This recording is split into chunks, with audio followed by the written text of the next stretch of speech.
Homecoming. The dark crimson moon hung low above the city's towering skyline, nearly filling half of the heavens. A shadowy, rust-streaked circular train sped through the urban landscape under the watchful gaze of the red moon. Inside the train, passengers clad in an array of garments either perused newspapers or succumbed to slumber beneath the dim lighting. Ding. We have arrived at Moonlight Station. Liu Xen jolted awake from his drowsiness, grasping his bag as he joined the throng of commuters disembarking from the carriage.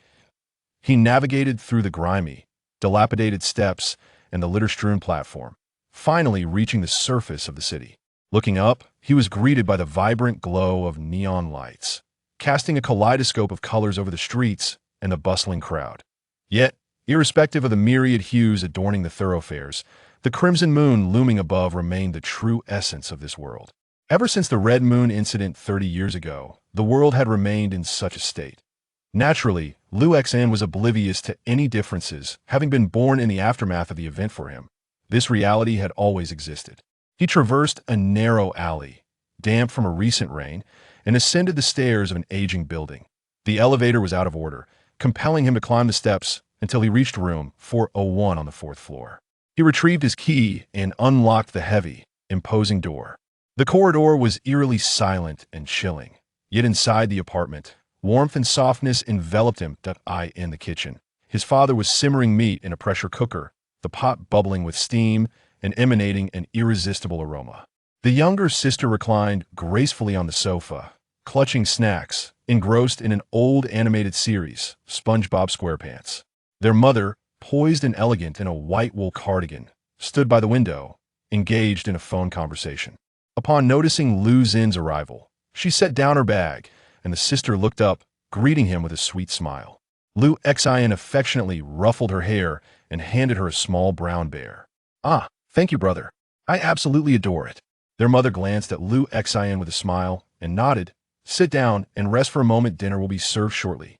Liu Xian nodded and took a seat beside the dining table. On the table lay 4 sets of chopsticks and bowls, along with several dishes of vibrant vegetables, while the rice in the bowl had grown somewhat cold. Yet, none of the family members showed any inclination to begin their meal. The mother continued her gentle discourse on the phone. "Sister Zhang, regarding today's incident, it was indeed my fault. Please do not be upset. Of course, I acknowledge that this gray wool sweater is somewhat outdated, but how can one claim it is unattractive? Yes, I'm calling you specifically about this matter. You may not have expressed it outright, but I understand that you harbor such thoughts. No, please do not misunderstand. I merely wish to extend an apology. You are far too refined to resort to harsh words. It is simply uncivilized." The sound of their father chopping bones grew increasingly thunderous, accompanied by his muttering, "Scum, worthless, barging into others' homes, they deserve to perish, all of them. Damn it, eating so much, no matter how I chop. It never seems to end no matter how I cook. It never gets clean." At that moment, my sister sat cross-legged on the sofa, joyfully tearing apart the brown teddy bear, pulling it apart with her small hands and gnawing at it with her delicate white teeth. She bit off its ears, its eyes, and gradually detached its arms, all the while observing the separation of the limbs from the bear's body with an expression of pure exhilarate. Ion and satisfaction. "We'll have to wait a little longer for dinner." Mother had already hung up the phone and said gently, "I had a slight misunderstanding with our neighbor, Sister Zhang. I shall go apologize." With that, she gracefully retrieved a pair of scissors from the drawer and exited, closing the door behind her. Luxn sat quietly at the dining table, awaiting the meal.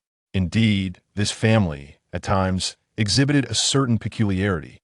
Yet within this dilapidated and filthy little satellite town, the family remained remarkably complete. Liu Xian noticed a small, inconspicuous fresh bloodstain beneath the collar of her white wool sweater. The family gathered to dine. The food was a haphazard assembly, rough and unevenly stitched together, yet my sister seemed to relish it even more than before. Father took his place at the table, uncorking a bottle of white liquor, its label long faded beyond recognition. He picked up a pair of chopsticks to serve himself some greens, then downed a glass in one swift motion. There was no meat on the table. Father preferred to chop bones and stew meat, yet he never allowed anyone to partake, nor did he permit anyone near his iron pot. He wore a plastic apron splattered with blood, and a few flies buzzed around him incessantly. Outside, The wailing of sirens drew nearer, accompanied by the incessant clamor of voices, their words indistinguishable. Bang! Suddenly, father forcefully set down his wine glass, his bloodshot eyes glaring out the window. That's oh noisy. All they know is to make a racket, not allowing anyone to enjoy a peaceful meal. Useless police department, incapable of uncovering anything. Useless neighbors, who merely spy on others every day. Don't frighten the child. Mother delicately picked up a piece of green vegetable, consuming it cautiously, her crimson lips strikingly vivid under the dim light. Lu Xin recalled that she had not applied any lipstick. The hell with the child. They all deserve to die. Father's fury intensified as he gripped the wine bottle tightly, veins bulging, hurling curses. Bitch, you deserve to die too. Indeed, in your eyes, everyone deserves death, except for yourself. Mother smiled gracefully and composedly. Because you wish to be the one to collect the corpses, don't you? You relish gathering the dead. As she spoke, she set down her chopsticks, her gentle smile directed at father. Because those people lived better than you, more capable than you, hence you detest witnessing their lives. You prefer to see them silenced forever. Shut up. Do you understand? As expected, mother's words incensed father. He suddenly shattered the wine bottle and lunged at mother, grasping her neck. Gurgle. Mother laughed joyfully, even as her face turned purple from the pressure, her smile remaining elegant. Useless. Useless. Bang. At last, father could no longer contain himself, unleashing a flurry of blows, causing the dining room to tremble uncontrollably. Wow. Daddy, please don't hit mommy. The little sister cried out in terror, clutching her teddy bear tightly, when suddenly her expression shifted and she burst into peals of laughter. So much fun, truly. Delightful.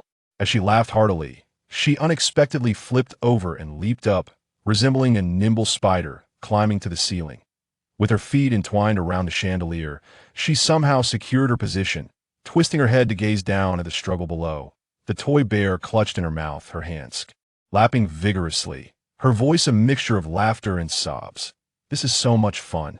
Father's rage intensified, his body seemingly expanding, muscles straining against the shirt, revealing a greenish back covered in coarse dark hair. His features contorted grotesquely. He swung his fists down upon mother, striking blow after blow, while she, battered and bruised, maintained her elegance. How wonderful at his toe. Witness this impotent fury. Lu Xin sat beside the toppled dining table, holding a bowl of rice, slowly savoring each grain. After the Red Moon incident, a warm family is indeed a rare treasure. Though imperfections exist within one's own household, and quarrels may erupt, it remains home. Outside, a room directly facing Lu Xin's living room was arranged as a simple studio. A short-haired woman in a casual suit was observing Lu Xin's room through a telescope. Through the lens of the telescope, one could observe the desolate room where Lu Xin sat alone at a table, dining.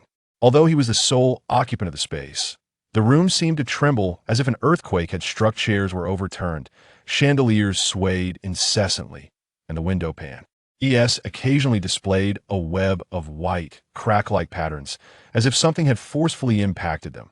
The 13th observer of mental anomalies has manifested their psychic abilities. Beside her, two young men clad in meticulously tailored work attire were engaged in rapid calculations and note-taking. Does he possess the potential for recruitment? What is the magnitude of the potential threat? What are his specific abilities? The short-haired woman shook her head and replied, "It remains unclear." Unlike other mental anomaly subjects, who typically exhibit pronounced aberrant forms early on, such as entering others' dreams or inadvertently unleashing psychic plague, she appears quite normal. He commutes to work and handles his responsibilities effectively, yet his psyche occasionally exhibits disturbances. He sounds promising and easily manageable. Behind them, a man of imposing demeanor interjected, "Have we attempted to have a dreamweaver enter his dreams for assessment?" Yes, the short-haired woman in the crimson suit nodded gently. However, once that dreamweaver entered his dream, they never emerged. Chapter 2. The corner CAF. Even during the day, the office is illuminated by a harsh, pallid light. Countless partitions divide the vast expanse of the office into diminutive cubicles, each containing an unnetworked desktop computer and a telephone. The employees bustle about, some typing fervently, others engaged in phone conversations, and still others exchanging documents. In the very center sits Lu Xin's workstation, adorned with a banner proclaiming him the best employee. The morning's hectic tasks have been successfully completed, and Lu Xin stretches, massaging his temples. Prolonged exposure to such an environment breeds a sense of suffocating oppression, compounded by the incessant demands of an overwhelming workload. Is little Lu busy now? A voice interrupts Lu Xin's thoughts. He looks up to see the office's newest recruit, the youthful El Chong, who is dressed impeccably and sports a lively short haircut, radiating a sunny disposition.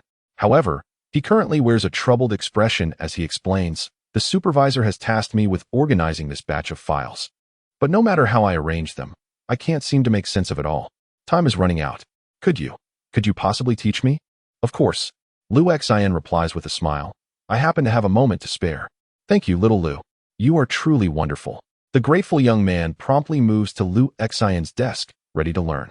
Meanwhile, discontented glances and hushed whispers emanate from the surrounding cubicles, as colleagues grumble about the burden of their own tasks while being expected to assist others.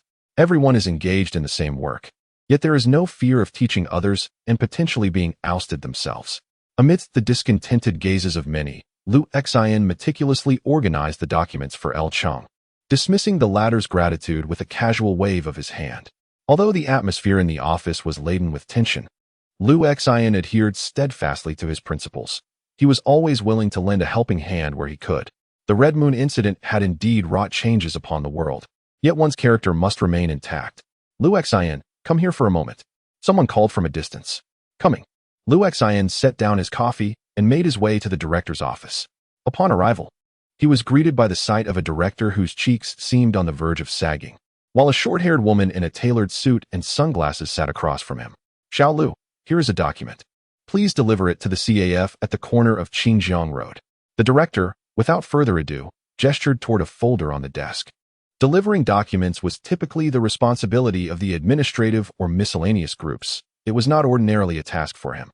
However, Lu Xin did not refuse. He nodded, affirming, "Certainly." He then picked up the folder, nodded to both the director and the short-haired woman, and exited the room. The moment he left, the director's demeanor transformed into one of affable enthusiasm as he addressed the short-haired woman. "Team Leader Chun, the matters you mentioned have been taken care of. Rest assured, I will not pry or speculate. As for the project you just discussed with me, you need not worry, it will not be assigned to you." The short-haired woman rose gracefully, gently lowering her sunglasses, her voice tender as she spoke. The director paused, momentarily taken aback, unsure if he had misheard. It was at that moment he caught sight of her pupils, which seemed to swirl, faintly glowing red, resembling two crimson moons. "Do not remember that I was here, nor recall any arrangements made for him," the short-haired woman whispered softly before donning her sunglasses and turning to exit. The director found himself momentarily bewildered. Seconds later, he regained composure as if nothing had transpired, returning to his duties. In the carriage of the circular high-speed train, Lu Xin grasped the handrail, teetering on the brink of slumber. Initially seated near the starting station, he had relinquished his seat to a pregnant woman, opting to stand for half an hour. The lights in the carriage flickered faintly, while his younger sister, cradling a patched-together teddy bear, crawled along the ceiling of the carriage. She hung upside down before Lu Xin, swaying like a pendulum. Lu Xin remained transfixed, feigning intense focus on the exquisite legs of a girl clad in snug shorts seated nearby. His sister, reveling in her antics, intensified her swinging, causing the carriage to emit slight, distorted sounds. Fortunately, the train sped along, masking the subtle distortion with its rapid motion. "Brother, look quickly. That fat man looks so foolish," she exclaimed, suddenly pointing at a nearby, overweight man who stood sleeping, drooling, and grinning at Lu Xin. "Do not speak to me." Lu Xin compelled himself to focus on the alluring legs of the beautiful woman, a barely audible sound escaping through his teeth. "I cannot gaze upon you, nor can I converse with you outside. I would be deemed insane." "How tiresome." His sister deliberately provoked Lu Xin, but upon realizing he was not falling for her antics, she grew somewhat bored. "Do take care, for the place you are headed to harbors some troubles," she remarked. And before Lu Xin could inquire further, she burst into laughter and dashed forward through the carriage. As she passed the portly man sleeping upright, she suddenly pinched his face, then scurried off into the distance, vanishing from sight. The The man jolted awake, exclaiming, "Who touched me?" The onlookers, witnessing the solitary man within a meter radius, exchanged peculiar glances. Liu Xian too joined the crowd, casting the man a look akin to that reserved for the deranged. Upon disembarking, Liu Xian noted they were nearing the outer wall. The foundational structures here appeared somewhat dilapidated, revealing the towering city wall, over 10 meters high, casting a profound shadow upon the buildings. Although 30 years had passed, and most of the wandering madmen outside had been cleared away, the inhabitants within the city remained cautious. Each year, municipal efforts focused on reinforcing and repairing these majestic walls. Upon reaching the corner CAF, he found the ambience rather dim. The surrounding old buildings and bungalows seemed deserted, void of any presence. Before the door lay a considerable amount of litter, seemingly blown there by the wind, the extent of which had gone unnoticed and uncleaned for an indeterminate time.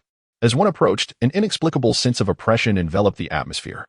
Liu Xian instinctively recoiled from the place, yet having already pledged his word to the director, he grasped the file folder and ventured inside.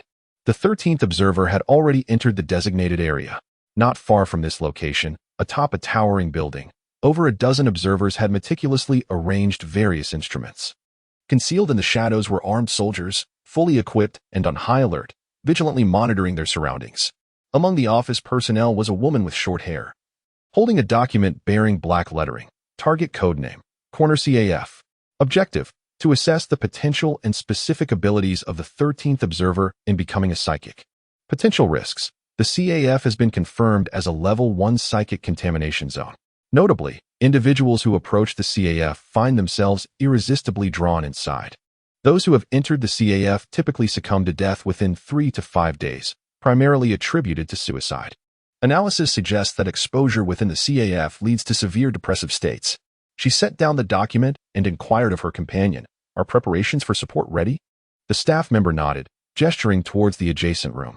Through the glass partitions separating the two rooms, a delicately designed girl, dressed in a gown and resembling a puppet, could be seen seated within. As Liu Xian entered the CAF, he was enveloped by a warm and bustling atmosphere. Outside, the streets and the interior appeared desolate and starkly empty, yet within this CAF, it was brimming with patrons, almost to the point of being overcrowded. Navigating through the throng, Liu Xian approached the bar counter and nodded to the attendant clad in an exquisitely tailored apron. "Someone asked me to deliver this document," he stated. "The director did not specify to whom it should be delivered, so I believe placing it at the bar will suffice." "Thank you." The attendant seemed unfazed, merely smiling in acknowledgement before pouring a cup of coffee and sliding it toward Liu Xian. He hesitated, intending to decline, as he had no intention of lingering for coffee. However, the aroma wafting from the cup was exquisite, distinctly different from the inexpensive brew he typically consumed at the office. "This journey must have been arduous. Allow me to treat you," the attendant said with a smile that radiated a disarming warmth. Liu Xian's resolve softened, momentarily leaving him at a loss for words to refuse. At that moment, his gaze faltered. From behind the attendant's elegant apron, a grotesque and robust tentacle emerged, extending slowly toward him. The tip of the tentacle began to split open, and suddenly, a dark, coin-sized creature slipped into the coffee. Liu Xian looked down to see the entity. Resembling either an egg or an eye, its obsidian pupil staring back at him from within the cup. Instantly, the coffee became more aromatic, each whiff imbued with an astonishing allure. The waiter smiled more warmly, gently nudging the coffee towards Liu Xian, indicating for him to partake. "No, thank you." Liu Xian politely declined, acting as though he noticed nothing amiss, and turned to leave. He then observed that everyone in the CAF had ceased their activities, collectively staring at him with a vacant, dazed expression. He quickly turned back, his body rigid, and hastened his steps. Chapter 3. You haven't tasted your coffee, is he? Leaving? In the distance, on the building, all the observers gazed at the monitors in bewilderment. The anticipated intense confrontation had not materialized, and the 3 contingency plans they had prepared went unused. This was undeniably a standard Level 1 mental contamination zone, and clearly, an individual with immense potential for mental mutation had encountered him. This meeting was initially a splendid opportunity for mutual stimulation and testing. Through this, they could identify the contamination within the CAF and eliminate it precisely, as well as accurately assess the 13th observer's potential, determining whether to recruit or eliminate together. Yet, the outcome was simply that they witnessed the 13th observer enter the contamination zone and then exit, with no anomalies to report. The staff in the control room instinctively glanced towards the short-haired woman at the forefront. She too displayed a moment of perplexity before resolutely issuing the command, "Continue monitoring," and immediately implement the fourth contingency plan. He himself was uncertain about what he had witnessed in the CAF. Nevertheless, he had finally confirmed what his sister had specifically come to warn him about. There was a monster. Although the world underwent a cataclysmic transformation following the Red Moon incident, resulting in countless lunatics wandering aimlessly through the wilderness, those madmen were still human. Yet, what he had just witnessed was decidedly not of human origin. He had no desire to engage with such an entity. His only wish was to flee. The subway station lay desolate, save for a drowsy old security guard dozing in the duty room. Liu Xian settled onto a bench, allowing himself a moment of respite. Turning his gaze, he noticed his sister's figure was absent, rendering him unable to inquire about the nature of his recent experience. Liu Xian had always been aware that his family possessed certain knowledge. Suddenly, a sound pierced the stillness, the unmistakable scrape of shoes against the floor.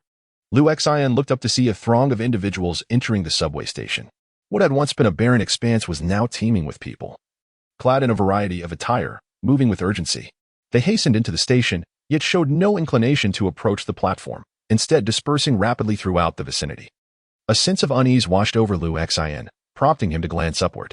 In that moment, he recognized them from among the crowd, a group that had been in the CAF only moments ago. Startled, he sprang to his feet, only to behold a figure emerging behind them. It was the CAF attendant, his face still adorned with a congenial smile, yet under the harsh light. It took on an unsettling quality. He held a cup in his hand, the very one Liu Xian had left untouched. With a slow and deliberate grin, he leaned toward Liu Xian and spoke in a soft, languorous tone. "Your coffee remains unconsumed." Liu Xian felt a subtle chill creeping into his heart, prompting him to hastily rise and attempt to escape. Yet, with his movement, those around him also advanced, forming a barrier in front of him. This group of individuals, who had previously exuded warmth and happiness in the CAF, now appeared unnervingly strange, moving as if in a trance. Their actions were minimal and within their pupils. Liu Xian's reflection was conspicuously absent. They merely continued to move forward in a daze, the space around him constricting, ensnaring Liu Xian within a human-made cage that left him utterly immobile. The CAF attendant's smile deepened as she lifted a cup of coffee, gesturing towards Liu Xian. He felt a mix of embarrassment and panic as he stammered, "I have no money. I cannot afford it." The attendant's smile grew increasingly sinister, and suddenly, an eye, previously submerged in the coffee, leapt from the cup, tracing a dark arc towards Liu Xian's mouth. Startled, Liu Xian forcefully pushed forward, his youthful vigor enabling him to topple 2 or 3 people in his frantic bid for freedom. However, the patrons of the CAF responded in kind, extending their rigid arms in an attempt to seize him. The multitude of outstretched limbs and bodies acted like snares, rendering evasion impossible. Liu Xian's struggles grew feebler as he was overwhelmed by the throng, with some even attempting to pry his mouth open. Meanwhile, in the observation office, a short-haired woman furrowed her brow, exclaiming, "He is just an ordinary person. Perhaps he has yet to grasp his own abilities." A staff member inquired, "Should we call for assistance to conclude this inspection?" Observing that Liu Xian was on the verge of being engulfed by the tendrils, the short-haired woman slowly nodded and turned her gaze towards the adjacent doll. The girl had quietly grasped the umbrella beside her. Just then, a staff member suddenly exclaimed. All eyes shifted to the nearby mental detection device, which displayed erratic fluctuations in data. Meanwhile, Liu Xian, forcibly restrained and having his mouth pried open, heard a soft chuckle in his ear. Hee hee. With a sidelong glance, Liu Xian beheld his sister, suspended upside down from the signboard, clutching a teddy bear, swaying gently. "Brother, you always disdain me, pretending not to see me outside, and never speaking to me," his sister lamented while dangling in midair. "Oh, dear." Liu Xian, with his mouth held shut, emitted a muffled plea for help. Gazing at the eye that danced above everyone's heads, inching closer to his mouth, he despaired. "Ah, you must promise to buy me the finest toys." His sister giggled, her eyes devoid of whites, revealing a mischievous glint. "Oh dear." Liu Xian, incensed, straightened his body and shouted loudly. At this moment, the sinister eye had crawled to the edge of Liu Xian's lips, its pupil rolling towards his face, slightly contracting as if revealing a smile. Suddenly, it leaped fiercely, burrowing forward, while the surrounding individuals tightened their grips, forcing Liu Xian's mouth wide open. He resembled a helpless prisoner, watching as the entity slowly invaded his mouth. Despair descended. Yet, just then, a cold, delicate hand grasped Liu Xian's palm. His sister had leaped down. With a sudden whoosh to the onlookers, Liu Xian seemed to transform into a slippery eel. Just moments ago, he had been tightly restrained. His arms twisted painfully, his mouth forced open, yet he now assumed an almost surreal demeanor. With a swift twist of his arm, he contorted in an astonishing manner, turning his waist to shake off several clinging arms. Seizing the opportunity, he freed his mouth from the constraining hands, retracting his head as the ice soared past him. At that moment, he appeared to be fluid, rapidly breaking free from control and darting towards the throng. The crowd surged around him, seemingly insurmountable. However, Liu Xian's form became almost inscrutable, weaving seamlessly through the sea of bodies with astonishing agility. His mastery over his physique was impeccable, a true embodiment of the spider's prowess. At this moment, within the nearby skyscraper, the staff, having observed the footage from the surveillance camera, were left agape in astonishment as they witnessed Liu Xian's miraculous escape. On a complex display screen, they beheld Liu Xian bound and on the verge of being contaminated by a monstrous entity. Yet, in a stunning turn of events, his body transformed into a nimble and agile form, breaking free from his restraints. Confronted by the countless creatures within the subway station, he moved as if in an uninhabited realm, exhibiting an extraordinary level of agility, capable of maneuvering in ways beyond ordinary imagination. Despite being jostled by the crowd, he deftly evaded obstacles with an almost supernatural grace, climbing vertically along walls using nothing but his hands and feet. What is the percentage? It is too early to draw conclusions, but based on his velocity, a preliminary estimate suggests it exceeds 50. Does this imply that his initial potential rivals that of a gecko? The personnel within the skyscraper were both astonished and elated, eagerly observing the figure dashing toward the exit on the monitor. Suddenly, someone noticed a change and exclaimed in shock. Meanwhile, in the subway station, Liu Xian grasped his sister's hand, making a desperate bid to escape the encirclement. However, the CAF attendant, positioned outside the throng, watched his peculiar and agile form with an increasingly sinister smile that deepened into an unsettling grimace, as if he were becoming rigid, a hollow shell of a man. Simultaneously, 7 or 8 colossal tentacles erupted from behind him. Each tentacle, as thick as a bucket, was adorned with inverted bone spurs and peculiar eyes. With swift motions, these tentacles lunged toward Liu Xian. As Liu Xian fled against the wall, a flurry of mud erupted around him, scattering debris in every direction. The violent impact reverberated throughout the entire subway station, threatening to collapse under the strain. Yet, despite the terrifying speed and ferocity of the tentacles sprouting from his body, Liu Xian's form appeared grotesquely unnatural, moving with an eerie grace. At times, he would lean at an angle, and at others, contort his body in defiance of the laws of physics, evading the tentacles one after another. It resembled a dance amidst the assault of the tentacles. As he weaved between the walls and ceiling, in mere seconds, he had ascended several dozen meters, nearing the exit. Witnessing this scene, the short-haired woman at the observation point inhaled deeply and turned to the girl in the adjacent room. Prepare to conclude. The girl, her expression inscrutable, rose and retrieved an umbrella, slowly unfurling it. However, at that moment, a staff member before the screen exclaimed in astonishment, "Look quickly." The individuals in the office turned in surprise to see Liu Xian, who had seemingly evaded the tentacles with ghostly speed and was just meters from escaping the subway station. Suddenly pause.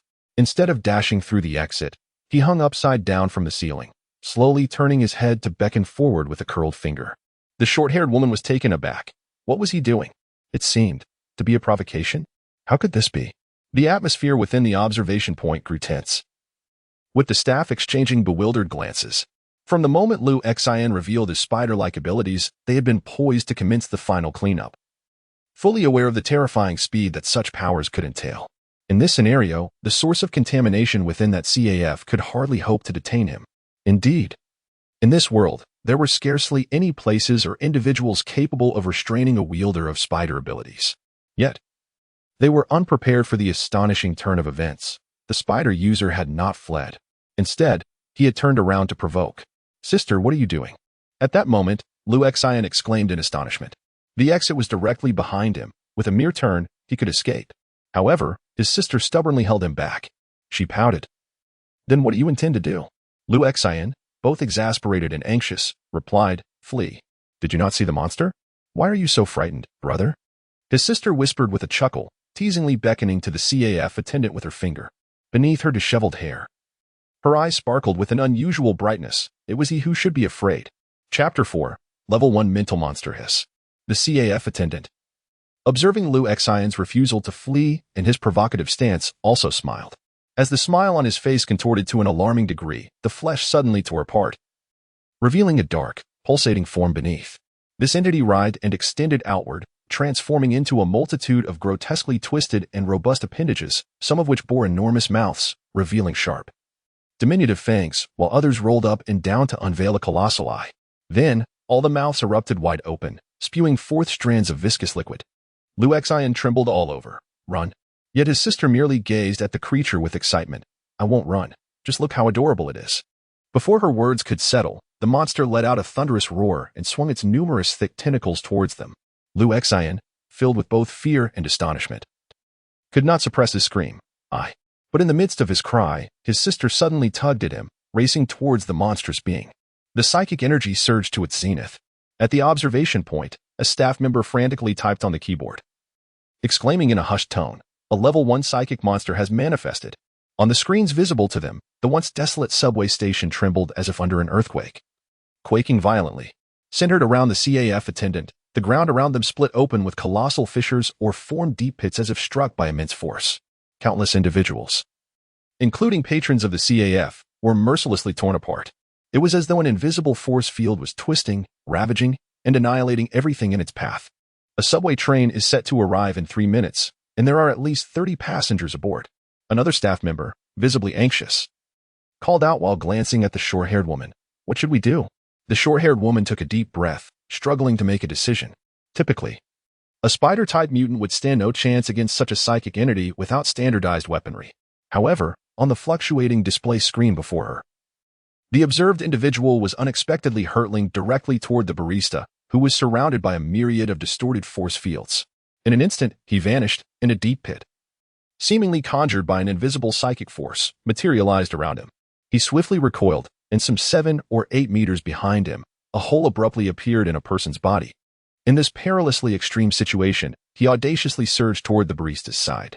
Then, he extended his hand and grasped the barista's arm. At that moment, the image on the display screen abruptly vanished, for all the cameras in the subway station had been utterly destroyed by that unseen psychic force. The short-haired woman inhaled sharply and suddenly exclaimed, "Hurry!" Everyone tensed and sprang into action, including the little girl in the neighboring room. In that moment, within the subway station, Liu Xian felt a bitter pang in his heart, yet his lips curled into a smug and mocking smile, while his eyes sparkled with a fervent excitement. Before him loomed countless ominous and terrifying tentacles, and instinctively, he sensed that merely grazing against any one of them would lead to an irreversibly dreadful consequence. Yet amid this endless peril, an exhilarating thrill coursed through him. He lunged forward, contorting his body into grotesque and twisted shapes, skillfully evading the tentacles until he reached the side of the monstrous entity. With a swift motion, he seized a piece of the creature's flesh, twisting it with such force that it burst forth, releasing a torrent of viscous fluid. To his astonishment, one of the creature's tentacles was wrenched away. The monster howled in agony, countless mouths shrieking in unison. Yet Liu Xian's expression radiated even greater exhilaration as he circled the beast, darting around it with unparalleled agility. Though he was painfully aware that his strength paled in comparison to that of the creature, and that should it grasp him, his demise would be swift and certain, he felt no fear.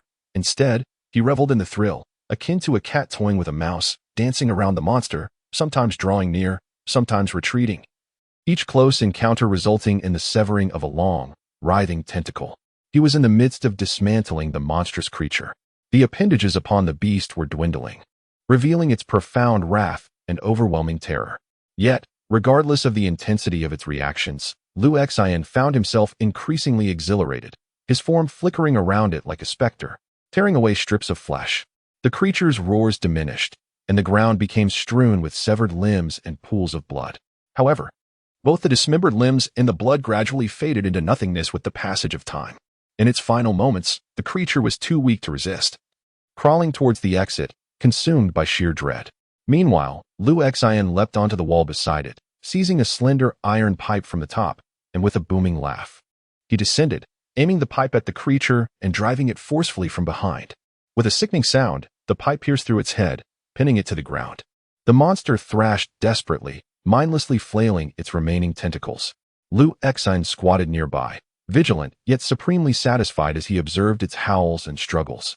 In the countless eyes adorning the creature's tentacles, fear became evident, and suddenly, all the appendages stiffened simultaneously.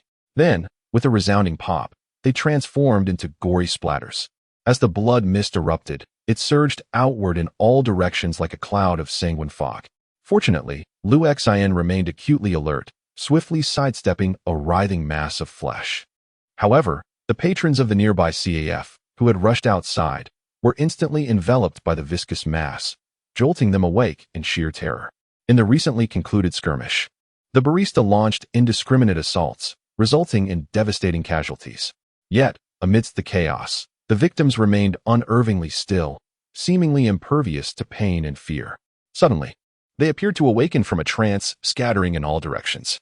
Some dashed towards the exits on either side, while others leaped into the passageway leading to the subway. Each individual resembled a frenzied creature, displaying an utter disregard for the approaching train that threatened to reduce them to mere pulp. Desire to flee? In Liu Xian's eyes sparkled fervor and exhilaration as he swiftly directed his attention to the nearest figure, a limping, corpulent woman. She had just been struck by the barista's tentacle, rendering her left leg grotesquely twisted. Yet, she persisted in her struggle to escape, albeit at a painfully slow pace. Sensing Liu Xian's approach from behind, she abruptly turned, her mouth gaping wide, stretching unnaturally to the roots of her ears, revealing her greasy, yellowed teeth that appeared unnervingly sharp. At that moment, she bore little resemblance to a human. She was more akin to a mindless beast. With a swift motion, Liu Xian evaded her snapping jaws, extending his arm to swiftly twist and sever her neck. He then leaped forth, hastening towards the other fleeing figures. In his eyes, there resided an unusual fervor, accompanied by a speed that was both bizarre and swift, as he swiftly dispatched 4 or 5 patrons. The sheer number of customers made the scene chaotic, and as he eliminated those few, the rest had already fled in various directions. At that moment, the subway platform stood desolate and eerily empty. Suddenly, a faint noise pierced the stillness of the subway station. Liu Xian abruptly turned his head and beheld an elderly security guard standing in the booth, gazing at him in terror. The old guard was remarkably fortunate. Despite the chaos that had engulfed the entire station, leaving devastation in its wake, his booth remained unscathed, and he was unharmed. Yet, at that precise moment, he inadvertently made a sound that caught Liu Xian's attention. Liu Xian's eyes, dark and profound, fixated on him, and a twisted, exhilarated expression broke across his face. In the next instant, he lunged forward towards the security booth, his fingers poised and extended toward the guard's head. The old guard, in sheer fright, raised his hands to shield his head, bracing for an anticipated assault that, however, never came. Enough! Liu Xian bellowed in anger, abruptly seizing his sister. Her slender fingers were mere inches from the guard's face, stopping just shy of contact. Though his sister was consumed by madness, Liu Xian had the power to restrain her, especially when he felt the urgent need to intervene. Yet, the elderly guard was undeniably an ordinary individual, and Liu Xian could not permit his sister to bring harm upon him. All right. Terrifying words can be escaped from. Liu Xian furrowed her brow, her veins prominently visible, poised to utter something further, when her sister suddenly changed color. Oh no, those people are coming. Let us hurry and leave. Liu Xian was taken aback, swiftly flipping her form and landing against the wall, hastily scrambling away from the station. The once desolate subway station was now stained with blood, accompanied by the trembling old security guard. With a thunderous rumble, the subway train unexpectedly arrived, shaking the station and causing dust to cascade down. Simultaneously, a white figure flickered within the train, revealing a girl resembling a doll, who appeared to float through the air, holding an umbrella. Following her, the roar of a motorcycle echoed as a short-haired woman surged in, riding fiercely. They turned their gaze, but found no trace of the mental monstrosity, nor did they sense any lingering psychic energy. The previously observed entity was nowhere to be found. The station was littered only with dismembered corpses and pools of blood. Alongside a CAF employee, pinned to the ground, reduced to a mere puddle of remnants, an expression of unexpected terror etched upon her face. How did she accomplish that? The woman mused in astonishment. A spider-type psychic aberrant, devoid of standard weaponry or armed team support, had managed to eliminate a source of contamination. A sense of perplexity filled her heart as she slowly turned her head, only to encounter the old security guard in the booth. The guard was now paralyzed by fear, his eyes brimming with terror as if they might overflow. In his trembling hands, he clutched an antiquated digital camera from a bygone era. Chapter 5, Class D Special Pollution Source 036. As Liu Xian fled the subway station, he was met with a scene of utter chaos. Just moments ago, this neighborhood had appeared desolate, seemingly devoid of life. Yet now it was swarming with countless black SUVs and numerous soldiers clad in military attire, as if they had suddenly emerged from the depths of the earth. Armed and resolute, their heavy boots thudded rhythmically as they advanced towards the district, swiftly erecting barricades and brandishing their weapons, sealing off every route with remarkable efficiency. Faintly, one could even discern the sounds of pursuit, capture, and gunfire. Liu Xian felt a surge of astonishment, urging him to act without delay. He darted along the corners of the walls, scaling the dilapidated apartment buildings adorned with shattered windows, and made a hasty escape. Fortunately, it seemed no one anticipated that a person might flee over the walls, and with his remarkable speed, he evaded notice. Utilizing both hands and feet, he moved with the agility of a nimble spider, climbing several hundred meters to the heights of a towering structure, where he finally leapt up and crouched atop the building's edge. Turning to gaze in the direction of the subway station, he beheld a sea of dark silhouettes occupying every path, the coffee shop and subway station included, as the entire area was effectively sealed off. A shiver of apprehension coursed through him. "Brother, how do you plan to thank me?" came the voice of his sister, who, not far from Liu Xian, squatted with a patched-up teddy bear in her arms. Her disheveled hair cascaded down, and her eyes sparkled slightly, a manifestation of her profound satisfaction. "Thank you." The unsettled Liu Xian felt a surge of frustration. He had intended to reprimand her. However, as the words lingered on his lips, recalling the recent perils they faced, he couldn't help but soften, conceding, "Thank you. You are my brother, and I am your sister. Why should we say thank you?" The sister giggled, her hair falling to obscure much of her face, exuding a curious charm. Just as Liu Xian was about to compliment her, she suddenly lifted her head, her expression brimming with anticipation. "But you still owe me a toy." "Another toy?" Liu Xian glanced at the teddy bear she cradled, exasperated. "Isn't this sufficient?" The teddy bear was undeniably adorable. She clutched it tightly and replied, "But the teddy bear doesn't talk." Her voice grew animated as she elaborated. "I want one that can speak. That electronic voice isn't fun." Her smile took on a peculiar quality as she continued, "Not just any voice. I want one that screams. The louder the better." Liu Xian remarked, "Have you ever heard of a screaming chicken?" The sister appeared momentarily disheartened, fell silent for a beat, and then declared, "How boring. I don't want to play with you anymore." As Liu Xian was about to speak, he suddenly saw his younger sister leap into the air, her petite figure resembling that of an agile little cat as she descended from the upper floor. He hurriedly leaned forward to catch a glimpse, only to find her landing on a horizontal power line outside the building. The surrounding breeze caressed her, causing her to sway gently along the wire. She shook her head at Liu Xian with a smile and playfully warned, "Brother, be cautious. Someone has their eye on you." Liu Xian, feeling a twinge of wariness, inquired, "Who?" "I want to tell you." His sister giggled, swiftly climbing along the wire to the opposite side, vanishing through a shattered window. "That mischievous girl." Liu Xian peered down from the tall building, feeling a slight dizziness. "If you leave, how will I get down?" Maintaining his vigilance, he leapt from this apartment building to the neighboring one, navigating down the dilapidated corridors, floor by floor. As he neared the ground, he deliberately took a few extra turns and followed the leaning power poles and crumbling walls of an abandoned house, eventually emerging onto a street several hundred meters away. He adjusted his attire, hands tucked into his pockets, preparing to blend seamlessly into the crowd. "Get in. I'll treat you to coffee." But just as he took his first step, a voice suddenly called out. Startled, Liu Xian spun around to see a woman leaning against a jeep. She was a woman clad in a casual suit, her short hair framing a visage adorned with oversized brown sunglasses. Her slender yet athletic physique exuded a wild allure, which imbued even the high heels she wore with an air of sharpness. The dark jeep behind her resembled a formidable iron beast, fierce and imposing. "Coffee." Liu Xian was taken aback, immediately recalling his sister's earlier words. At 23, he had never been approached by a woman, particularly not one of this caliber, who surely would not be drawn to someone like him. Could she be one of those who had encircled the subway station?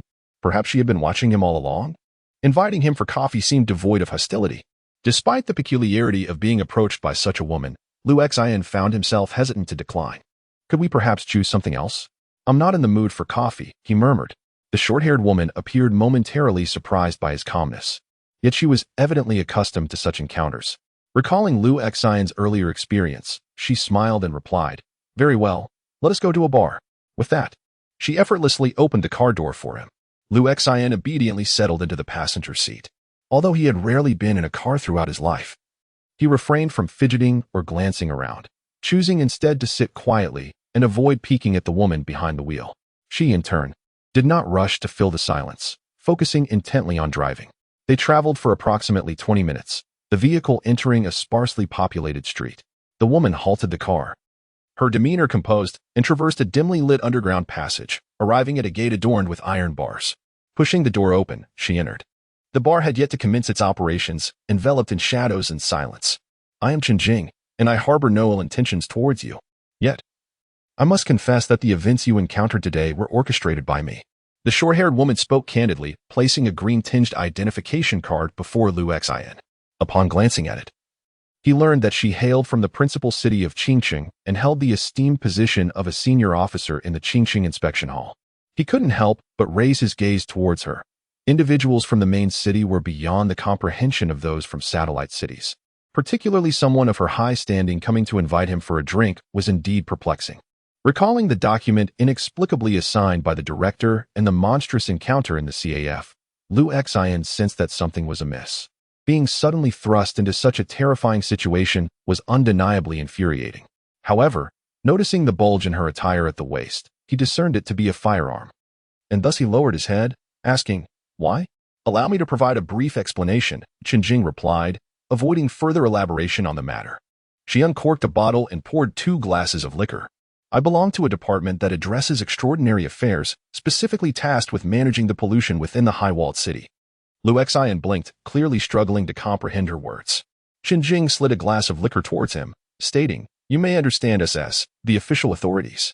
Following the event of the Red Moon, the restructuring of major cities and satellite towns, the handling and eradication of the lunatics beyond the city walls, the resistance from the Wild Knights and the mental cult, as well as the construction and regular maintenance of the high walls, are all under the purview of our personnel. Presently, our primary focus is on addressing the pollution incidents in the main city and the 5 major satellite towns." Anomalous incidents? Lu Xian lifted his gaze and exchanged a glance with her. Indeed, these are bizarre occurrences beyond the comprehension of ordinary individuals, akin to the situations one might encounter in a CAF. Tianming nodded, retrieving a document and sliding it across the table to Lu Xian, saying, "You may take a look." Upon glancing at the cover page of the document, Lu Xian noted the word "confidential" emblazoned upon it. He slowly opened it, revealing printed lines of lead-type text along with an array of data on the first page. Target number: D-Class Special Pollution Source 036. Target level: Level 1 infection level. Low. Contact transmission infection rate 90. Deep infection rate 70. Growth potential: High danger level. Low target characteristics: The subject is a Level 1 mental entity, capable of infecting any living organism that comes into close contact. It does not possess the ability for remote transmission. The entity can be eradicated through the elimination of its parasitic form, which still falls within the realm of ordinary humans and can be harmed by physical attacks. Current observations indicate that the source of infection does not exhibit higher intelligence. It merely replicates the actions performed prior to infection and engages in simple communication. As Lu Xian perused the document, Tianming slowly lit a cigarette. She slowly began to speak. "The Red Moon incident has transformed over 70% of the world's population into madness. We, the survivors, are confined within the fortified walls of the main city and satellite towns. However, even among the survivors, not all are truly sane. Many have suffered from mental aberrations, impacting those around them. This phenomenon is what we refer to as pollution." Pollution? Lu Xian raised his head at the term, once familiar yet suddenly estranged. Following the collapse of civilization and the fracturing of order, countless chemical plants, power stations, and similar establishments were obliterated, leading to the leakage of waste and leaving behind traces of pollution throughout the world, especially beyond the high walls. Even after 30 years, many areas remain unchanged. The residents of the walled city are certainly no strangers to pollution, but the woman's description implied a different kind of contamination. "Indeed, it is pollution," Tianming affirmed, reiterating. "Like the conventional sources of pollution, it radiates outward, affecting those nearby and causing them to exhibit similar symptoms, akin to a plague. However, this form of pollution is even more enigmatic and terrifying. The coffee shop you entered today is one such instance. Prior to today, it has already contaminated 52 individuals. If Lu Xian was somewhat alarmed by this figure, struggling to digest Chen Jing's words, he gestured with his hands. What happens if one is contaminated? Will they fall ill? Ordinary pollution can lead to physical ailments, while mental pollution can cause disturbances of the mind. The consequences of such ailments vary. Some may plunge individuals into profound despair, driving them to contemplate suicide, while others may lose their rationality and violently attack those around them. Some may find themselves stripped of the ability to communicate with their surroundings, and there are those who might develop an intense urge to inflict harm upon themselves. In essence, sources of pollution can give rise to contagious mental afflictions. Chapter 6. The mental aberrance. Can mental disorders also be contagious? As Lu Xian listened to Chen Jing's words, he reflected on his own state, his emotions suddenly fluctuating. Indeed, this encapsulates the essence of the term pollution. Depending on the nature of the pollutant, the symptoms of contamination may vary, yet each is alarmingly dreadful and complex. Externally, they may appear indistinguishable from ordinary individuals, but internally, irreversible changes have already taken place. More critically, unlike the lunatics outside the walls, they coexist with us, and at any moment, they may erupt, transmitting their afflictions to those nearby. Chen Jing nodded, gradually elucidating, just like the individuals you observed in that CF earlier. In the corner CAF, a sinister entity had been lurking, its time of mutation shrouded in uncertainty. By the time we became aware of its existence, 15 individuals had succumbed to its insidious influence, spiraling into profound depression and ultimately choosing to end their own lives. It was through these tragic losses that we discerned the presence of this monster. Yet, upon our discovery, 37 individuals had already been deeply infected. These 37 were severely contaminated. A medical examination would reveal that their vital signs appeared entirely normal. However, a psychological assessment would uncover irreversible damage to their mental state. They were alive, yet fundamentally different from ordinary individuals. Consequently, we were left with no choice but to quarantine the neighborhood to prevent further contamination of others. Lu Xian listened, his heart racing with concern. What fate awaited these individuals? Death, Chen Jing replied softly. Those with only superficial infections may experience depressive symptoms and, at times, even recognize something amiss. Though the mortality rate for such infections remains alarmingly high, there is still a chance for recovery. However, those who have engaged too deeply with the monster have completely lost their self-awareness, rendering any possibility or necessity for treatment utterly futile. In our plans, they are designated as targets for extermination. Upon hearing this, Lu Xian could not help but exclaim in astonishment. Isn't it possible to eliminate the monster? Eradicating the source of contamination does not guarantee the immediate recovery of those already tainted. Chen Jingwei paused and turned to Lu Xian, stating, the mental monstrosity merely serves as the source of pollution. All other individuals or entities that have been tainted equally harbor the potential for contamination. The being you eliminated in the subway station was the original entity of that pollution source. Upon its demise, those who were severely infected will scatter in all directions. Should even one escape, it could very well evolve into a new source of pollution. At that juncture, the contamination would persist, equivalent to the mental creature remaining alive. As she spoke, Chen Jingwei smiled and reassured him. However, rest assured, the nearby residents have long been evacuated, and we have deployed a substantial number of armed forces to secure every thoroughfare. Not a single deeply infected individual has managed to escape. Compared to the essence of the mental monster, their strength is considerably diminished, allowing them to be dispatched by standard firearms, and they pose less risk of infecting others. It was only then that Lu Xian grasped why, after the demise of the coffee shop employee, the other patrons suddenly remembered to flee. Was it possible that the mental creature, having realized its impending demise, allowed the other infected to escape in preparation for its rebirth? If this were the case, why did it not simply leave an infected individual outside to assist in its resurrection at any moment? The intellect of a first-tier mental monstrosity is not exceptionally high. Chen Jing seemed to sense his unspoken inquiry and smiled as she elucidated. They unconsciously spread their affliction to others, and those severely infected will instinctively gravitate towards them, forming a cohesive entity governed by their consciousness. It is only upon the demise of the original host that they may develop a semblance of autonomy, Yet by then, it is often too late. Ah, I see. Lu Xian nodded, gradually calming his tumultuous emotions. Yet he could not suppress the burning question that had lingered in his mind. Given the peril, are you not concerned that I might also be contaminated? In response to his query, Chun-Jing displayed no surprise. Rather, she appeared somewhat astonished that Lu Xian had only now posed the question. You will not be contaminated.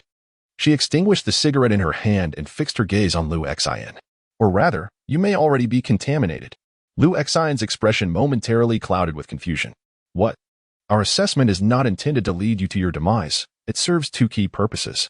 The Red Moon incident has resulted in mutations of a psychological nature, which have led to two significant outcomes, one being the emergence of psychic monsters that are unable to control their mental powers, posing a grave threat to the high-walled cities and the remaining human populace. The second outcome is the advent of those who have mastered psychic abilities, possessing formidable mental powers. As she spoke, she retrieved a document, turned a page, and slid it across the table toward Lu Xian. Lu Xian observed a plethora of intricate data, alongside various evaluations and assessments. Overwhelmed by the complexity, he could only discern his own photograph, address, age, and the imposing term spider system among the chaos. Chun-Jing lit another cigarette, waving her hand to dispel the swirling smoke before declaring, You are a mental aberration. In the analysis of the abilities you possess, the foremost is your precise control of the body through the mind. Following the Red Moon incident, some individuals have experienced a remarkable enhancement of their mental faculties.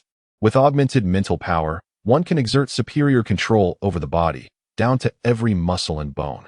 This is a truly formidable capability. Prior to the Red Moon incident, even the world's finest athletes could only manage around 10% control over their bodies. However, the number of individuals possessing enhanced bodily control has surged. Among our action team, there exists a member codenamed Gecko, whose control over his body has reached an astounding 80%, endowing him with strength beyond ordinary comprehension. He can evade bullets and manipulate various firearms with near perfection, navigate through openings as small as a teacup, and defy gravity while scaling walls. Upon observation, you two exhibit similar abilities, Chun-Jing explained, gesturing towards a particular aspect, and said to Lu Xian, This ability, which we refer to as the spider system, enables individuals to control their muscles with the precision of a spider, enhancing their speed and reflexes to achieve feats beyond the reach of ordinary people. With this capability, your ability to confront crises and peculiarities is significantly heightened. Furthermore, as individuals with mental anomalies, you often possess an uncanny ability to detect the presence of mental entities and evade danger. As she spoke, she regarded Lu Xian earnestly and added, Therefore, you are particularly well suited for pollution remediation work. Chapter 7. My family and I'm mental pollution, mental anomalies? Lu Xian sat there, honest and unassuming, with an expression that conveyed both surprise and confusion.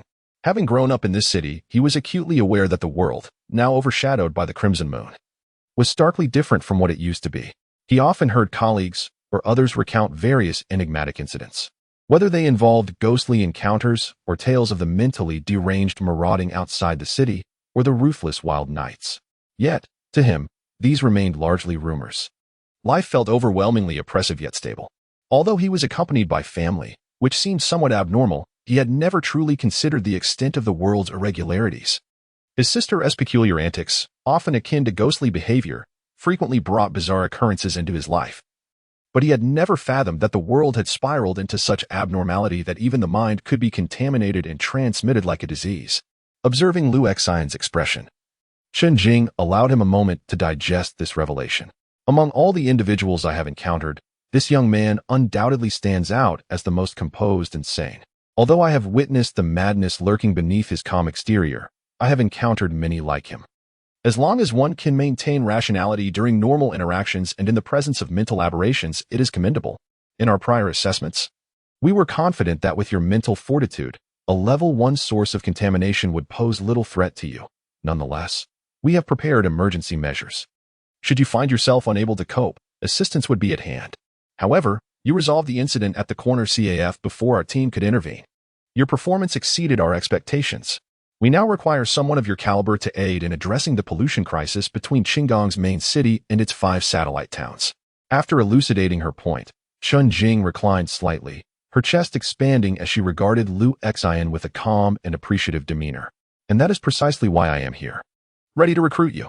Her gesture prompted Lu Xian to glance instinctively, his thoughts wandering. She has quite a figure. Qin Jing noticed the shift in Lu Xian's gaze and internally assessed, a hint of desire, danger level reduced by 10%. Is it merely because I dealt with the CAF's monster that they wish to recruit me? Surely, they must have other criteria. Moreover, could the pollution she mentioned be the very cause of the issues I am currently facing? In that case, might they be able to assist me? Contemplating carefully, Lu Xian cautiously inquired, what are the criteria for passing the assessment?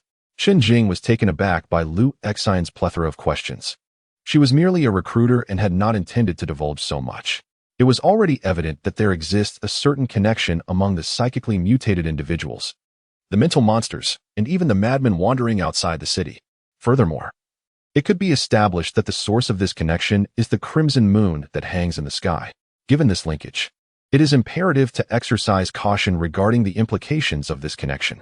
Therefore, our assessment evaluates your control over your abilities. Only those who can maintain control will be recruited. Lu Xian pondered for a moment and asked, what happens if one loses control? Qin Jing paused, gazing at Lu Xian, and replied, then you will become a new source of contamination. Lu Xian was momentarily startled by this revelation. Qin Jing quietly observed the young man before her, inadvertently capturing each nuance of his expression. He appeared to be a suitable candidate for recruitment, although his initial potential was not the strongest. The outcome of the CAF incident demonstrated that he was adept at utilizing his abilities. As a member of the spider lineage, he had independently vanquished a mental monster, even in the absence of external assistance.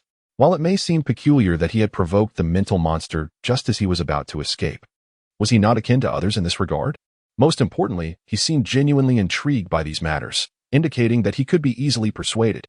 What you have mentioned piques my curiosity. Furthermore, I have indeed been seeking a part-time opportunity.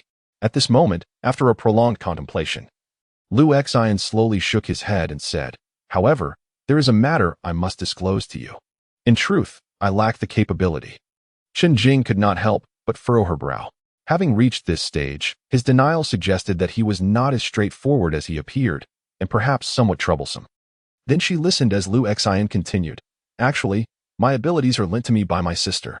Qin Jing's gaze turned somewhat somber, and after a brief silence, she gently tapped the table and inquired, who is your sister?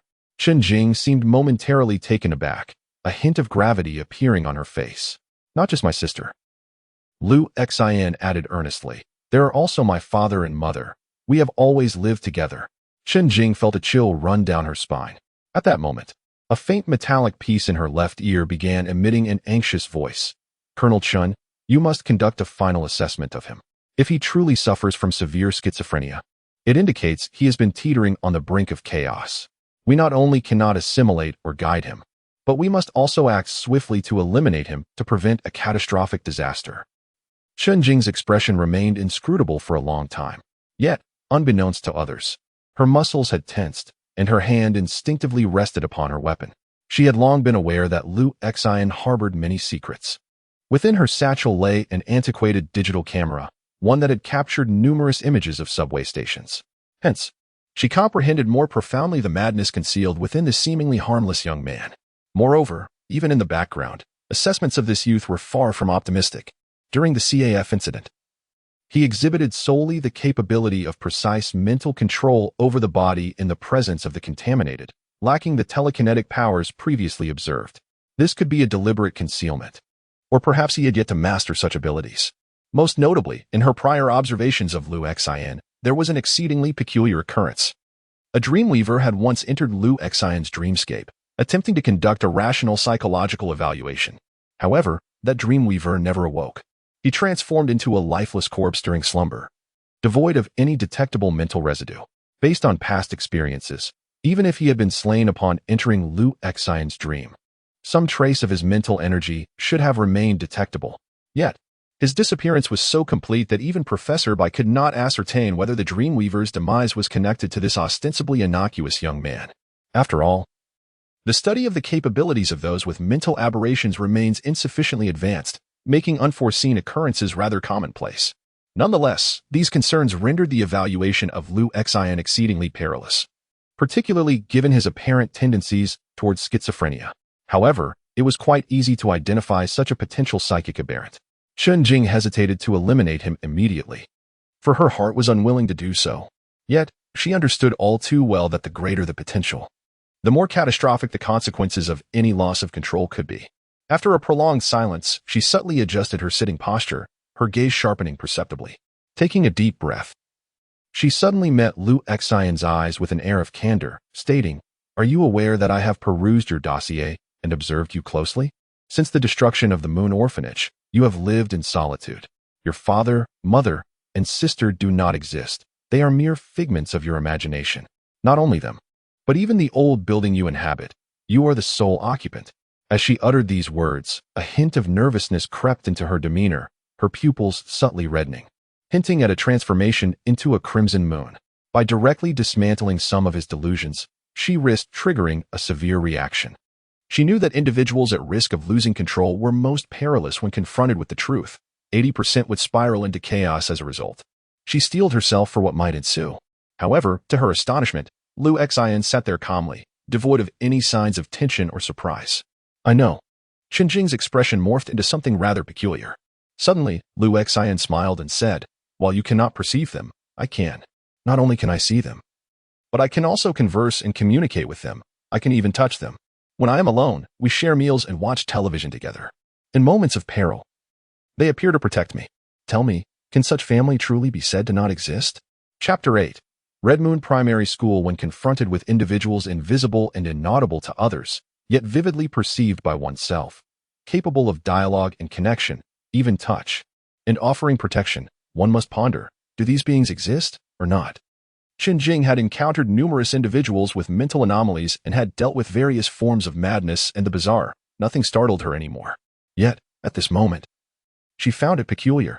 She sensed that Lu Xian, as he spoke these words, appeared remarkably earnest and lucid. The juxtaposition of calmness and madness, normalcy and eccentricity, presented itself simultaneously within one individual. A voice echoed through her earpiece, urging her, "Team Leader Chun, the arm preparations are complete. You must promptly conduct his final evaluation." Chen-Jing remained silent, as did Lu Xian, who sat across from her. Both seemed lost in contemplation, grappling with myriad questions. Chen-Jing quickly formulated a plan in her mind.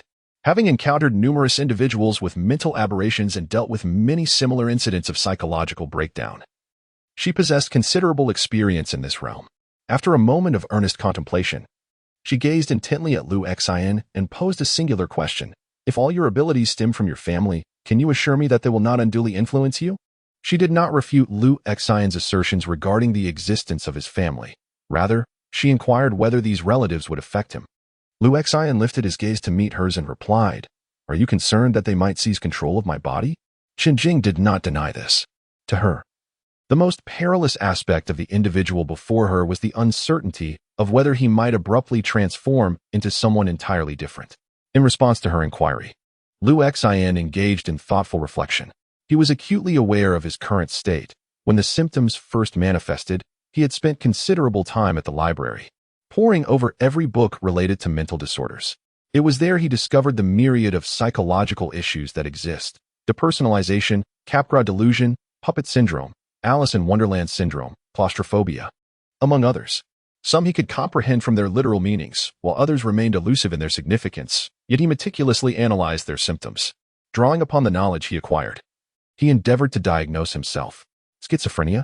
It did bear some resemblance, yet Lu Xian harbored a lingering sense that he was not merely an ordinary case of dissociation. At first, upon encountering this woman and hearing her speak of matters such as mental aberrations, he felt a flicker of anticipation within him. Perhaps she possessed the ability to heal herself. Or maybe she regarded his condition as something explicable, not a mental illness, but rather a different form of normalcy. However, upon witnessing her reaction, Lu Xian realized that his hopes had been dashed. If she considered him to be normal, why would she exhibit such vigilance? He found her watchful gaze disconcerting. His sister was a delightful child, enamored with toys and playful antics. His father enjoyed cooking, a sincere man who often lingered in the kitchen. His mother was gentle, never engaging in quarrels, preferring to reason with others. This individual, however, was far too ordinary. He was describing several non-existent people with an earnestness and normalcy that was unsettling. The more vividly he articulated them, the tenser Chen-Jing became. She lit a cigarette to mask her emotions, while the urgency from her headphones persisted. Yet, considering this person's usual demeanor and the state of the high wall city, she hesitated momentarily. Ultimately, a resolution crystallized in her mind. She retrieved an envelope from her side and slid it across to Liu Xin, meeting his gaze as she declared, "The assessment regarding you was arranged by me. For the sake of objectivity, it was conducted without your prior knowledge. However, you have successfully passed the evaluation and assisted us in eliminating that Class 1 mental anomaly. Thus, you have effectively completed a commission, and here lies your reward." Liu Xin momentarily paused, lifting the envelope and peering inside, where he discovered bundles of banknotes. Each note bore a denomination of 50 yuan. The disappointment that had briefly clouded Liu Xin's expression suddenly brightened with a glimmer of hope. This amounted to 10,000 yuan. Chen Jing had alleviated his struggles of counting the money, stating it outright. 10,000? A subtle change was evident on Liu Xin's face. Following the Red Moon incident, the monetary system had undergone a thorough reshuffling, and now, at the company, his monthly salary was merely 1,000. He was, after all, the model employee. "It is what you rightfully deserve," Chen Jing remarked, observing the hint of surprise on Liu Xin's face, and added with a smile. "Furthermore, with these newfound abilities, earning should not pose a challenge. It is still rather difficult." Liu Xin silently contemplated, clutching the paper bag tightly in his hand, and said, "I happen to be in need of funds." Chen Jing pondered thoughtfully, considering a fondness for money might decrease the risk factor. Liu Xin appeared noticeably anxious, hesitating for a moment before softly inquiring, "Do you consistently provide such generous sums?" "It will be more than what you currently receive," Chen Jing stated. "This time, the spiritual entity has been thoroughly investigated, and we have established containment measures. Even without your intervention, we can easily eliminate it. Therefore, we are offering a reward of only 10,000 yuan. Under normal circumstances, when a member of the action team completes both the investigation and eradication tasks, the usual compensation we approve is around 30,000 yuan. 30,000. Liu Xin did not pay attention to anything else. He was clearly taken aback, his expression tinged with a hint of excitement. Indeed, Liu Xin found immense delight in these words. As he exited the bar, twilight had yet to descend, and the crimson sun cast its glow upon this dilapidated city. In the southern sky, a moon, faintly tinted with a rosy hue, hung at the horizon. 10,000 yuan. Just like that, was bestowed upon me. Liu Xin felt an undeniable sense of incredulity. Previously, he had been unaware of his newfound ability to earn such a sum. However, he cherished this money and found it essential. With a gentle sigh of relief, Liu Xin gathered his spirits and made his way to the bus stop. Awaiting the arrival of the number 2 bus, after a leisurely hour of swaying on the bus, he arrived at the eastern side of Satellite City. In front of a cluster of low and dilapidated buildings, he strolled through several streets, passing by listless vendors and drunken men leaning against walls with their bottles in hand, until he reached a house.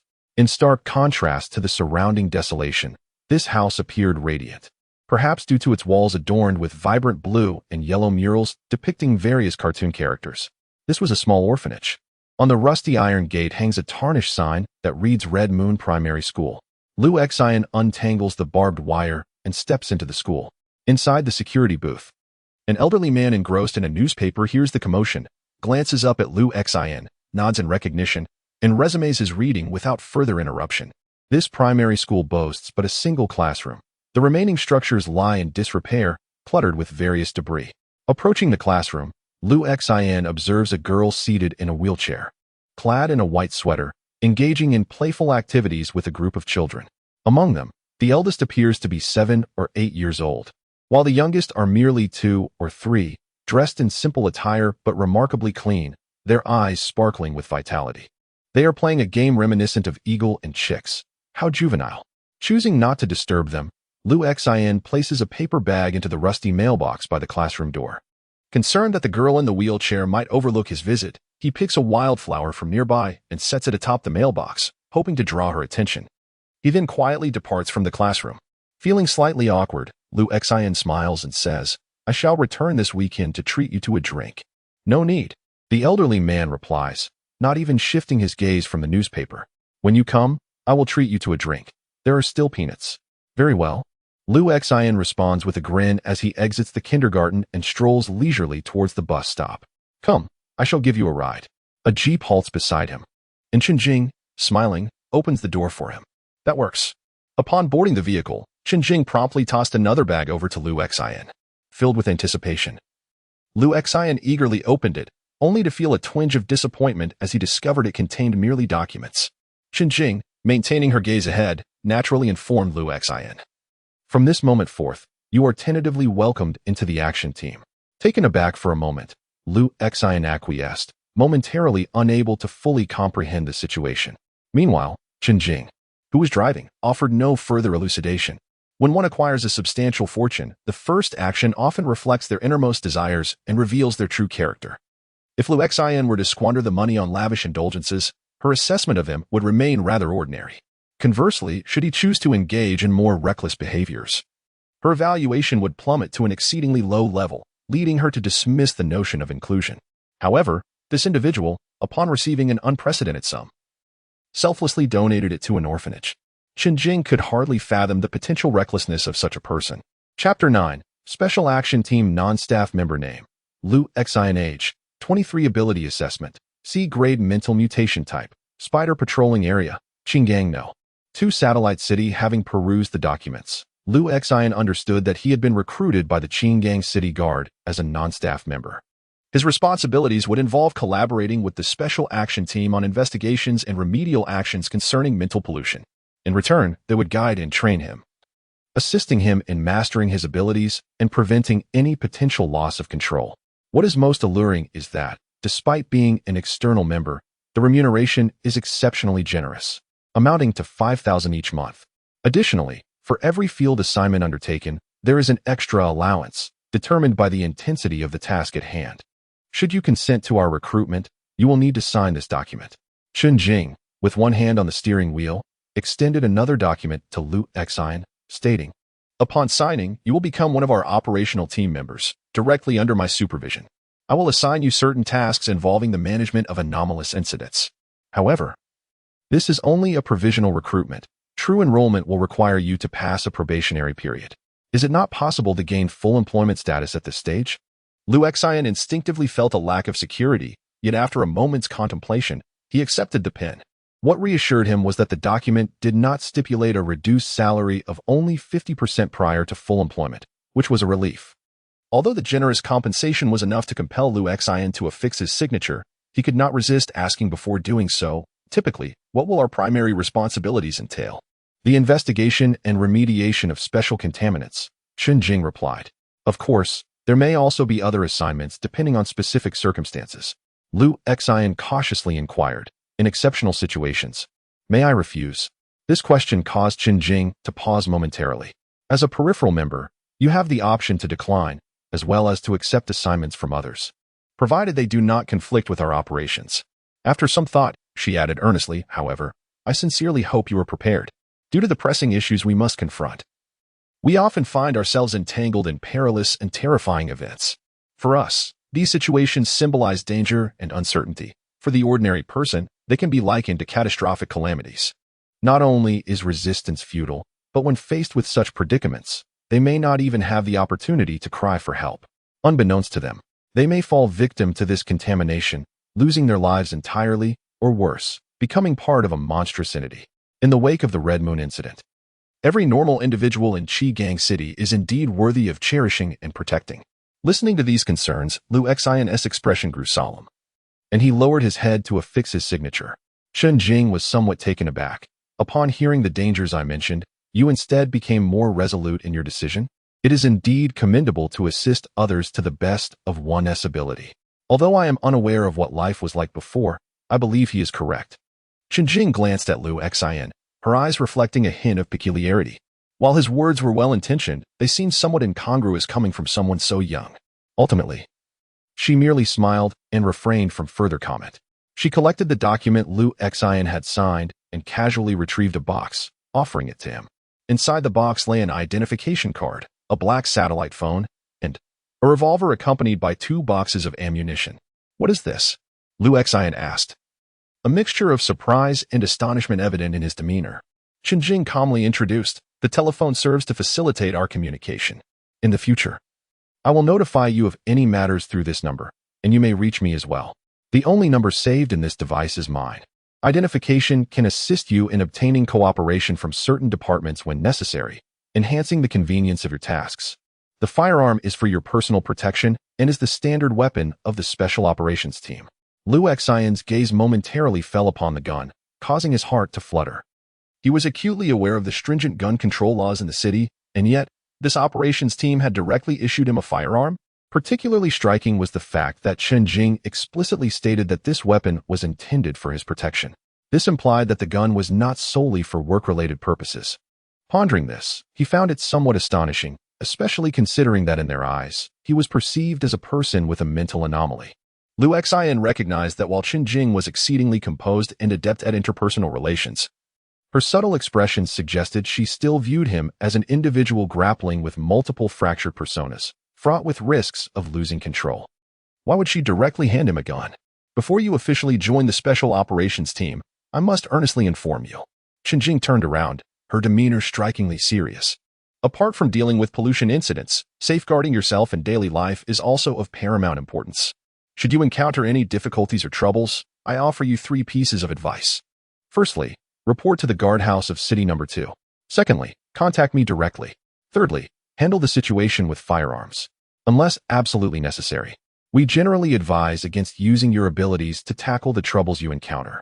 Listening to Chen Jing's words, Liu Xian gradually came to a realization. Perhaps it was precisely because she perceived a potential for him to lose control that she entrusted him with a firearm.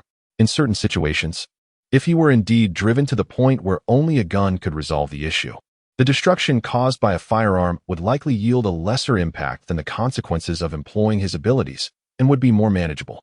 They provided him with a gun precisely because they feared him. That makes sense. Any rational individual encountering someone like me would undoubtedly exercise caution. Meanwhile, in Chen Jing's earpiece, a voice was relaying information. Records indicate that since the re-establishment of the Red Moon Orphanage, he has been providing financial support, seemingly due to his own experience as an orphan, fostering sympathy for these children.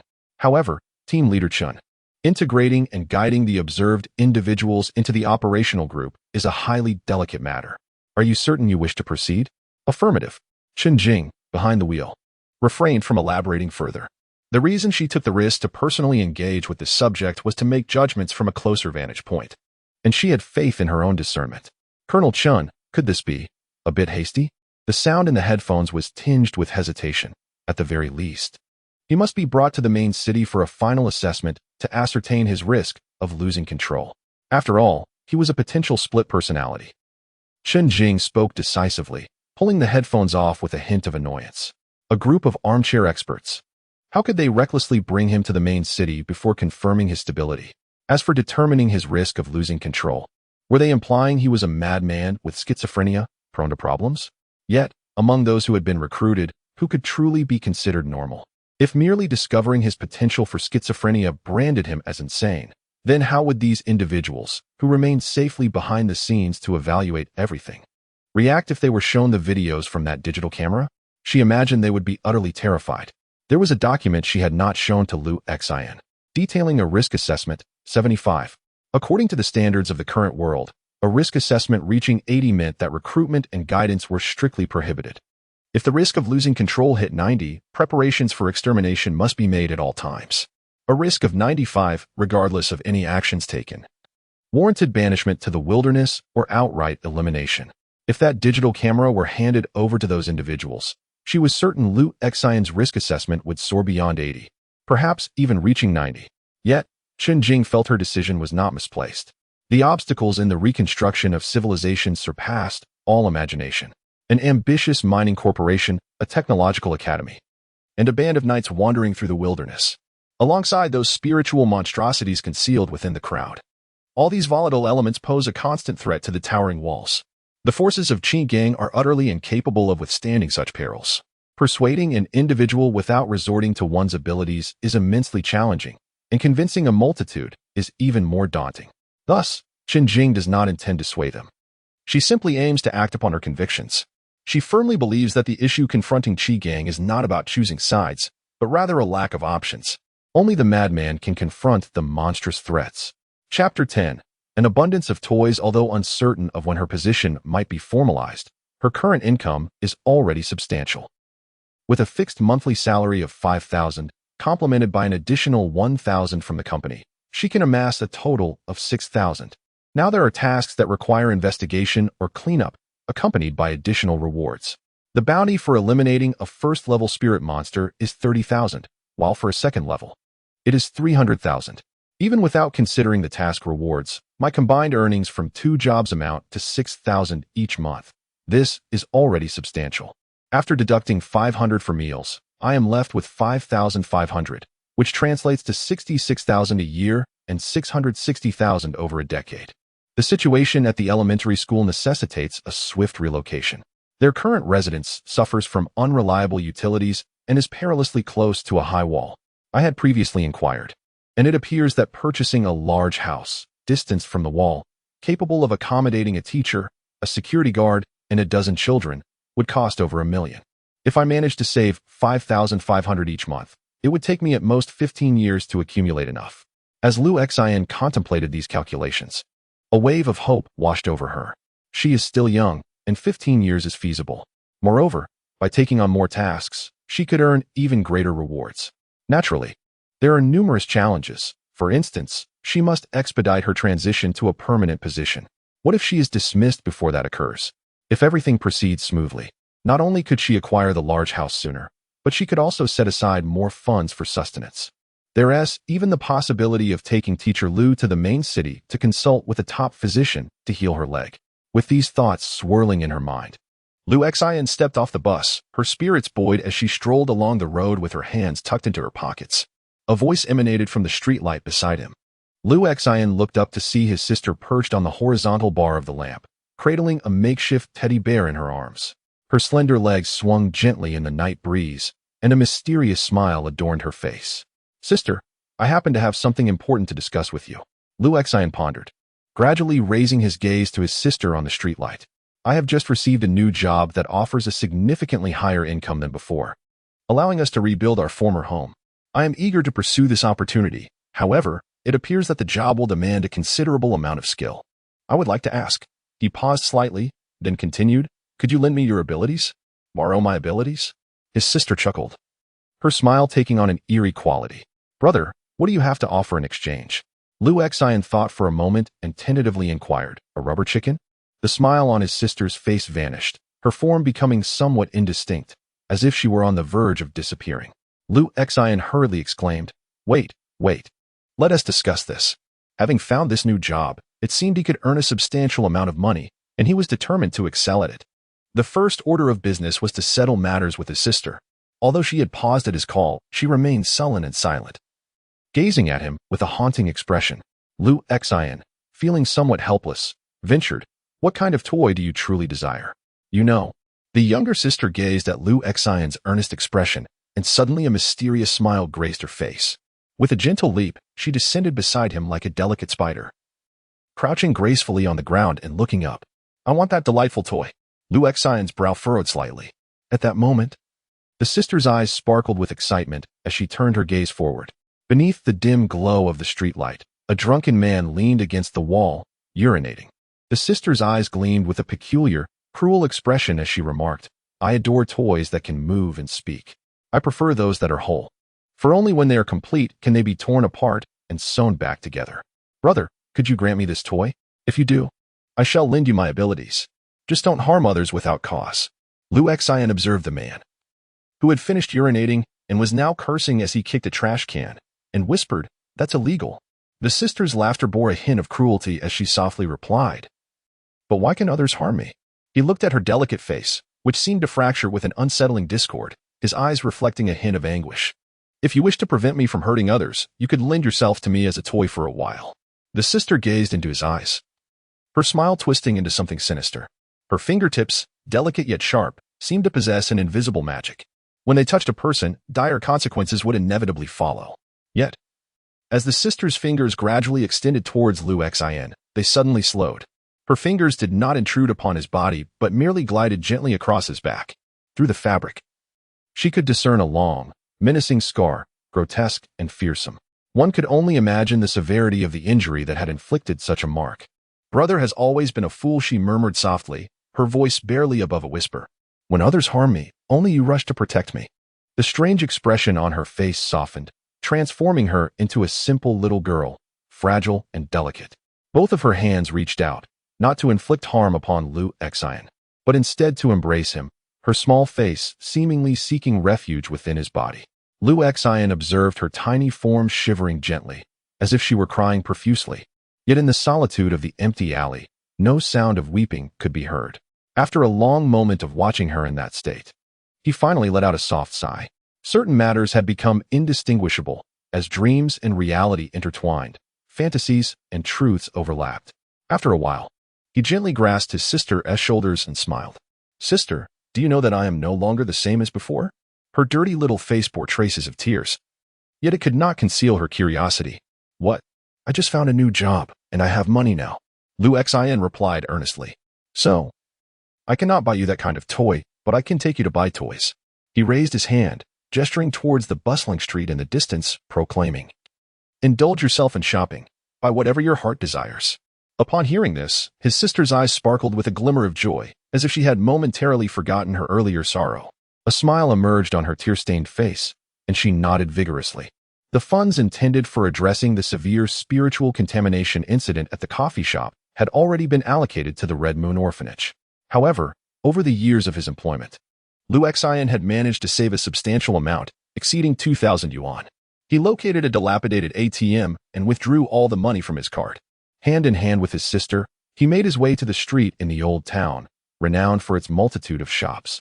With the prospect of a new job that promised greater earnings, he felt liberated from financial anxieties. Ignoring the curious glances of passers-by, he was unconcerned about his expenditures, determined to spend until the last cent whatever his sister agreed to or set her sights upon. He purchased without hesitation.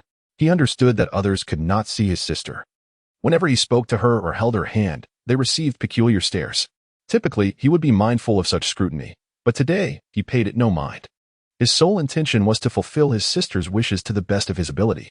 In the end, he found himself laden with 4 or 5 bags in one hand, a few large teddy bears on his back, and an assortment of toys tucked under his arm. Amidst the bemused gazes of those around them, he led his sister to a bridge overlooking the river, where they piled all the toys together. Surrounded by this treasure trove, his sister's eyes gleamed with delight. She twisted off the head of the Barbie doll, yanked off its legs, while he gouged out the eyes of the teddy bear and tore its body in half. She swapped the arms and legs of the puppet, and extracted the batteries from the plush baby that could only cry for hugs and kisses. She reveled in the destruction of these toys, her face radiating an unprecedented sense of satisfaction. Meanwhile, Lu Xian leaned against the railing, smoking a cigarette, quietly observing his sister. "I'm so happy, brother." At last, his sister lifted her head, her smile surprisingly beautiful. Lu Xian felt a wave of relief wash over him, and he chuckled. "Then you will lend me your strength, right?"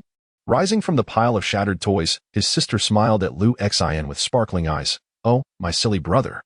Don't you realize that you can forcibly utilize my abilities?" "I know." A genuine smile suddenly illuminated her somewhat distorted face, and she extended her slender palm towards Lu Xian. "When you need me, I will be right by your side." Meeting her gaze, Lu Xian earnestly reached out his hand. Clap. Beneath the crimson moon, he and his sister gently high-fived, as if sealing a pact. Chapter 11. Family, whether in daylight or darkness. The light within the house was persistently dim. At night, the warm glow of the lamp offered a semblance of coziness, yet during the day, it felt rather gloomy. Nevertheless, Lu Xian's spirits remained high. The elegant and gentle mother had already set the breakfast on the table, consisting of 3 bowls of plain porridge, accompanied by a plate containing a half-salted egg. She only consumed a small portion of the egg white, generously leaving the rich, oily yolk for Lu Xian and her younger sister. Lu Xian, in turn, relinquished most of his share to his sister. Their father, however, did not join them at the table. He rarely ventured out of the kitchen, and whenever he did, chaos ensued. "Are you prepared to embark on that new job today?" Mother gently inquired of Lu Xian, as if engaging in casual conversation. Little Lu has truly grown up. Her gaze was filled with pride as she offered him a piece of egg white. "Juggling 2 jobs is quite arduous. Make sure to eat well."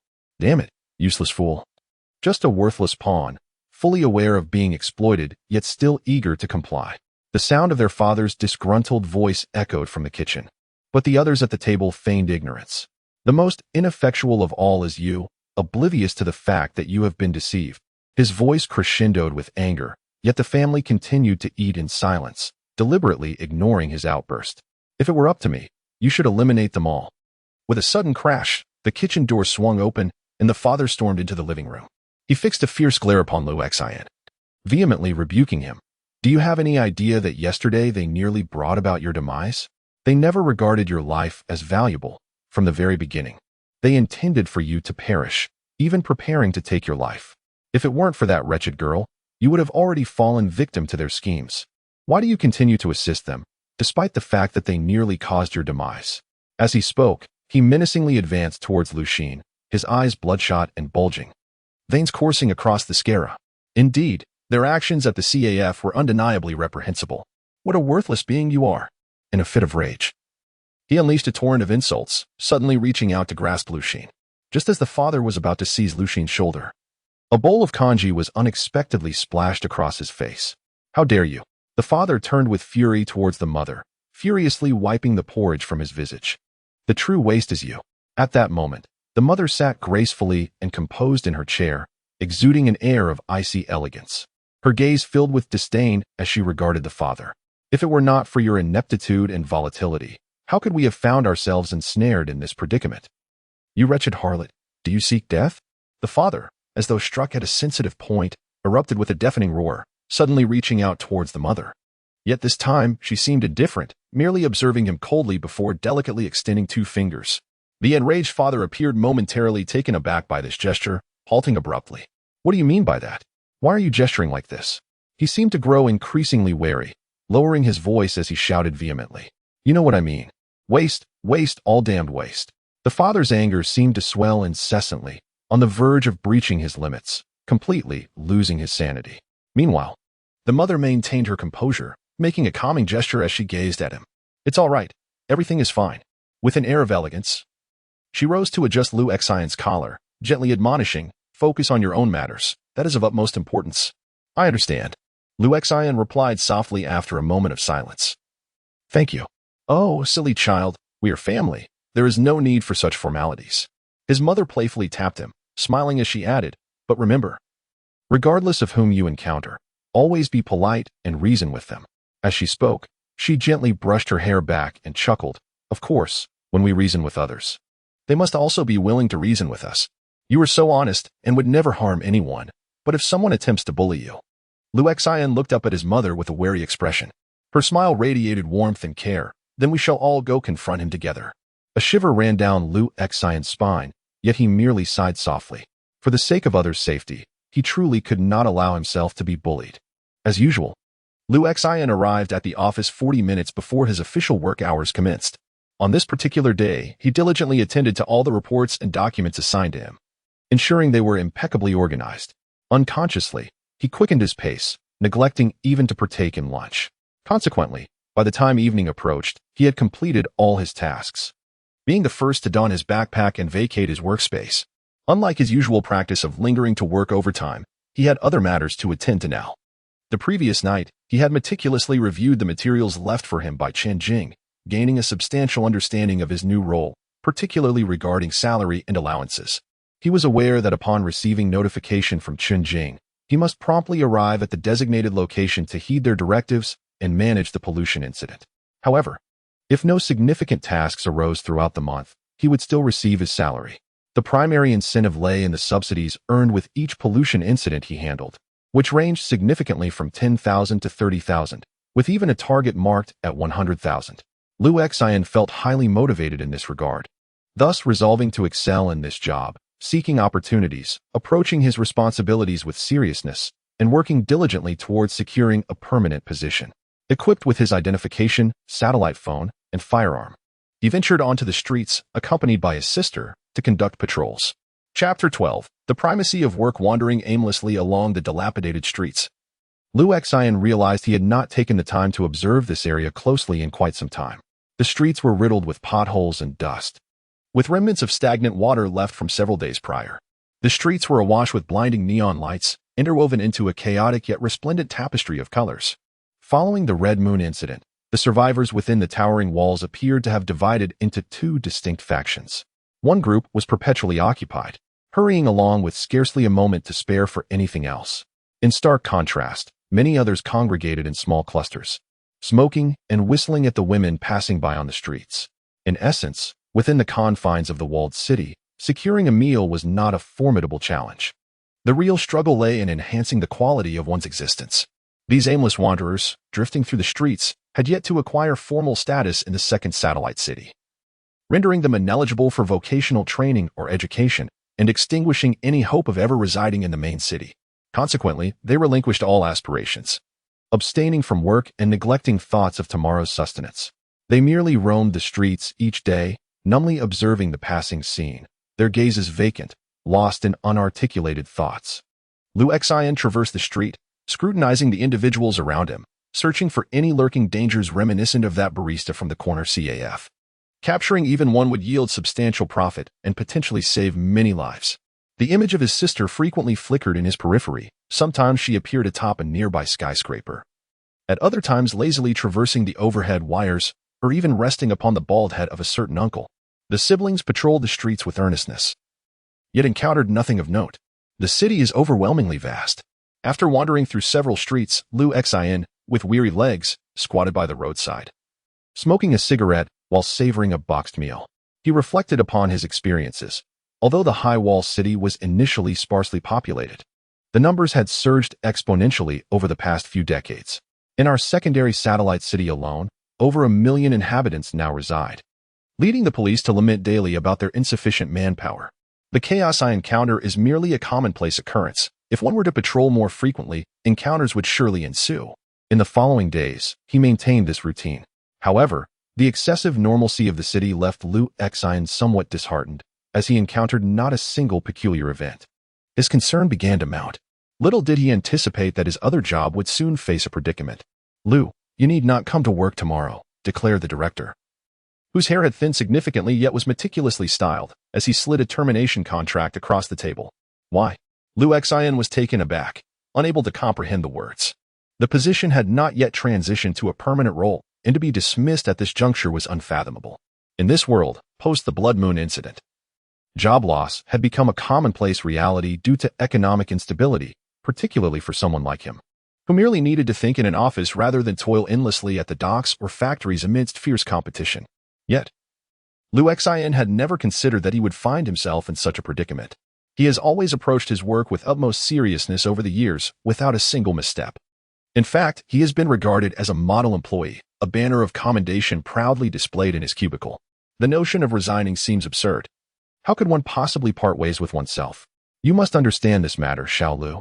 The director managed a strained smile, offering a cigarette to Liu Xian, revealing teeth stained yellow from nicotine as he spoke.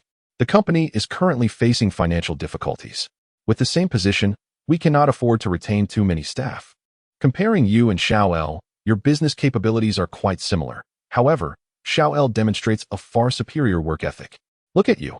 Recently, you leave early every day, disappearing before the official end of the workday." Liu Xian recalled the young man who had always accompanied him with a cheerful demeanor, eager to learn the intricacies of the job, and fell silent. He understood the implication behind the director's comments regarding his early departures. In reality, he had not left early. He simply refrained from staying late to work overtime. "Director, could you grant me another chance?" Liu Xian's heart brimmed with unspoken thoughts. Yet he ultimately managed to voice a timid request. The director's face contorted with difficulty. "Alas, you are an experienced employee, and I truly regret this.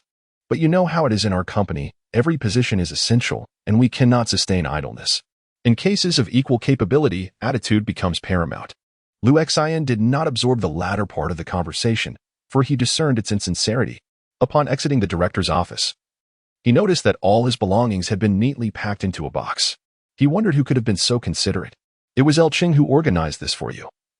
He had long contemplated moving here. Aunt Sun, with her curled hair, quietly remarked to Liu Xian, "Little Liu, it's not that I'm criticizing you, but you were simply too honest. I've previously advised you not to divulge everything to others.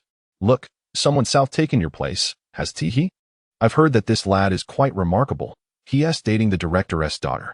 With the director being so astute, how could he possibly not favor his own kin for work?" Liu Xian silently gazed at the banner in his box, reached into his backpack, and felt the gun inside. Yet, In the end, he refrained from drawing it out. Instead, he descended to the ground floor, lit a cigarette, and strolled slowly. He recalled Chun Jing's earlier counsel. If one encounters difficulties in life, she had suggested 3 options. First, call the police. Second, contact her. Third, use the gun. Chapter 13. Work enthusiasm. Lu Xian pondered seriously. Reporting such matters to the police seemed rather inappropriate, and using the gun was out of the question, as he was not insane.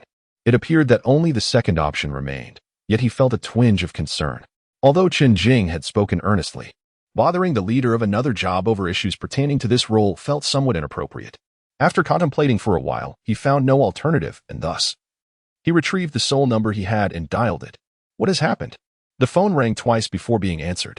On the other end, Chun Jing's voice was clear and composed, yet it inexplicably conveyed a hint of tension. I apologize for calling you, Colonel Chun. Lu Xian said as politely as possible. The issue is on my end. Something has arisen. What kind of issue? Lu Xian detected subtle sounds. As if countless individuals had abruptly ceased their tasks, enveloped in an extreme silence.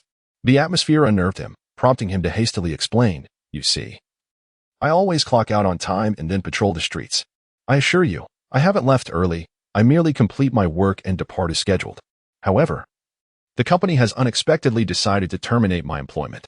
On the other end, there was an oppressive silence. After a moment, Chen Jing's voice broke through. Patrol? Yes. Lu Xian replied. I check the streets for any peculiar entities as a precaution. I assure you, it doesn't interfere with my work hours. I only do this after my shift ends. Yet, the company still dismissed me as the director intends to assign my position to someone else. Chen Jing's tone was a mix of relief and resignation. Is this the reason you've called me?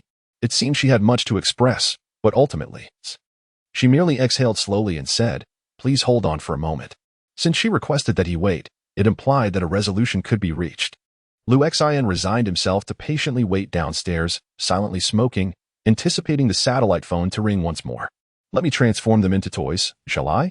His sister appeared by his side at an indeterminate moment, anxiously crawling around him. Her body seemed to contort even more than usual, with hair cascading down to obscure much of her eyes. Yet this only served to render the remaining eye increasingly luminous. With a hint of excitement, she gazed at Lu Xian and exclaimed, Brother, how dare they bully you? Shouldn't we eliminate them all? Mother would surely be delighted to assist. Perhaps even father would lend a hand. At that moment, passers-by were nearby, prompting Lu Xian to feign ignorance of his sister's presence and divert his gaze to the legs of a woman walking by. After a minute or so, he suddenly noticed the director hastily descending the staircase, flanked by 2 flustered figures. The director, wiping the sweat from his brow, rushed down the steps and immediately spotted Lu Xian, who was squatting by the roadside smoking. He hurried over, grasped Lu Xian's hand, and said, Oh dear, little Lu. Why didn't you mention this sooner? Lu Xian was perplexed by the director's words, allowing him to hold his hand without a response. Since you know Supervisor Lu from the main city Boga Technology, why didn't you tell me earlier? Yet, Lu Xian remained at a loss for words, as he had no acquaintance with any Supervisor Lu. Nevertheless, he understood that his job was secure.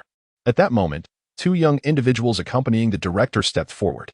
One of them, dressed in a pearl blouse and bearing an expression of discontent, was none other than the director's daughter, Xiaoqing. Known for her haughty demeanor, often looking down upon others in the office, she had earned the moniker Princess Xiaoqing among her peers. The other was El Cheng, a persistent student eager to learn from Lu Xian. El Cheng forced a smile, grasping Lu Xian's hand, and said, Brother Lu, I sincerely apologize. I didn't intend to usurp your position. It's quite all right, Lu Xian replied. El Cheng, taken aback by Lu Xian's magnanimity, brightened and asked, Brother Lu, may I join you in this new project? Lu Xian regarded him for a moment. Judging by the director's demeanor, this new endeavor appeared to be significant, and if successful, the rewards would likely be substantial. El Cheng's smile abruptly faltered. Meanwhile, Princess Xiaoqing seemed on the verge of a tantrum, but unable to gauge Lu Xian's standing. Merely rolled her eyes in silence. Those connected to the main city possessed profound backgrounds. Chen Jing's voice resonated through the phone. Has the issue been resolved? Lu Xian nodded, recalling that Chen Jing could not see him, and added, It has been resolved. That's good to hear. After a brief pause, Chen Jing continued. You have been recruited by us and provided with ample support, yet you still choose to undertake this task? After a moment of silence, she suddenly inquired, Why do you wish to patrol? Lu Xian, taken aback by the question, replied, "Isn't the salary you provide meant for this very purpose?" Chen Jing seemed to let out a sigh, and Lu Xian sensed a hint of distress in her demeanor. "Given your high level of enthusiasm for work, there happens to be a matter that requires your attention." On the other end of the line, there were faint sounds, as if she was pressing down on the receiver, requesting some information from others. After a brief pause, her voice emerged. "I just instructed a subsidiary of Bagoo Technology to provide your company with a service related to material transportation. This presents a perfect opportunity for you to establish a connection with Qin Ran, the owner of Sifang Transportation Company. Please ascertain whether there are any issues on his end, and report back to me promptly." Listening to Chen Jing directly assign a task, Lu Xian felt both surprised and pleased. The leadership has begun to delegate work. This is a positive development. He quickly inquired, "What kind of issues?" Chen Jing replied over the phone, "The intelligence gathering department indicates that there have been at least 7 or 8 homicides recently linked to his Sifang Transportation Company. Hence, I need you to investigate whether these cases are merely murders or something else." 7 or 8 lives. Lu Xian was slightly taken aback and asked, "What if it is murder?" After a moment's pause, she responded, "But if it is something else, report it immediately." "Is it more reassuring if it is merely murder?" Lu Xian was momentarily stunned, only to grasp the absurdity within her words, a sense of surrealism surging within him. In the eyes of those addressing pollution, are cases involving 7 or 8 lives considered trivial? After a while, he cautiously inquired, "Is there any danger involved?" Chen Jing remarked, "Indeed, whether it be murder or infection, that group poses a significant threat, albeit primarily to ordinary individuals.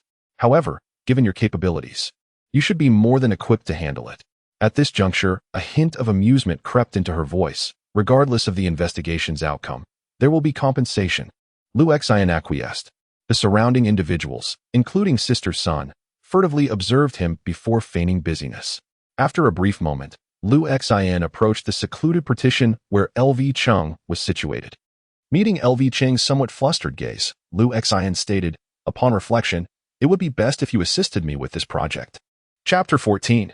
My gun is quite serious. The Sifang Transportation Company stands as one of the largest freight enterprises in the northern part of the city, specializing in the transport of goods between satellite towns. Occasionally, they even engage in freight services connecting the main city and other fortified locales. The proprietor, a woman surnamed Chen, is reputed to run a substantial business that extends its reach beyond the nearby satellite towns, even establishing connections with the main city. Little Lu, are we certain that we wish to seek them out? Unexpectedly, upon receiving Lu Xian's consent to join the project, LV Chung expressed profound gratitude. He understood that, given his qualifications, even with the favor of the director's daughter, remaining in this company without any tangible achievements would prove to be an arduous task, particularly after his unsuccessful attempt to usurp Lu Xian's position, which had rendered him the object of disdain within the office, tarnishing his reputation. Thus, he exhibited a profound dedication to this role. For the company, this responsibility held significant importance. As a small trading firm, their primary business revolved around commerce between satellite cities. However, the project assigned to Lu Xian was related to the central city, and engaging in business with the main city was the aspiration of every enterprise. Consequently, he not only swiftly assisted Lu Xian in organizing the necessary documents, but also resolved to accompany her on the inspection trip.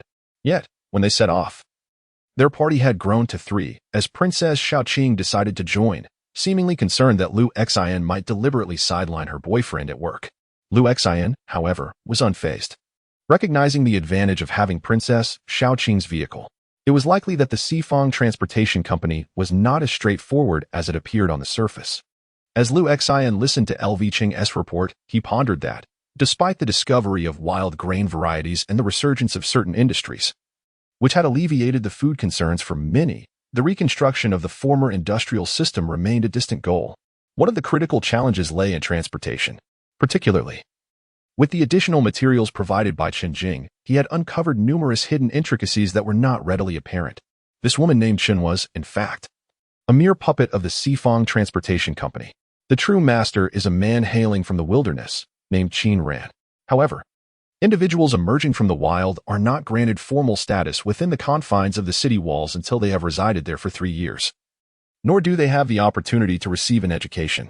Moreover, they are prohibited from registering a company until they have lived there for a full decade. and they are barred from holding positions in administrative departments. Consequently, he has had to push one of his lovers into the limelight. And the operations of the Sifang Company are likely to entail more than merely the straightforward transportation of goods. Those born of the wilderness are certainly not simple. Nor are they likely to be obedient. They are resourceful and daring, especially when few are willing to engage in transportation business outside the city. Lu Xian offered little explanation. For his company, this indeed represented a business opportunity. Yet, for his other line of work, it was essential to assess Qin Ran directly to ascertain any potential issues. The princess driving ahead, Xiao Qing, rolled her eyes through the rearview mirror, feeling that Lu Xian was putting on airs in front of her boyfriend. Nevertheless, having endured a reprimand from the director the previous day, she refrained from voicing her thoughts at that moment. Soon, the vehicle arrived at the Sifang Transportation Company in the northern part of the city. Before them lay an expansive factory, much of its structure dismantled, with neat cement pathways laid out. In the spacious yard, a row of trucks, reinforced with heavy steel plates, and even spiked, stood parked. Each vehicle, without exception, appeared grimy, resembling monstrous creatures encrusted with moss and mud. Previously, a phone call had been made. As Lu Xian and his companions descended, a young man approached, sporting half-shaved hair, a cigarette dangling from his lips and clad in flip-flops. He swung his gaunt arm, nearly resembling a mere stick, gesturing towards Lu Xian and the others before striding inside. Along the way, they were subjected to the chilling scrutiny of several passers-by, who appraised them with discerning eyes. Among these onlookers were brash youths flaunting their bravado, as well as formidable men exuding an air of toughness. "Please, go in and discuss matters with the manager," Lu Xian remarked with a smile to LV Qing and Princess Xiao Qing as they reached the office entrance. "I shall remain outside to inspect their vehicles." LV Qing and Princess Xiao Qing hesitated momentarily, but the latter swiftly urged LV Qing forward, and they hastened inside. It was only fitting to examine the vehicles intended for transporting goods before finalizing the contract. Moreover, should LV Qing succeed in negotiating specific terms, it would undoubtedly reflect commendably on his professional capabilities. Princess Xiao Qing possessed a keen sense of priorities in such matters. Once they entered, Lu Xian leisurely began to pace outside. Chun Jing's dossier merely indicated a connection of 7 or 8 homicides to this company. Yet it remained uncertain whether these incidents were linked to cases of psychological distress. In their line of work, disputes and unscrupulous dealings often resulted in casualties, which, in the grand scheme of things, were commonplace occurrences. For the towering walls of the city, such cases were trivial, hardly meriting attention. At present, Lu Xian's objective was to ascertain the truth behind these events. He first wandered around the company, hoping to encounter the peculiar phenomena he had witnessed during the CAF incident. Outside, the atmosphere was indeed quite fierce. Lu Xian circled the premises a few times, meticulously examining several trucks, pondering to himself. On these trucks, he observed a plethora of diverse marks. Some appeared to be caused by stones, while others resembled knife slashes. Furthermore, he noted dark red stains on the tires and chassis, uncertain if they were blood. Lu Xian was not particularly skilled in such matters, yet he felt compelled to project an air of professionalism. Hence, he scrutinized the surroundings, contemplating where his suspicions might lie. Suddenly, a commotion erupted from a row of single-story offices filled with cries and shouts. He hurried over to find a group of unruly young men surrounding Lu Qing, kicking him while hurling vicious insults. "Is this how you conduct business? We toil endlessly outside, risking our lives, only for you to drive down our prices? Don't act cultured in front of me. I could toss you outside to those lunatics right now." Lu Qing curled up, pleading for mercy, while Princess Xiao Qing shouted from the sidelines, too fearful to intervene. "What is happening?" Lu Xian quickened his pace, pulling his backpack to his chest. Princess Xiao Qing, tears streaming down her cheeks, lamented, "We simply find their quotes exorbitant and wish to negotiate, yet they resorted to violence. Furthermore, upon reviewing their accounts, I discovered numerous discrepancies that render collaboration unfeasible. Partnering with them would undoubtedly lead to considerable complications." Before she could finish her lament, a woman rushed over, seizing her hair and striking her face with unrelenting force. "You insolent creature, who has more issues?" she spat. "If it weren't for your incessant prattling, I would have no reason to strike you. Speak up, why am I hitting you?" Princess Xiao Qing's face swelled from the blows, silencing her as she sobbed quietly. "I apologize to everyone, truly, I am sorry." After a prolonged hesitation, Lu Xian approached, repeatedly offering apologies as he inquired, "What on earth sparked this altercation? Spare me your excuses."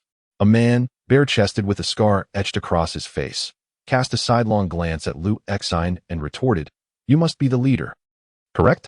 They mentioned a manager Liu over the phone. Very well, I am here for you. You called to request a vehicle, which I have arranged, along with a driver. Now, suddenly, you wish to back out? Do you think we can be trifled with? In these times, we all struggle to survive. If you grant me a concession, I shall reciprocate. However, should you refuse, do not expect us to be courteous." The elder speaks wisely. Liu Exine found no surprise in the plight of LV Chung and Princess Xiaoqing. Little did they anticipate that the logistics company in question would operate quite differently. The precise reasons for their confrontation remain unclear, yet it is quite natural for two opposing attitudes to clash. Discuss? The scarred man scoffed, spitting on the ground, and remarked, "Everyone is preoccupied with surviving. Who has the time to engage in idle banter with you?" Liu Exine's expression grew somewhat troubled as he inquired, "What do you intend to do?" The scarred man replied, "Sign the contract, swiftly pay, and get to work. It's simpler for everyone." After a brief silence, Liu Exine asserted, "The contract cannot be signed so hastily." Upon hearing this, the scarred man let out a cold laugh. This young manager seems quite resolute. At that moment, the surrounding individuals lazily approached, each wearing a half-smirk, encircling Liu Exine. Observing this scene, Liu Exine hesitated for a moment before suddenly drawing a gun from his backpack and pointing it at them. A gun? The onlookers paused in astonishment. Even Lu Qing, who lay kicked on the ground, and the princess, whose hair was being tugged, stared wide-eyed. No one anticipated that Liu Exine would brandish a firearm. He actually possesses a gun. Haha. Yet, almost immediately, laughter erupted. The expressions of these men morphed into mockery. Even the woman gripping the princess's hair wore a disdainful look. Some individuals stealthily revealed pointed metal pipes or brandished hammers and axes. It was truly unexpected that there were people wielding firearms within these walls. Heh, little brother, is that gun of yours even legitimate? A group of individuals, laughing heartily, gradually approached. Among them was a lean yet wiry young man, clutching a rusted knife, seizing the moment when no one was paying attention.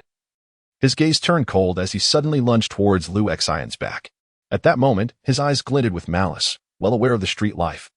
He understood that gaining prominence among ruffians was paramount, yet such opportunities were rare and often came at a perilous cost. Typically, it was a matter of who was most ruthless and swift in action. This unsuspecting target was fated to be unfortunate. And if he could strike him down with a single thrust, a sumptuous meal awaited him that evening. However, before he could deliver the fatal blow, Liu Exine, seemingly unprepared, abruptly turned around. In his hand was a firearm, and without hesitation, he fired. Bang! The young man emitted a horrific scream, collapsing 2 meters away, blood gushing from his left thigh.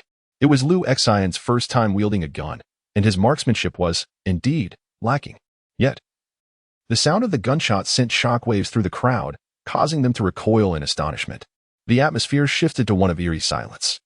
As the laughter and jeers vanished completely, leaving only the wounded youth writhing on the ground, clutching his leg and howling in agony, his cries reminiscent of a slaughtered pig, tinged with unmistakable sobs. Every gaze directed at Liu Exine was one of incredulity, as if they were beholding a madman. Who could have anticipated that he wielded a real firearm? Even more astonishing was his audacity to pull the trigger. This was within the confines of the city walls, not beyond them. Was the security detail truly ineffectual? While those accustomed to the wilderness often exhibited a fierce demeanor, they were not without fear. In fact, they feared death all the more. The young individuals mingling in the city, fueled by impetuousness, dared to undertake anything, which was precisely the reason why Liu Exine struck first. After incapacitating the man, Liu Exine swiftly redirected his firearm towards a middle-aged woman standing at the back of the crowd. Do not provoke me. It is evident to all that my weapon is quite serious. Chapter 15. Business as usual. One might have presumed that you were merely biding your time within the company, yet here you are, audacious enough to wield a gun. In the ensuing silence, the middle-aged woman, who was now under Liu Exine's aim, made no attempt to flee. Instead, she gradually pushed her way through the crowd, stepping closer to Liu Exine. Facing the barrel of his gun, she displayed no signs of fear. With a cold gaze, she remarked, "We too possess firearms, albeit not premeditated. Being held at gunpoint is inconsequential. We shall concede this round. You may depart today. Should the Security Bureau apprehend you afterward? That is of no concern to us. Conversely, if the Security Bureau does not detain you, we shall meet again in the realm of the underworld." The Security Bureau has intensified its scrutiny of firearms within the confines of Highwall City. Consequently, even for them, the number of weapons remaining within the city is scarce. Companies like theirs, which frequently traverse outside the city, often establish covert supply depots in secluded areas beyond the walls. It is not uncommon for them to possess not only firearms but potentially even small arsenals. However, under the stringent surveillance of the military patrols within High Wall City, entry into the city with an abundance of weapons is impossible. Otherwise, severe penalties await those who transgress. Indeed, under such immense pressure, they managed to smuggle in 1 or 2 firearms for self-defense. However, these weapons could not have been carried in advance. And when confronted unexpectedly by Liu Xin with a gun, they lost their initiative. At that moment, both Princess Xiaoqing and Lu Cheng were so frightened that their legs turned to jelly, their faces ashen. The moment they witnessed Liu Xin draw his weapon, their worldviews seemed to shatter. Those who had grown up within the confines of the high walls had always perceived firearms as distant and unattainable. Upon hearing the words of the female manager, the thugs released Lu Qing and Princess Xiaoqing, clearing a path for them. Yet, their gazes were icy, directed at Liu Xin as if he were a corpse. Nevertheless, Liu Xin showed no intention of departing, declaring, "I will not leave. Our negotiations are far from concluded." The woman, held at gunpoint, paused in disbelief and asked, "At this juncture, you still wish to discuss business?" "Indeed," Liu Xin affirmed. "However, the pricing must be negotiated. It cannot simply be dictated by you." After a brief pause, he added, "It must be fair." The expression on the woman's face suddenly became exceedingly complex, mirrored by the myriad of expressions among the onlookers. Just then, from an adjacent office, a man staggered out. He was tall, his face adorned with stubble, a cigarette dangling from his lips. He wore a tattered yet sturdy camouflage uniform, topped off with a red beret, which did not resemble that of the Qingang City's patrol forces, leaving one to wonder from whence he had acquired it. Upon his arrival, those surrounding him instinctively lowered their heads. Even the woman held at gunpoint addressed him, calling out, "Boss, this person." The man waved his hand dismissively and said to Liu Xin, "Put down the gun. You have the upper hand. I shall not trouble you today." At this, Liu Xin complied, placing the weapon into his backpack. Princess Xiaoqing and Lu Cheng exchanged bewildered glances, their eyes wide with confusion. "Continue with your business. You may discuss." The man instructed the woman who had been threatened. Turning to Liu Xin, he added, "Young brother, come with me." The unfolding events were utterly unexpected, leaving everyone in the room perplexed. Lu Cheng and Princess Xiaoqing were soon ushered back into the office, while Liu Xin obediently followed the man into a modest dwelling. Inside, the space was surprisingly well appointed, featuring wooden flooring, a hanging chandelier, and a large sofa on the left. Before the sofa stood a glass coffee table adorned with a platter of dumplings, several steamed buns, and a dish of red pickled peppers. The man settled himself down and began to eat with a peculiar slowness, as if savoring each bite with an unusual sense of greed, despite the food being quite ordinary.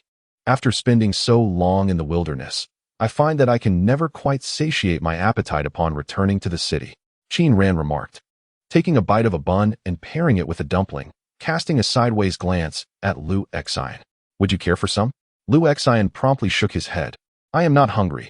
Regarding Qin Ran's peculiar inclination, Liu Xin could indeed comprehend it. Life within the high walls of the city starkly contrasts with that beyond them. The walled city, particularly Qingang City, is one of the earliest locales to have resolved the issue of food scarcity, allegedly linked to the resurgence of agricultural technology and the enigmatic wild species. Within the confines of the high walls, there exists a burgeoning livestock industry, expansive farmlands, and even a degree of mechanization. Conversely, such prospects are merely fanciful dreams for those outside the city walls.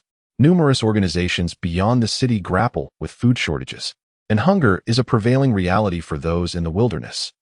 Their sole means of securing sustenance lies in relinquishing their arms in the wild and seeking refuge within the high walls of the city. However, despite the relative abundance of resources in Qingang City, where one can purchase grains, oil, and even meat, such transactions are strictly confined within the city limits. Attempting to procure food within the city for consumption outside is an arduous endeavor. The two most notorious felonies within the high walls are, first, the smuggling of armed firearms into the city, second, the transportation of foodstuffs out of it. Having endured the harsh existence of eking out a living in the wilderness, one becomes particularly sensitive to the comfort of a full meal, a restful night's sleep, and the reassurance that one need not fear an unexpected grenade from a companion. In this high-walled city, even I strive to minimize trouble. If we adhere to the rules, if you give a little, I shall reciprocate. Then perhaps we can all manage to scrape by, can we not? Qin Ran merely shifted slightly before continuing to eat, then raised his gaze to glance at Lu Xian. So, speak up, young brother. What brings you to me? His eyes bore a languid yet menacing aura, as if he had already seen through Lu Xian. Coldly, he remarked, I've encountered many who conduct business with firearms outside the walls, but you, by your appearance, clearly have never ventured beyond. So let's be frank. Who sent you here, and what is your intention? Lu Xian scrutinized him carefully, comparing his observations with the information he had. You are indeed Qin Ran? He inquired. His hand appeared to still hold chopsticks, while the other subtly descended towards the wooden tea table's underside. No. Lu Xian shook his head. I came to ask if you have encountered any peculiar occurrences. Upon hearing this, Qin Ran's expression suddenly shifted, revealing a trace of fear as he whispered, Are you scheming against me? As he spoke, the hand that had been resting beneath the table abruptly emerged, gripping a firearm. Chapter 16. Strange happenings. Spotting Qin Ran's intense reaction, Lu Xian's heart sank with understanding. Being threatened with a gun is undeniably frightening. Even though he too possessed a firearm, he noticed his sister had appeared beside Qin Ran, intently observing his head, which alleviated his concerns. He merely adjusted his posture slightly. It is not I, he said earnestly, fixing his gaze on Qin Ran. I have come to investigate if you have encountered any issues recently. Qin Jing decided to investigate a certain individual named Qin Ran to ascertain whether he posed any threat. However, Lu Xian was at a loss regarding how to proceed with such an inquiry. Thus, he opted to simply inquire directly. It is essential to adopt the right methodology in work to save time, energy, and ensure efficiency. Are you investigating me? Qin Ran's gaze hardened as he disengaged the safety on his firearm, slightly elevating it to aim at Lu Xian's head. His expression conveyed a menacing intensity. Are you from the Security Bureau? I am not affiliated with the Security Bureau. Please do not be alarmed. Lu Xian pondered how he might assuage Qin Ran's apprehensions, yet being threatened with a gun rendered him decidedly uneasy. Moreover, he discerned that, despite Qin Ran's outwardly calm demeanor, he was in a precarious mental state, resembling a taut string ready to snap. In the presence of such a volatile individual wielding a loaded weapon, it was impossible to predict whether a single word might provoke him into an impulsive act of violence.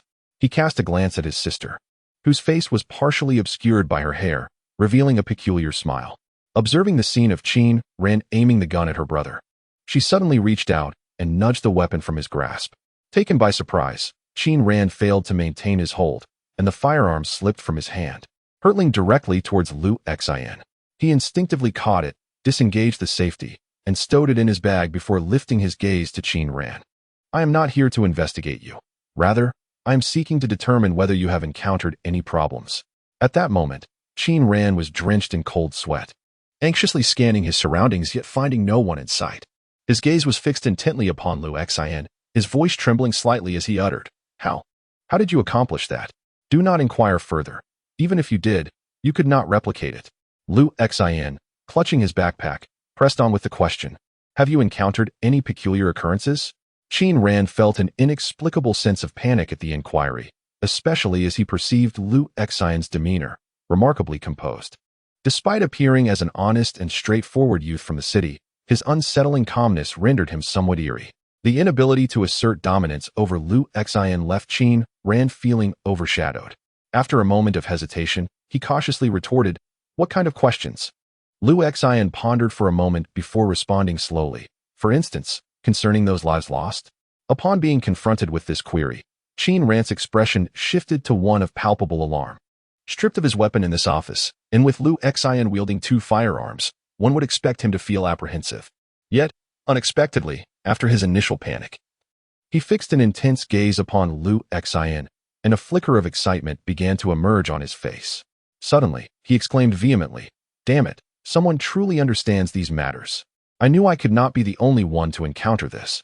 He locked his gaze onto Lu Xian, his eyes reddening as he declared, I do not know where you stand, but I have indeed encountered it. Lu Xian, now feeling a twinge of anxiety, quickly inquired, What?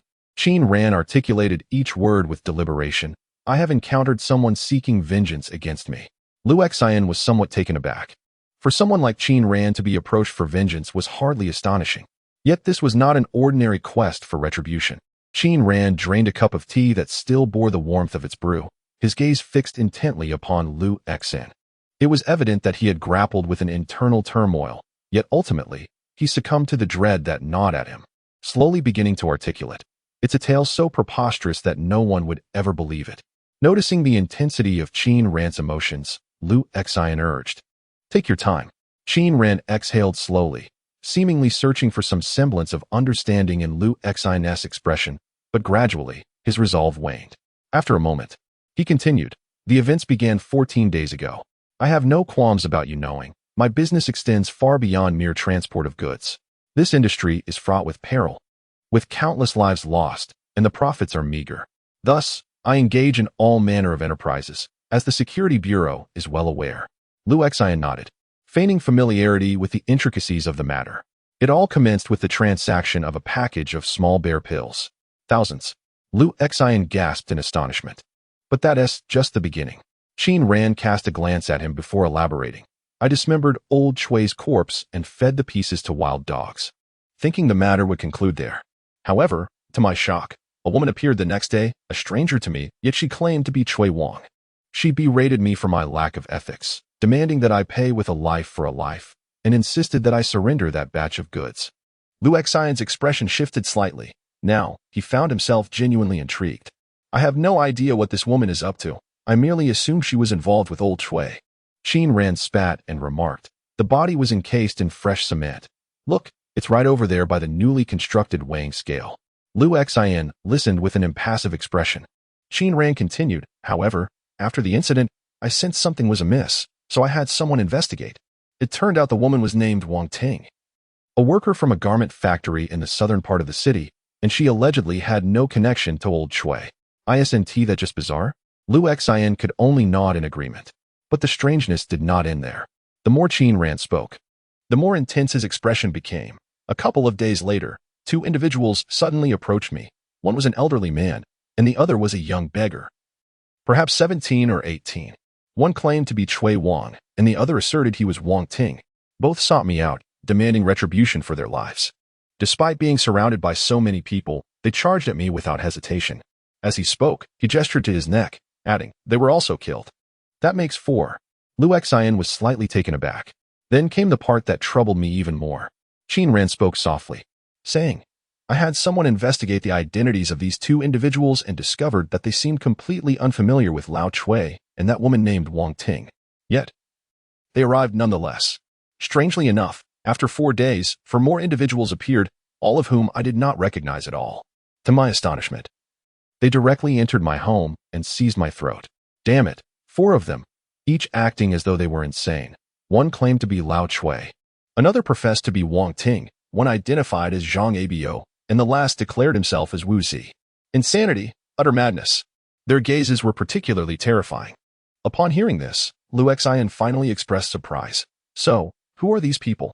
I dared not kill them." Qin Ran, his eyes reddened, whispered, "It felt exceedingly eerie, so I confined them."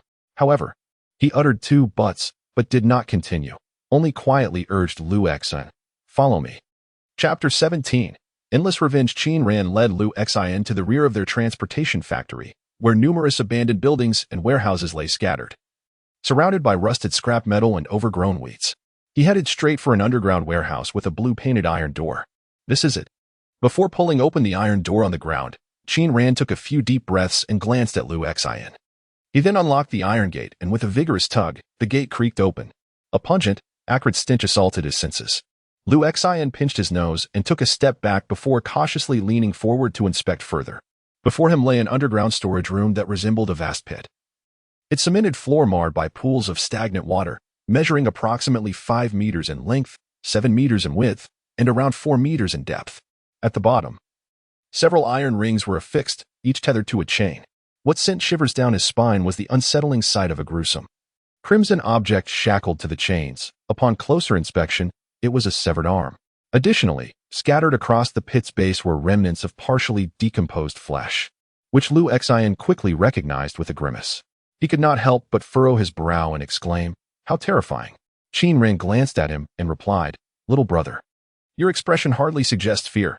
It was us who were truly frightened at that moment." He paused momentarily before continuing his narrative. Damn it. When those 4 individuals burst into my home, they truly startled me. This incident was so bizarre that I hesitated to eliminate them immediately. Instead, I confined them here, intending to interrogate them thoroughly to uncover who was behind this. However, I never anticipated that once locked away, these 4 rascals would. They would, for heaven's sake. I don't know if it was the tremor in my voice that betrayed my fear, but I intentionally spat into the pit with force, channeling my anger to mask my terror. I couldn't believe they were all lunatics. I hadn't killed them, I merely imprisoned them. Yet before I could even begin my questioning, they turned on each other. They began to gnaw at one another. Suddenly, he lifted his gaze to Liu Xin, his eyes bloodshot and brimming with uncontainable dread. Can you imagine? These bastards are human, yet they behaved like dogs, biting and devouring one another. It wasn't merely biting.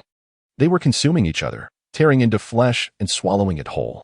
Some had their bellies split open yet continued to feast.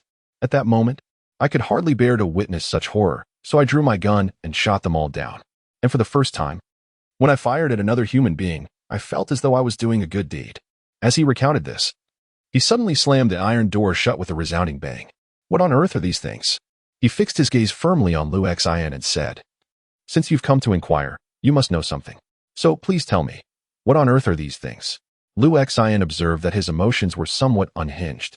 However, this reaction was quite natural. Even a ruthless figure like him would feel fear when confronted with such matters.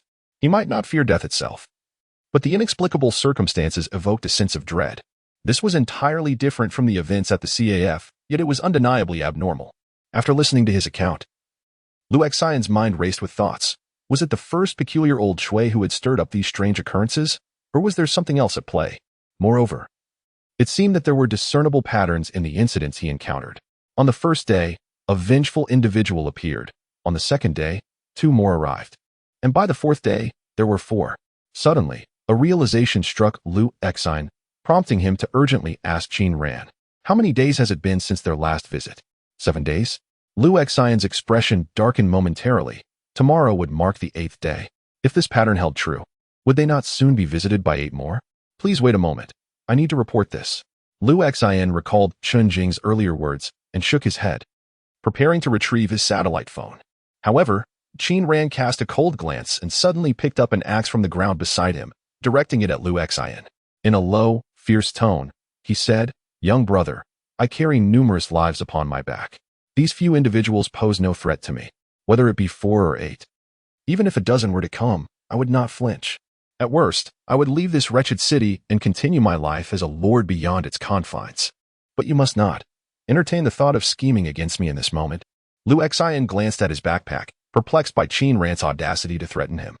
Even if you possess 2 firearms, I have countless allies outside. Should trouble arise, you would not escape. Qin Ran fixed a cold stare upon Liu Xian, as if attempting to justify his bravado. Though he felt a twinge of insecurity, he maintained his defiance. I am certain I can make my escape. But that is not the crux of the matter. Liu Xian shook his head and responded to Qin Ran, if you are unafraid of 4 and unafraid of 8, what will you do when faced with 16? Qin Ran's expression grew colder, and his throat seemed to constrict. Liu Xian continued, Does that old man Shui know where you reside? Qin Ran appeared somewhat flustered, his voice hoarse as he asked, Why do you inquire about that? His hand visibly trembled. How could that be possible? Liu Xian stated, These circumstances are inherently peculiar. There exists no impossibility in what may unfold.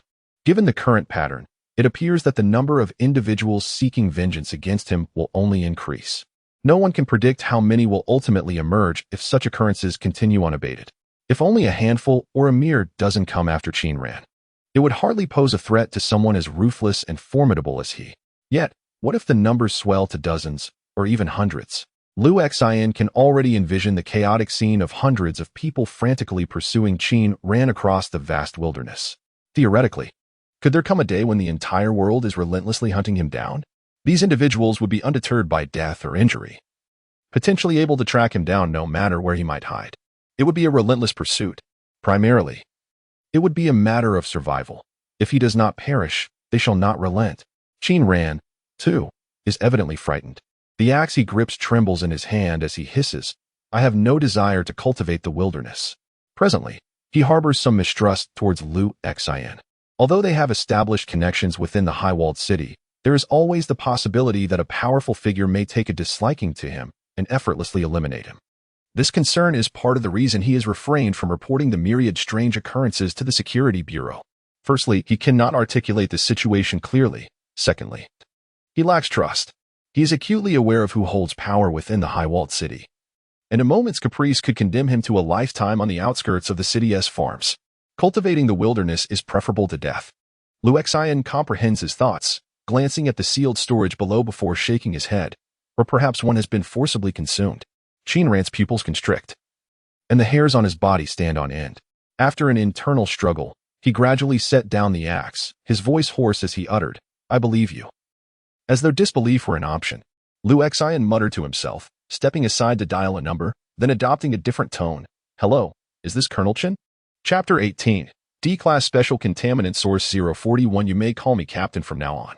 It was certainly a bit strange, for he was like this. Lu Xian hurriedly recounted everything he had learned from Qin Ran, speaking earnestly, anxious not to omit any detail, lest his salary be docked. Had there truly been such swift progress?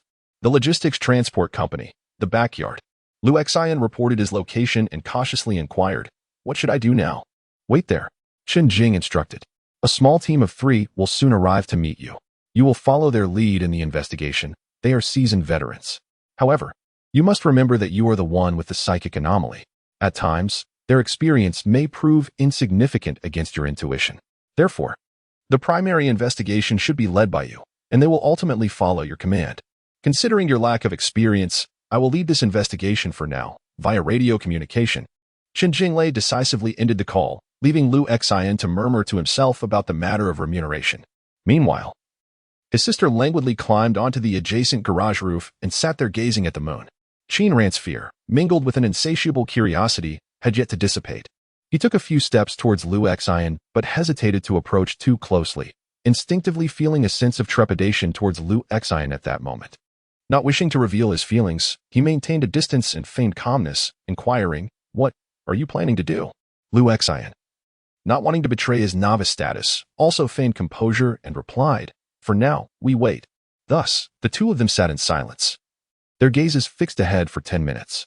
The atmosphere grew increasingly awkward, neither knowing how to break the tension, until suddenly, the sharp screech of brakes pierced the air.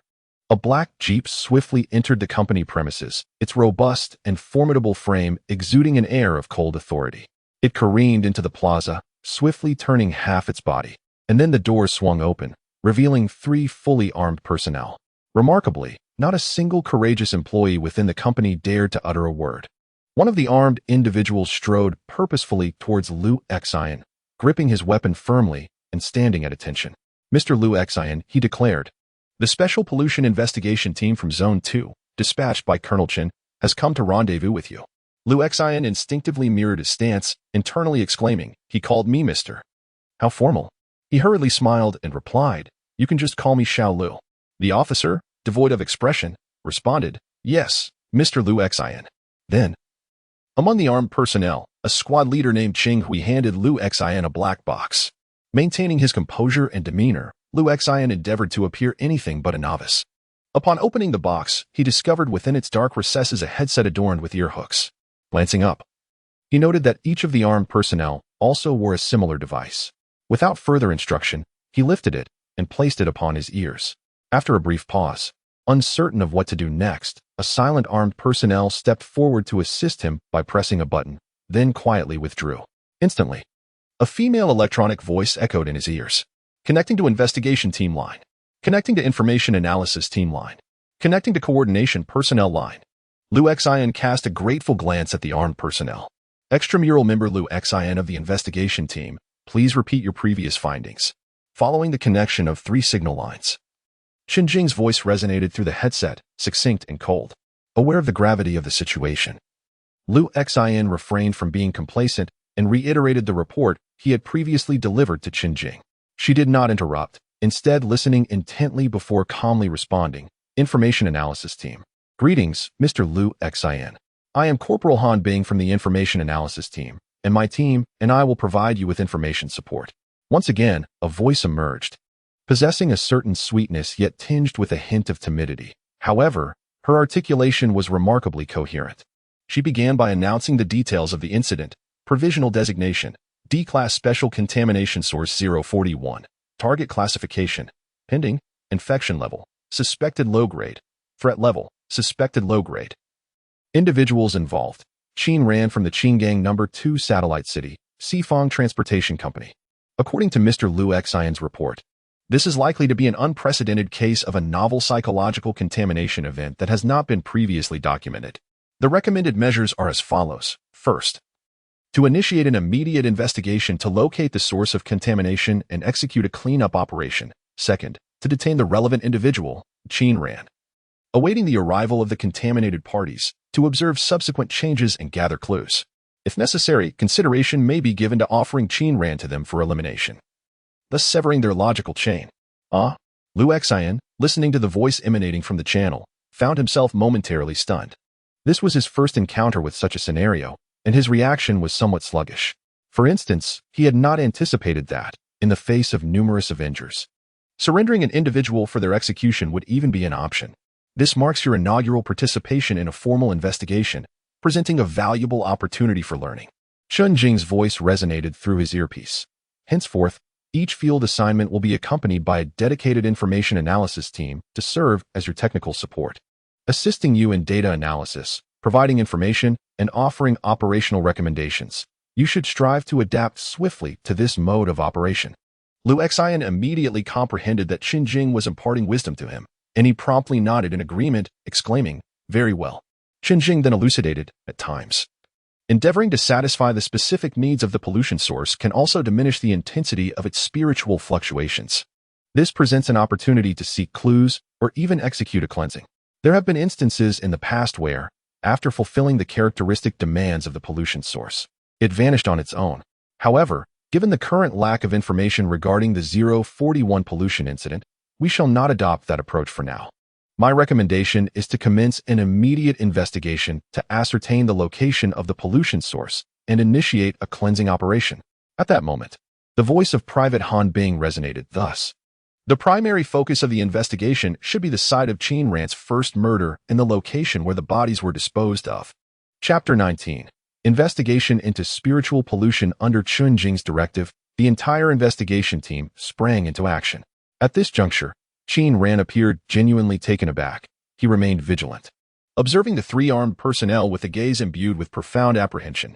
With his seasoned experience, he discerned that these fully armed warriors differed markedly from the desperate individuals he had encountered outside the city, as well as from the security personnel and patrol teams he routinely dealt with in the satellite city.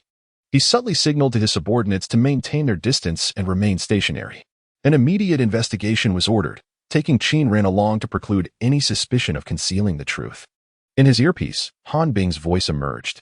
Upon hearing her directive, Liu Xian promptly instructed the armed personnel, "Get in the vehicle." Then he nodded slightly at Qin Ran, signaling him to follow. Several armed personnel immediately sprang into action. One went to start the vehicle while the other two positioned themselves behind Qin Ran.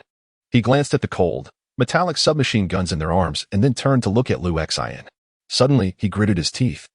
A mystery lingering in the mind of this man from the wilderness, who, without uttering a single word, climbed into the jeep alongside them. As they arrived at the front yard, the nominal manager hurried forward, calling out, "Big brother, you all wait." Qin Ran shouted back through the window.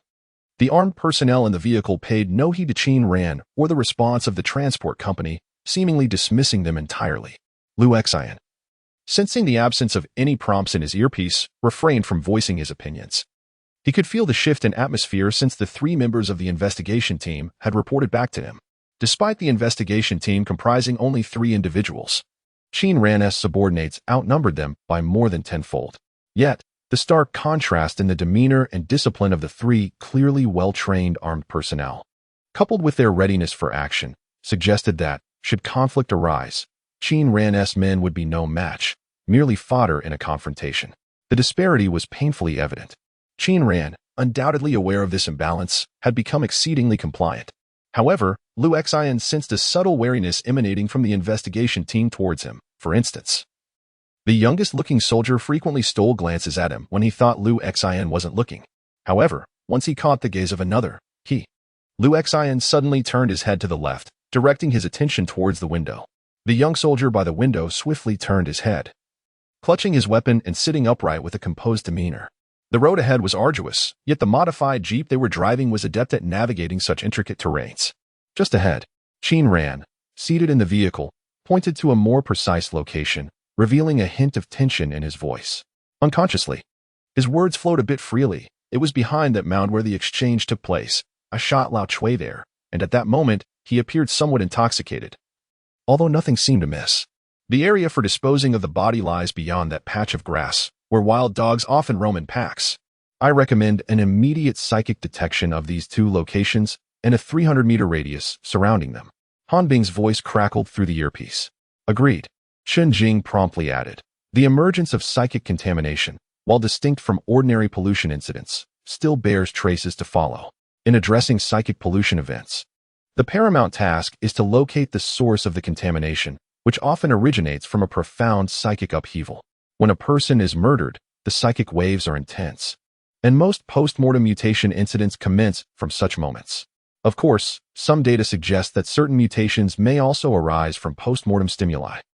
In fact, the 3 armed personnel in the vehicle were also equipped with earpieces, thus they had already received the recommendations from the information analysis team.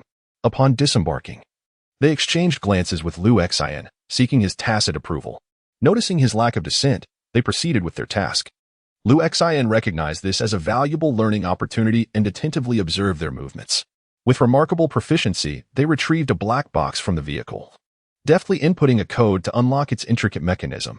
Inside lay a silver object resembling a rectangular satellite phone, supported by 4 metallic pillars that held a circular ring and an alarm device, reminiscent of the metal detectors seen in classic films.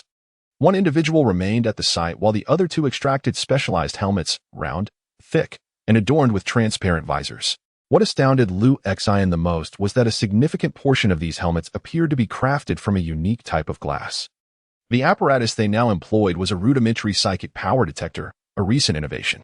Qin Jing continued to elucidate via the communication channel. Psychic energy is inherently invisible. For the average individual, it is challenging to influence instruments to yield observable results. However, certain mutated pollutants or aberrants possess psychic energies that surpass a specific threshold. And with the introduction of novel superconducting materials from the Lunar Eclipse Research Institute, detection has become feasible. The helmets they wear serve as protective gear against abnormal psychic contamination. This was likely mentioned in the documents I previously provided, which indicated that glass is currently recognized as the most effective material for preventing the spread of psychic plagues. Lu Xian merely responded with a low hum. He dared not admit that his primary focus on the documents revolved around the sections pertaining to compensation and subsidies.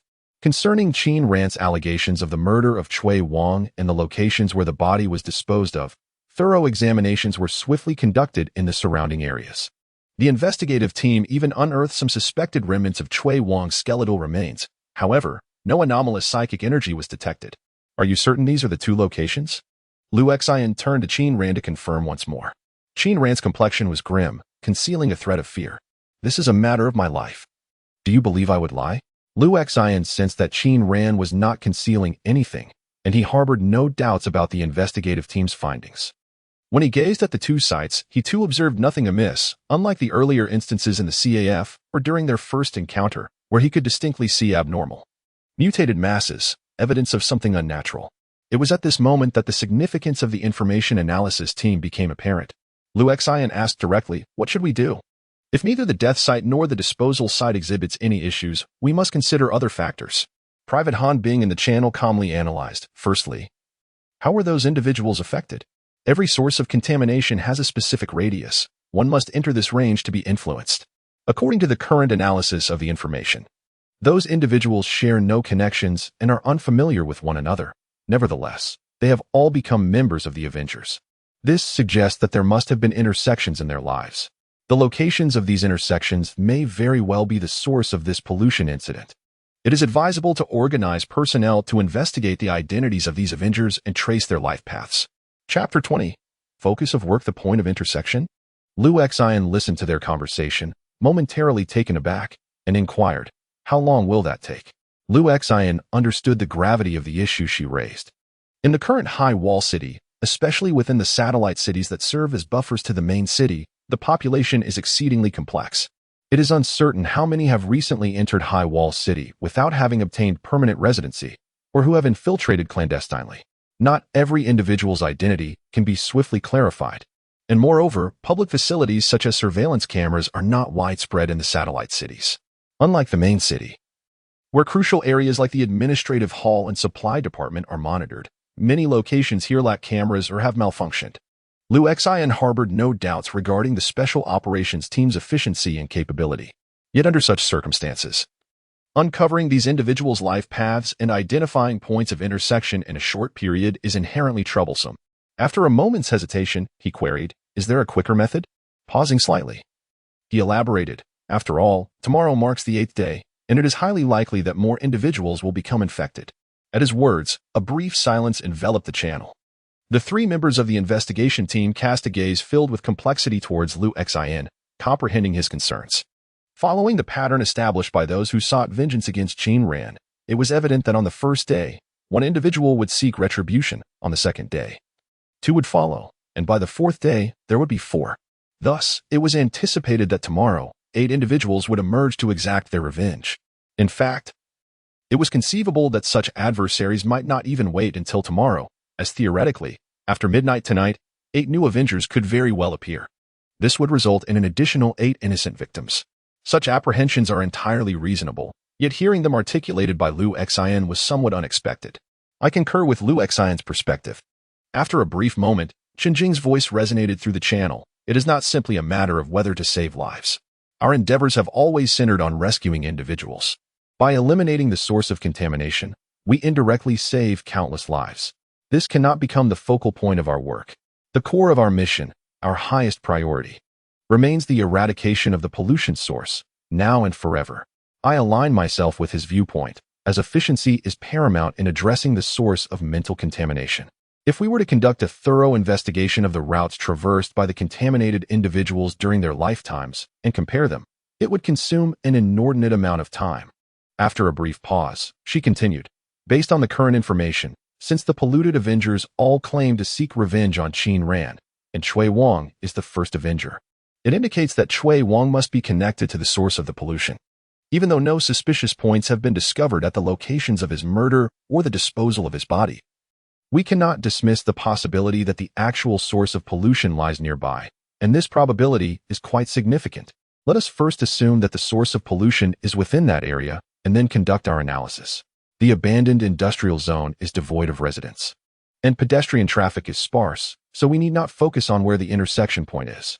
Instead, we should concentrate on identifying where, in that vicinity, an intersection point is most likely to emerge." Upon hearing this, Liu Xian's eyes brightened slightly. Chen Jing's analysis was somewhat unexpected, yet he found her decisiveness quite appealing. Indeed, a moment later, Han Bing's voice faded from the channel, replaced by the sound of blueprints being unfurled, as if she were examining maps and data. After a short while, her voice returned. "There are approximately 4 potential locations near the abandoned industrial area in the southern part of the city that could serve as intersection points for pedestrian traffic. Furthermore, the data indicates that some illicit individuals may choose to conduct their transactions in that area." Instinctively, Liu Xian glanced at Qin Ran. Unable to hear the sounds from the channel, Qin Ran was squatting on the side, smoking, and found Liu Xian's look rather perplexing. At that moment, Chen Jing had already made her decision to send these locations to the investigation team. Beep. In a swift manner, the black screens on the arms of the 3 armed members of the investigation team flickered to life, illuminating with a faint glow. Liu Xian leaned in to observe, revealing intricate maps and markers displayed before him. After careful scrutiny, he discerned that this was indeed the map of the southern region of Satellite City Number 2, marked with several red dots. Has this information already been transmitted? How remarkably advanced, he thought to himself, though he recalled the Dean mentioning that such technology was commonplace prior to the Red Moon incident. "Now, you can proceed to inspect each location one by one." The voice of Chen Jing resonated in the channel, seemingly elucidating for Liu Xian. While mental pollution may appear disordered and chaotic, it inherently possesses certain patterns and characteristics. Once we have identified these patterns and traits, we can eliminate them with minimal cost. A professor once stated that in the face of such madness, rationality is humanity's sole advantage. Liu Xian listened, feeling a deep sense of admiration. Who was that professor? After a brief silence, Chen Jing replied. Your focus is misplaced. Lu Xian's face flushed as he acknowledged with an O, continuing straight ahead, then turning left. The jeep moved slowly through the desolate industrial area in the southern part of the city. Night had long fallen, enveloping the surroundings in a heavy darkness. With only a crimson moon hanging in the sky, casting its scarlet light upon this lifeless and chaotic urban landscape. As the headlights of the jeep pierced the dark crimson night, illuminating the weeds by the roadside and the cracked pavement. Lu Xian and his companions arrived at the southern edge of the city, drawing near to the towering walls. Like every walled city, the vicinity of these high walls grew increasingly desolate and sparsely populated. Apart from the patrolling soldiers stationed at watchtowers every 3,000 meters, no other souls could be seen. This marked the final location for Lu Xian and his team to investigate. Contrary to Lu Xian's expectations, the pollution assessment proved to be less thrilling than anticipated, revealing a rather monotonous routine. At each site, they would halt to meticulously examine the area with instruments, confirming the absence of issues repeatedly before proceeding to the next destination. During these inspections, everyone remained on edge, only finding solace in the vehicle's confines. Before long, the jeep approached the fourth suspicious location marked on the map, revealing a construction site only partially completed, with foundations long established yet now overrun with wild grass. In truth, the entire southern region of the second satellite city was characterized by such undeveloped reserve land. It was said that the grandest aspiration of the administrative hall was to foster a greater population to fill these spaces. As the jeep's lights illuminated the darkness ahead, they soon revealed a shimmering expanse. Upon disembarking, Lu Xian and his companions were astonished to discover that they had stumbled upon a pond. What was initially anticipated to be a vast pit had transformed, due to the load of rain and accumulated rainwater, into a seemingly substantial wild lake. Along its banks, the wild grass grew knee-high, concealing a narrow path that meandered from the lakeside into the city. Upon disembarking from the vehicle, Lu Xian immediately sensed something amiss. His sister, who had inexplicably wandered off during their drive, now appeared at the edge of the lake. She was crouched amidst the untamed grass, her eyes sparkling with curiosity as she intently gazed into the water. Upon hearing Lu Xian's footsteps, she suddenly turned her head, her voice brimming with excitement. Brother, there are fascinating things here.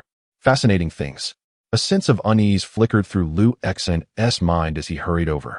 He was acutely aware that his sister's taste diverged from the ordinary. Thus, her notion of fascinating things could be quite unconventional. Chapter 21. Underwater exploration. Lu Xian chose not to draw attention to himself just yet.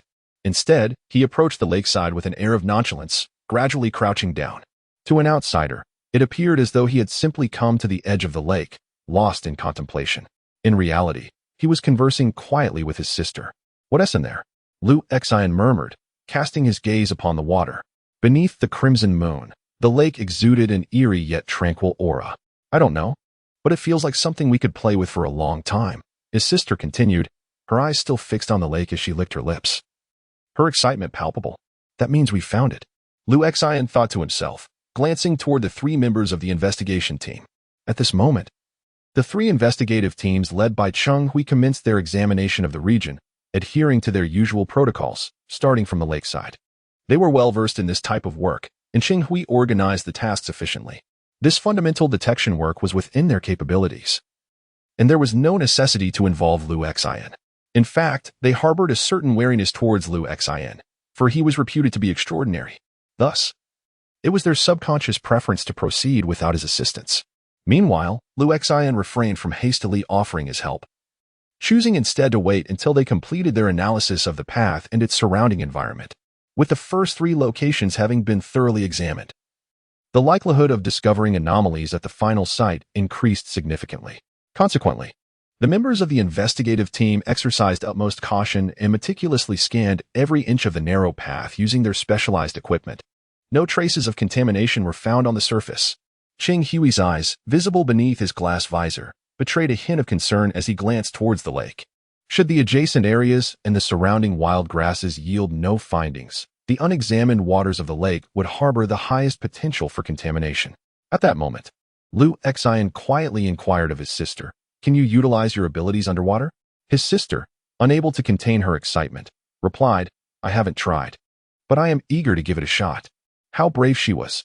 The members of the investigative team instinctively stood up straighter and nodded in acknowledgement. Liu Xian nodded and inquired, "Are your instruments operable underwater?" As he spoke, he cast a glance at the equipment. Although Qinjing had provided him with a brief explanation earlier, he still found it challenging to fully grasp the underlying principles. What piqued his curiosity was the fact that his sister was merely 4 to 5 meters away by the lakeside, yet the instruments exhibited no response whatsoever. Could it be that she was not part of the psychic energies detectable by these devices? Surely, she could not truly be a manifestation of his own fragmentation. Upon hearing Liu Xian's question, the team leader, Cheng Hui, who sported a scruffy beard, hesitated momentarily before responding candidly, "If it's just a brief immersion. The instruments might function, but the issue lies with our protective suits. They are not waterproof." Liu Xian nodded, comprehending their implication. Surface detection and underwater detection are fundamentally distinct concepts. Their current concern was not whether the instruments could operate underwater, but rather their apprehension about submerging themselves. Wearing protective suits would render it exceedingly inconvenient to enter the water, yet removing them would leave them too fearful to approach the source of contamination. However, it was evident that they possessed a strong sense of discipline. It was clear that even if faced with peril, should Qinjing issue a command over the channel, the three of them would still venture into the water for detection. For them, embracing risk seemed to be an integral part of their responsibilities. After a moment of contemplation, he smiled and declared, "Then I shall dive in to take a look. You all wait here." "What?" The members of the investigative team exchanged surprised glances at him. This individual, who appeared somewhat frail, possessed an unexpectedly bold spirit. Especially, he seemed to perceive the trepidation of the three individuals accompanying him, thus willingly assuming the risks. After all, someone had to take the initiative. Liu Xian flashed them a reassuring smile and proceeded to stretch his limbs slightly, engaging in a brief warm-up. He had always been earnest regarding his work. In this instance, although he held the nominal title of team leader, guiding the investigation, it was Qinjing who had assumed the decision-making authority in his stead, owing to his lack of experience. She took this opportunity to mentor him, yet in reality, since he had embarked on this mission, he had primarily been observing, while the tangible tasks were being executed by the three diligent warriors of the investigative team. Today, seeing the trio, who had toiled tirelessly throughout the day, appearing somewhat apprehensive, it was evident that the task of submerging and inspecting the water posed significant challenges for them. Therefore, it was undoubtedly time for him, the true core member of the operation, to step forward. In his previous corporate role, he had not received accolades without merit. Liu Xian understood this well.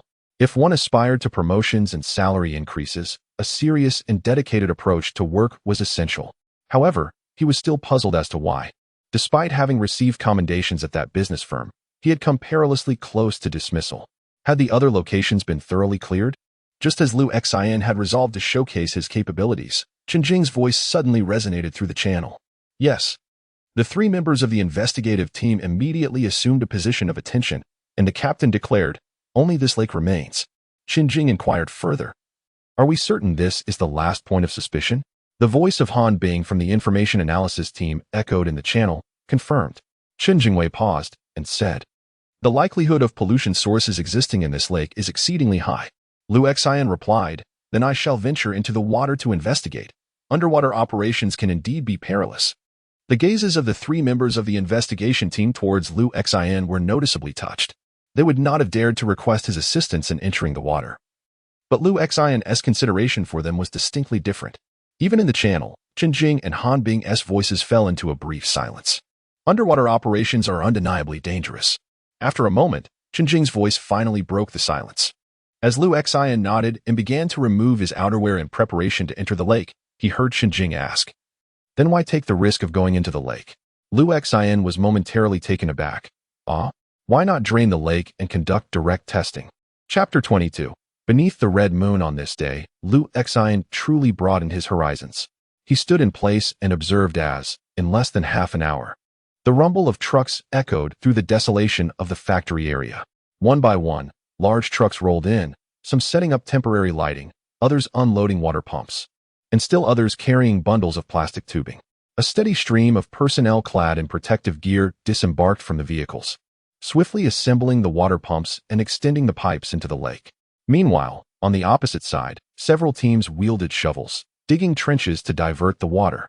It was evident that they had meticulously calculated the course to redirect the lake water towards a nearby depression. In the distance, military vehicles approached, forming a line across the area. Fully armed soldiers utilized the vehicles as cover, effectively sealing off the entire region. What was once a desolate industrial zone soon became a bustling scene. The sound of dozens of water pumps working simultaneously echoed as the water level in the small lake rapidly diminished. Observing this impressive display, Lu Xian and Qin Ran could not help but swallow hard. Incredible! Dealing with incidents of psychological contamination is inherently perilous.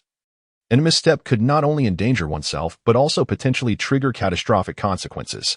Therefore, we must adhere to two guiding principles in our work. Qinjing calmly articulated to Lu Xian over the channel.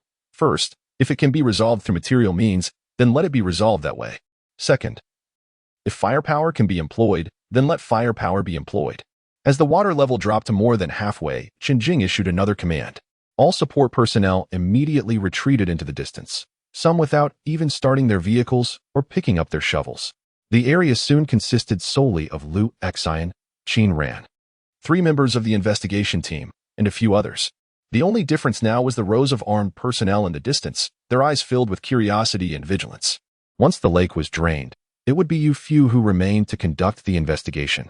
Qinjing spoke into the headset. At present, it remains uncertain whether this pollution source is highly or lowly infectious. Although current data suggests a greater likelihood of low infectivity, such peculiar incidents often entail inexplicable, sudden changes. We must exercise caution. If it is indeed low infectivity, we may be safe, but should we encounter a highly infectious source? Deploying too many personnel could inadvertently provide vectors for contamination, leading to a more catastrophic outcome. Listening to her, Lu Xian suddenly grasped the gravity of the situation. The armed personnel outside were not merely on guard against potential mental anomalies lurking at the lake's bottom. They were also vigilant of himself and the members of the investigation team. Should he or any of the team become contaminated, they would not hesitate to eliminate him. Now I comprehend why the remuneration is so substantial, he muttered softly. Qinjing, overhearing him through the channel, chuckled and said, "Your work ethic is commendable. I shall advocate for an additional reward on your behalf." Lu Xian's spirits lifted considerably. Before long, the lake had been nearly drained. Beneath the pale illumination, the sediment of the lake bed became visible, interspersed with small pools of water. Many fish and shrimp, desperately flapping their gills, struggled to leap amidst the muck under the light. That's sufficient. The members of the investigation team donned their helmets and turned to Lu Xian with inquiring gazes. "I'll forego it." Lu Xian waved his hand dismissively. Previously, Qinjing had once remarked to herself that one advantage of the mentally mutated was their resistance to corruption. Not only did she possess this trait, but it also seemed that she could perceive the true forms of those mental monsters. Thus, wearing a helmet could obstruct her vision, making it more challenging to discern these creatures and evade their assaults. Certainly, she had her reasons for such behavior. However, to the investigation team, her actions appeared increasingly enigmatic. Is this what it means to be a mutant? They pondered. Although, as members of the investigative team, they were aware of several individuals with abilities existing in Qi City. This was their first collaboration. Long before, especially when the mental mutants were discovered and recruited, investigations into the sources of mental contamination were often conducted at the cost of their lives, setting up the monitoring device and wielding their firearms. Lu Xian and several members of the investigation team cautiously ventured into the muddy lake bed. The silver monitoring device emitted a reassuring green light under the illumination, providing a sense of calm. They advanced gradually, seemingly making progress. Yet in Lu Xian's eyes, his sister was running across the mud with remarkable speed, darting here and there. In the moonlight, her small form cast a faint, indistinct shadow, and wherever she tread, not even the softest mud bore witness to her passage. Ultimately, as if she had discerned something significant, she abruptly halted, raising her small hand to point towards a particular spot in the heart of the lake. Lu Xian pretended not to notice his sister, yet deliberately guided the members of the investigative team closer to the center of the lake. From a distance, they had already spotted a small puddle at the bottom of the lake's center. At that moment, his sister stood about 7 or 8 meters away, pointing towards it. Lu Xian and the investigators slowly approached, when suddenly the lights on the monitoring device turned crimson. Simultaneously, a faint yet haunting voice emerged. "Qin Ran, you have condemned me." What was that sound? Lu Xian and the 3 members of the investigative team abruptly halted in their tracks, an unsettling chill racing down their spines. The ethereal whisper lingered in the air. "Qin Ran, you have condemned me. I demand your life." It was, that creature. As the voice resonated, one of the team members gasped, trembling as he pointed to a specific spot. Everyone followed his gaze and beheld a small crucian carp resting upon the muddy lake bed, gasping for breath as it desperately opened and closed its mouth. Emitting the eerie sound, Qin ran, "You have condemned me." The harsh light from the floodlights illuminated the fish, casting an eerie pallor upon its form. Its dark eyes fixated intently on the direction where Qin ran stood on the shore, seemingly shouting with all its might, whether it was an illusion or reality. At that moment, the crimson moon in the sky appeared particularly brilliant, its dark red glow cascading down upon the heads of all present. Suddenly, another voice joined in, echoing the cry, "Qin Ran has killed me, and you must pay with your life." Lu Xian and the others swiftly glanced around, their eyes drawn to a struggling fish in the mud. "Qin Ran, it was you who took my life. I bear no animosity towards you. Why have you slain me?" Before long, a third voice emerged, intertwining with the others. Then came a fourth, followed by a fifth and a sixth. An increasing number of fish began to open their mouths, their voices overlapping and growing louder, ultimately creating a cacophony that became deafening and increasingly synchronized. Lu Xian and his companions felt as though they were witnessing a scene of utter madness. Beneath the crimson moon, all the fish were desperately shrieking, emitting a piercing wail that threatened to shatter their sanity. "Qin Ran harmed me, blood demands blood. Qin Ran harmed me, blood demands blood. Qin Ran harmed me, blood demands blood." Chapter 23, A Hand in Hand What Has Transpired? Xinjing's urgent inquiry resonated through the channel. The audio quality in the headset, once impeccable, now seemed muddled and unclear. Under the crimson moon, it seemed as though all the fish were shouting in a cacophony of frantic energy, creating an indescribable scene of madness. They thrashed about, their mouths opening and closing, while their tails violently slapped against the ground. The sounds emanating from their mouths coalesced into a terrifying force, crashing into the ears of Lu Xian and his companions like a relentless barrage of needles. It is the source of pollution. In a moment of urgency, Lu Xian could only manage to shout those few words. "Hurry." Xinjing's voice followed, as if she were hastily issuing a command. At that instant, a torrent of red water surged towards Lu Xian and the three members of the investigation team. This crimson tide resembled the red moonlight cascading from the heavens, possessing a consciousness of its own, swirling around numerous fish struggling and crying out on the lake bed. It approached with alarming speed, and in the blink of an eye, it crashed into Lu Xian and the others. Simultaneously, a series of explosive sounds erupted as the fish burst apart under this force, showering the area with blood and fragments of flesh. Lu Xian and the three members of the investigation team barely had time to react before being struck by this overwhelming power, sending them tumbling backwards several meters into the muck, their bodies becoming ensnared in fish scales and mud, appearing utterly disheveled. Yet, this was not the end. Beneath the red moon, faint shadows flitted by. In an instant, the three members of the investigation team were suddenly propelled into the air, struggling desperately, their instruments and belongings scattering to the ground. In the headphones resting upon the muck, the urgent cry of Chun Jing resonated. "Withdraw swiftly, hurry." Suddenly, three fully armed soldiers soared into the air, the scene both bizarre and terrifying. The soldiers stationed at a distance, tasked with securing the perimeter, widened their eyes in astonishment at the unfolding spectacle. However, Lu Xian was not lifted into the sky, as he had just risen from the ground. A shadow darted towards him. This figure, cloaked in a dark crimson hue, outstretched its arms as if yearning to embrace him. In that moment, Lu Xian found himself nearly incapable of evading, yet, in a frantic instant, a chilling small hand grasped his palm. In that split second, Lu Xian's speed transformed inexplicably. He braced himself with one hand on the ground, twisted his waist, and rolled to the left, retreating 2 or 3 meters just in time to evade the shadow's embrace. It was his sister who had arrived at his side just in time to pull him away. At that moment, when Lu Xian looked ahead, his pupils involuntarily contracted. The three members of the investigation team were already suspended in the air, their bodies contorted and rigid, still maintaining a posture of struggle, yet appearing utterly beyond their control. Upon closer inspection, one would notice a vague and eerie crimson shadow closely adhering to their backs, gripping their arms and constricting their legs. Behind these shadows, tendrils could be discerned, stretching towards the waterlogged center of the lake. It's a psychic shockwave. Elevate the contamination level of the source to intermediate, and temporarily raise the hazard level to high. Upon hearing these words, Chun Jing instinctively inhaled deeply and shouted, "Lu Xian, retreat." Simultaneously, Han Bing's voice followed closely. "Beware of your investigation team colleagues." Almost immediately after their warnings, Everyone on guard witnessed the three armed members of the investigation team in the air writhing in agony. Their faces turned blue as if they were suffocating. Their limbs seemed to be manipulated by an invisible force, slowly turning them around. In a grotesque and distorted manner, they raised their guns. They appeared to be resisting with all their might, but they couldn't overcome the power controlling them. Suddenly, gunfire erupted. In the instant the bullets rained down.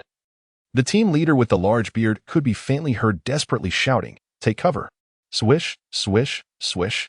Bullets fell, splattering patches of mud.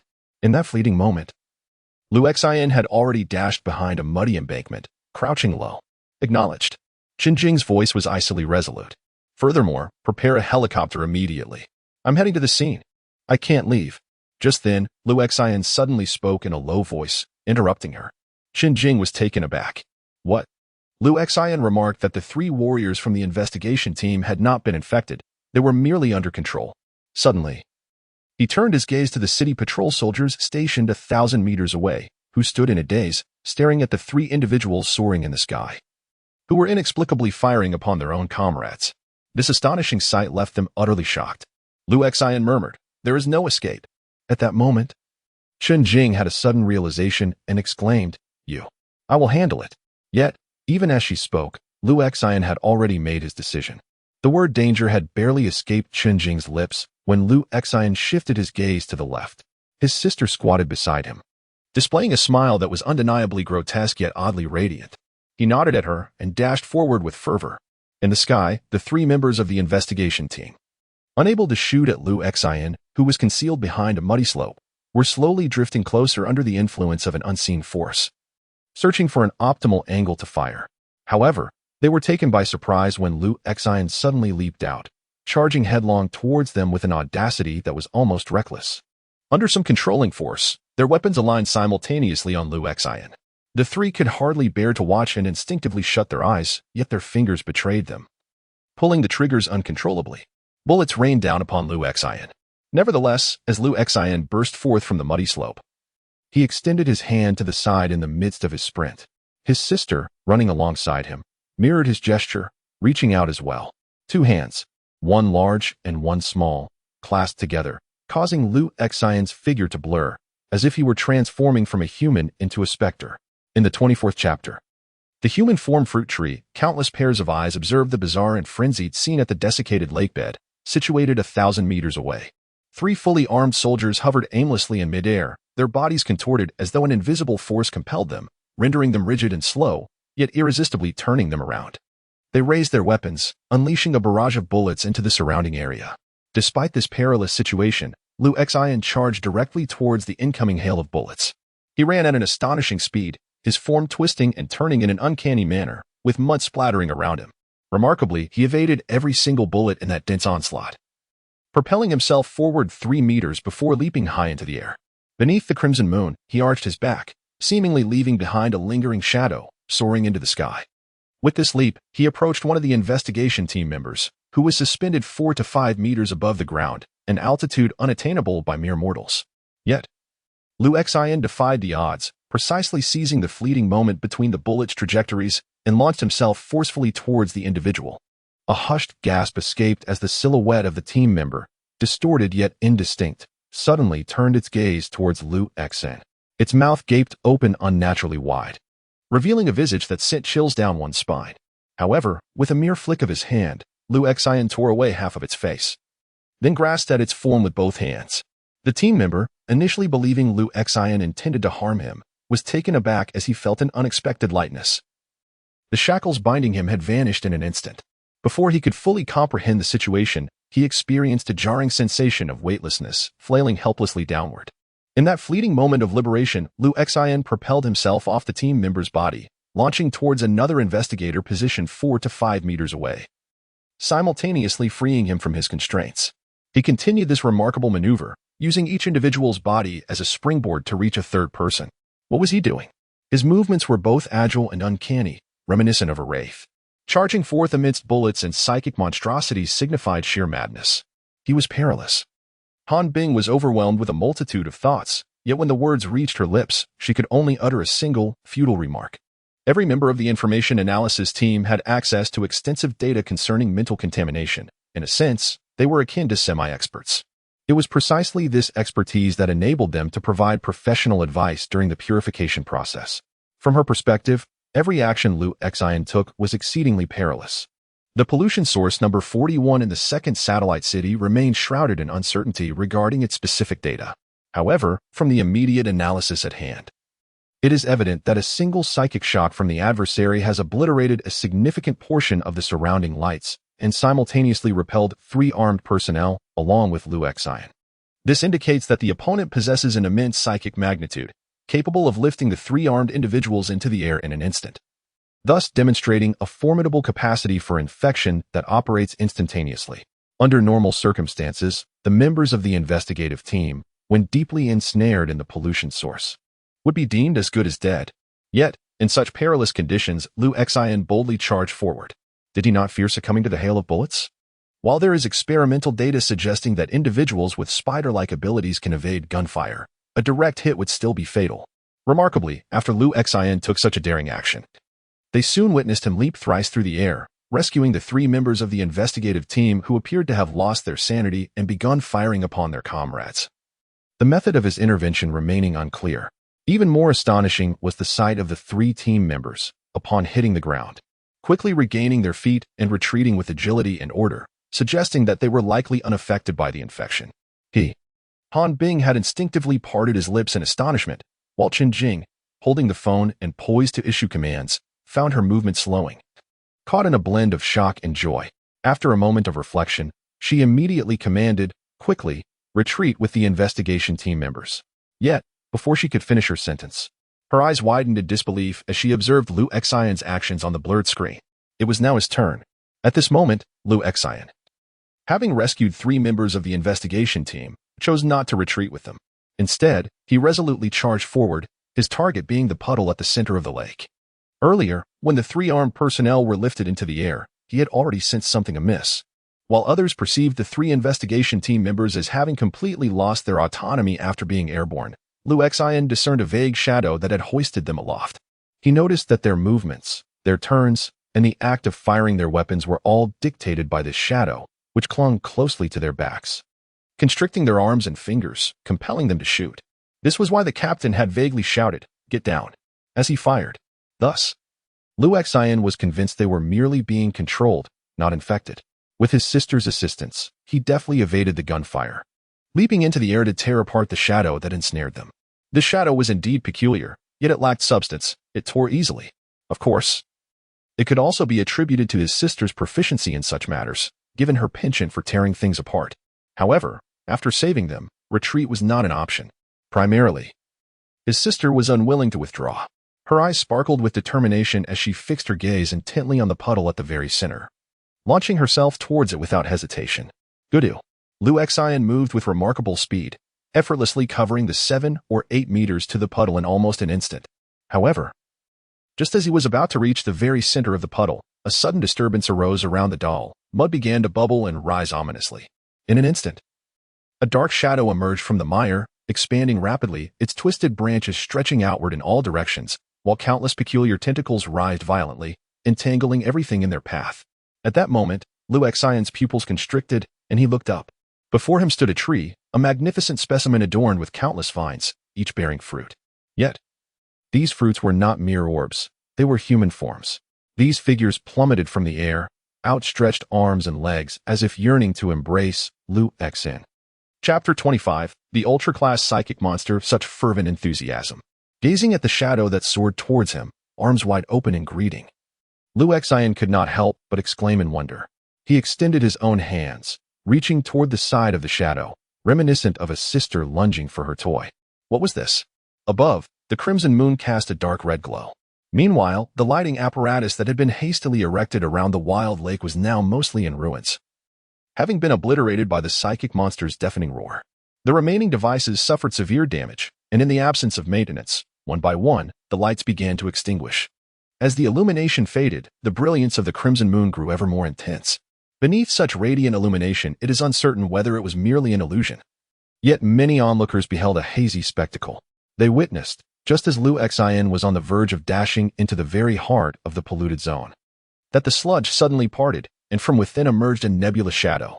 The luminescence of the crimson moon subtly outlined the form of a tree, entwined with countless vines. At the apex of these vines, resembling fruit, were individuals, some male, some female, some elderly, and others youthful. Though they appeared as indistinct phantoms, their frenzied countenances were discernible. Their features contorted, they flailed their arms desperately, akin to grotesque, anthropomorphic tendrils of a carnivorous flower. Their method of ensnaring prey involved leaping into the air to embrace their quarry. Judging by the fate of the 3 members of the investigative team, once embraced, one would likely succumb to their control. Such a scene and its implications sent a shiver down the spine. Yet, undeterred by these shadows, Liu Xian boldly advanced. He weaved and twisted, his movements resembling those of an entity not of this world, darting amidst the onslaught of shadows, then lunging toward one victim after another.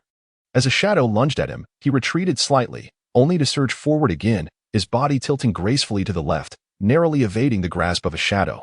Seizing the opportunity, he clutched the shadow's shoulder, tearing its arm asunder. Without pausing, he deftly twisted, maneuvering to the shadow's right side. And as the shadow reached out to the left, he wrenched its right leg away. His movements were both agile and enigmatic. As he swiftly circled the shadow in a mere moment, tearing it apart in just a second or two. By this time, the other shadows had only just arrived. But Liu Xian had already darted to another shadow's side. At that moment, the tree and all its vines surged towards him. The fruits at the tips of the vines desperately opened their embrace, eager to envelop Liu Xian. Judging by the fate of the 3 members of the investigation team prior, if these humanoid fruits were to ensnare him, his end would be all too predictable. Moreover, the 3 investigators had been clad in protective gear, which had only temporarily restrained them without leading to infection. However, Liu Xian was unprotected. Thus, the contest with this bizarre tree was a mere fraction of a second. Should he be caught by these shadows first, he would be the unfortunate one. Yet if the shadows were caught by his sister first, their misfortune would ensue. But why did they evoke such a sense of familiarity? Amidst this frenzied and distorted battle, Liu Xian entrusted the fight entirely to his sister. The more perilous the conflict, the less he could afford to contest with her. A fleeting moment of distraction could lead to his own downfall. Yet, while leaving the battle to his sister, he remained intensely focused on the struggle, exerting all his effort to analyze and observe the form of this mental monstrosity, pondering the secrets it might harbor. Whether it was the investigation team by the lakeside, Qin Ran, or the distant personnel from the sealing unit, all were enveloped in an eerie silence, gazing vacantly at the scene unfolding on the lake. Beneath the strange moonlight, they could barely discern the infinitely stretching vines and the figures that emerged from their tips. Merely witnessing this sight sent chills coursing through their bodies, raising the hairs on their necks and invoking a sense of madness. Armed as they were, they found themselves at a loss as to how to wield their weapons against such monstrous entities. Yet, amidst this perilous and surreal tableau, one individual surged forward. Unarmed and fearless, engaging in a fierce struggle with the creature. Intriguingly, within this ominous and bizarre scene, they could detect a hint of mockery in Liu Xian's movements. As if he were reveling in the thrill of confronting such a terrifying beast, exhibiting a level of excitement that seemed to eclipse even that of the mad creature itself. Were the silhouettes at the tips of the vines those who had previously sought vengeance against Qin Ran? Their corpses had been obliterated. Yet their spirits had been consumed and assimilated by this monster. Thus, they retained the memory of their quest for revenge, fixated solely on that singular purpose. Meanwhile, in the Special Pollution Cleanup Department building of the main city, Han Bing from the Information Analysis team, despite her rigorous training, was still mechanically engaged in intelligence analysis. Yet, as she spoke, her voice betrayed an uncontrollable tremor. Hence, those who had previously sought revenge against Qin Ran could only be deemed contaminated entities. Now, they had transformed into the very essence of spiritual monstrosities. Thus, her gaze involuntarily shifted towards another direction, landing on Qianjing. What is he doing now? He is single-handedly undertaking the task of clearing the pollution source. Qianjing stared at the somewhat indistinct image on the screen. Memories of the video she had previously viewed on the digital camera flashing through her mind. After a brief pause, she added, in his own way, not far from her. Han Bing was clearly taken aback. Yet, Qianjing's composure was infectious, affecting her and the other members of the information analysis team. Although she too was visibly startled by Liu Xian's solitary battle against that psychological monstrosity, Qianjing steadfastly maintained her calm, her face devoid of any panic. Instead, while fixating on the hazy image on the display, she issued orders in a low voice. Continue with the information analysis. Understood. Han Bing took a deep breath. Suppressing the unease within her heart, and continued her analysis. It has been established that the target is a primary source of psychic contamination, though it has likely not yet reached the secondary level. Its active infection and assault on the members of the investigation team can be interpreted as indicative of a certain degree of autonomous awareness. However, throughout the process of sampling and testing, it did not exhibit any provocation, suggesting that its self-awareness is rather limited, confined to instinctual responses. Level assessment: de-infection level, low threat level, moderate growth method, capturing and assimilating residual psychic entities. As she spoke, her voice faltered momentarily. Yet, if it grows by capturing and merging with other residual psychic entities, and its autonomous awareness is somewhat chaotic, why does its initial behavior? Before she could finish her thought, Qinjing interjected, "Why has it been fixated on Qinran?" It is precisely because Qinran became the target of vengeance that this incident of psychic contamination was triggered.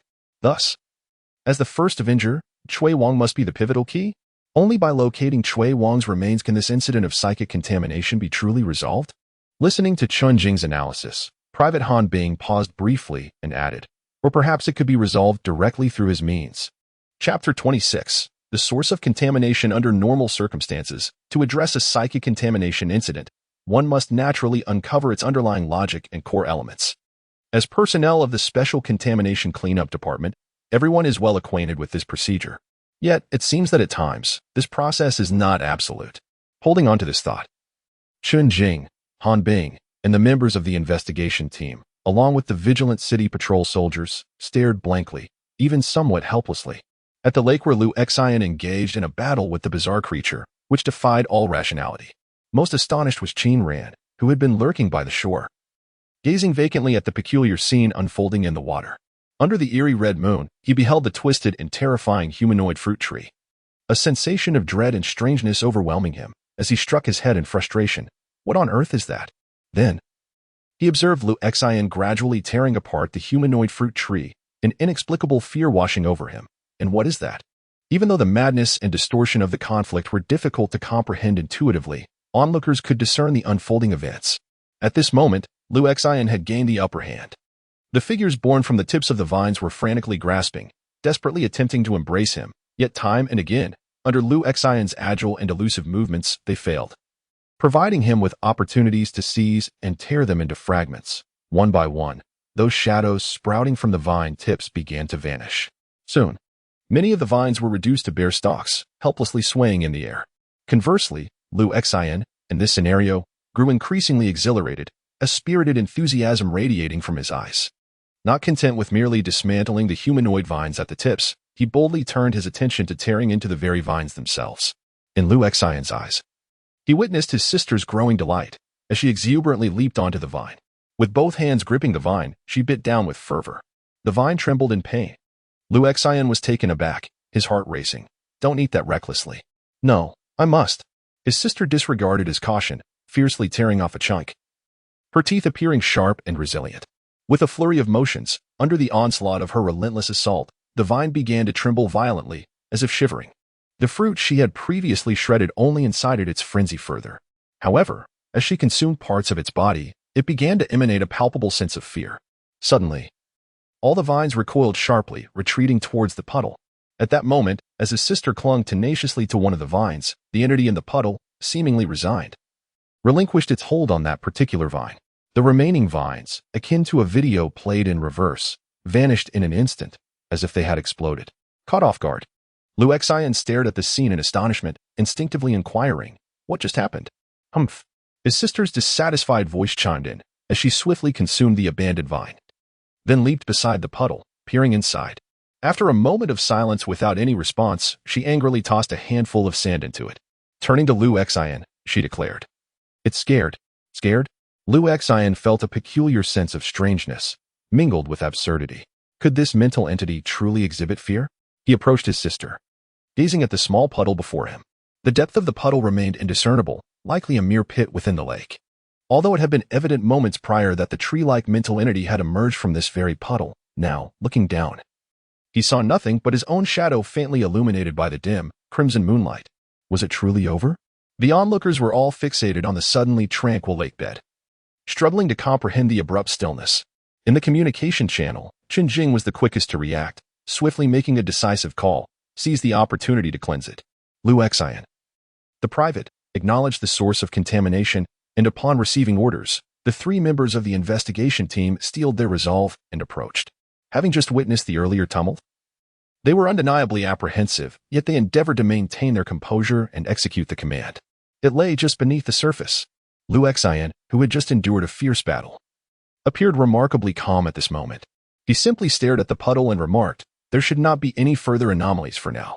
The three members of the investigation team exchanged glances, unable to fathom how Liu Xian had so swiftly transitioned into such a serene state. As if the preceding conflict had been utterly unrelated to him. Excavated. I will maintain vigilance. Liu Xian heard Xinjing's voice and relayed the instruction to the team members. Understood. The three members of the investigation team promptly responded with enthusiasm and swiftly made their way to the lakeside to retrieve shovels. Liu Xian observed that they had procured the shovels from a nearby support team stationed at a distance, ensuring that direct contact was avoided, indicating the strict regulations governing this area. Once equipped with the shovels, the three members immediately commenced their excavation. Liu Xian remained vigilant at the side, prepared to grasp his sister's hand at a moment's notice. However, perhaps the mental entity lurking beneath had indeed succumbed to fear, as his sister had suggested.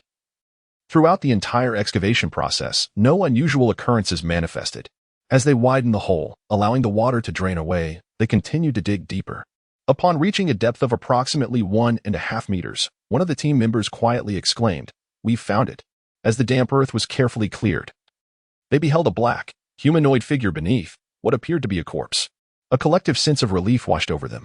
The investigation had stemmed from the fact that Qin Ran had murdered Cui Wang, leading them to suspect a connection between the source of contamination and Cui Wang's remains. Previously, at the site where Qin Ran had disposed of Cui Wang's body, only fragments of flesh had been collected, leaving the fate of the rest to speculation, perhaps consumed by wild dogs. Yet, that explanation did little to assuage their concerns. Now that the body had been discovered, many questions could finally be addressed. "I'll take over." Liu Xian took hold of the rope and bent down, tying a knot around the lifeless body. Together, the three members of the investigation team exerted their strength, successfully pulling the corpse up and placing it on the mud beside them. It was indeed a corpse, appearing devoid of any peculiarities. However, the members of the investigation team remained tense, fetching a hose to wash away the mud clinging to the body. Liu Xian noticed his sister tilting her head, observing the corpse with a hint of curiosity. Gradually, as the mud was washed away, the face and body of the corpse were revealed, uncovering the tattered, dull camouflage uniform it wore, secured at the waist with a belt. Although it had been submerged in the lake for an unknown duration, the corpse remained remarkably intact, showing no signs of decomposition. Once the mud on its face was rinsed away, Liu Xian could even discern its original features. He gazed at the face, frowning slightly, feeling a sense of familiarity. Is it possible to confirm the identity of the corpse? An inquiry from Xinjing echoed in the channel. As Liu Xian scrutinized the visage, an unsettling chill crept down his spine. The momentary relaxation he had felt after vanquishing the mental entity was abruptly replaced by tension. After a careful examination, one of the investigation team members suddenly let out a cry. His exclamation was devoid of specific words or meaning. It was merely a reflexive shout born from astonishment, or perhaps fear. The channel erupted with Xinjing's voice. "Is that corpse Cui Wang? How could that be possible?" In Xinjing's voice, there was suddenly an added note of astonishment and confusion. Indeed, how could this be possible? Liu Xian pondered slowly, scrutinizing the scene before him. This corpse was unmistakably identifiable as Qin Ran. Every feature, from his brows and eyes to his stature and attire, mirrored that of Qin Ran perfectly. Or rather, it was indeed Qin Ran. Yet, if the source of such a significant pollution issue lay at the bottom of this lake, and it was Qin Ran, then who was that individual on the shore who had been accompanying them throughout their investigation? Chapter 27. Who am I? As if aware of his own ineffectiveness and harboring a desire to evade danger, Qin Ran had consistently remained on the shore during the entire examination of the lake's depths. He had even sought cover, occasionally peering out to observe the progress. Now, upon witnessing the sudden cessation of movement from those at the lake's bottom, who simultaneously turned their gazes toward the shore, he gradually stood up, appearing genuinely invested in the outcome. With a vigorous wave of his hand, he called out, "Have you found anything?" He then observed Liu Xian and the three members of the investigation team approaching the shore. The three members clutched their firearms tightly, their expressions concealed beneath glass visors, exuding palpable tension. What is happening? Qin Ran observed as Lu Xian and 3 members of the investigation team approached, subtly encircling him. Having emerged from the wilderness, he was acutely sensitive to such maneuvers and immediately felt a surge of vigilance, inquiring, "Who are you?" Lu Xian gazed at Qin Ran, slowly responding, "What do you mean by that?" It was evident that Qin Ran was genuinely perplexed, utterly unable to comprehend the situation. In the channel, the voice of Private Han Bing resonated. "I suggest we confront him directly and then observe his reaction." "Agreed." Qin Jing replied coldly. "Investigation team, remain alert. If you are indeed Qin Ran, what corpse?" Qin Ran's expression turned somewhat unnatural as he hesitantly asked. "We have located the source of contamination. It is a corpse." Lu Xian explained patiently, detailing, "That corpse is you." Qin Ran's visage appeared momentarily stunned, his throat constricting. Meanwhile, Lu Xian continued, slowly posing the question, "So, if you have long since perished, then who is it that stands before us now?" As he asked this, his mind raced with thoughts. Recalling every motion of Qin Ran when he had first seen him sitting in the office, perpetually consuming food as if never satiated. And the moment he was ready to draw his weapon at the slightest provocation. He also pondered the 4 individuals confined in the basement, where the remains seemed fewer than anticipated. "No, it cannot be." After a considerable pause, Qin Ran murmured, "If you were to unearth me, then who am I?" Lu Xian merely gazed at him silently. At that moment, the 3 members of the investigation team tightened their grips on their weapons. In the distance, beneath the rows of floodlights, the patrolling soldiers stood vigilant, enveloped in a suffocating silence. Only the crimson moon hung in the sky, its brilliance cascading like strands of red silk. Qin Ran appeared increasingly anxious, as if seeking assistance. He turned to Lu Xian and implored, "Little brother, please tell me, who am I?" He bore a striking resemblance to those fruits. Meanwhile, Lu Xian felt a chill in his palm. It was his sister grasping his hand. Upon hearing this, Lu Xian's mind suddenly clicked. Previously, while entangled with the shadow on that peculiar tree, he had noticed the shadows bore an uncanny familiarity. Yet, at the time, he had dismissed it, unable to make the connection. Only now did he recall that the shadows all resembled Qin Ran. They varied in height and build, yet they all evoked a sense of familiarity within Lu Xian, attributed to their indistinct features and movements reminiscent of Qin Ran, just different versions of him in varying shapes and sizes. However, the more he realized this, the more he felt incapable of revealing to Qin Ran who he truly was. Amidst the countless gazes fixed upon him, Qin Ran suddenly seemed to descend into madness. His Adam's apple bobbed as he croaked out 2 attempts to speak, his voice failing him. Abruptly, he darted towards the lake with a frenzied energy. The surrounding firearms shifted in unison, a chorus of metallic clicks echoing in the air. Yet, no command was issued from Qin Jing on the comms. And so each weapon merely pointed, refrained from firing. All eyes remained transfixed as Qin Ran plunged into the lake, reaching the cadaver at its bottom. He stared intensely at the corpse's face, then erupted in a primal howl, his entire being consumed by what appeared to be utter derangement. "It's a lie. All of it is a lie. You're all trying to destroy me," he bellowed. "I knew it. Entering the citadel would bring nothing but misfortune. You seek my ruin." With these words, he delivered a forceful kick to the corpse, then charged towards the opposite bank of the lake, where the towering walls of the citadel loomed. It seemed he intended to scale the walls and flee. Bizarrely, his form appeared distorted, his pace accelerating with each stride. "Take him alive," Qin Jing commanded urgently over the comms. The 3 members of the investigation team immediately raised their rifles, targeting Qin Ran's legs. But at that very moment, gunfire erupted from atop the high walls. Surrounded by a battalion of soldiers stationed at the towering walls, they observed Qin Ran charging towards them with an unnaturally alarming speed that transcended the capabilities of an ordinary human. Without a moment's hesitation, they unleashed gunfire upon the seemingly deranged Qin Ran. With a thud, his body, propelled by fervent momentum, collapsed onto the ground. He struggled a few more times before lying still. In truth, he had hoped to witness Qin Ran transform into a monstrous being, for that would at least elucidate some enigmas. Yet, Qin Ran did not metamorphose. He merely exhibited a fleeting glimpse of madness, his speed deviating from the norm. At that moment, as Lu Xian's mind swirled with confusion, he felt a gentle shake on his palm. Lowering his gaze, he beheld his sister, who was curiously gazing at Qin Ran's lifeless form. Instinctively, he glanced over, and a surge of alarm pierced his heart. There lay Qin Ran, the victim of gunfire, blood oozing forth and staining the surrounding muck, seemingly in endless flow. Yet, as the blood trickled, the corpse began to wither. Its shape hunched, its appearance emaciated. In a mere instant, it had transformed into an entirely different visage. Who was he? Lu Xian gasped in astonishment, alerting the investigation team. They, too, recognized the transformation, hastily capturing photographs and transmitting them via the electronic devices on their arms. Soon, the channel was alive with the sound of documents being shuffled. Then, Han Bing's voice, unable to mask his astonishment, echoed, This is Chui Wang. Chapter 28, The Logical Chain in Corquis Soon.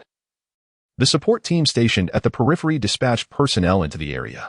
Clad in reinforced protective suits and glass visors, they approached the wild lake. 2 long boxes, each fortified with 3 layers of glass, were lifted and brought over.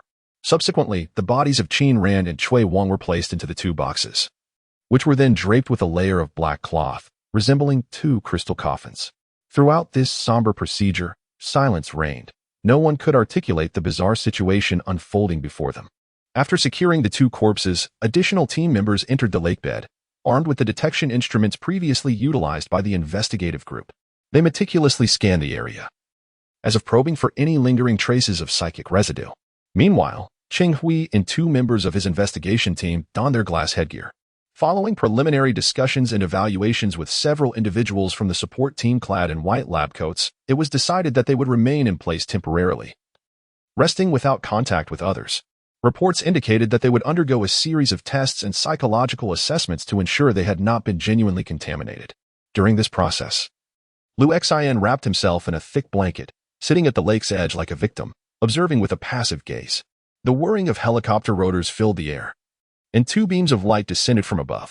Dressed in a military uniform, Chen Jing emerged from the aircraft, her face obscured by dark sunglasses and her feet clad in high military boots, trudging through the mud until she reached Lu Xian. She proclaimed, regardless of the circumstances, "This cleanup mission has been accomplished." After a brief pause, she added deliberately, "I will petition for a special bonus on your behalf." A warm current surged within Lu Xian.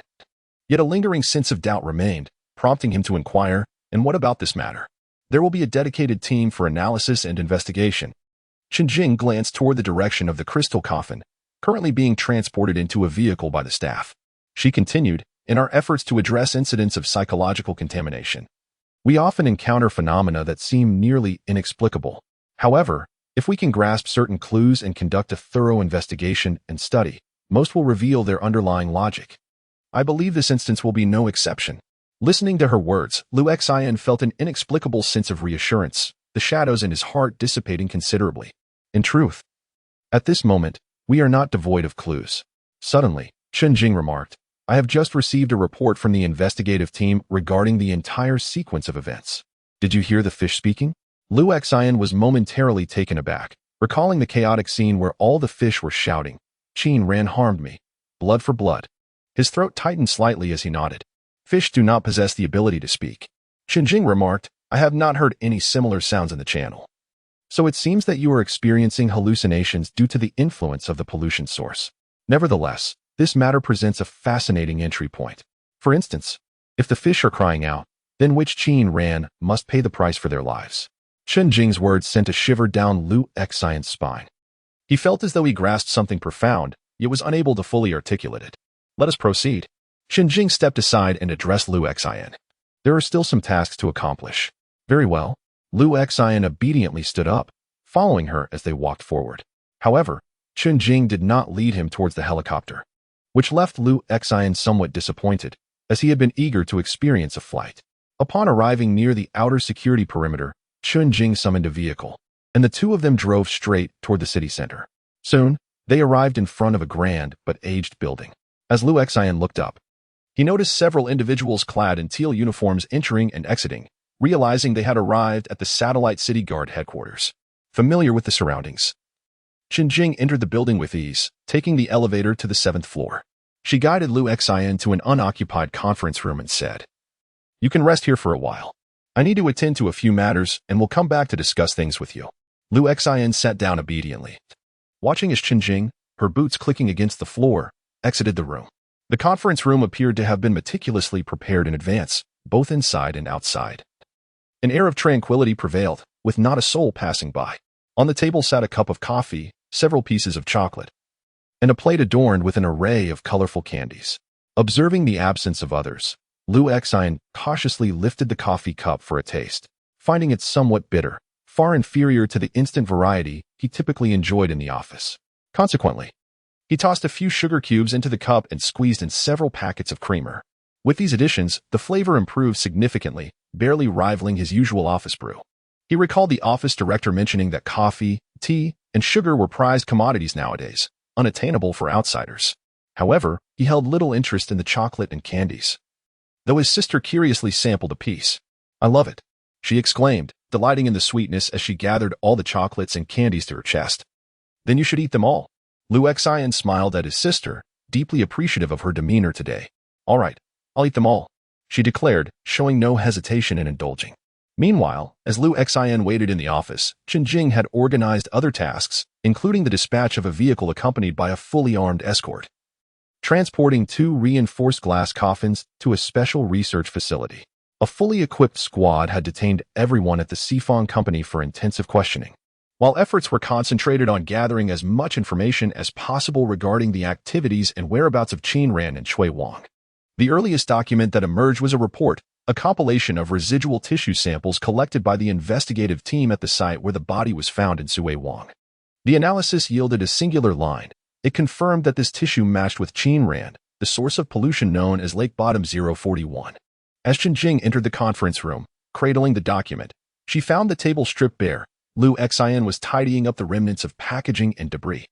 Upon noticing Jing's entrance, he awkwardly clutched a handful of candy wrappers, uncertain of where to dispose of them. Jing took the wrappers from his hands and cast them into the trash outside. Internally, she noted a penchant for sweets, or perhaps an inclination towards sweet indulgence after utilizing one's abilities. A thorough investigation had already been conducted. Once seated, Jing produced a freshly printed document and informed Lu Xian. The lake showed no traces of residual psychic energy, which signifies that the incident designated as 041, a case of psychic contamination, can now be declared successfully resolved. Although other ambiguities linger, at the very least, no further victims are expected for the time being. Lu Xian nodded vigorously. Splendid news. Jing could discern genuine happiness radiating from him, which stirred an odd sensation within her, especially as the calm demeanor of Lu Xian now contrasted sharply with his earlier self when they faced that formidable psychic entity. She felt as though it was her own self that was fragmented. The research and deeper investigation into the source of pollution 041 would be undertaken by others. She contemplated with her hands crossed, supporting her chin, her eyes, which appeared somewhat deep-set and elongated compared to an ordinary person's, gazing earnestly at Lu Xian.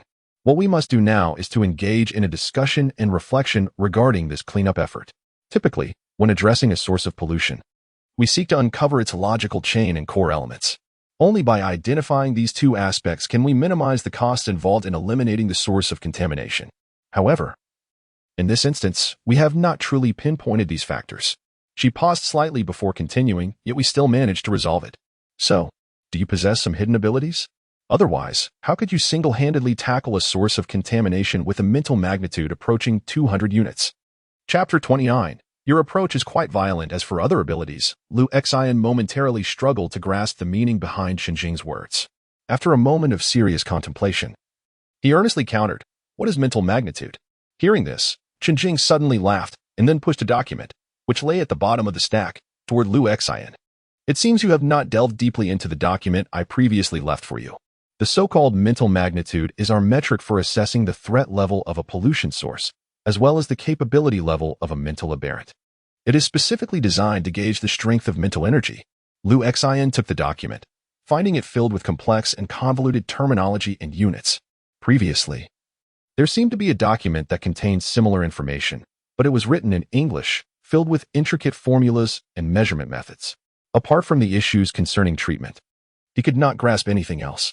Fortunately, at that moment, Jing continued to elucidate, saying, "You may comprehend it this way. A healthy, mature man, in the prime of his mental vigor, possesses a mental capacity of approximately 10 units. In contrast, a typical first-level mental monster, or a source of pollution, possesses a mental magnitude of around 100 units, which often dictates their level of pollution. However, it is crucial to note that a mental monster is not synonymous with a source of pollution, although we often conflate the two in reality. Only those sources that exhibit proactive aggression, possess a degree of consciousness, and undergo corresponding transformations are what we refer to as mental monsters. Conversely, there exist certain sources of pollution that lack consciousness. They merely distort the mental capacity of the afflicted individuals, causing a certain impact. Today, in our work, we can clearly observe the distinction between the two. As Chen Jing spoke, her expression grew more serious.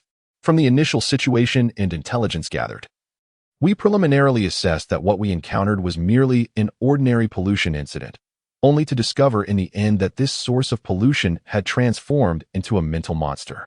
Oh, Lu Xian feigned complete understanding, nodding thoughtfully. After a pause, he inquired, "Then why did you ask me if there were other hidden abilities?" "Because you handled this pollution incident alone."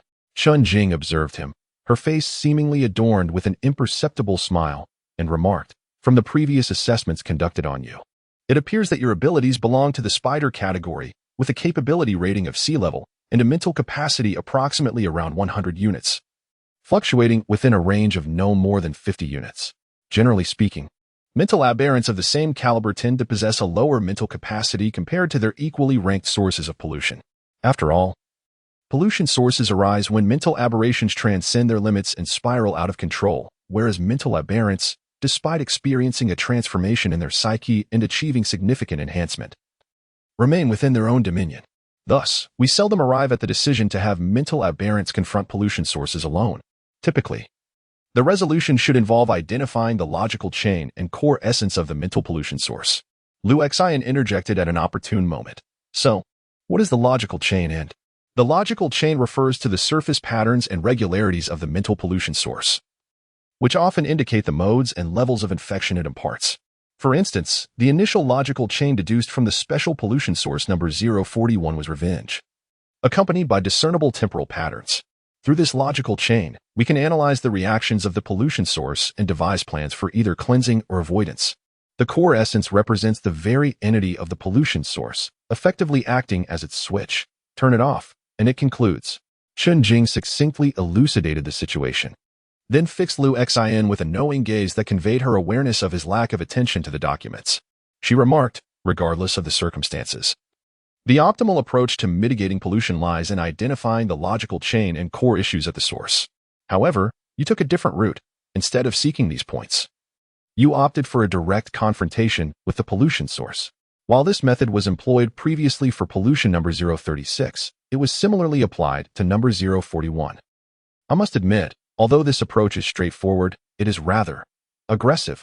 Such instances are indeed rare." After articulating her thoughts in one breath, Chen Jing paused to light a cigarette and added with a smile, "Therefore, we must adhere to our customary procedure and inquire further. Do not be anxious. This is merely a routine work report. Considering that some individuals in higher echelons may have an interest in such matters and might pose inquiries, it is essential for me to draft a satisfactory report to elucidate the situation for them." "Oh, I understand." Upon hearing the mention of a report, Lu Xian nodded, as he possessed experience in this domain. It might indeed be somewhat unusual. Reflecting on Chen Jing's earlier words, he slowly remarked, "The crux of the matter is, this is not something I resolved." Chen Jing furrowed her brow, her expression revealing contemplation as she seemed to ponder how to articulate her next thoughts. As if to assure her of his sincerity, Lu Xian gestured towards the trash bin outside, saying, "The candy wrapper you discarded just now was from the candy my sister had." Chen Jing could not help but frown, casually responding, "Then where is she now?" Lu Xian gazed at Chen Jing's head and remarked, "She is right above you," smiling down. Despite having heard this countless times before, Chen Jing felt a shiver run down her spine. She fought against the urge to look up, stiffening her neck. Yet after a prolonged struggle, she could no longer resist the faint temptation to glance upwards, only to find the space above her empty. This left her with an unbearable sensation. Lu Xian quietly added, "You cannot see her." Chen Jing shot him a fierce glare, and after a lengthy pause, she let out a soft sigh. She leaned back slightly, making it easier to glance up whenever she wished, and then said, "Forget that question for now. What intrigues me far more is why, after I had already commanded your retreat, you still insisted on charging towards that source of contamination." Lu Xian adopted a more serious demeanor and replied, "Because at that moment, the 3 members had not yet been contaminated." Chen Jing was well aware that the 3 members of the investigation team were indeed free from contamination. Psychological experts from headquarters had assessed them and found no signs of contamination aside from a degree of panic. However, many witnesses had seen the trio ensnared by the distorted psychic field of contamination, even levitating in the air while directing their weapons at Liu Xian. Under normal circumstances, such a scenario would undoubtedly be deemed abnormal. This meant that without Liu Xian's intervention, the three investigation team members were inevitably destined for annihilation, which was precisely the aspect she found perplexing. Thus, she inquired slowly, "How can you be certain that the three of them are untainted? How do you know?" Liu Xian, taken aback by the question, took a moment before responding, "I saw it directly." Chapter 30, Estimation of Mental Magnitude. Directly saw? Qin Jing paused at Liu Xian's words, instinctively retorting. She emphasized the word saw. Indeed, at this juncture, Liu Xian appeared somewhat earnest, stating, "I can perceive the forms of those creatures, which is why I was able to discern that the three of them were merely restrained, not transformed into a part of the monstrosity. Moreover, the reason my sister could assist me in confronting that creature was precisely because I was able to see it. That monster is terrifying, but if one evades it, all is well." Thus, Qin Jing pondered, her expression gradually becoming more solemn. "You can see those distorted fields of mental energy?" "At times, yes. For instance, in that CAF, I witnessed the creature depositing something into my cup. And just now, when that monster erupted, I was able to see it. However, once it retreated into the puddle, I could no longer perceive it." Liu Xian spoke slowly, furrowing his brow. "You cannot see it? In most instances, we cannot." Qin Jing replied, her brow knitting as she continued, "And to be precise, we should not say we can see it, but rather that we can sense it. Mental creatures lack a physical form and can only be perceived under certain circumstances." Liu Xian pondered for a moment over the distinctions before gradually articulating, "Perhaps this is a matter concerning you?" His words rendered Qin Jing slightly bewildered. Engaging in conversation with this young man felt peculiar, not least due to his invisible sister seemingly observing from the sidelines. Nevertheless, her professional demeanor allowed her to swiftly recalibrate her mindset. As her tone lightened, she smiled and conversed with Liu Xian for a while. They discussed his initial investigation at Qin Rant's location, the adaptability of Liu Xian within the investigative team, and she inquired in detail about his experience upon encountering that ethereal creature and the sensation during their confrontation. She even retrieved a pencil and, guided by Liu Xian's descriptions, swiftly sketched the humanoid fruit tree he had observed. Liu Xian was impressed by her prowess. She adeptly captured the essence of his words in her drawing. After an earnest exchange, Qin Jing massaged her temples and said to Liu Xian, "I will relay the findings of the subsequent investigation to you." "All right," Liu Xian replied, rising to his feet, though his expression bore a hint of hesitation. Upon seeing this, Qin Jing smiled and comforted him, saying, "There is no need to worry. Some of your behaviors are indeed quite rare, but after the Red Moon incident, the abilities resulting from mental anomalies are inherently diverse. Your capacity to perceive those sources of contamination and even engage in close combat with them is not necessarily a bad thing, nor is it the most peculiar. I have even encountered individuals who can steal the abilities of others." Liu Xian nodded and remarked, "Actually, I wanted to inquire about the matter of the reward." With his concerns alleviated, Liu Xian nodded again and turned to exit the room. "Many people are watching you with ill intentions." His sister, following closely beside him, looked up and said, "Brother, that woman with the deformed chest is trying to extract information from you." Liu Xian gently placed a finger to his lips and whispered, "Don't speak. They are paying." Unbeknownst to her, Liu Xian's ability to perceive those sources of contamination, even believing he had directly witnessed the monsters, was a facet of his experience she was unaware of. This could potentially become a flaw in her work. However, she felt helpless, for only the main city possessed the resources to conduct a comprehensive assessment of Liu Xian's specific situation. Furthermore, his mental state deterred her from risking sending him to the main city. This time, Liu Xian's performance during the mission had stirred even more conflicting emotions within her. The diversity of abilities often signifies an increased risk of losing control. Yet, this young man had, during a hazardous contamination event, saved 3 of their members, or rather, prevented her from having to eliminate 3 of her own. The ability to perceive spiritual entities is not an extraordinary phenomenon. In fact, during full moons, particularly on clear nights when the crimson moonlight is abundant, numerous individuals have claimed to witness various mutated manifestations of spiritual forms. Some resemble phantoms, while others morph into an array of grotesque creatures, which is precisely the origin of the term spiritual monster. However, to be more precise, they do not merely see these entities, rather, they sense them. The energy levels emanating from these sources are excessively high, affecting our brains and distorting our visual perceptions, thus conjuring these vivid images. Consequently, no photographic device has been able to capture their true essence, a fact that has been verified. To date, all depictions of these monsters have been rendered through manual illustration, possessing little reference value. Moreover, it is worth noting that the images of these spiritual monsters, observed simultaneously by different individuals, are often vague and cannot be accurately described. While some may assert that they resemble ghosts, others claim to have seen beings akin to Ultraman. In the otherwise silent conference room, a woman's voice suddenly pierced the stillness. It was Private Han Bing. Chen Jing rubbed her temples and reached for a button by the window. As she pressed it, the projection equipment mounted on the walls sprang to life, casting ethereal light that conjured up lifelike, pale blue silhouettes of human figures, perfectly scaled to life size, throughout the otherwise empty office. The entire office felt as though it had suddenly filled with people. Should an outsider happen upon this scene, they would undoubtedly find it exceedingly peculiar. Just 2 streets away from this security hall, there exist some neighborhoods where telephones are of no use, and the supply of water and electricity is unreliable. Yet, within the conference room of this security hall, the advanced holographic projection technology from before the catastrophe has been restored. However, there is something distinctly different about it. A man clad in a white lab coat and donning glasses remarked, "He can not only see, but can also discern minute distinctions. From a distance of 4 to 5 meters, he can ascertain whether our 3 team members are bound or contaminated. This transcends mere illusion. I am inclined to believe that his mental capacity is exceptionally high, rendering him extremely sensitive to fluctuations and changes in consciousness, allowing him, amidst his chaotic thoughts, to see the monster. Preliminary assessments lead me to suspect that his mental capacity may have reached 300, or even beyond." In the office, the atmosphere momentarily grew silent. Chapter 31. The Risk of Losing Control.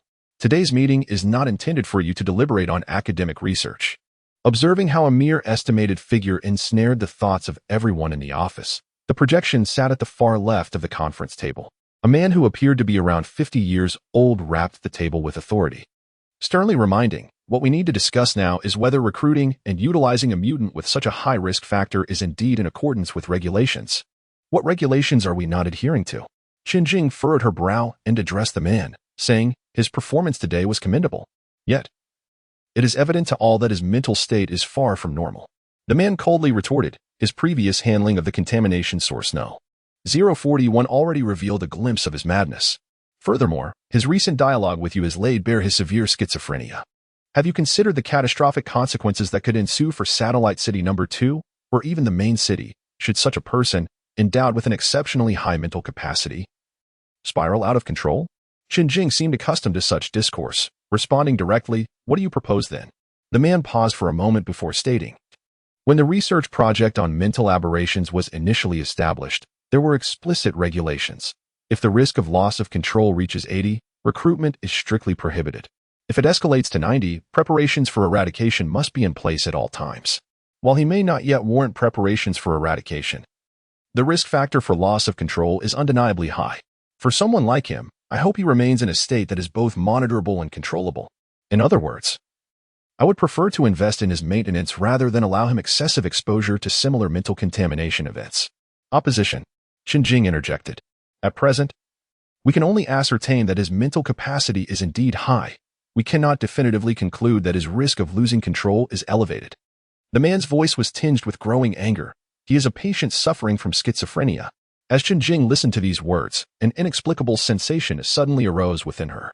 She instinctively recalled Liu Xian's earlier remarks and remarked, "Perhaps the issue lies not in his ability to see his family, but rather in our inability to see them?" Her statement instantly enveloped the conference room in silence. The man furrowed his brow tightly and exclaimed, "Have you lost your mind?"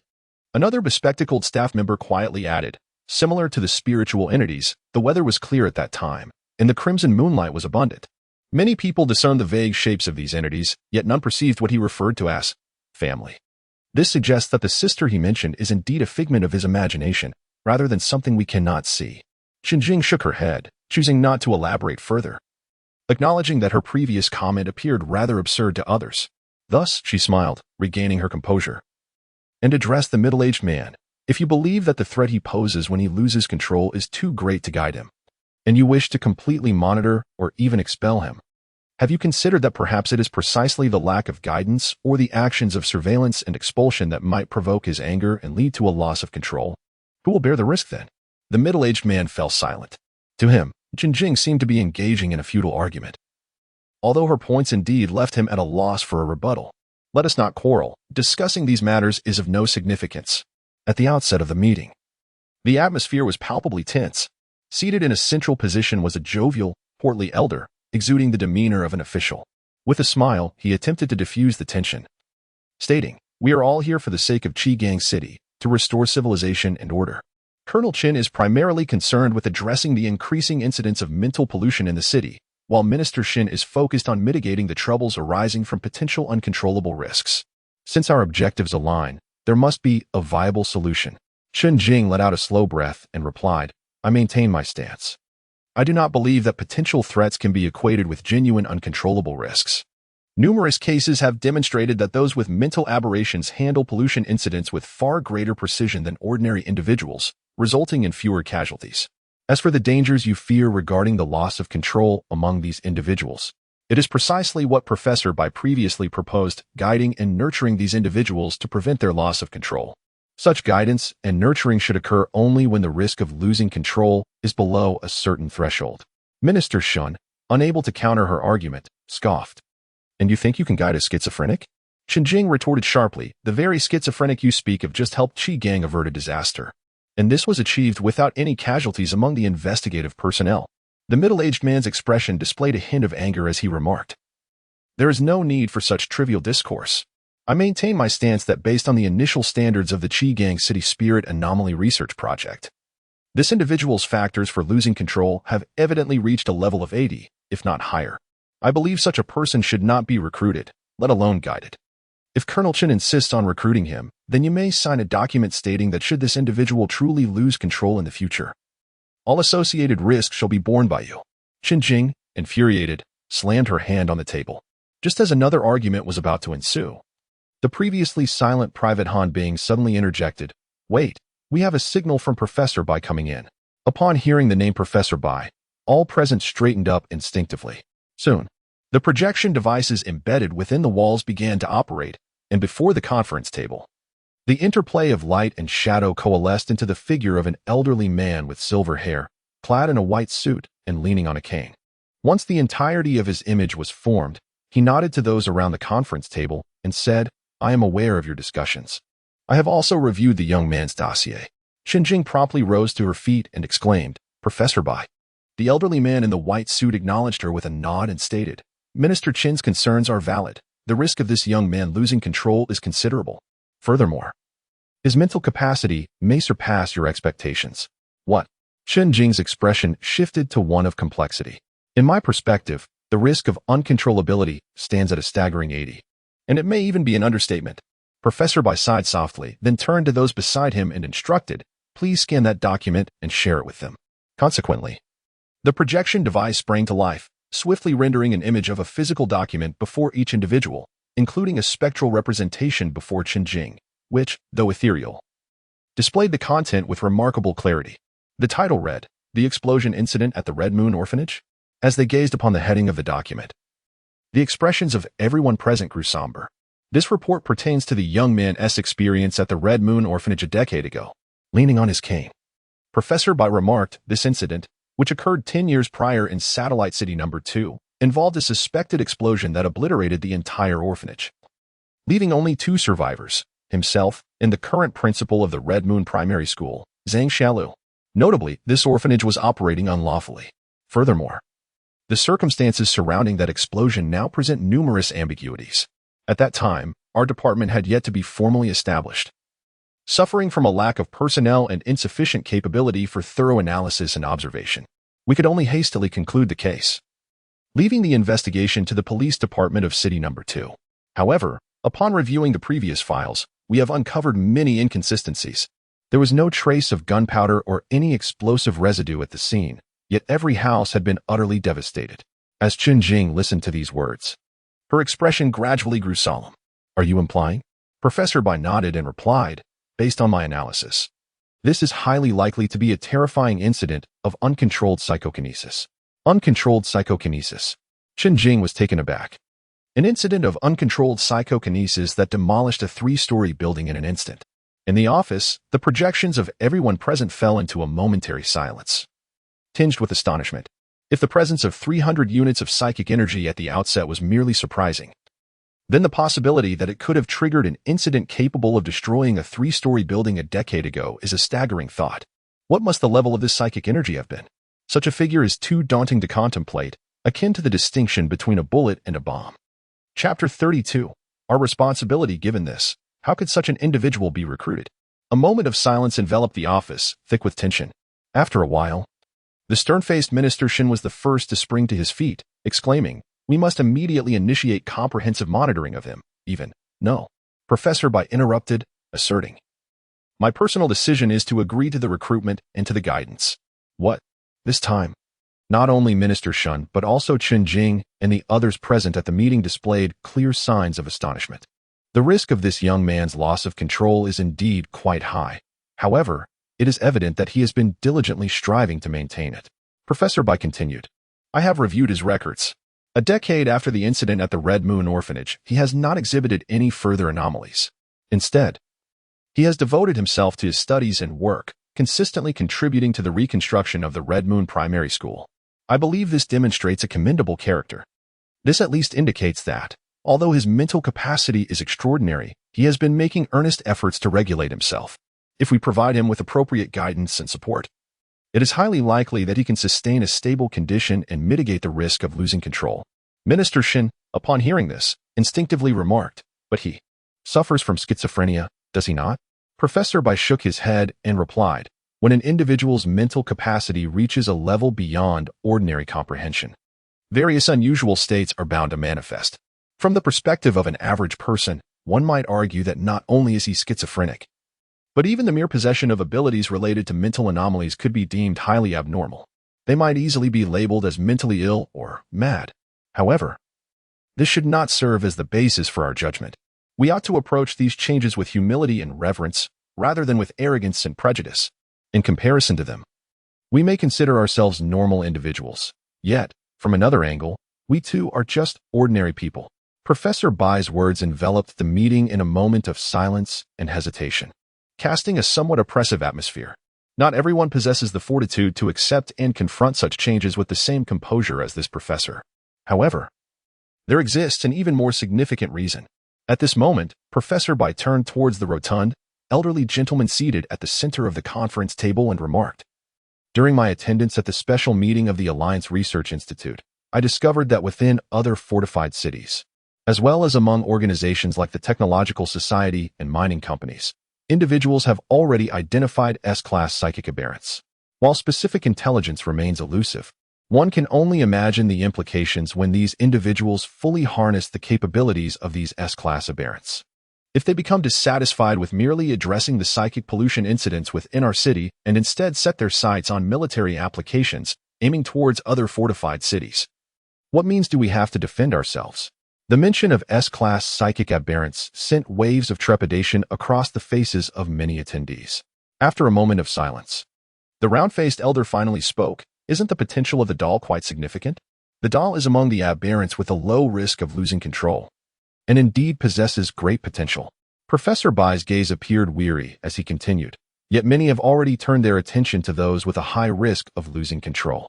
Minister Shin interjected, "Their actions are perilous. Yet, not engaging in such pursuits is equally fraught with danger." With a resigned sigh, Professor Bai replied, "When others are taking action and you remain passive, you risk falling behind." The atmosphere within the conference room grew heavy with silence. For those who had endured the arduous beginnings of the fortified cities, the cost of falling behind was a lesson well understood. "I comprehend your concerns." Professor Bai chuckled lightly, saying, "However, there is no need to be overly anxious. I believe we can discover a more effective approach." At that moment, amidst a faint silence among the group, a jovial middle-aged man with a round face seated in the center spoke up. Professor Bai turned around, paused in contemplation for a moment, and then remarked, "At times, the criteria for judgment can appear rather absurd. If we are truly unable to ascertain whether someone is normal, yet must consider leveraging their abilities, then we can only rely on certain standards that may seem somewhat ludicrous. For instance, is this individual inherently kind-hearted, aspiring towards beauty? Professor Bai's words ushered in a brief silence within the office once more. As the meeting drew to a close, the round-faced, middle-aged man spoke with a smile, effectively bringing the gathering to an end. Shadows began to fade from the conference room, yet Professor Bai remained. Qinjing understood that the professor had more to convey to her, so she took the initiative to report privately, stating, "Professor, regarding his unusual behavior during the handling of the lingering pollution source incident, I have already elucidated this in the first testing video I sent you earlier. I still stand by my previous viewpoint. Certain aspects of him indeed seem rather abnormal, but that does not imply a high risk of losing control. From our initial interactions, it is evident that he is just an exceedingly ordinary person. He harbors an affinity for wealth, a fondness for women, and possesses a hint of mischief. Yet all of these traits are merely manifestations of human nature." After a brief pause, she added, "Of course, at that time, I was unaware of the magnitude of his mental acuity." "How astute you are. I wholeheartedly trust your judgment." The elderly gentleman in the white suit chuckled. "However, to be precise, I do not believe that the potential for losing control versus maintaining control is of paramount importance. You have interacted with them too frequently, and thus have been influenced by their perspectives. Those of us engaged in this line of research must endeavor to comprehend issues from diverse angles. For instance, while others deem him perilous due to his symptoms of schizophrenia, from another vantage point, the fact that he has exhibited such fragmentation for an extended period without any incidents might, in fact, highlight his self-discipline. This responsibility should not be construed in such a manner." Professor Bai remarked with a smile, "It is our duty to guide him in harnessing his abilities while ensuring he does not lose control. A severe gambling addiction coupled with an extreme obsession with the color pink?" As she listened to Professor Bai, Chun-Jing's face flushed crimson. She held her head high and declared, "I have already amended my ways. You are merely compelling yourself to conceal your true self through sheer willpower." Professor Bai smiled and said, "I merely wish to convey that one should approach issues with a more composed and profound perspective, avoiding the sway of external influences. Ultimately, we are engaged in scientific research, and we must rely solely on verifiable facts and data. Everything else amounts to mere baseless conjecture and nonsense. Of course, this young man must undergo more thorough assessments before any formal recruitment or guidance can take place." Qinjing furrowed her brow and remarked, "The individuals in the main city would never allow him to undergo testing without reservations." "Not to worry," Professor Bai replied with a smile. "We can arrange for personnel to conduct evaluations and assessments in the satellite city."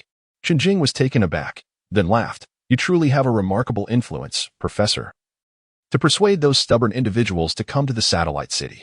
She then inquired with concern, "When will this happen?" Professor Bai smiled, "As soon as possible. To be frank, the special pollution source number 041 has instilled in me a rather ominous premonition." Chapter 33.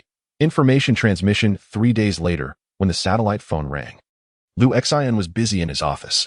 The sharp ringing sound caused everyone in the office to abruptly turn their gazes towards him, silent and tense. Lu Xian calmly retrieved a phone from a light brown bag he carried and stepped outside the office. Such a scene was not unfamiliar to him. It had transpired similarly 3 days prior, after he had dealt with that peculiar pollution incident. At that time, Lu Xian noticed that Qinjing had not sought him out again, and he assumed the matter was resolved. Consequently, the following day, he returned to work as usual, only to be met with a chorus of peculiar glances and an unusually hushed office atmosphere.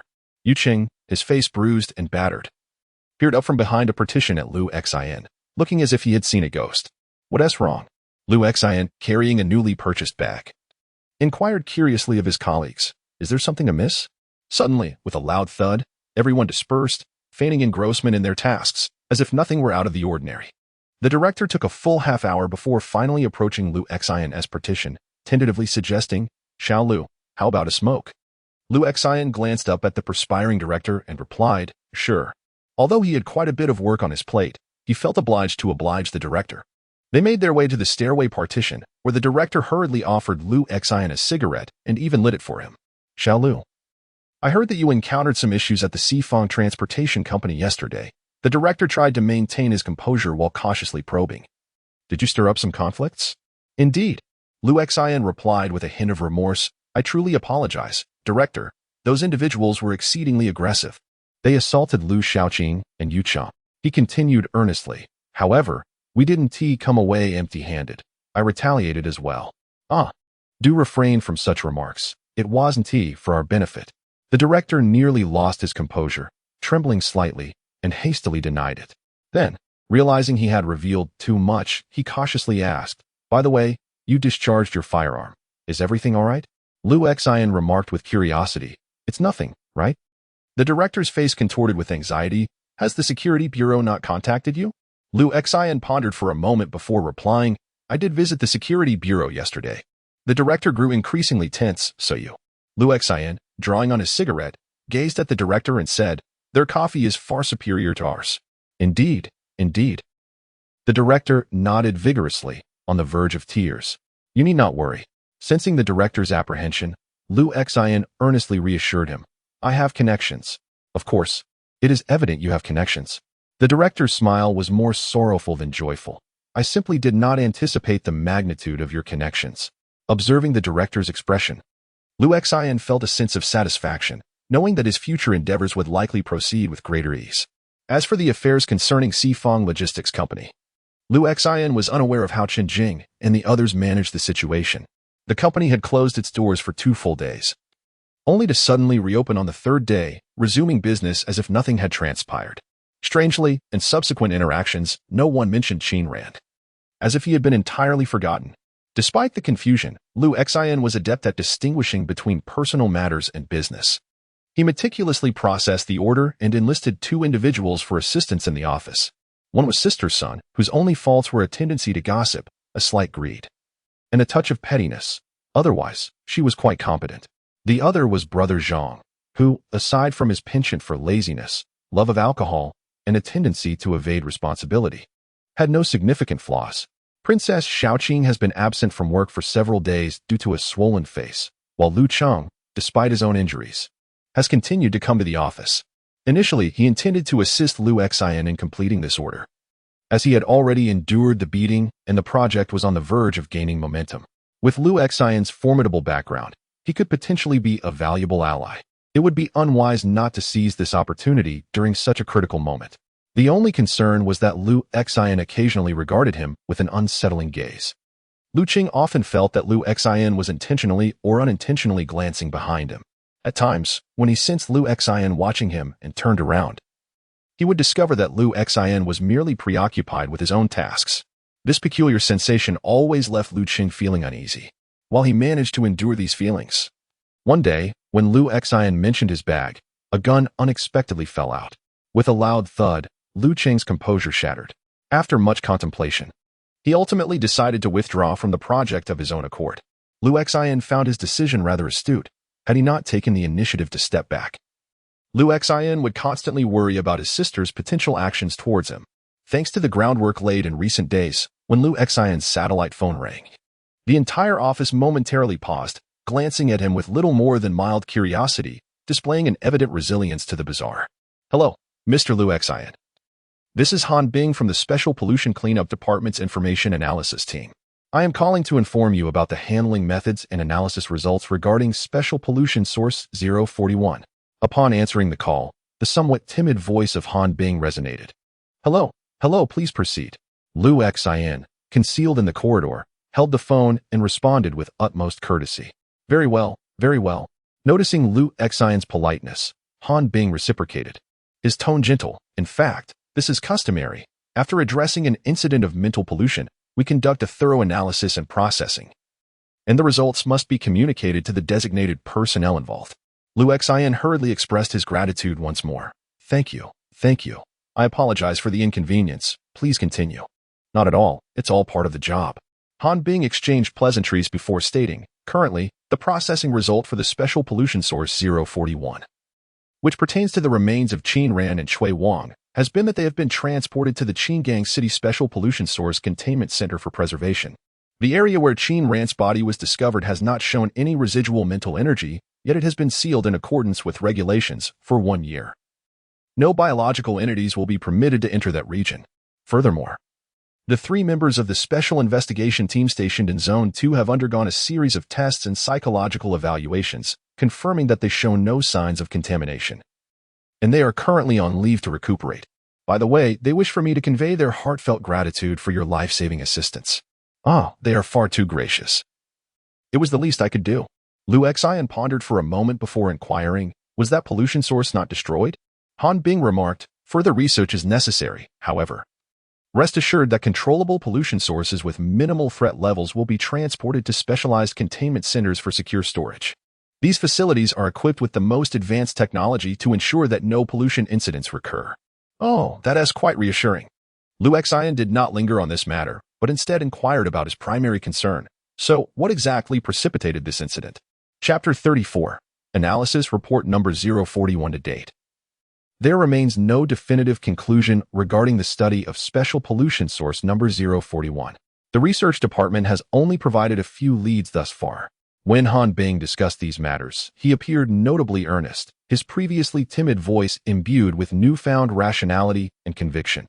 In-depth investigations have revealed that Special Pollution Source 0411, which refers to the remains of the wild wanderer Qin unearthed from the lakebed, has DNA that matches the tissues collected from the site where Chui Wang was dismembered. Special Pollution Source 0412, which is the corpse that took on the appearance of Chui Wang after death, possesses DNA that corresponds with hair samples collected from Chui Wang's residence.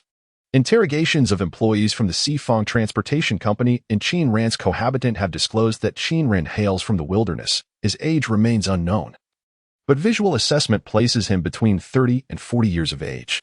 Among all the employees in the company, only 4 are familiar with him, and among these 4, the one who has known him the longest has only done so for 3 years.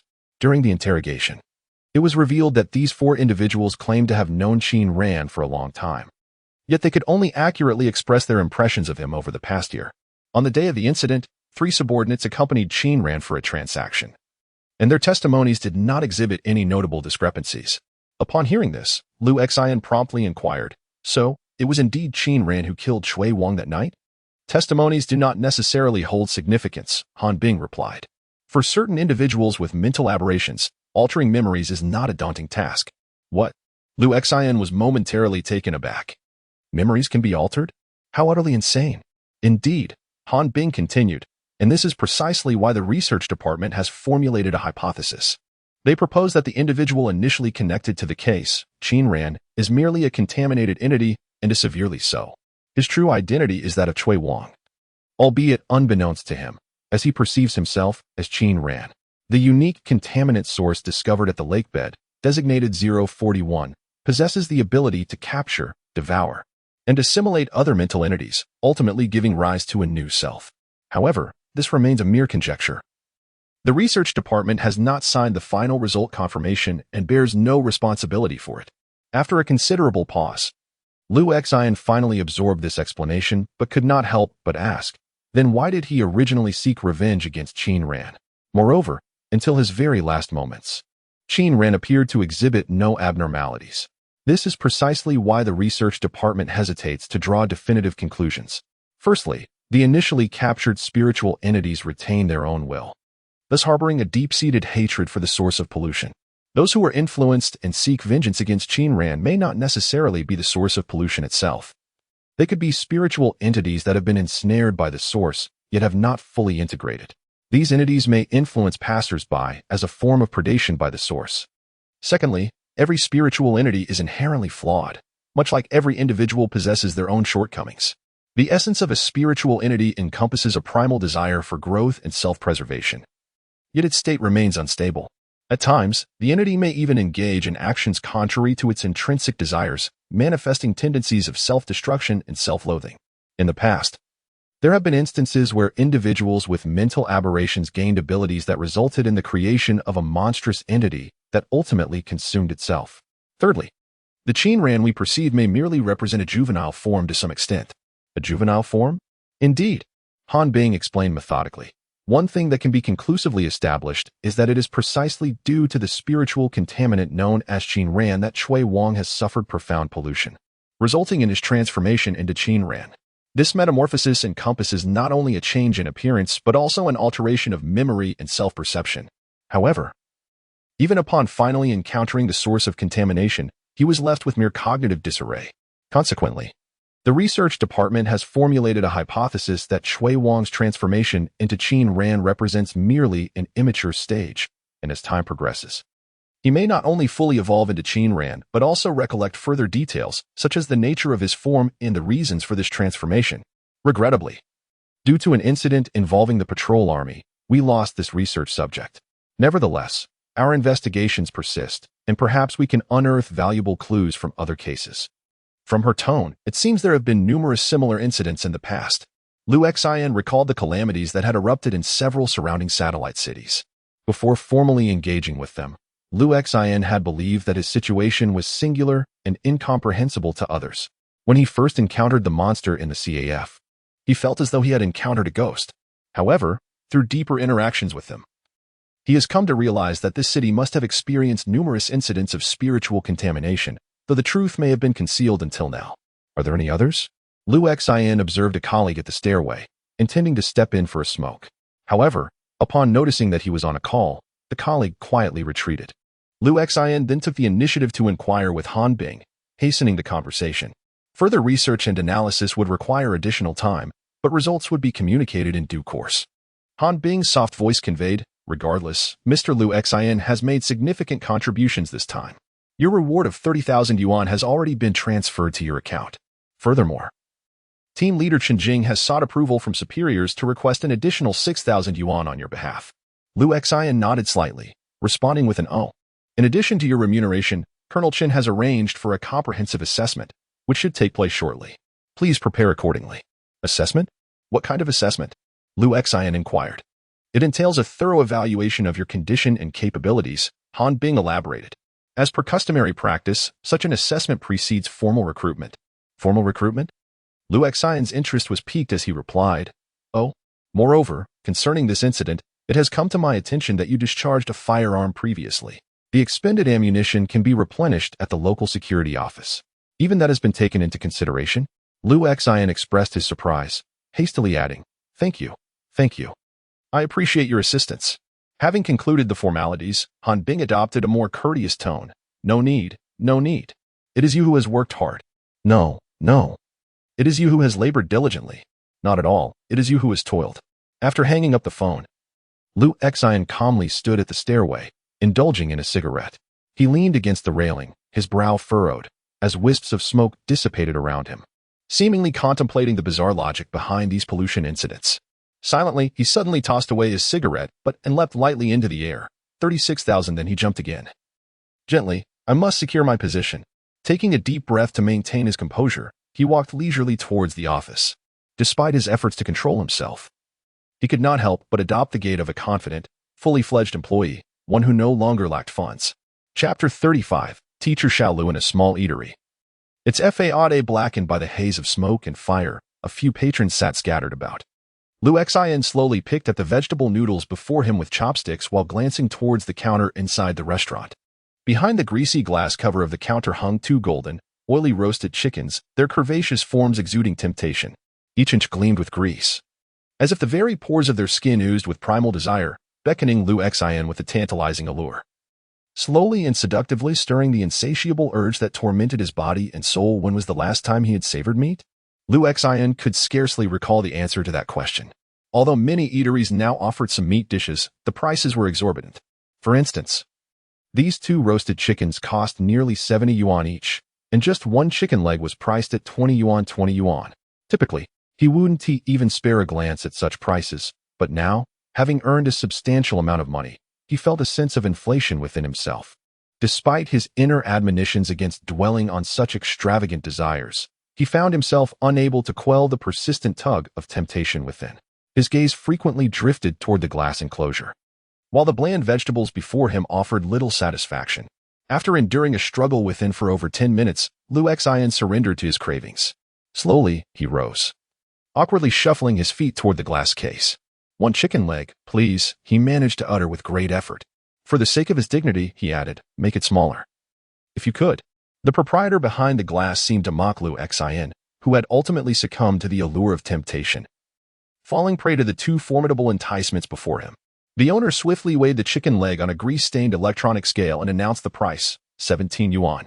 Thus, The soup and noodles could be graced with a touch of savory oil. Lu Xian savored his meal for a full half-hour, only to emerge afterward burdened with guilt. Suppressing his heartache, he spent a coin to board a bus, which jostled him along until he arrived at the front of the Red Moon Primary School in the eastern part of the city. Upon seeing Lu Xian return so soon, the elderly security guard glanced at him but said nothing, returning his focus to the newspaper in his lap. Lu Xian, well acquainted with the surroundings, entered the school and approached the lone classroom. Peering inside, he observed a dozen children diligently copying the multiplication table from the blackboard, their concentration palpable. Looking around, he noticed the absence of Teacher Lu, leaving him to wonder what she might be engaged in at that moment.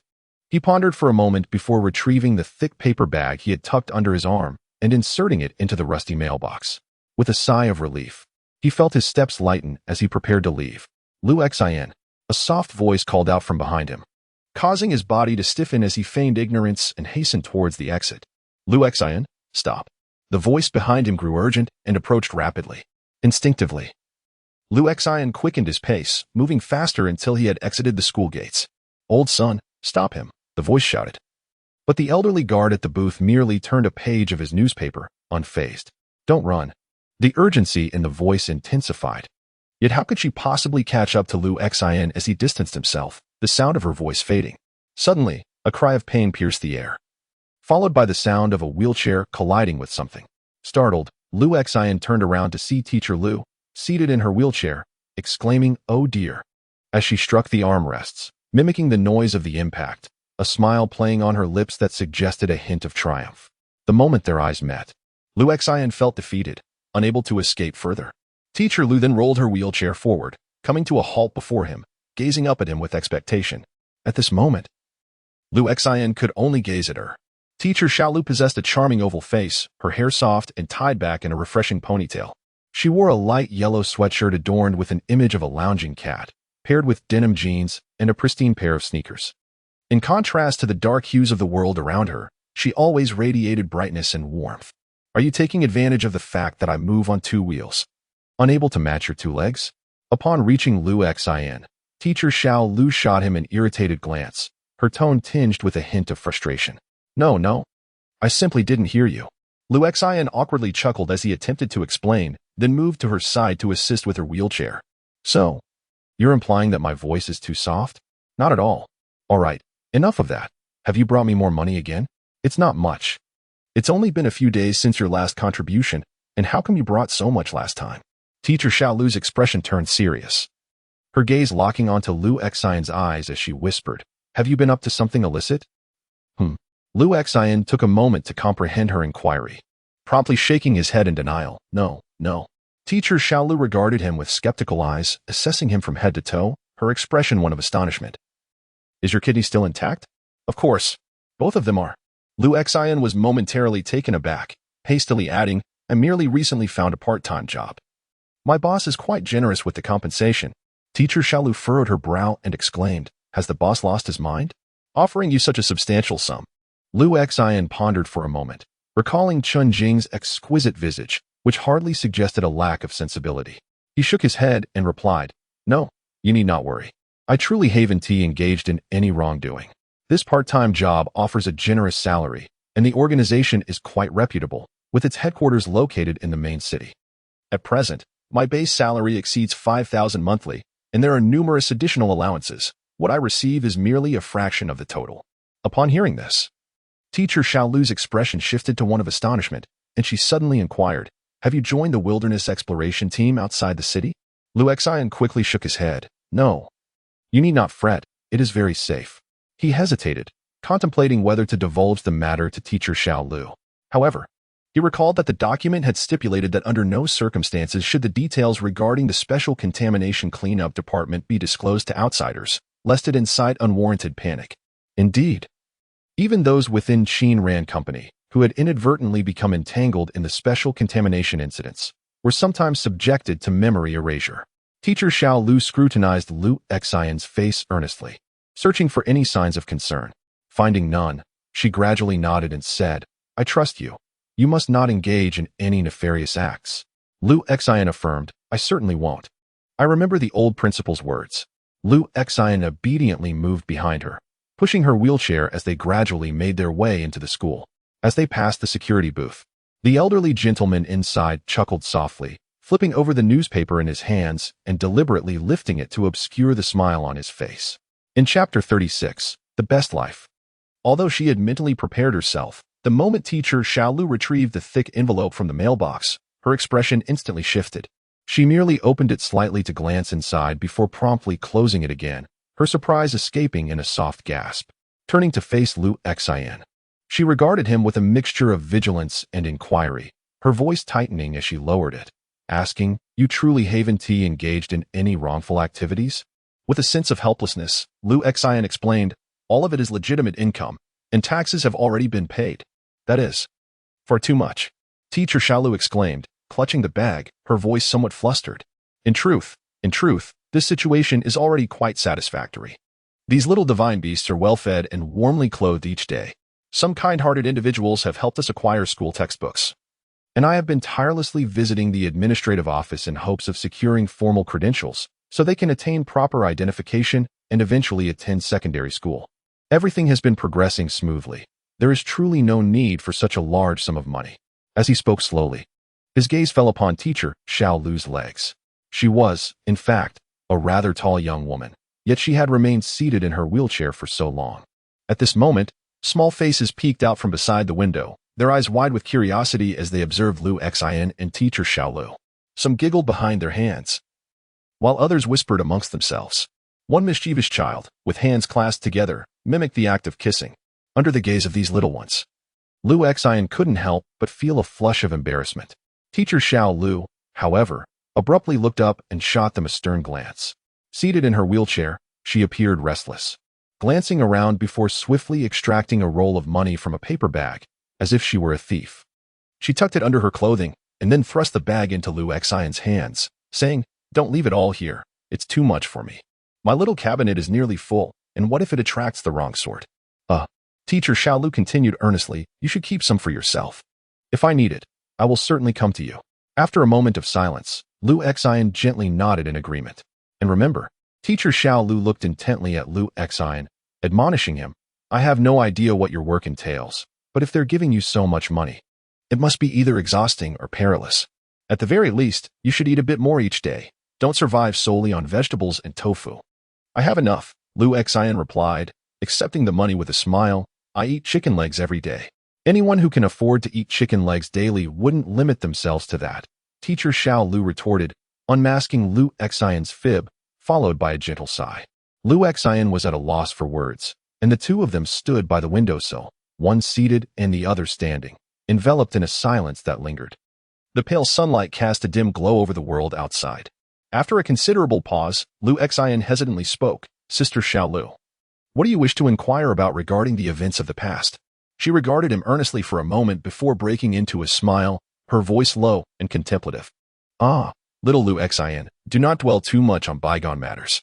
As the saying goes, how much sorrow can one endure? Sometimes, forgetting certain things can be a blessing." Lu Xian fell silent for a moment before retorting, "Must you always quote lines from old films? I've seen them too. How dull." Teacher Xiaolu deftly shifted the topic, suggesting, "Why not come over in a few days for some dumplings? We can put eggs in them now." Lu Xian's spirits lifted at her invitation, and he nodded enthusiastically, "Sure. What truly transpired at the Red Moon Orphanage all those years ago?" As he departed from Red Moon Primary School, the question lingered in Lu Xian's mind. He had even inquired with his family, yet they remained tight-lipped.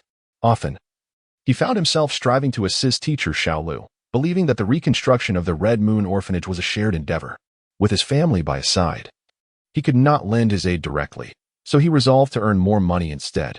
He had always perceived this existence as stifling, seemingly endless. Yet now, at last, he glimpsed a glimmer of hope, the prospect of working and earning a living on his own. Could there be anything more fulfilling? With this thought, his mood gradually brightened. After traversing several stops, he boarded the bus and inserted a coin. Approaching his home, he alighted a stop early and ventured into a bustling vegetable market nestled within the alleyways.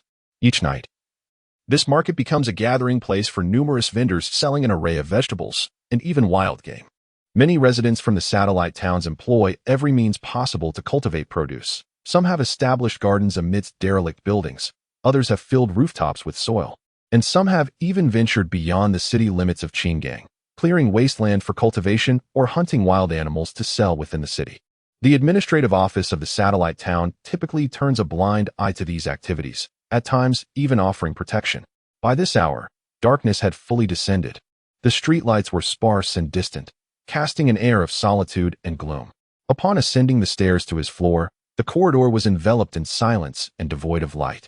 The building was quite old, and in the current context of Satellite Town Number 2, characterized by a surplus of empty apartments and a scarcity of residents. Few had chosen to move in.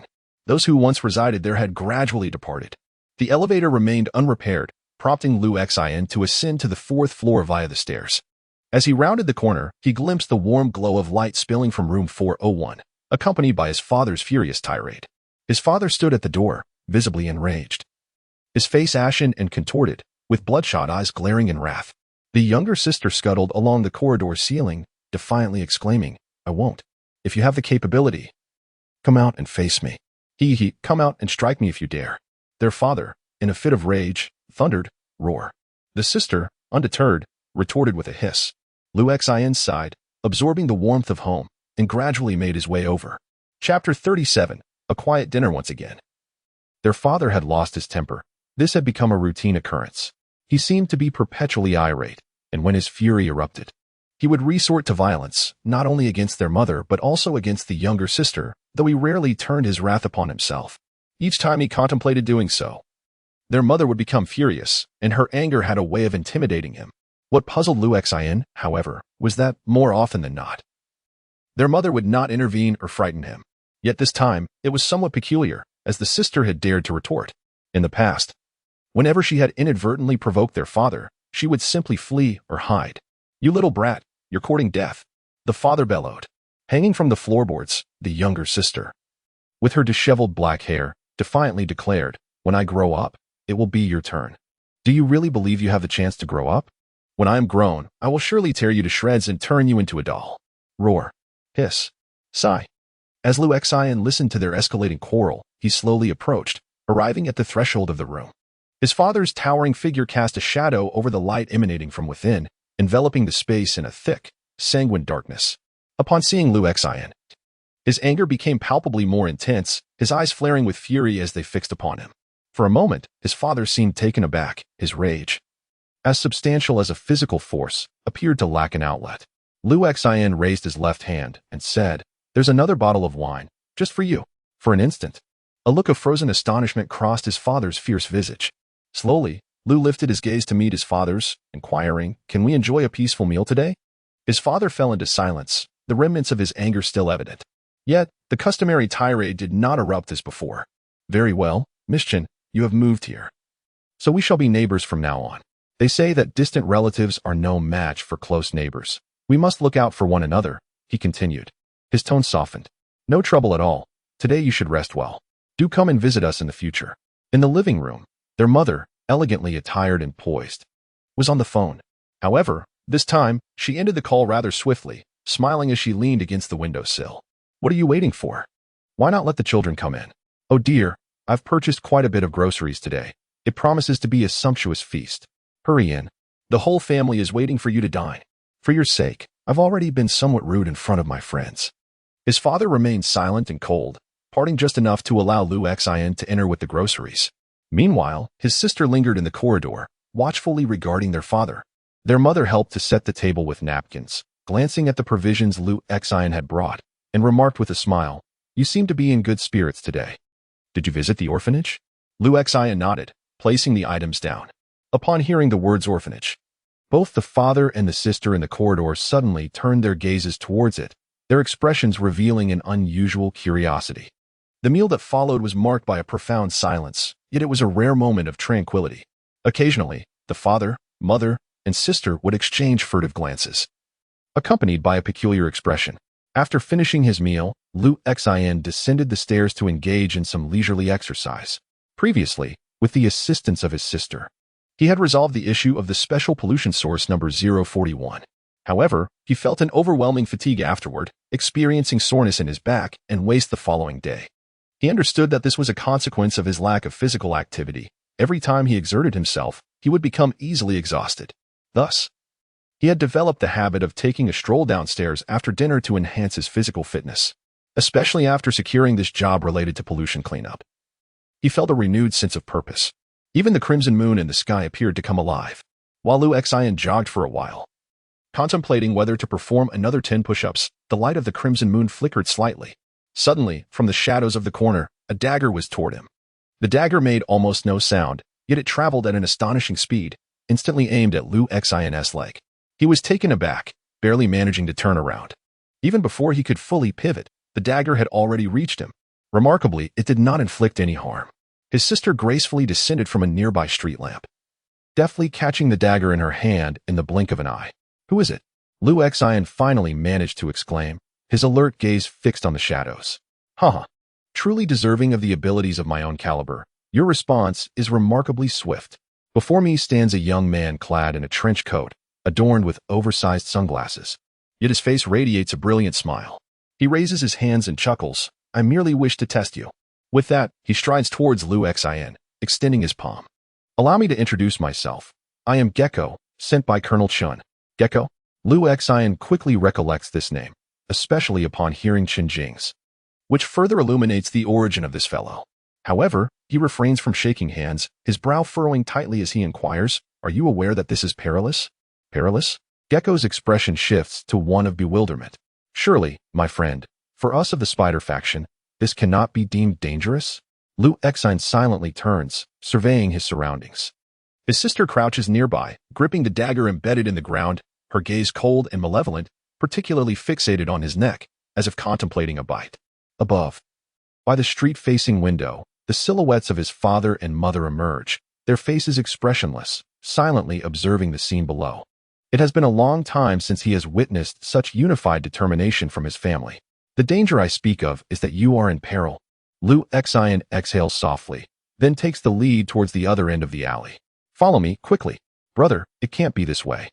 The man known as Gecko scratched his head, awkwardly following Lu Xian while attempting to explain, "I merely came to greet you.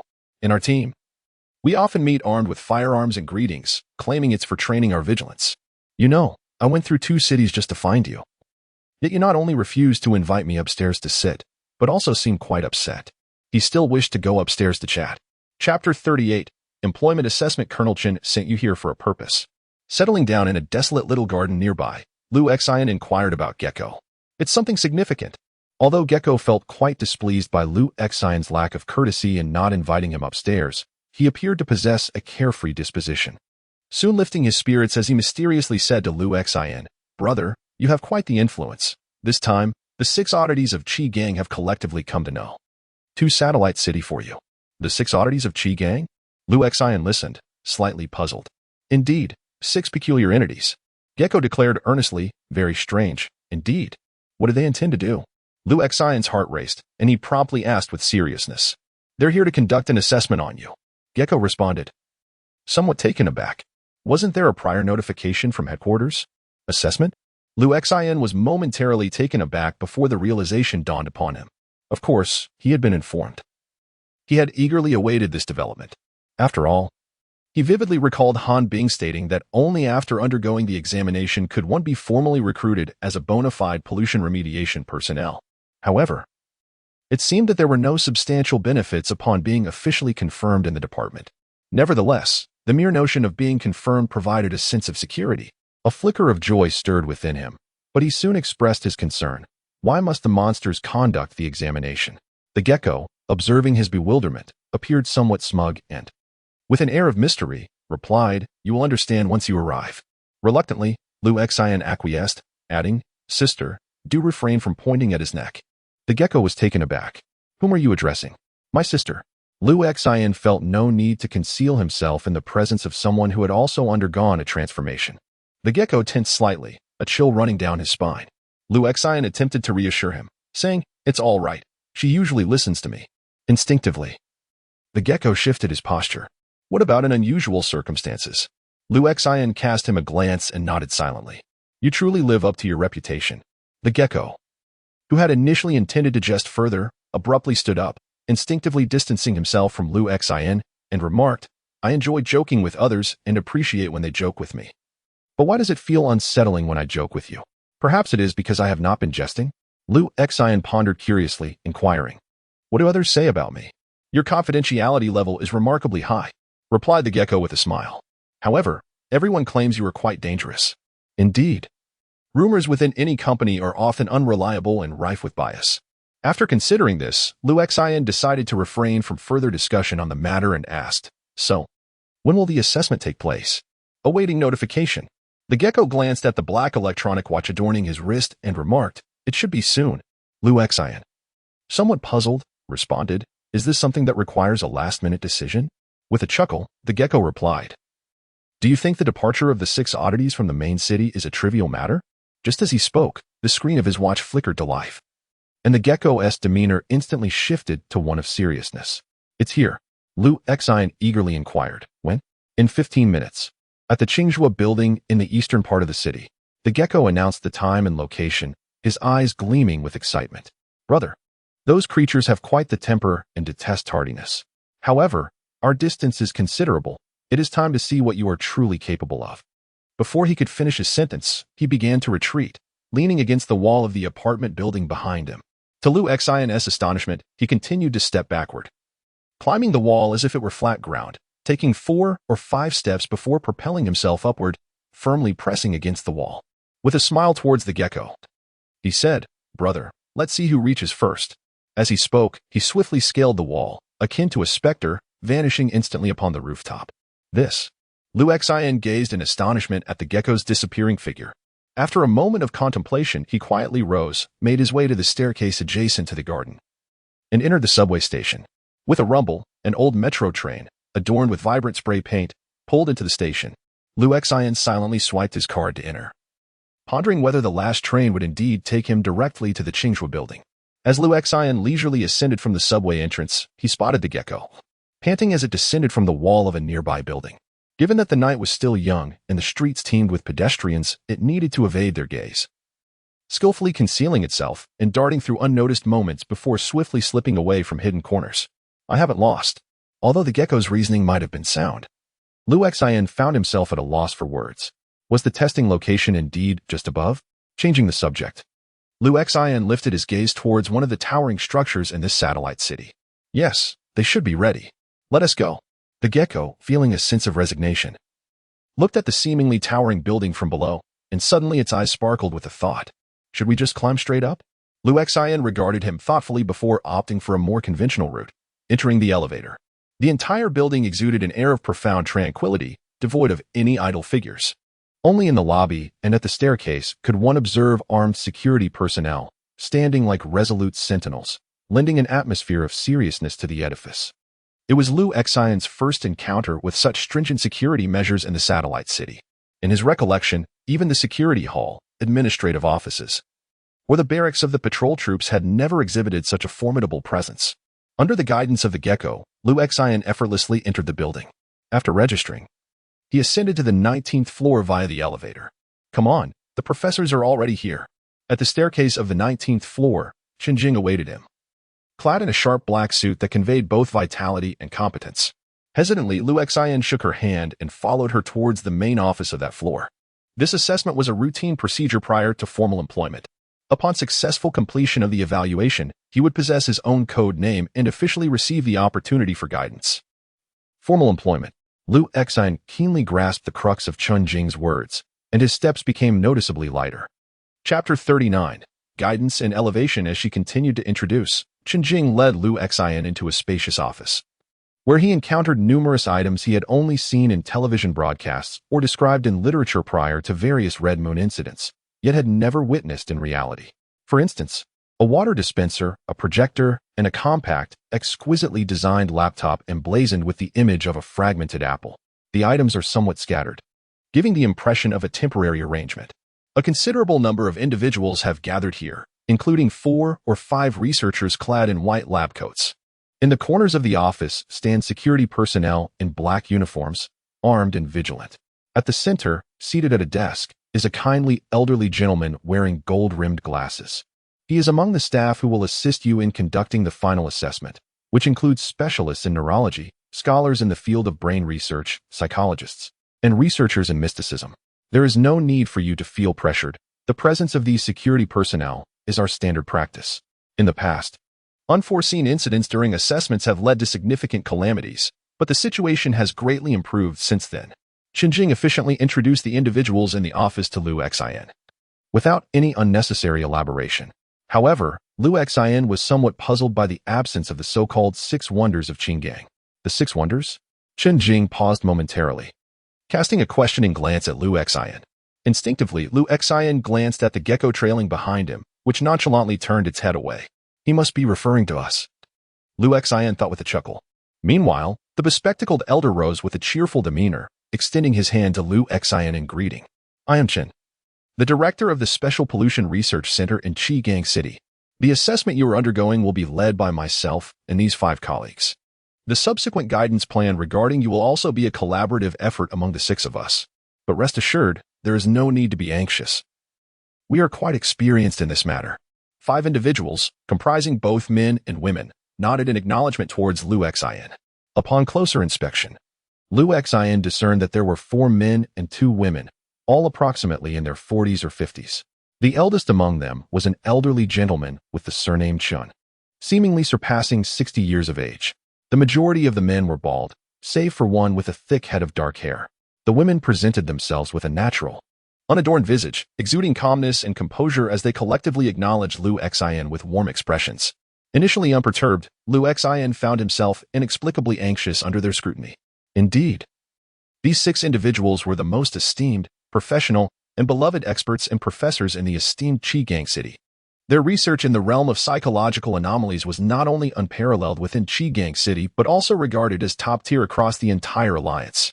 It was at this moment that the previously nonchalant individual, known as Lizard, approached with a smile, taking the initiative to introduce himself. Liu Xian realized that this was a deliberate act on Lizard's part, casting him a sidelong glance. You are likely familiar with this person. He is called Lizard and had specifically requested to be present. Qinjing interjected casually, his abilities are akin to yours, serving as a point of reference. Point of reference sounded rather unflattering. Lizard muttered under his breath, his radiant smile unable to be concealed even by his sunglasses as he greeted the individuals in the office, saying, Good evening, esteemed experts. A middle-aged woman, wearing glasses, waved her hand dismissively, indicating that he was obstructing Liu Xian's view. Qinjing Xian proceeded to elucidate several considerations pertinent to the impending assessments to Liu Xian, though it appeared more as an endeavor to afford him a moment of respite and relaxation. Subsequently, at the suggestion of the elderly professor surnamed Chun, the group exited the office and made their way to the prepared testing facility. The evaluation that Liu Xian was to undertake was precisely the first ability he had demonstrated. This remarkable ability, characterized by an extraordinary mental prowess, allowed for an unparalleled control over the physical form. It was one of the earliest abilities to be recognized following the Red Moon incident, and indeed, one of the most prevalent. The bespectacled elder appeared quite amiable, cheerfully explaining the procedure to Liu Xian. When he mentioned the term common, he cast a glance at the gecko, adding, Indeed, it is also among the most formidable abilities. The gecko, trailing behind, nodded in satisfaction. Individuals possessing mental mutations in this vein wield a level of bodily control several magnitudes greater than that of ordinary people. The potency of their mental faculties directly correlates with the extent of their physical mastery. The stronger the mental capacity, the greater the percentage of control over the body, thus amplifying their abilities. The crux of this phenomenon lies in the enhancement of mental levels. We are to conduct an assessment, with the measurement of mental levels being the most crucial aspect. With this data, we can determine the appropriate guidance for you and mitigate the risks of losing control. Upon hearing this, Liu Xian felt compelled to voice his most pressing concern, unable to feign understanding any longer. The kind-hearted elder, clearly taken aback by Liu Xian's inquiry, glanced quizzically at Qinjing. Guidance is essential for enhancing your transformative abilities, Qinjing explained, stating that every spider-type psychic mutant is inherently a fighter, a sharpshooter, an acrobat, and a master illusionist. This is due to your innate ability to effortlessly control every bone and sinew in your body, making nearly all skills related to bodily control and extension readily attainable for you. However, it is crucial to recognize that the world is not solely inhabited by spider-type mutants. At this point, her tone grew somewhat grave. The realm of psychic transformation has branched into several distinct categories.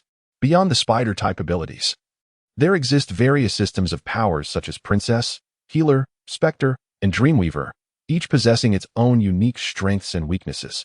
In contrast to the experts and professors who have conducted extensive research and data analysis on various transformation cases, the psychic mutants themselves often lack the understanding of how to effectively harness and enhance their capabilities.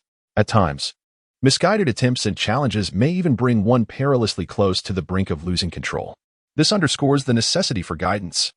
You require formal instruction and even data support to achieve your progress and improvement. This is precisely what is irksome about you.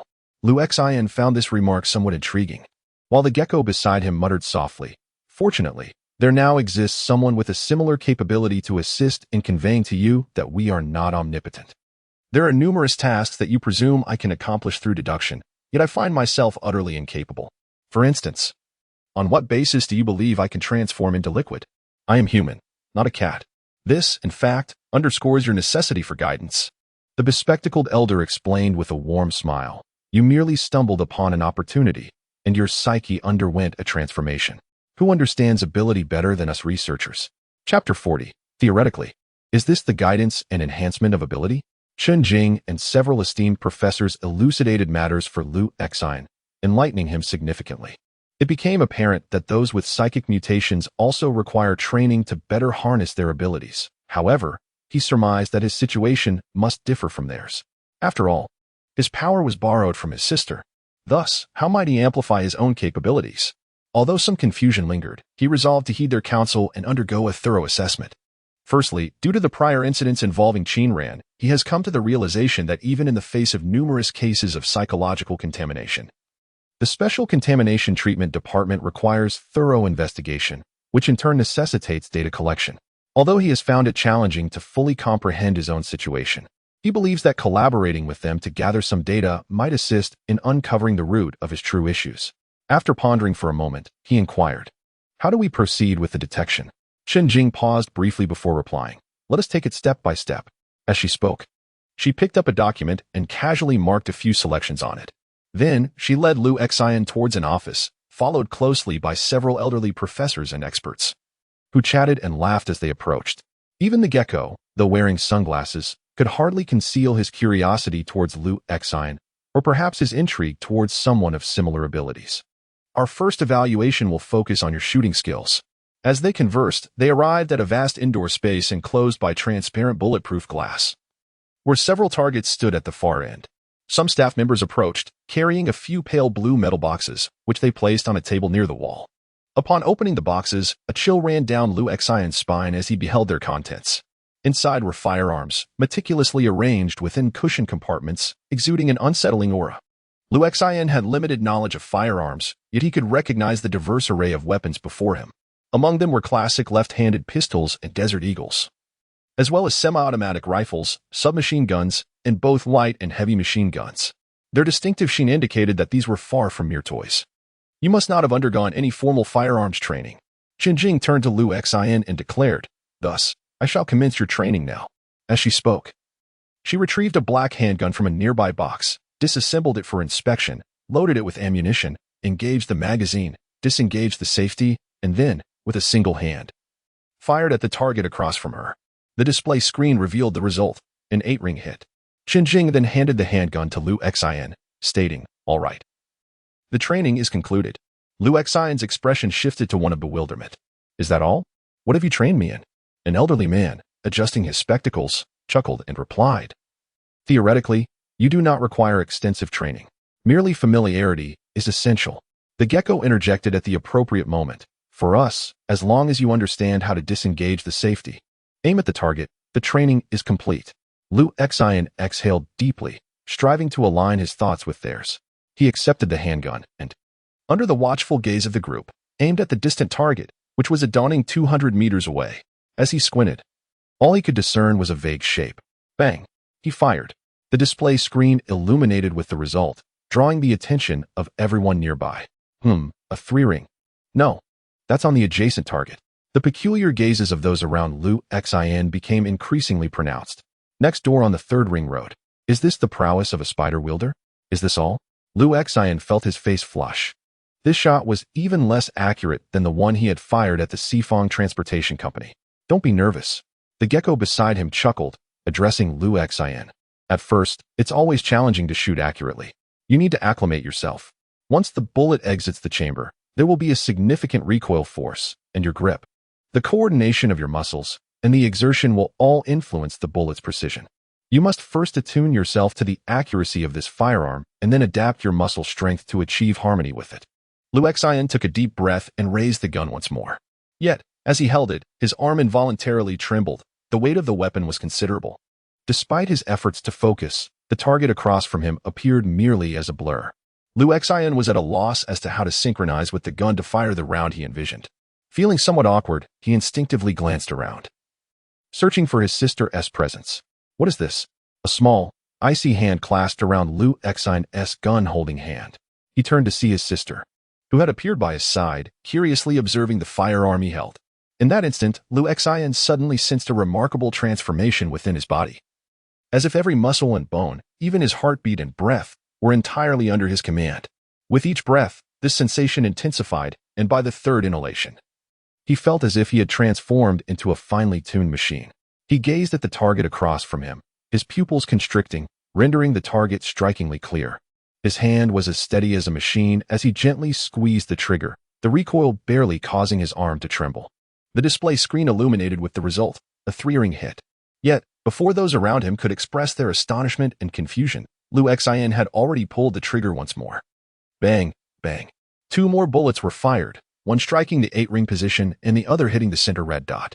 The onlookers simultaneously turned their heads, their expression shifting to one of surprise, eagerly anticipating Liu Xian's next move. However, after firing those 2 shots, Liu Xian did not continue shooting. Instead, he lowered his head in contemplation. Suddenly, his hands moved in a deft manner, disassembling the gun's chamber.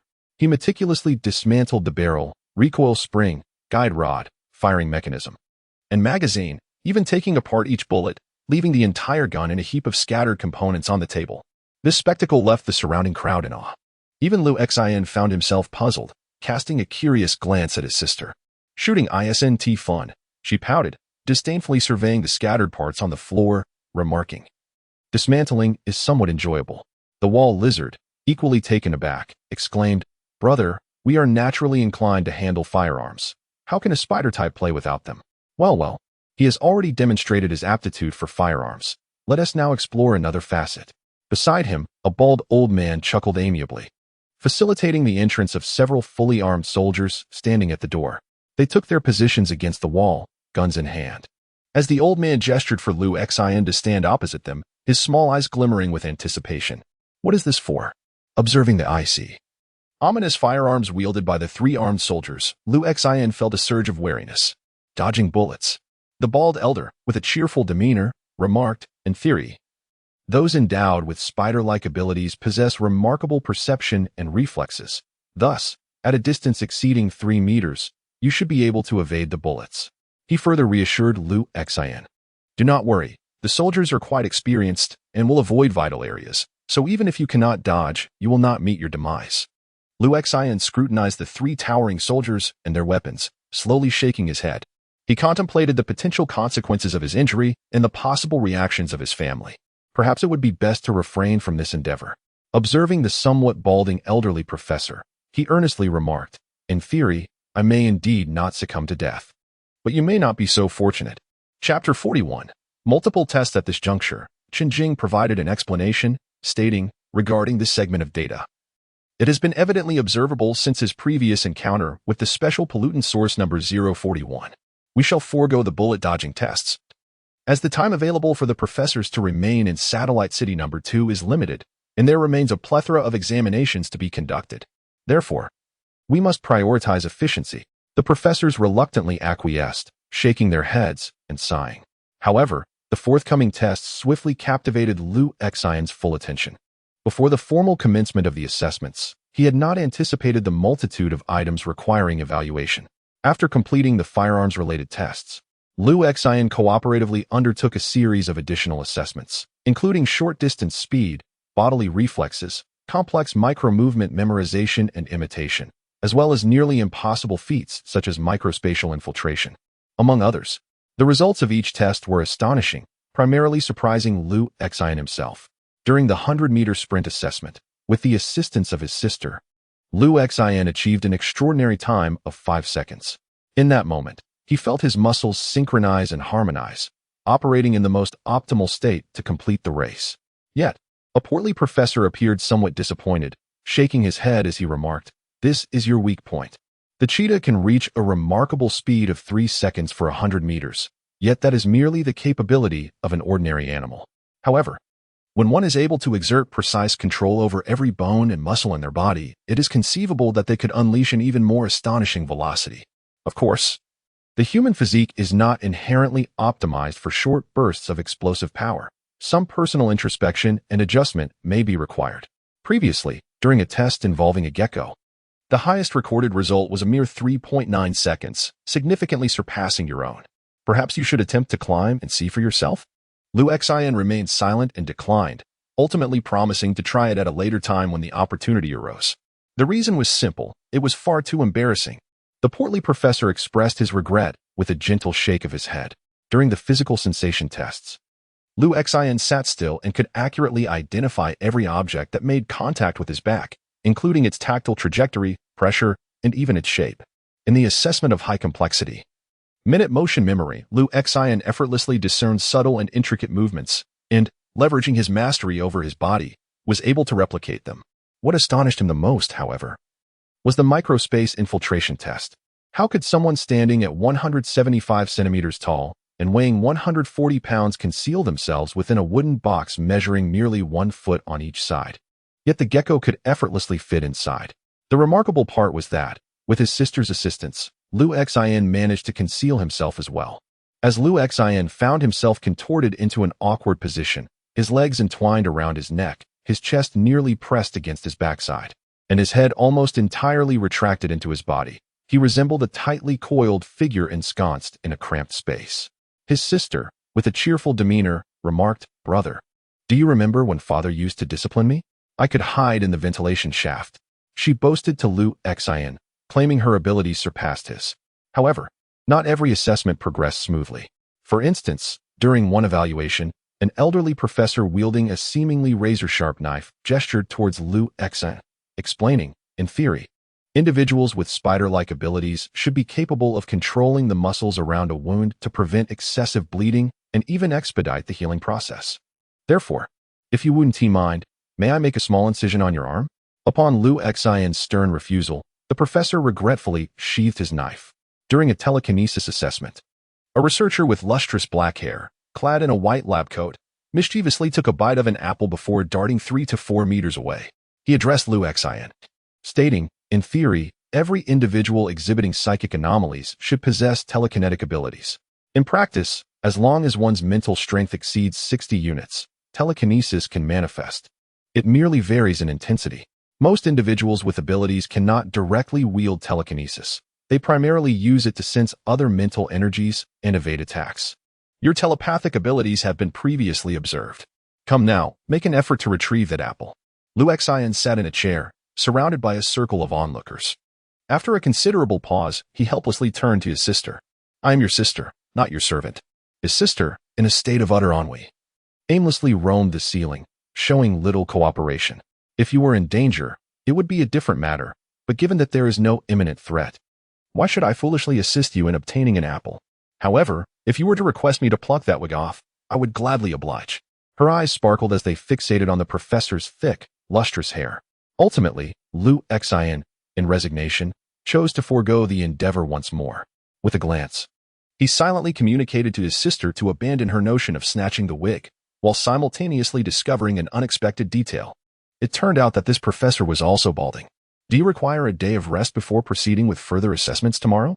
After completing various capability tests, blood sampling, and other procedures, Qianjing approached Liu Xin with a look of genuine concern. Liu Xin momentarily hesitated, asking, "What else is there?" Qianjing, holding a file in her arms, smiled and replied, "The subsequent tests are designed to determine whether you possess the potential to uncover other abilities." Liu Xin hesitated. "Is it possible to forego these?" Observing Liu Xin's expression, Qianjing smiled and said, "Certainly, you merely need to complete the final assessment." To his surprise, this last evaluation turned out to be nothing more than a conversation. A middle-aged woman clad in a white lab coat, exuding a gentle and affable demeanor. Engaged in a soft-spoken conversation with Lu Xin for over half an hour. Surely, this must signify a C-level assessment, one would think. Meanwhile, in a different office, several elderly professors were hastily organizing their data. Strikingly different from their usual amiable and cheerful expressions, they now bore serious visages, meticulously verifying and calculating the recently acquired data sets. Some wore increasingly grave expressions, while others even appeared somewhat fervent. After some time spent in diligent organization, a portly, balding elder sighed and mused aloud. C-level? A balding man in a white lab coat echoed the sentiment, chuckling softly. Competence at C-level, yet potential. How did the psychological evaluation fare? As whispers floated through the air, the psychologist in a white coat entered, perusing her documents. The office fell into an abrupt silence, all eyes turning towards her, as if her report held greater significance than all the other assessments combined. There are substantial issues.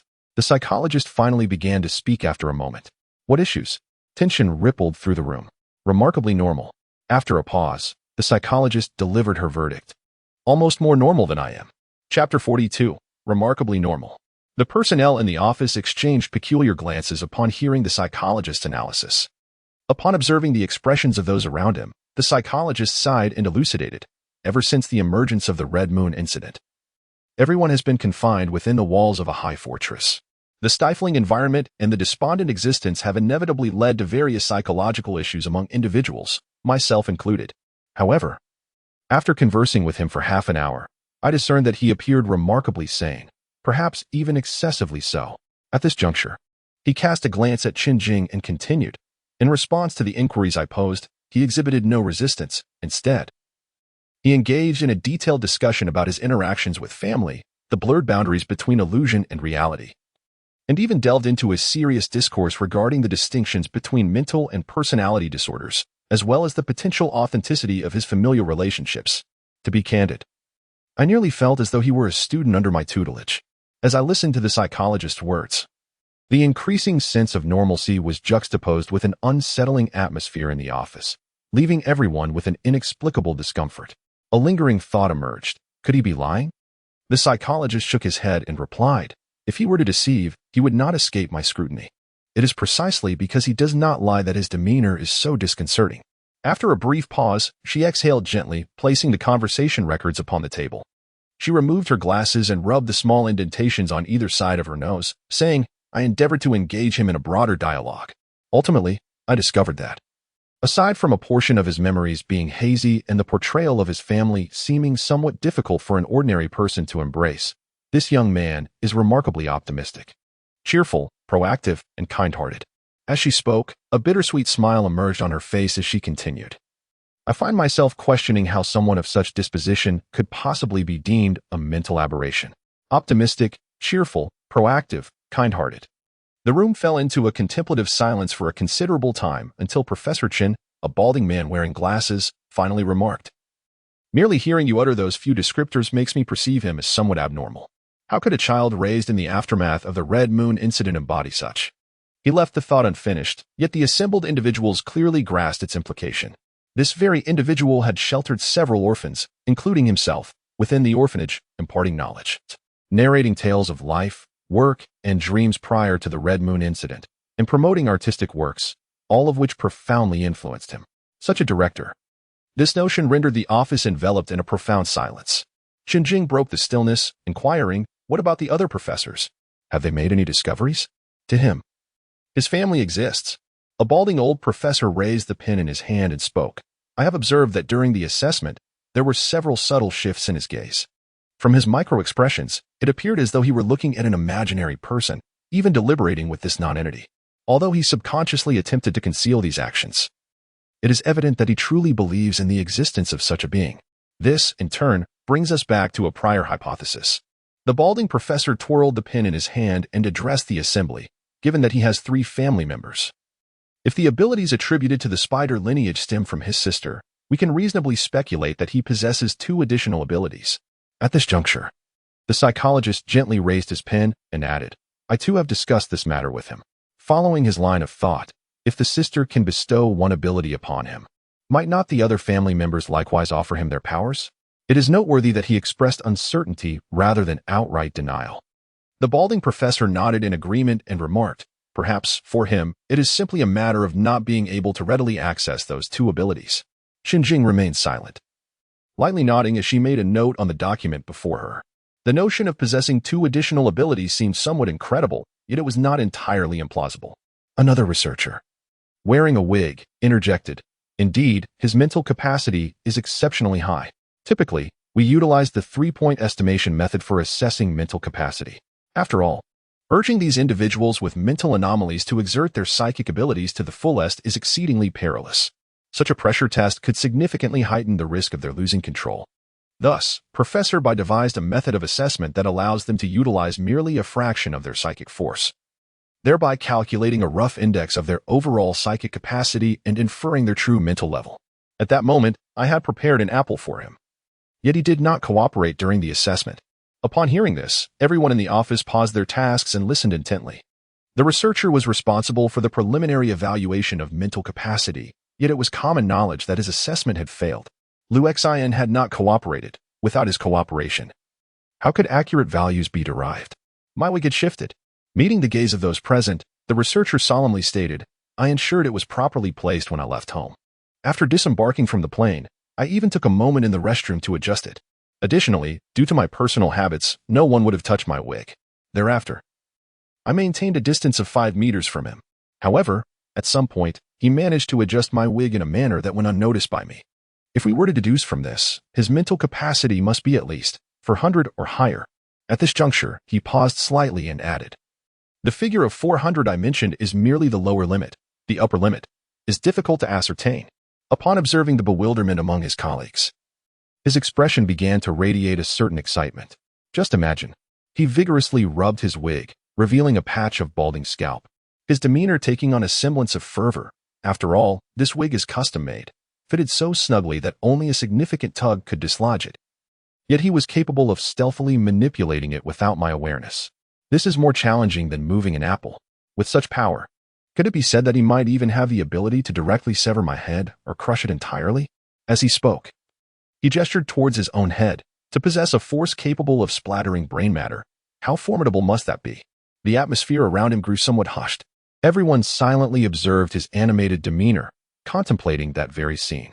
Only Qinjing remained seated in silence, letting out a gentle sigh. If the explosion incident at the Red Moon Orphanage were to be proven linked to him, it would surely be more than just a matter of brain matter splattering everywhere. Chapter 43. The Monster of Qi Gang. It is possible that he might be utterly shattered. Regardless, if he truly possesses the ability to tug at your wig without your slightest awareness, it not only signifies an extraordinary level of mental capacity but also indicates his remarkable control over the intricate application of telekinesis. This mental capacity is indeed formidable, surely exceeding 400, and may even surpass. During a previous meeting at the Security Bureau, when someone reasonably speculated that Lu Xian's mental capacity was above 300, the room was filled with astonished responses. Yet now, in this office, more than half of the individuals present appeared visibly exhilarated. I can't shake the feeling that he might even exceed 500. Regardless, such an initial mental capacity is exceedingly high, with just a couple more enhancements. Amidst the collective astonishment, Qinjing quietly noted down her observations before lifting her gaze and inquiring, what about the others? Responding to her query, several professors expressed their perspectives. Some praised Lu Xian's innate talent, while others acknowledged the stability with which he wielded his abilities. There were also those who lamented his reluctance to utilize firearms to a certain extent.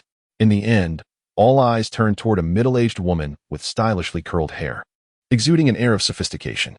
Throughout the entire assessment process, she had not participated at all, nor had she even approached Lu Xian.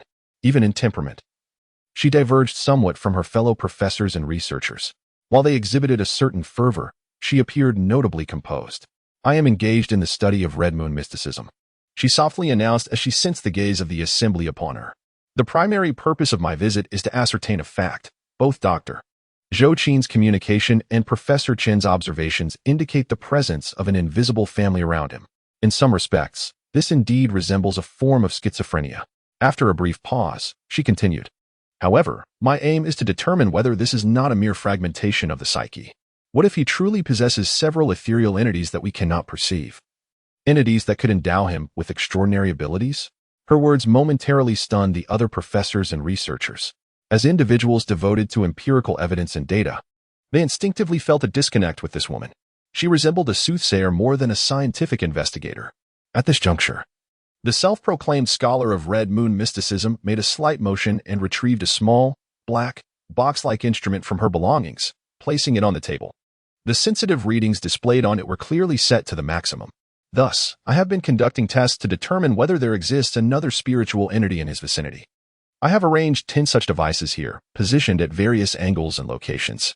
Regrettably, even with the most advanced detection instruments crafted by the Lunar Eclipse Research Institute, I failed to capture any fluctuations of mental energy that would indicate a disparity between his actions and those of any accompanying spiritual entities. Logically, if there were indeed other spiritual beings in his vicinity, we should have observed some dissonant traces, even if their actions aligned with his. Moreover, he has previously asserted that his family is not particularly obedient. At this juncture, she expressed a hint of regret, stating, thus, I must concede that those family members are mere figments of his imagination. A collective sigh of relief swept through the group of professors. Yet, the curly-haired woman continued. Of course, we cannot dismiss the possibility that our instruments may not possess sufficient sensitivity.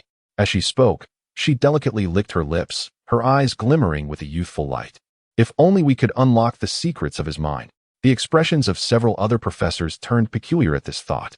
Professor Chun, tapping on the table, interjected.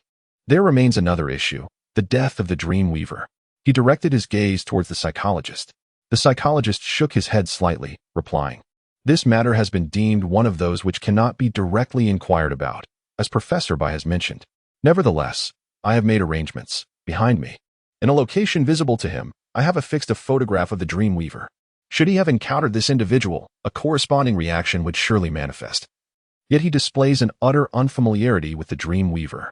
Thus, it is now certain that Professor Chun, the balding scholar, ultimately concluded, he possesses immense potential, maintains a righteous worldview, and exhibits clarity of thought, albeit somewhat fragmented. The individuals surrounding the table nodded in agreement, indicating their concurrence. Simultaneously, this also suggests that he indeed harbors a certain level of danger. Undoubtedly, there is a risk involved.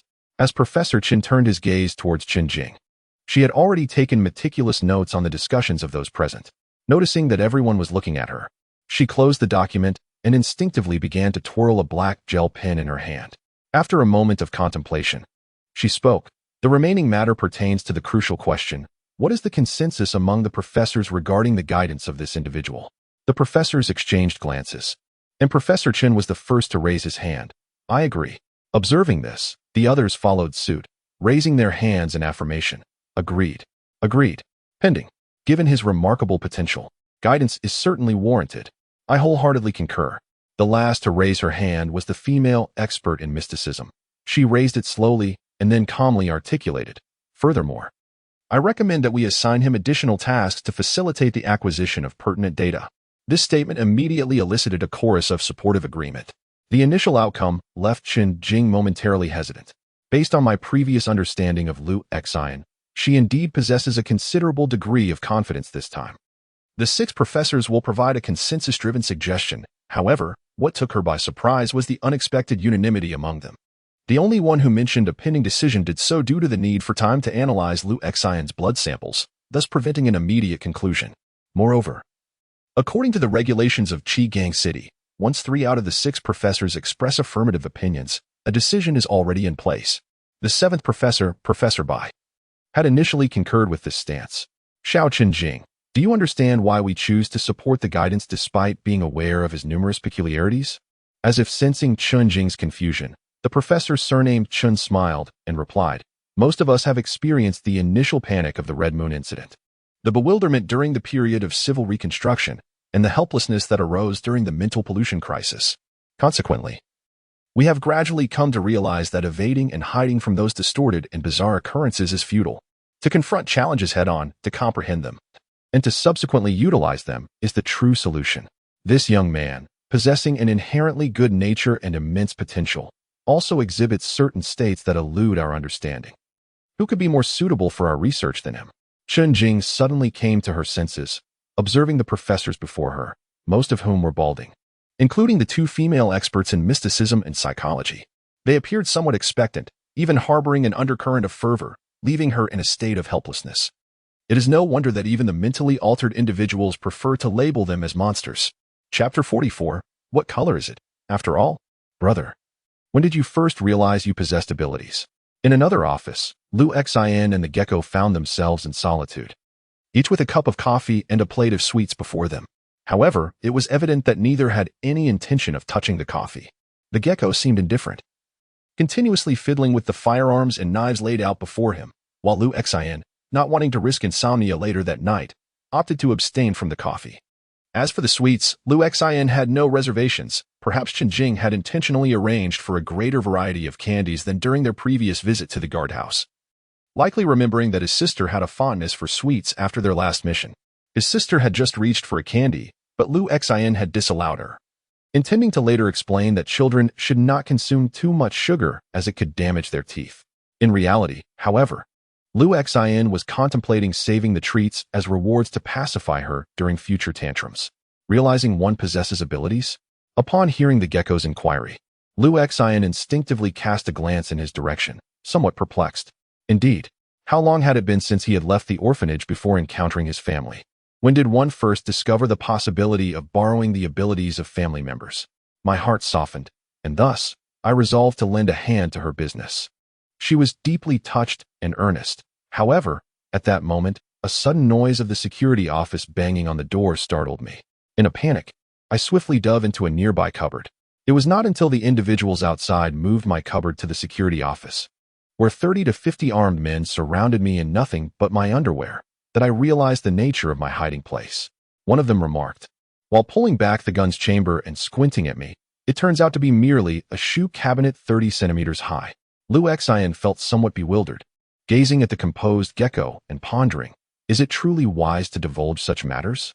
Once you join our department, you become one of us. Eventually, you will learn of my embarrassing incidents. The gecko seemed to grasp his thoughts, smiling as he said, "When I share this with you, it differs from when others tell you." Lu Xin found a certain logic in his words. Furthermore, I am not the only one subjected to rumors. The gecko set down its firearm and resumed polishing the dagger, saying, "Let me tell you, there are hardly any normal individuals in our department. The drunkards, after indulging themselves, claim they can see dragons soaring, and they even assert they can discern their gender. The little one, what a pity, so stunning, with that beautiful face and physique. An unimaginable perfection that could drive men from all corners of the world into a frenzy, yet she is simply a fool." Lowering his voice, he leaned towards Lu Xin and murmured, "And then there's our Colonel Chen. Do you know what color her lingerie is?" Coughing nearly caused Lu Xin, who was sipping water, to choke, as he regarded the gecko with an odd expression. "Is it truly appropriate to speak of our superior in such a manner?" "Pink," remarked the sister, who had climbed through the open window, her face devoid of emotion. She still bore some discontent from having missed out on candy earlier. "Pink?" Lu Xin exclaimed, taken aback. "You really know?" The gecko, startled, quickly inquired, "What does it look like?" As Lu Xin cast a reproachful glance at his sister, the door swung open, revealing Chen Jing, who entered with a stack of documents. Instinctively, both the gecko and Lu Xin sat up straighter. The sister cast a wistful glance at Chen Jing's chest, grasping the electrical wire, swaying in the breeze outside the window. "What are you discussing?" Chen Jing entered with a smile, placing the documents down. "Your inspection is complete." Chen Jing did not show much concern for the issue at hand. She opened the document, cast a serious glance at Lu Xin, and shifted into work mode, stating, "The specific report will not be available for several days, but we have a general understanding of the situation, which facilitates our subsequent arrangements. Regarding your guidance plan, it should be executed shortly. What we require now is for you to familiarize yourself with your own abilities prior to the guidance." As she spoke, she turned her gaze towards the gecko, adding, "This aspect will be handled by the gecko, who shares your level of ability and is an experienced adept. Initially, he will accompany you on a few cleansing missions to expedite your understanding of your capabilities." "Oh," Lu Xin replied, glancing at the gecko. "All right." The gecko merely offered a languid salute, as if he had anticipated the purpose of his assignment. There would be a cleansing task later that evening. Chen Jing promptly divided a document into two stacks, pushing one towards the gecko and the other towards Lu Xin. This pertains to a recently confirmed special pollution incident by the Special Investigation Team, classified as a level C threat. Headquarters has just approved the cleansing operation. The task will be led by the gecko, with Liu Xin assisting, primarily to familiarize himself with the process. Liu Xin and the gecko both acknowledged the assignment with seriousness, indicating that even the gecko did not take the cleansing mission lightly. Additionally, this will be your provisional code name. Qianjing handed a sheet of paper to Liu Xin, which bore freshly printed characters. Special Operations Group External Personnel Name. Liu Xin Age. 13 Ability Assessment. C. Designated. Psychic Mutation Direction. Spider Type Code Name. Lone Soldier Patrol Area. Qinggang No. 2 Satellite City Confidentiality Level. Liu Xin read through the document and found nothing different from before, merely nodding in agreement. However, he felt a twinge of curiosity. Why was his code name Lone Soldier? All right, you may depart at any time. Qianjing offered no further explanation, swiftly collecting the documents before rising decisively. Liu Xin and Gecko prepared to stand as well, particularly with such a lewd expression while conversing. Do you understand? Gecko, gazing into her eyes, immediately tensed, his neck rigid as he nodded slightly. Very good. Qianjing patted Gecko's head and turned to exit. Yet, just outside the door, she suddenly glanced back at Liu Xin. Also, I am wearing black today. Liu Xin dared not nod, remaining stiffly seated. He had intended to inquire about her formalization, but found himself too intimidated to speak at that moment. Behind him, a soft voice from his sister echoed, "She is lying." Regarding the book Red Moon. Greetings, dear friends. I wish to confess. This book was not launched with utmost seriousness. Many of my friends and longtime readers only discovered it after quite some time. Having been accustomed to writing fantasy novels, I was uncertain if I could master this genre. However, now that the book has been released, I have found the feedback to be quite positive, thus I shall endeavor to write this book with greater diligence moving forward. As an author like myself, possessing both charm and talent yet remaining unrecognized by the masses, I can only rely on my character to gain their acknowledgement. Initially, I intended to write for amusement, which is evident, as the protagonist does not even share the surname Fong. Nevertheless, having signed a contract and received recommendations, I must treat this endeavor with seriousness. I cannot guarantee anything else, except for a consistent update schedule. Lastly, I shall create a group. Otherwise, it would feel akin to playing a solitary game. Those interested may follow my WeChat public platform, HaishanLogWe99. I plan to depict some monstrous images described in my book and will subsequently create or collect similar visuals to share on the platform. Additionally, there is a QQ group, 6726922024, primarily for those intrigued to gather and converse, facilitating discussions on plot suggestions. Finally, today marks the winter solstice. Remember to enjoy dumplings. As for me, a solitary soul, I shall prepare a bowl of noodles for myself. Wait, didn't I say something similar last year? Chapter 45, C-Class Special Contamination Source 039. How frightening. Until he exited the building with an enormous backpack, the gecko continued to express his lingering fear. Why are you so afraid of her? Liu Xin inquired curiously, trailing behind the gecko. Observing the gecko's initial nonchalance, he had assumed he was unafraid of anyone. Did you hear her just now? She said I should strip and dance in the crowd. The gecko turned to Liu Xin and earnestly remarked, "This woman is truly capable of such deeds." Liu Xin pondered. Indeed, it is rather frightening. Well, time to get to work. The gecko approached the roadside, leisurely stretching, then turned to Liu Xin with a smile. "Brother, since old Chun has asked me to mentor you, I shall not hold back. Our spider system is distinct from other ability systems. The most effective learning occurs in action. I won't delve into elaborate theories or grand principles. Just observe how I carry out my tasks." Liu Xin nodded, understanding how to engage with seasoned employees. As they reached the roadside, a black jeep pulled up before them, and they boarded without the driver inquiring about their destination, who proceeded to drive them northward. Connecting small group lines. Information analysis group line connected soon. A cold and curt voice echoed through the channel. Signal test. The gecko erupted into laughter. "Dear Linda, it has been a few days since I last heard your voice. I have missed you." The cold voice retorted, "I am not Linda. My surname is Tai, and my name is Tai Chui." Liu Xin immediately cast a glance at the gecko. The gecko let out a dry chuckle and remarked, "The name Tietsue hardly does justice to your melodious voice. Henceforth, I shall address you as Linda. Merely uttering this name brings an exhilarating sensation to my heart, an exquisite delight." The feminine voice from the channel responded, "Then you may call me Tietsue Linda."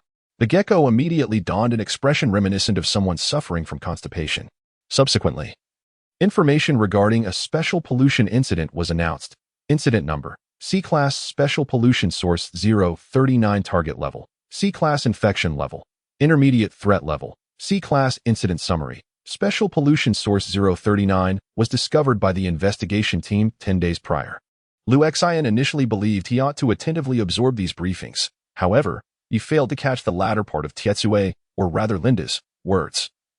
As the gecko had by then reached over to grasp his headphones and leaned in closer, conspiratorially whispering, "Did you hear that, my brother? This is the most crucial lesson I am about to impart to you. The information analysis team is our most vital ally." Liu Xian wholeheartedly concurred. Recognizing that this information analysis team could furnish him with timely data, the gecko continued, "Just imagine, if they weren't here to chat with us, how utterly dreary our tasks would be." Liu Xian mused. This is not quite as I had envisioned. Each leader of the information analysis team serves as a dedicated liaison for us members of the Special Operations Group, facilitating our better integration and fostering a profound, unspoken understanding. This synergy allows us to execute our cleanup tasks with remarkable efficiency. Moreover, consider this: whenever we embark on a mission, we engage in conversation with them. And as we converse, it naturally leads to... The lizard winked at him, suggesting an unspoken comprehension. Liu Xian instinctively recalled the soft-spoken, polite private Han Bing, pondering whether she would be his liaison in the future. Thus, for those of us undertaking field assignments, flirtation becomes an essential element. The lizard generously imparted wisdom to Liu Xian before releasing the headset, chuckling. "Linda, call me Tai Chui." "All right, Tai Chui Linda, you still haven't told me. Are you single now?" The channel echoed with Linda's calm voice. "That's because I was in a hurry to feed the baby."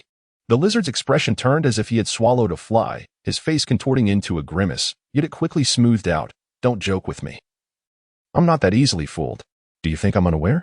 Your information team maintains such stringent regulations. How could they possibly allow you to bring a baby into the office?" Linda retorted. "Who says my child is a baby? Perhaps he is in his 20s. The lizard's expression soured as if he had ingested 2 flies. The jeep swiftly arrived at a dimly lit area in the northern part of the city, characterized by towering factories and spacious driveways. However, streetlights were sparse and far between, casting an air of gloom. In the distance, a factory emitted a harsh glare. Both Lizard and Liu Xian disembarked, with Lizard shouldering a long, slender box. "My dear Linda, I am about to embark on another mission to save the people of this city. Do you have anything you wish to convey to me?" "Indeed." The voice from the channel fell silent for a moment before continuing. "Do not refer to me as Linda any longer. If you must, omit the dear at the front." "Very well, Linda." Lizard cheerfully waved his hand and suddenly raised an eyebrow at Liu Xian. "Let us proceed." Liu Xian was momentarily taken aback as he observed Lizard's tall and seemingly robust figure leap effortlessly onto a nearby brick wall, scaling it to a height of 3 or 4 meters. He waved at Liu Xian, then pushed off the wall with his feet, climbing higher. The surrounding darkness rendered it nearly impossible to discern his silhouette. Liu Xian exhaled deeply and extended his hand toward the side. "Why don't you give me some candy?" His sister's somewhat chilling visage manifested in the night, her eyes filled with a profound sense of grievance. Liu Xian gently grasped the earpiece and whispered to her. "Too much candy can harm your teeth, you know. Do you think I am a child?" His sister, appearing somewhat miffed, glared at Liu Xian with intensity. Liu Xian carefully scrutinized his younger sister and remarked, "You are but a child, and a beautiful one at that." His sister seemed momentarily taken aback. "Not only do I want candy, but I also desire the black kind, the sweet yet bitter variety." After a considerable pause, she resolutely declared, extending both hands, 10 pieces. Reluctantly, Liu Xian calculated the numbers in his mind and nodded in acquiescence. He then extended his hand, and his sister's icy little hand finally nestled within his palm, gently clasped. At that moment, Liu Xian felt his body become weightless. The once formidable wall before him transformed into level ground. He cautiously followed along the wall, ascending with grace, and at the top, he encountered a gecko. Together, they traversed along the electric wires to the adjacent rooftop, then scaled a rusted water tower, crouching atop the iron structure beneath the crimson moon, pausing in silence. "How did we get up here?" he wondered, directing his gaze into the distance, where a factory loomed approximately 300 meters away. Squinting slightly, He brought his focus closer and glimpsed the interior through the factory's glass, causing a subtle tension to ripple through his spine. In the night breeze, he could hear, audible only to him, his sister's soft laughter. How delightful. Chapter 46. The machinery of labor. The factory, 300 meters away, appeared to be a workshop filled with rows of textile machinery. At that moment, countless workers were diligently laboring, working overtime under the dim lights. In this type of small factory, particularly in the Cheongport city, and especially in the satellite towns, there exists a multitude. Generally speaking, children who either enter or are born within these satellite towns often find their destinies intertwined with such factories, typically commencing their laborious journeys once they attain a certain level of awareness. Consequently, it is not uncommon for them to spend their entire lives within these industrial confines. While those who have endured 3 years as nomads in the wilderness or those born in the satellite towns may have opportunities for education, it must be acknowledged that a significant portion of them do not ardently pursue such paths. The satellite towns, in turn, do not impose such expectations. Ironically, it is the orphans, like Lu Xian and teacher Xiao Lu, nurtured under the guidance of the elderly director of the orphanage, who truly comprehend the value of education. Therefore, both in the past and present, the Red Moon Orphanage endeavors to facilitate schooling for its children, encouraging them to pursue their studies. Of course, despite these efforts, overtime work in the factories remains the norm, although it is rare for such shifts to extend into the late hours. Lu Xian has already discerned that it is approximately 2 o'clock in the deep night. With the aid of his sister's abilities, he can perceive that within the factory, 300 meters away, numerous individuals are still laboring. They stand before an array of long workbenches, engaged in various tasks. Some are cleaning cotton bales, others are transporting cotton strips, while a few are weaving coarse yarn. Amidst the bright and glaring lights of the factory, the atmosphere is charged with a sense of urgency and enthusiasm. Yet, in a single glance, Lu Xian has identified the underlying issues. All the workers resembled intricate instruments at that moment, laboring in a daze and numbness. Some had their hands worn to the point of bleeding, yet they continued to mindlessly separate cotton balls, oblivious to the crimson stains that marred their work. Others, weary to the point of limping, bore burdens as heavy as small mountains, perpetually in motion. There were those who, upon noticing a malfunction in the weaving machine, expressionless, thrust their hands into the mechanism, forcibly correcting the error. It was as though the factory itself had become devoid of sensation, even lacking awareness. Do you perceive the source of the pollution? The whisper of the gecko echoed softly in Lu Xian's ear. It was then that he realized he was the one tasked with addressing such matters and should not be taken aback by the scene before him. He focused his gaze and soon spotted, among the bustling workers, a particularly agitated middle-aged man, clad in a wrinkled suit. Beads of sweat adorned his brow. Yet his shirt and tie were impeccably fastened. He was pacing restlessly through the factory, exaggeratedly gesticulating, his lips moving as if he were vociferously articulating something. Instinctively, Lu Xian glanced at the gecko and inquired, "Is that him? What is he saying?" The gecko did not turn, merely lowered its head and replied, "Listen closely. We should be able to discern it." Lu Xian furrowed his brow slightly and shifted his attention to another side. At that moment, his sister cast a cold glance at the gecko. Beneath her disheveled hair, her eyes seemed to narrow ever so slightly. At this moment, Lu Xian felt his pupils slightly constricting, allowing him to observe every detail within the factory with heightened clarity. Even the faint sounds of machinery, once indistinct due to the distance, grew increasingly vivid. Soon, he discerned the voice of a man speaking loudly. "Work? We must work. We are the fortunate survivors of a great catastrophe. Why do we live while others have perished? Look around this city. How many people exist like mere dogs? Their lives devoid of meaning? They will never amass wealth, nor will they ever have the hope of residing in the main city. Meanwhile, countless lunatics wander the desolate wilderness, and many go hungry, simply because they lack the jobs we possess. Thus, we have no choice but to work, to toil even harder, if we wish to enter the main city and live. If we do not work, we will meet the same fate as those outside, starvation. Strive with all your might. If we do not labor, what distinguishes us from the dead?" His impassioned words resonated with fervor, tinged with a hint of hysteria. His voice, hoarse and strained, seemed oblivious to his own exhaustion as he howled like a beast, projecting his voice with fervent intensity. On the ground, some who had long been fatigued and sprawled, uncertain of their fate, now shakily rose to their feet. They gazed at the machine and cotton bowls before them, as if beholding the only thing of significance in their lives. "Is that the source of pollution?" Lu Xian inquired softly, his pupils narrowing slightly. The gecko chuckled quietly and replied, Old Chen mentioned that you could perceive the spiritual monstrosities. What do you see now? Lu Xian scrutinized the scene for a moment before gently shaking his head, stating, I cannot see that. I can only discern a person over there. Just like me. The gecko laughed softly. Indeed, that short, stout man in a suit is the source of pollution. Strictly speaking, he is not yet transformed into a source of pollution. He should be classified as a spiritual aberrant. However, such aberrants are even more terrifying than the sources of pollution. He has already influenced nearly 100 employees within that small factory. Moreover, individuals like him, who are utterly unable to restrain their abilities and can no longer communicate normally, can be directly categorized as sources of pollution. In the midst of the channel, Linda, or perhaps Iron Emerald's, voice resonated. Zheng Yuanxiong, the director of the Yuanxiong textile factory, age 40, established this textile factory at the age of 27 upon entering Satellite City, yet has struggled with mismanagement and faced numerous near bankruptcies. 10 days ago, an anomaly was detected at the factory and the alarm was raised, but due to a shortage of personnel, by the time our investigative team arrived, the situation had spiraled out of control. The individuals within the factory have all contracted a moderate infection, exhibiting indiscriminate aggression towards anyone entering the premises, attempting to thwart their efforts or polluting others to recruit them into their ranks. Now, all the individuals within the factory have been laboring continuously for 2.5 days, devoid of sustenance, sleep, or respite. If this ceaseless toil is not curtailed, they may work themselves to death, and Zheng Yuanxiong could spiral into complete chaos at any moment. At that juncture, the extent of his contamination could significantly expand, potentially spreading to several surrounding factories. Therefore, the headquarters has commanded an immediate cleanup operation. Chapter 47.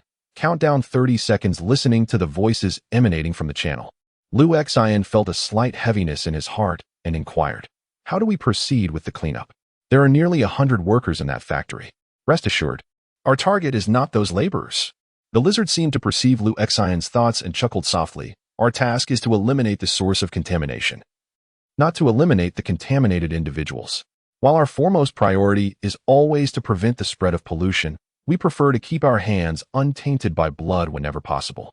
Moreover, based on the current situation and the previous investigation team's report, the capabilities of the contamination source primarily affect those nearby, rather than assimilating them. Thus, those workers are merely mildly contaminated and can still be saved.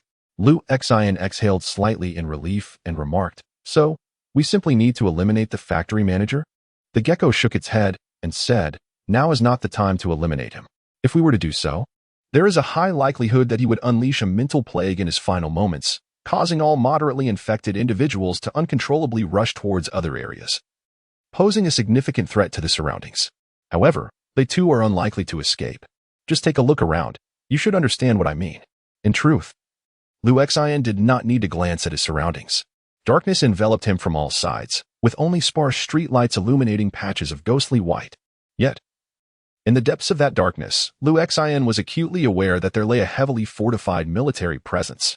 Should the workers within these factories manage to break free and scatter, they would undoubtedly be met with immediate gunfire, for the satellite city would not permit their escape. Much like what transpired in the CAF before. With this in mind, he furrowed his brow, pondering the urgent need for a cleanup while simultaneously recognizing the impossibility of resorting to murder. The gecko chuckled and said, Linda, please offer your suggestion. Thus, my recommendation is to utilize specialized, powerful tranquilizer guns to resolve the situation from a distance, incapacitating the source of contamination instantaneously. After a brief pause, it seemed she considered that the individual listening might need further clarification, and as a guide, she felt compelled to elucidate the rationale behind her suggestion. As Zheng Yuanxiong has not yet completely lost control, he retains certain human characteristics, making the tranquilizer plan feasible. Should he completely spiral out of control, it would be ineffective. Lu Xian listened intently, nodding in agreement, though he had not contemplated whether Tai Celine could hear him. The gecko interjected suddenly, stating that this individual had the capacity to influence 100 people at once, indicating a considerable level of mental prowess. It was possible that before the bullet was fired, a formidable psychic force would be generated, potentially impacting or even directly halting his projectile. Within the channel, Tai Chui remarked, thus, if you consent to this plan, I shall simultaneously issue commands to the support team to instigate an explosion on the eastern side of the factory in 30 seconds. The ensuing powerful sound and shockwave will divert a portion of Zheng Yuanxiong's attention. Consequently, even if he manifests psychic abilities, his focus will waver, resulting in unstable mental energy. At that moment, it will be your opportunity to fire. However, you will have but a fleeting instant, your sole chance. The gecko chuckled softly, "Dear Linda, your voice is truly delightful." Within the channel, a heavy breath was heard, suggesting that Tai Chui Linda was feeling somewhat exasperated. Yet before she could voice her thoughts, the gecko responded with a laugh, "Agreed."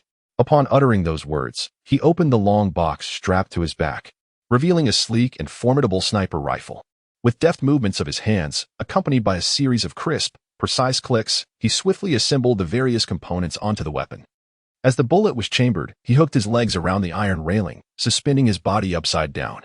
The dark muzzle of the rifle aimed at the factory 300 meters away. Within the channel, Linda's voice took on an unusually calm tone. The countdown begins. 30.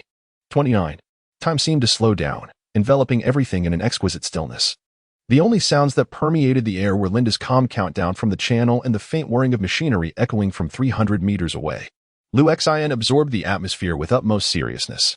Even his sister, beside him, tilted her head in curiosity towards the gecko, seemingly intrigued by the unfolding scene. At this moment, Lu Xian realized that the gecko's movements were somewhat distinct from his sister's. It clung to the railing with its legs, reclining backward, gun aimed at the factory, resembling a nimble and precise spider. In contrast, his sister, squatting nearby, appeared merely peculiarly endearing. Countdown 1 ready. As these thoughts flashed through Lu Xian's mind, Linda's voice reached the final count on the channel. Suddenly, a brilliant light erupted in the east, followed by a resounding roar. Simultaneously, Lu Xian caught a glimpse of the gecko, its lips curling slightly as it pulled the trigger. He instinctively turned his gaze towards the factory. And as the scene drew nearer, he observed the glass trembling gently in response to the tremendous explosion. The other workers in the factory remained oblivious, continuing their tasks with unwavering focus, while the factory manager, Zheng Yuanxiong, was slightly affected, instinctively turning to the source of the sound. At that moment, a bullet, resembling a red syringe, pierced through the glass. From a distance of 300 meters, Lu Xian should not have heard anything. Yet he seemed to catch the faint sound of a hiss. The red syringe had embedded itself in Zheng Yuanxiong's nape, blossoming into a spray of crimson. Even if the tranquilizer dart could travel 300 meters to strike its target, the force was astonishing. Zheng Yuanxiong was sent sprawling to the ground, causing the surrounding lights and plastic pipes to contort momentarily. After his fall, it appeared he attempted to rise, but with a mere exertion, he slowly collapsed once more. The efficacy of that anesthetic was evident. Success. Linda's tone on the channel conveyed a sense of relief, yet it remained chillingly detached. You should proceed to the next step. All right. The gecko replied with a smile, retrieving a glass object resembling a helmet from his backpack, cradling it in his arms. He then flashed a grin at Lu Xian and said, "Let us wrap this up, brother." With that, he suddenly toppled backward, astonishingly descending from the 30-meter high water tower. Chapter 48. This is called professionalism. This. Startled, Lu Xian initially thought the gecko was committing suicide. Leaning forward for a better view, he soon realized that just before the gecko hit the ground, he deftly reached out and grasped a protrusion on the water tower, securing it with remarkable precision. In a bizarre twist, he spun in midair, landing his feet on the water tower, redirecting his downward momentum and effortlessly launching himself outward. Beneath the crimson moon, he resembled a peculiar reptile, hastily and oddly scuttling towards the factory. We too. Lu Xian had just turned to glance at his sister when he noticed her fixated on the direction the gecko had vanished, seemingly irate. Suddenly, she grasped Lu Xian's arm, and the siblings leapt high into the air, landing perfectly upon an electric wire that lay horizontally beside the water tower. They then utilized both hands and feet, gliding along the wire like phantoms, swiftly making their way towards the factory. In the sequence of events, Lu Xian trailed the gecko by merely a step, entering the factory. At that moment, as Zheng Yuanxiong collapsed, a bizarre atmosphere enveloped the entire factory. Although Zheng Yuanxiong had fainted, all the workers remained dazed and mechanical, engrossed in their tasks. The factory was rife with a pungent and acrid odor, intermingled with a heavy stench of blood and even the foul smell of urine. They were so preoccupied with their work that they had no time to visit the restroom. Physiological needs were addressed right where they stood. As for the gecko and Lu Xian who had just entered the factory, not a single eye turned in their direction. Striking Zheng Yuanxiong with a tranquilizer gun was merely the initial step. In the channel, the voice of Tai Xui resonated. Due to Zheng Yuanxiong's evident mental aberration and his precarious proximity to losing control, the effects of this anesthetic, potent enough to render an elephant unconscious for 3 days, remained uncertain for him. He could awaken at any moment, thus, to preempt any unforeseen circumstances. It was imperative to affix a specially designed restraining device to him to prevent any further disruption to others. As Lu Xian listened to Linda's words, he closely followed the gecko and approached Zheng Yuanxiong. At the moment Linda instructed him to remain vigilant, Lu Xian had already positioned himself beside the gecko, cautiously surveying their surroundings. The gecko, swift and agile, swiftly reached the unconscious Zheng Yuanxiong. With a deft flick of his toe, he ensnared Zheng Yuanxiong's neck and placed a metal glass hood over his head. But that was not all. With a quick motion, he retrieved a pair of handcuffs and a set of leg shackles from beneath his leather jacket, securing them around Zheng Yuanxiong both front and back. Observing Zheng Yuanxiong, bound in a most elaborate manner, Lu Xian felt assured that even if he were to awaken, he would pose little threat. Aha! Mission accomplished. After completing these tasks, the gecko sat down with an air of triumph, tilting his head back with a sense of pride. Bro, am I impressive, or what? In that moment, he indeed appeared somewhat deranged. However, Lu Xian felt that at this moment, the gecko was indeed entitled to revel a bit. For he had just witnessed how adeptly it handled the recent pollution incident. Although it incessantly chattered, not a single moment was squandered, nor was there a hint of error. This is what one calls professionalism. Lu Xian mused, secretly longing to embody such expertise himself. Well done. Within the channel, Pingda offered a commendation devoid of any emotion, then commanded, deploy a support team immediately. Ah, the ever-reliable support team. The gecko chuckled, and then turned to Lu Xian, saying, Brother, shall we find a place for a drink later? Just as Lu Xian was about to agree, his sister gently tugged at him. He turned to see a disheveled desk piled high with various documents and receipts, beneath which huddled a young girl clad in red. She appeared to be merely 7 or 8 years old, cradling a cotton doll, its body woven from coarse threads, with button eyes sewn on. Her tidy red dress stood out, and her 2 dark eyes timidly gazed at Lu Xian and the gecko. A mix of fear and curiosity evident in her voice as she softly asked, Brother, why aren't you going to work? Who is she? A wave of astonishment surged within Lu Xian, accompanied by a sudden alertness. In the present moment, within the confines of the factory, all individuals, save for Zheng Yuanxiong, were engaged in frenzied labor, seemingly beyond control. Even as Zheng Yuanxiong succumbed to unconsciousness, they continued to adhere to the previous directives. Yet, amidst this chaos, a small girl remained. At this juncture, the gecko had also discerned her presence, his expression markedly peculiar as he murmured into the channel. What small girl? Linda's voice, emanating from the channel, bore a hint of gravity. She appeared to be around 7 or 8 years old, clad in a red dress. Her hair styled in 2 little braids, with a mole situated between her brows. The gecko rapidly and softly conveyed this description, simultaneously raising his hand to capture her likeness. However, the little girl, who had been hidden beneath the table, slowly emerged, her gaze fixed quietly upon Lu Xian and the gecko. With her head slightly tilted, she gently inquired, Brother, everyone else is working, why aren't you working? As her voice resonated throughout the factory, an abrupt silence enveloped the space. The only sound that persisted was that of the machine's whirring. In that instant, all the laborers, previously engrossed in their tasks, halted their movements, turning their heads in unison towards Lu Xian and the gecko, as though they had only now become aware of these 2 outsiders, or rather, these 2 individuals who were not engaged in work. Then, some faces began to contort, while others transformed into expressions of anger, hostility, and a sinister gaze was cast upon. This bizarre shift rendered the gecko's raised hand momentarily stiff, preventing any further conspicuous movements. The girl, marked by a mole nestled between her brows? From the channel, Linda's voice emerged. Records indicate that Zheng Yuanxiong has a daughter, aged 8. Her tone faltered slightly, imbued with tremor. However, she passed away a year ago. The cause of death was due to Zheng Yuanxiong's preoccupation with work, neglecting her care, which led to her being drawn into a machine while attempting to retrieve a stuffed toy. The blinding lights, the hollow and monotonous were of machinery. The surrounding workers' glares of resentment and fury, and the eerie expression of the girl before him. All of these elements coalesced into a strikingly absurd visual tableau. The gecko's Adam's apple bobbed slightly, and in a voice barely above a whisper, as if fearing to disturb something, it murmured, "Secondary pollution source." Chapter 49. Secondary pollution source. What is a secondary pollution source? Liu Xian also gazed at the girl clutching the plush toy, cautiously speaking, mindful not to make any abrupt movements. In the channel, the explanation from Tai Chui quickly resonated. A secondary pollution source is a manifestation of the primary source of pollution. An entity born of a certain cause, possessing a connection to the original pollution source, while simultaneously exhibiting a degree of autonomy. Given the current circumstances, it is highly plausible that Zheng Yuanxiong, after experiencing a transformation, has, overwhelmed by his longing for his daughter, utilized his mental energy to recreate an image of her. You must exercise caution, for such a pollution source can be even more troublesome than the original, particularly if this pollution source is already visible to you.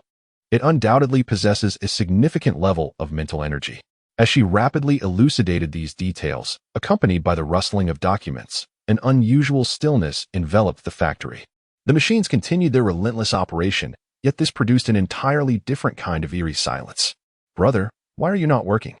The little girl continued to gaze gently at Liu Xian and the gecko, but her seemingly delicate and youthful visage had taken on an inexplicable distortion. The harsh brilliance of the fluorescent light illuminated her face, causing her features to appear somewhat misshapen. Her voice carried an unsettling chill. "Father says everyone must work. Those who do not will face punishment." As her words lingered in the air, the surrounding workers, who had been staring blankly at Liu Xian and the gecko, began to slowly shift their feet. They approached Liu Xian and the gecko, casually picking up nearby tools such as thread cutters, steel rulers, and axes. The fury etched upon their faces grew increasingly palpable, their jaws clenched tightly, as if they harbored a deep-seated animosity toward Liu Xian and the gecko, wishing nothing more than to see them torn to shreds. Suddenly, the gecko, positioned behind Liu Xian, gritted his teeth and, with a swift motion, flung a dagger forward. With a sharp clang, the blade pierced the girl's brow but became lodged in the table behind her. This girl was devoid of corporeal form, however. The gecko's action seemed to provoke her, prompting her to emit a piercing scream. "Why aren't you working?" The sound resonated with a rippling force, spreading outward. "Work, work, work. Damn it, damn it, damn it." In an instant, the workers within the factory appeared to succumb to madness, their voices erupting in a fervent outcry as they surged forward. Some extending their hands and others opening their mouths wide, resembling a pack of wild beasts. With a swift motion, the gecko evaded the lunges of 2 or 3 individuals, scaling the wall to a height of several meters. As he dodged the frenzied assaults of the workers below and the objects they hurled, he urgently called out to Tai Chui within the channel, "Linda, think quickly. Is there any way to eliminate this secondary source of pollution?" In the channel, Tai Chui's voice bore a sense of urgency. "It is exceedingly challenging for spider-type ability users to directly address this secondary source of pollution. I recommend an immediate retreat. I will request support from headquarters. It should be handled by a princess-type ability user like Wawa. Must we rely on Wawa again?" Gecko's voice revealed a palpable hesitation. Moreover, these workers. At this moment, Liu Xian had already taken refuge atop a high stack of textiles, momentarily safe. He listened intently to the exchange between Gecko and Tai Chui, swiftly grasping the crux of the issue. These workers had been severely affected, harboring immense hatred towards both themselves and Gecko. Should they retreat, the workers would undoubtedly pursue both Liu Xian and Gecko, thus confronting the encircling military forces directly. To prevent their escape, these individuals would inevitably face a grim fate. Gecko had previously asserted that addressing the source of pollution was always the utmost priority. Yet, this involved nearly 100 lives. This realization prompted Liu Xian to grit his teeth, casting a glance at his sister before softly declaring, "I shall give it a try." With that, he leaped down, weaving through the frenzied crowd of factory workers. "You can confront a secondary source of pollution that is purely a mental entity?" Gecko exclaimed, clearly taken aback, as he swiftly leapt from the wall to divert some of the fire towards himself. "No, stop him." However, within the channel, Tai Chui's voice suddenly resonated, tinged with an unusual tone. Although she urged to halt him, her words faltered, and she hesitated to articulate the rest. Line 2. The gecko, possessing an acute understanding of her, instantly surmised the situation and murmured a phrase, simultaneously activating a button in his ear. Soon, in a channel exclusive to him and Tai Chui, her voice resonated urgently. He indeed had the capacity to directly address secondary sources of pollution, whereas you are unable to engage with purely spiritual secondary sources due to a lack of specialized telekinetic abilities and insufficient training. Unlike him, he possessed the capability to harm spiritual entities. This had already been evidenced in the previous incident involving the 041 pollution source. Yet he must not be allowed to proceed. The gecko felt a mix of anxiety and astonishment, exclaiming, "Why?" Tai Chui's voice grew slightly somber as she replied. Colonel Chin recently provided me with some documentation indicating that although his spiritual intensity is exceedingly high, the risk of losing control is equally significant. Therefore, it is absolutely prohibited for him to handle matters that could impose immense psychological pressure, even if he is aware that the other party is merely a secondary source of pollution. If that source possesses the visage and appearance of a young girl, his direct involvement could potentially inflict unnecessary stress and psychological trauma upon him. The gecko was taken aback, struggling to comprehend, but that is merely an illusion. The spiritual realm is intrinsically a state of abstraction. Amidst this exchange of questions and answers, the gecko, while expressing his inquiries, began to swiftly approach Liu Xin. At this moment, nearly 100 individuals within the factory were fervently surging towards them. The sheer volume of bodies pressed together rendered the chaos and congestion beyond description. Even those endowed with spider-like abilities, while ensuring their own safety and refraining from inflicting grievous harm upon the throng surrounding them, advanced at a notably sluggish pace. Meanwhile, Liu Xin, who was already in proximity, swiftly navigated along the rooftop pipes, drawing near to the young girl. "Brother, shall we take care of her?" the girl exclaimed, her eyes sparkling with excitement. No. Liu Xin immediately rejected her proposal, fully aware of the implications behind her words. "Why not?" she pouted, her discontent momentarily slowing Liu Xin's pace, almost resulting in a near miss from a flying shovel. "Because she seems so pitiable. They all said that it's fake. It looks quite real." A mountain of assorted wood and goods formed a barricade, hindering the frenzied workers pursuing them. At that moment, Liu Xin gently descended, landing right before the little girl, who clutched a stuffed toy. He spoke earnestly, "Little sister, please calm down." Chapter 50. The obedient child. It remains uncertain whether the secondary source of pollution possesses sufficient awareness. However, if it does, a question mark would undoubtedly emerge above her head at this juncture. Her face bore an unsettling distortion, and her eyes were ablaze with a fervent and furious expression, as if she longed to eliminate her two unemployed brothers entirely. However, upon unexpectedly finding Liu Xin standing before her, uttering such words, she momentarily displayed a noticeable lapse in comprehension, her once clear gaze now fixated on Liu Xin with a crimson intensity. Suddenly, she erupted into a frenzied scream. "Work! Work! Damn it! Damn it!" Her voice, tinged with a hoarse quality, bore a resemblance to that of the unconscious factory manager, Zheng Yuanxiu. As her cries echoed, the frenzied workers behind her grew even more agitated, charging forward with reckless abandon. In their current state, rational dismantling of the structures toppled by Liu Xin was beyond their capabilities. Instead, they exerted all their strength to pull at the debris, heedless of the potential harm to those around them, biting and gnashing their teeth without concern for lacerating their mouths. Even from a distance, Zheng Yuanxiu, now encased in a glass helmet, seemed to exhibit faint signs of awakening. Witnessing this, Liu Xin was engulfed by a complex array of emotions. This young girl reminded him of himself and his sister. If Zheng Yuanxiu could manifest such a secondary contaminant, might his own family also be similarly affected?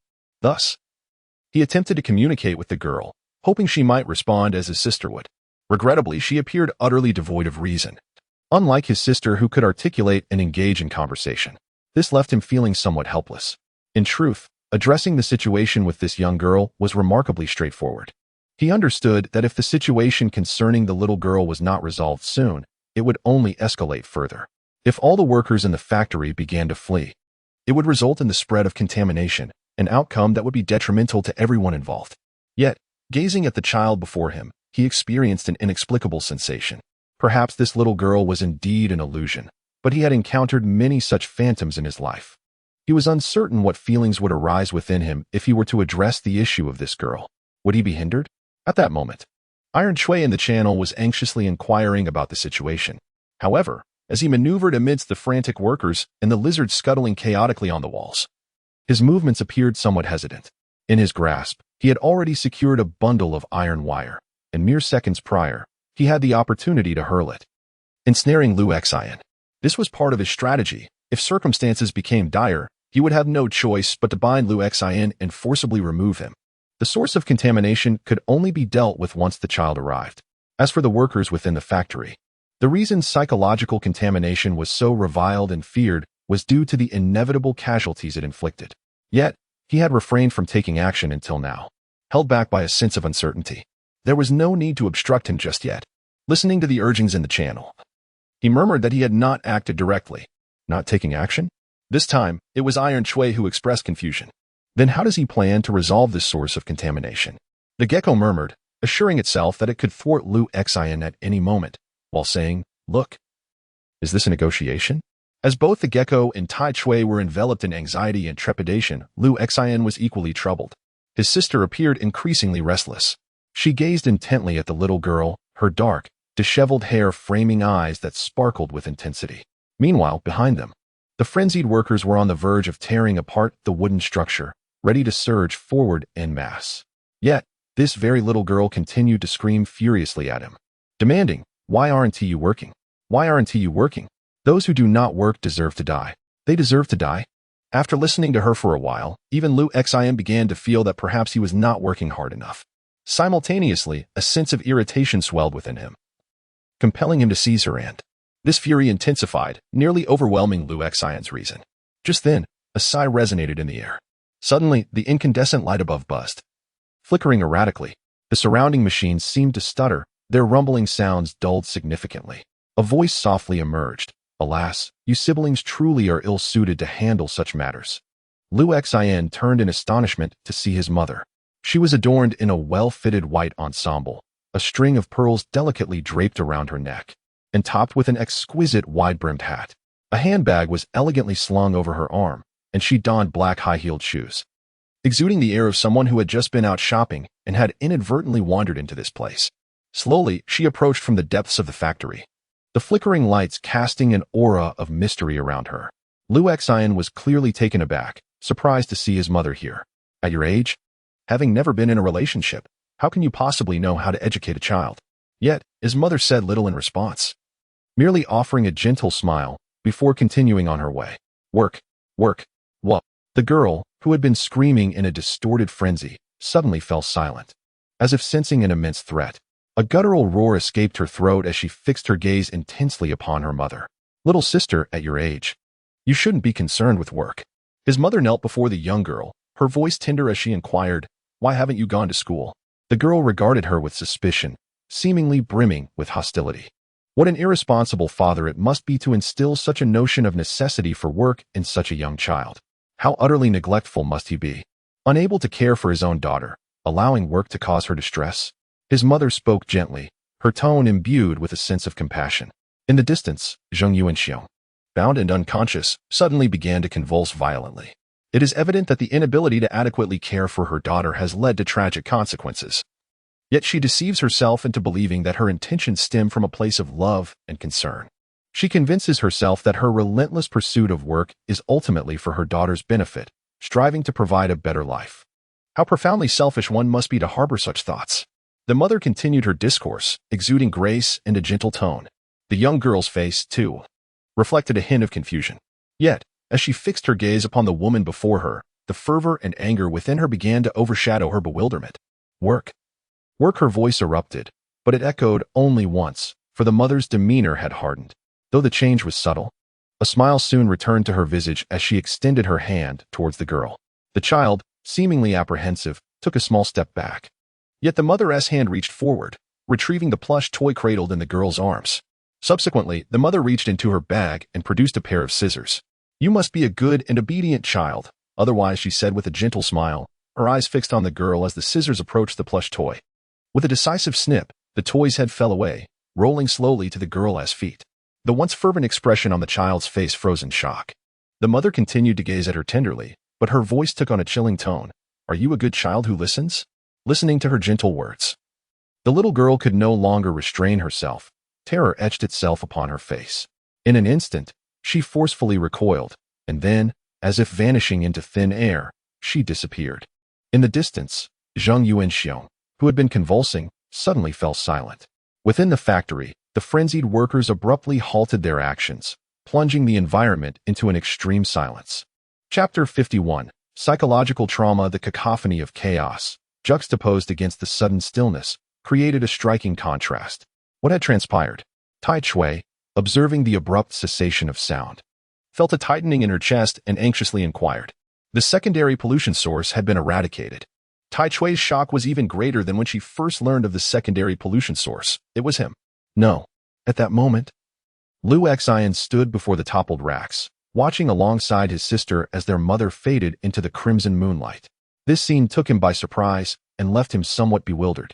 However, it was evident that the pollution source had indeed been resolved, as the little girl seemed to have vanished, and the eerie sense of danger that once pervaded the surroundings had dissipated. Well done. Tai Chui, though filled with numerous questions, merely offered a word of praise when she spoke. As her voice resonated once more, she was addressing another channel. The support team may now enter. With a rhythmic sound of footsteps echoing, mere minutes later, a resounding commotion erupted as the factory doors were forcefully thrust open. A contingent of support personnel surged into the premises, clad in heavy black protective gear, their faces obscured by helmets featuring glass visors. Even their legs bore apparatuses designed for weaponry. Upon entry, they promptly advanced towards the workers within the factory. Their training was evident in their synchronized movements. The foremost quartet made a beeline for the factory director, Zhang Yuanxiong, who lay in a profound stupor, his limbs tightly bound. They bore with them a long, coffin-like container, seemingly crafted from glass, yet fortified at the corners with steel, a material far superior to ordinary glass. At first glance, it appeared as though they were transporting a glass coffin. They carefully placed the unconscious Zhang into the transparent enclosure, securing it with 3 hefty locks on the left side and connecting 2 tubes to an oxygen apparatus before hastily retreating with the container. Their entire operation, executed in under 20 seconds, exuded professionalism that raised questions about their prior vocations. In pairs, one member swiftly affixed a specialized apparatus to the workers, featuring glass eye shields and a mouth-nose guard, all interconnected by canvas straps. Meanwhile, the other bound their hands and feet with plastic zip ties, effortlessly toppling them over. One lifted the head, while the other elevated the feet, swiftly making their way towards the factory's exit. Observing their efficient and rapid efforts, Lu Xian found himself oddly captivated by an aesthetic beauty in their actions. During this period, the workers seemed to have lost their souls, exhibiting no signs of struggle. They were fortunate. At an unknown moment, the gecko approached Lu Xian with a smile and said, "Since the pollution is only moderate and the majority are affected while the erosion is minimal, there is still hope for them. The support team will take them to a special treatment center for psychological therapy." Lu Xian felt a stir in his heart and inquired, "Will they recover?" "At least more than half can be cured," replied the gecko. "However, there will inevitably be some who will remain trapped in the clutches of depression, and even..." He gestured dramatically as if plunging from a great height and sighed. "There is no remedy. The depletion of mental strength is far too severe." Lu Xian comprehended the gecko's intent and empathized with the experiences of those severely mentally afflicted patients he described. He had endured that sensation of life being entirely gray, a suffocating existence that threatened to consume him whole. The joy of living was utterly absent, and even anger was a rare emotion. Only endless frustration and a profound sense of emptiness remained. How many could endure such a state? Nevertheless, this outcome is indeed commendable. The gecko chuckled and remarked, "Look at how many people are in this factory, close to 100. If we had not intervened, it is likely that not a single one of them would have survived. Therefore, even if only half of them recover, there is an old saying, to save a life is to build a 7-story pagoda. So, in our endeavor, we might as well say we have constructed a skyscraper." With a pat on Lu Xian's shoulder, he remarked, "Moreover, the number of those who are completely healed will undoubtedly exceed half, at least 70% or more." Lu Xian nodded, acknowledging the accuracy of this statement. Although he felt a twinge of despondency, it was not due to an inability to save everyone. He was not so inflexible. Rather, it was a reflection on the somber existence he had witnessed. "You have accomplished a great feat, my brother," the gecko exclaimed with a smile, inquiring, "I am quite curious. How did you manage to assist that little girl?" Lu Xian keenly sensed that, at this moment, even the breathing of Tai Chui in the channel seemed to grow faint. He understood that they were all eager to learn about his approach, possibly even apprehensive. Yet, how could he articulate his experience? Just moments ago. He and his sister had been unable to assist. It was their mother who had resolved the situation. Did you not see? See what? The gecko shrugged in exasperation. I only saw you crouched beside the little girl, taking her toy. This toy is tangible, Lu Xian observed. Glancing at the ground where the plush toy lay discarded, its body and head separated. He then chuckled, so I thought I would try to frighten her, and surprisingly, it proved quite effective. The gecko glanced at the plush toy on the ground, signaling the nearby support team to retrieve it. Lu Xian contemplated seriously for a moment before stating, indeed, that is how it transpired. The gecko circled around Lu Xian, muttering, brother, this seems rather unreasonable. Lu Xian replied, is it beyond your capabilities? The gecko slowly shook his head. I have scarcely heard of such a thing. Lu Xian's expression turned contemplative as he said, then this must certainly be your issue. Chapter 52. Severing the logical chain. The gecko was momentarily at a loss for words, feeling somewhat choked by Lu Xian's statement. He sensed that something was amiss in this logic, yet he could not pinpoint precisely what it was. After a lengthy pause, he managed to utter, brother, why do I feel you possess a hint of abnormality? Lu Xian was momentarily speechless. Just then, the voice of Tai Chui interrupted the gecko in haste, saying, based on previous case analyses, sources of mental pollution are typically constituted by distorted biological psychic fields. Most retain their inherent instincts for survival and reproduction. Thus, instilling fear or intimidation can, to a certain extent, prove effective, especially against psychic monsters, where the effects are even more pronounced. There have been instances in the past where psychic monsters displayed fear. Therefore, the method proposed by Mr. Tianming carries a certain theoretical foundation. The gecko's expression turned peculiar as he remarked, Linda, have you perhaps changed your affections? I can't shake the feeling that you... Silence. Tai Chui. Linda hesitated for a moment before stating, however, this is often only theoretically feasible, as both spiritual sources and spiritual entities possess certain distortions. Consequently, their reactions to fear vary significantly. Some may lash out in terror, while others might exhibit an extraordinary excitement in response to their fright. Moreover, if your earlier report is accurate, and the spiritual entity has dissipated entirely, losing its influence over the other workers in the factory, it does not seem to have fled out of intimidation, but rather appears to have severed its logical connections. Her voice momentarily faltered before she continued, Mr. Tianming, did you engage in any other activities just now?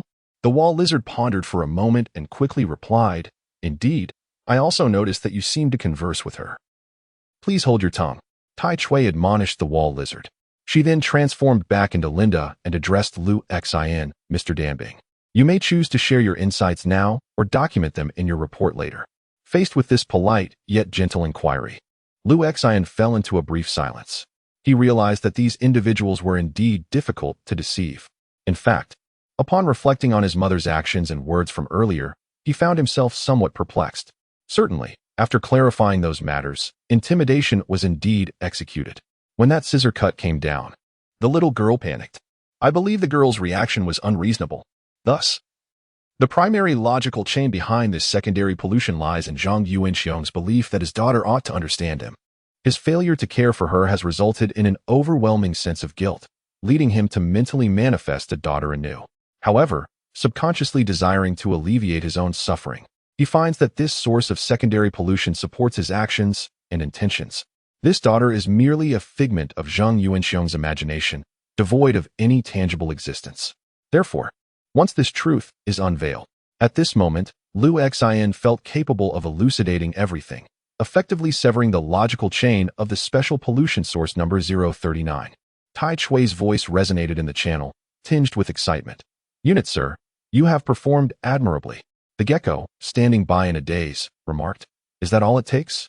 In the channel, Linda chimed in with a smile. Such an analysis of logical chains, given ample time and energy, could certainly be unraveled by many.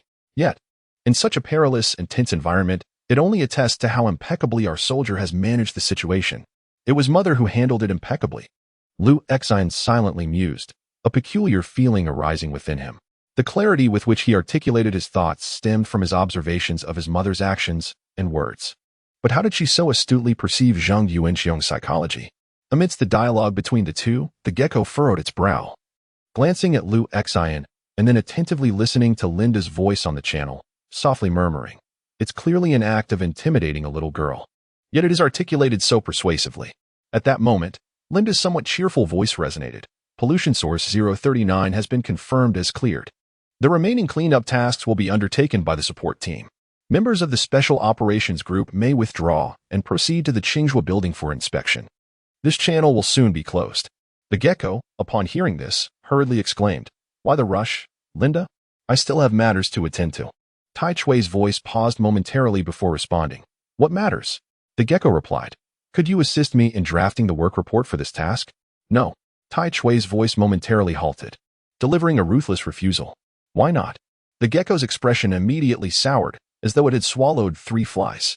Meanwhile, as Liu Xin and the gecko withdrew from the pollution site en route to the Qinghua building, at that very moment in the main city, the headquarters of Special Pollutions, Tai Chui had already compiled the cleanup report and, along with all audio files, sent them directly to Qinjing. After reviewing the documents, Qinjing shared them with several other professors via a specific device. Wasn't this performance rather astonishing? The rotund, bald professor chuckled, so quickly grasping the use of logical chains to address pollution sources. This bodes well for his guidance application. The bald professor, his forehead glistening, remarked, "If old Shen has any further objections, let him have this report thrown in his face." Amidst his excitement, the bespectacled bald professor named Chun adjusted his glasses and scrutinized the report twice over, stating, "Did you not notice?" Although he provided no explanations, and all his theories and actions aligned perfectly, the sluggishness of his audio explanation leads me to believe that he did not develop the theory first and then implement it, but rather the reverse. The others cast puzzled glances in his direction. With a smile, Professor Chen continued, "He acted first and subsequently sought theoretical validation. A classic case of intuition preceding thought." The other professors, absorbing his words, wore contemplative expressions. Of course, this was not a negative development. At that moment, a spark of excitement lit up Professor Chen's eyes. Such behavior indeed demonstrated that his potential surpassed our expectations. Given this, why should we not guide, nurture, and study him as well? Chapter 53. Work Report. This marked Liu Xion's first experience of the complete workflow. Following the gecko, he conducted an inspection under the equipment of the support team stationed in the factory. He then boarded the very vehicle that had brought them here, alongside the gecko, and they arrived at Qinghua. Liu Xion glanced down at the document, which was filled with particularly peculiar inquiries. For instance, one must inscribe their name, select their basic information, and even tackle some straightforward reasoning questions. By the time Liu Xion perused these inquiries, the gecko had already completed the form with swift strokes. Turning to observe Liu Xion meticulously calculating each detail, he remarked, "Just scribble a few lines. This is merely routine assessment. Those of us on field duty, having the most exposure to contaminants, are naturally more susceptible to pollution than others. Thus, the 3 questions in this document pertain to our memory, cognition, and basic logical reasoning, respectively. Writing one's name serves to validate handwriting. Typically, after experiencing contamination, there will be subtle changes in one's script. This is one indicator. Even within our spider faction, without a point of reference, it is challenging to replicate an identical handwriting post-exposure. The basic information reflects individual cognition, which changes each time. The final query pertains to logical reasoning. Let me see. A is a blind man living alone, accompanied by a well-trained guide dog. At this moment, he hears an announcement about a cunning and deranged thief in the neighborhood. Upon this realization, A feels a wave of nausea, overwhelmed by a profound sense of fear. The question is, why does A react this way? What on earth is this absurd question? Liu Xion nodded and pointed with his pen, saying, "You see, the puppy cannot open the door by itself," which implies. The gecko, observing his serious demeanor, felt a tinge of green wash over his face. It seems only natural that this question cannot be deduced. Meeting his gaze, Liu Xion lowered his head, feeling a bit guilty. Regardless of the outcome, he had managed to complete the document and submitted it rather hastily. After that, there remained one last task, writing the report. This endeavor was the most vexing of all. The gecko, holding the report, stated, "After every cleaning task, we must meticulously record how we accomplished it, along with the ammunition and other resources we consumed during the operation. However, as an elder guiding you, I shall accompany you in this endeavor of pen biting." Noticing the gecko diligently writing, Liu Xion felt compelled to join in the effort. Fortunately, his experiences drafting work reports at the company had honed his skills. He methodically documented their journey to the factory, detailing his observations, how he witnessed the gecko deal with Zheng Yuanxiong, and the unexpected discovery of a secondary pollution source upon entering the factory. He reasoned that neglecting this source could result in the sacrifice of workers. Thus, he took the risk to intervene. Naturally, just as in his earlier narrative, he omitted the moment his mother appeared, for he too felt a sense of confusion at that time. Mother occasionally ventures out, and he is aware of it. At times, she utters chilling remarks. However, unlike his sister, who often emerges to seek him out and sometimes insists on playing with him, especially since he borrowed her abilities, her appearances have become more frequent. Mother rarely manifests before him. No one knows what she engages in during her absences. This time, during his moment of distress, she unexpectedly appeared to assist him, which is a rare occurrence. Liu Xian understands that if he were to document Mother's appearance, he would inevitably face inquiries. To avoid unnecessary complications, he prefers to consult Mother first, clarifying matters before speaking. It's fine. I know you didn't fire a shot. In fact, writing it down is acceptable. Just accumulate more bullets. Liu Xian cast a surprised glance at the gecko. The gecko, with a serious countenance, replied, "This item is quite valuable on the black market, I assure you." Liu Xian could only furtively glance at the staff member nearby, seemingly oblivious to their conversation. He then quietly filled in a two. "That's right." The gecko continued to guide him. "As for the compensation, since you are learning alongside me, the reward is mine." "What's wrong?" Just as the gecko was speaking, he suddenly encountered Liu Xian's somewhat grave expression, causing a momentary startle within him. Regarding the issue of compensation, Liu Xian hesitated, feeling somewhat awkward as he said, "Shouldn't we discuss this further?" The gecko widened his eyes in disbelief. "Is that really necessary?" Liu Xian nodded and remarked, "I believe it is quite beneficial to discuss this matter." The gecko remained silent for a moment before inquiring, "Are you merely seeking a share of the reward?" Liu Xian wrestled with his thoughts internally and then, in a moment of honesty, nodded affirmatively. "Brother," the gecko sighed, "this amount of money hardly warrants such concern. I initially thought your gaze suggested a more sinister intent. Let us write it down. An equal split for both." Liu Xian swiftly pinned the request for a shared reward and sincerely expressed his gratitude to the gecko, saying, "Thank you." After submitting the report, the staff remaining there handed Liu Xian a separate document, stating, "Mr. Single Soldier, this is a specialized training program arranged specifically for you by Colonel Chun. It commences tomorrow, and we hope you will sign and attend punctually." "Training?" Liu Xian glanced at the document inscribed with the title Specialized Pollution Remediation Course, feeling somewhat taken aback. "Indeed," replied the staff member. "The location is the fourth-floor conference room of the security hall, lasting 3 months with 3 hours of training each day." This revelation made Liu Xian hesitate slightly. He had not anticipated such an extended training period. Would this not significantly impede his work? "You are free to choose between afternoon or evening sessions." The staff member seemed well prepared for Liu Xian's reaction and continued, "Moreover, Colonel Chen specifically mentioned that during our trainings, there will be a daily allowance of 100 yuan for meals and transportation, and the meals can be arranged by the security hall." "Very well." Liu Xian signed his name above. "Brother, you truly are the most obedient individual I have ever encountered," the gecko exclaimed, stepping out alongside Liu Xian, and added with a smile, "Now, only the final step remains." Liu Xian paused slightly, asking, "Is there still something to learn?" The gecko's expression turned serious. "Indeed. And it is the most crucial matter." He continued, "I shall now teach you how to prevent losing control." Chapter 54. The Art of Preventing Loss of Control, Gecko's Version. Upon hearing the gecko's words, Liu Xian immediately adopted a serious demeanor. From the moment he first met Shenjing, he understood the significance of maintaining control. Those who have not lost control are merely individuals with altered mental states, while those who have succumbed are sources of contamination. Therefore, he regarded the final lesson that the gecko was about to impart with utmost importance, eagerly following him outside. Once they exited, the two climbed aboard a jeep. After casually mentioning a destination, the vehicle sped towards the heart of Satellite City. Having grown up in this city, Liu Xian found himself somewhat unfamiliar with the bustling center compared to the surroundings. However, the gecko exhibited an astonishing sense of familiarity, perhaps having prepared for this vital lesson in advance. Learning how to prevent oneself from losing control is a profound subject. In the vehicle, the gecko solemnly addressed Liu Xian. "What do you think losing control is?" "It is the manifestation that follows loss of control," Liu Xian replied.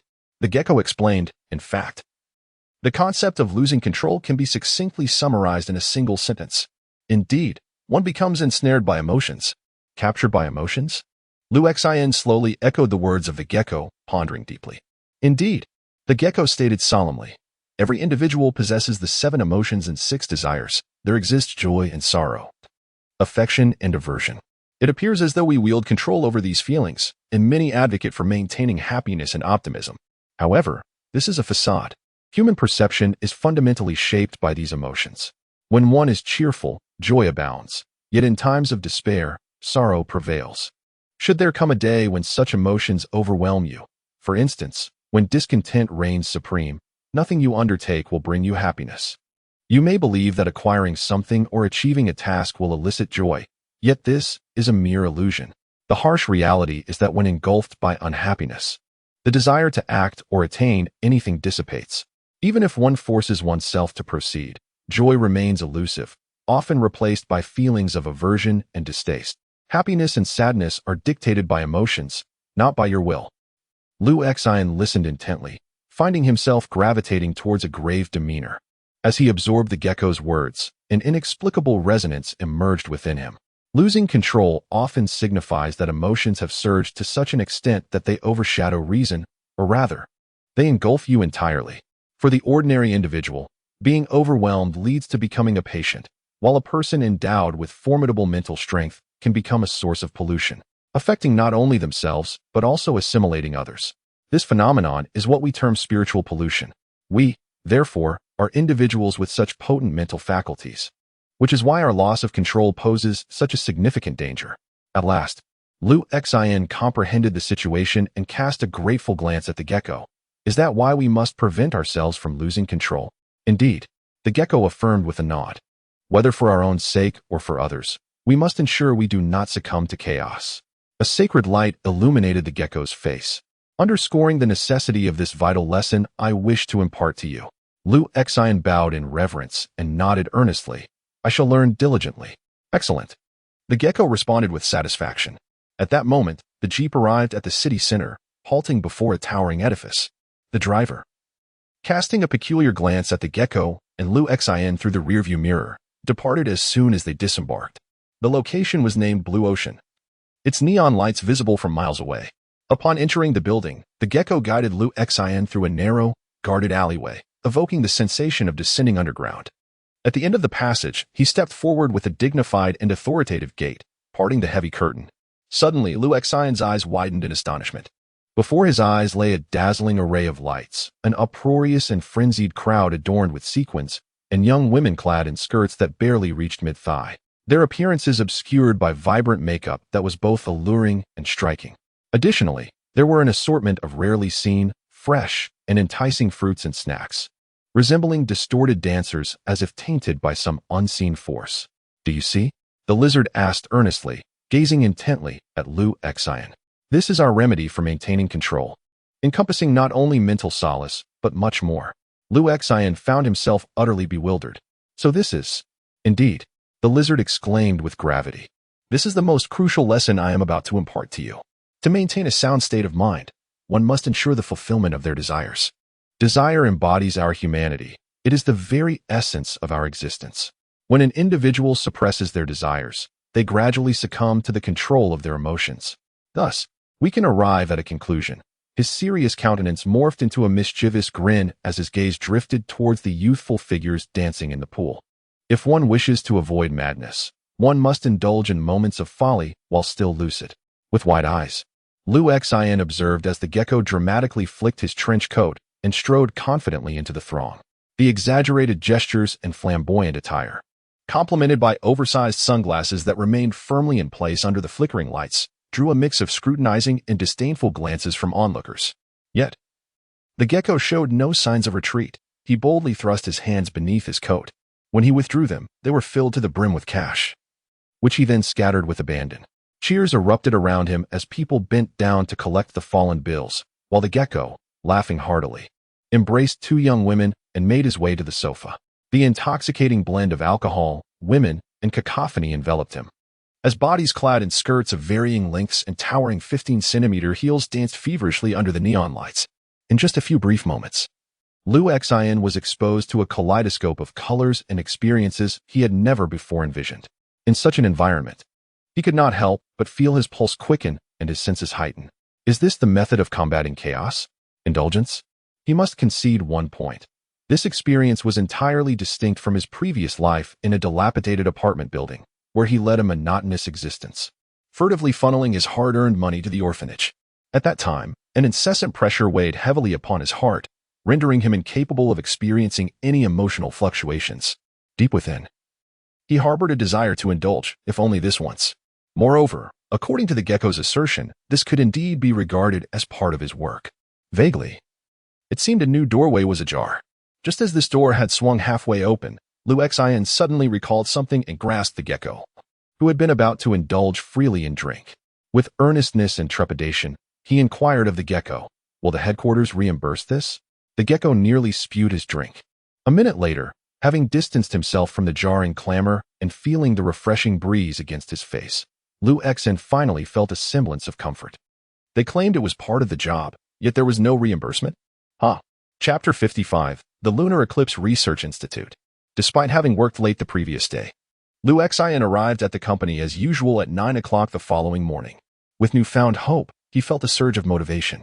The project he had been designated to oversee had now entered a productive phase, with Brother Zhang, known for his penchant for idleness, drinking, and shirking responsibility, tasked with conducting market investigations. He was engaging with various fiberglass filter fabric factories, large and small, in the second satellite city, assessing their product quality, while Sister Sun, who was somewhat gossipy, greedy, and a tad shrewd, was responsible for comparing prices across different offerings.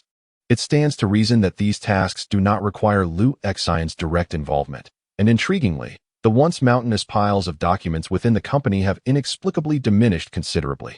Consequently, Liu Xian finds himself relatively unburdened, even feeling as though he could enjoy an entire day of leisure. However, he remains resolute in his intention not to become overly relaxed. Upon arriving at the company, Liu Xian promptly immerses himself in work, visiting manufacturers to assess product quality and pricing. This is not merely a forced display of diligence. Rather, after spending considerable time in the company, he has come to understand the unspoken rules of the office. His concern lies with Brother Zhang's propensity for greed. Should a significant issue arise, it would spell trouble for everyone involved.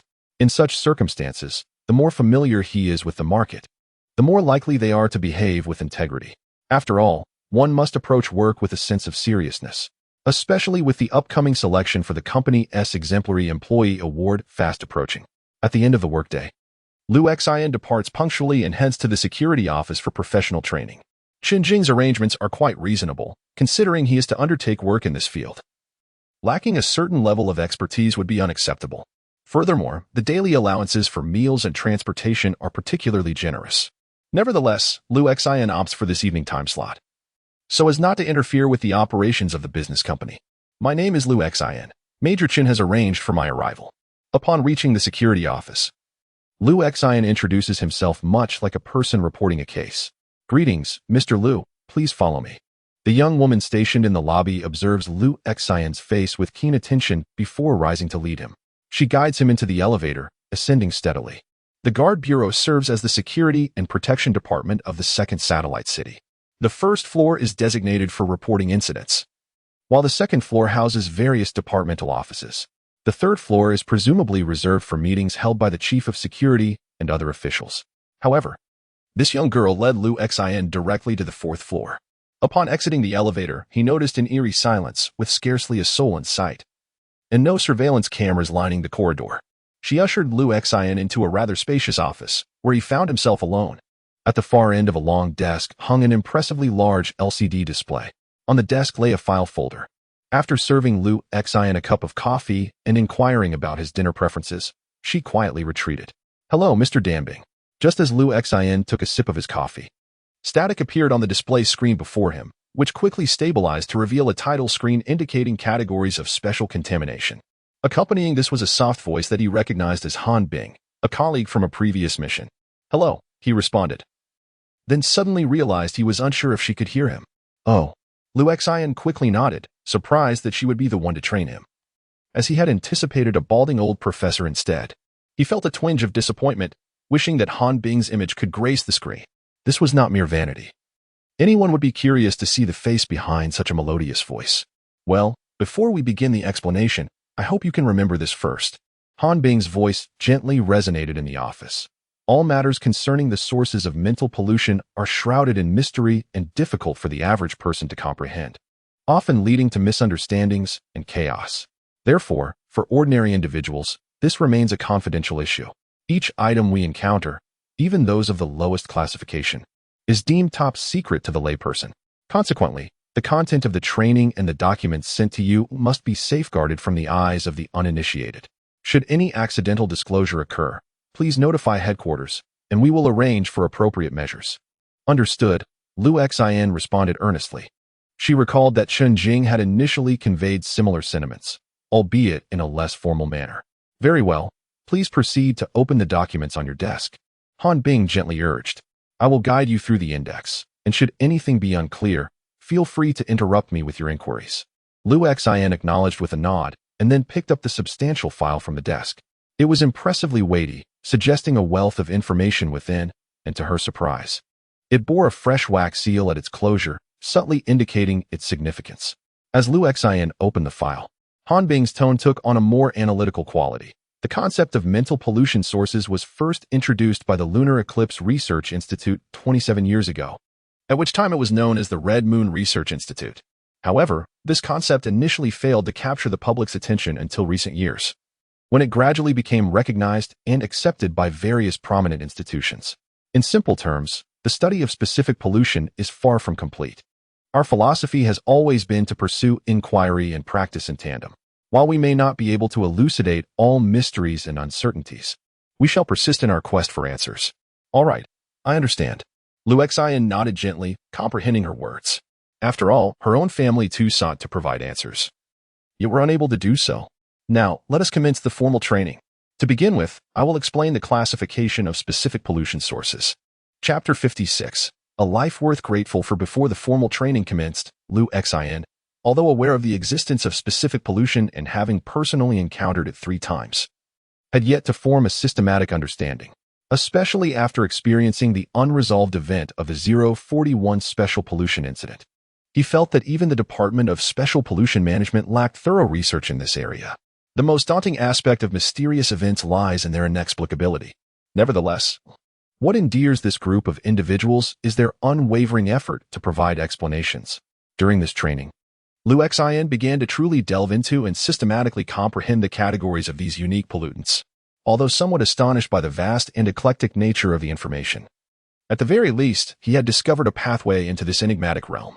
While the presence of family provided him companionship, the matter still weighed on his mind. There were moments when he earnestly wished to understand what was transpiring within himself, yet each attempt yielded no answers, and he gradually became accustomed to this uncertainty. However, the opportunity to engage with this knowledge in a systematic and profound manner rekindled a flicker of hope within him. Perhaps, one day, he could unravel the mysteries of his own existence? This notion provided him with a semblance of motivation. Naturally, beyond this reason, the very act of receiving training was itself a cause for gratitude. If it were merely a matter of utility, the other party would hardly invest such effort in imparting so much knowledge. Being trained indicated a recognition of his worth. In contrast, the seemingly trivial detail of chicken legs in the dinner prepared by the Security Bureau paled in significance. From that day forth, the training continued unabated. Lu Xin made it a point to attend punctually each day.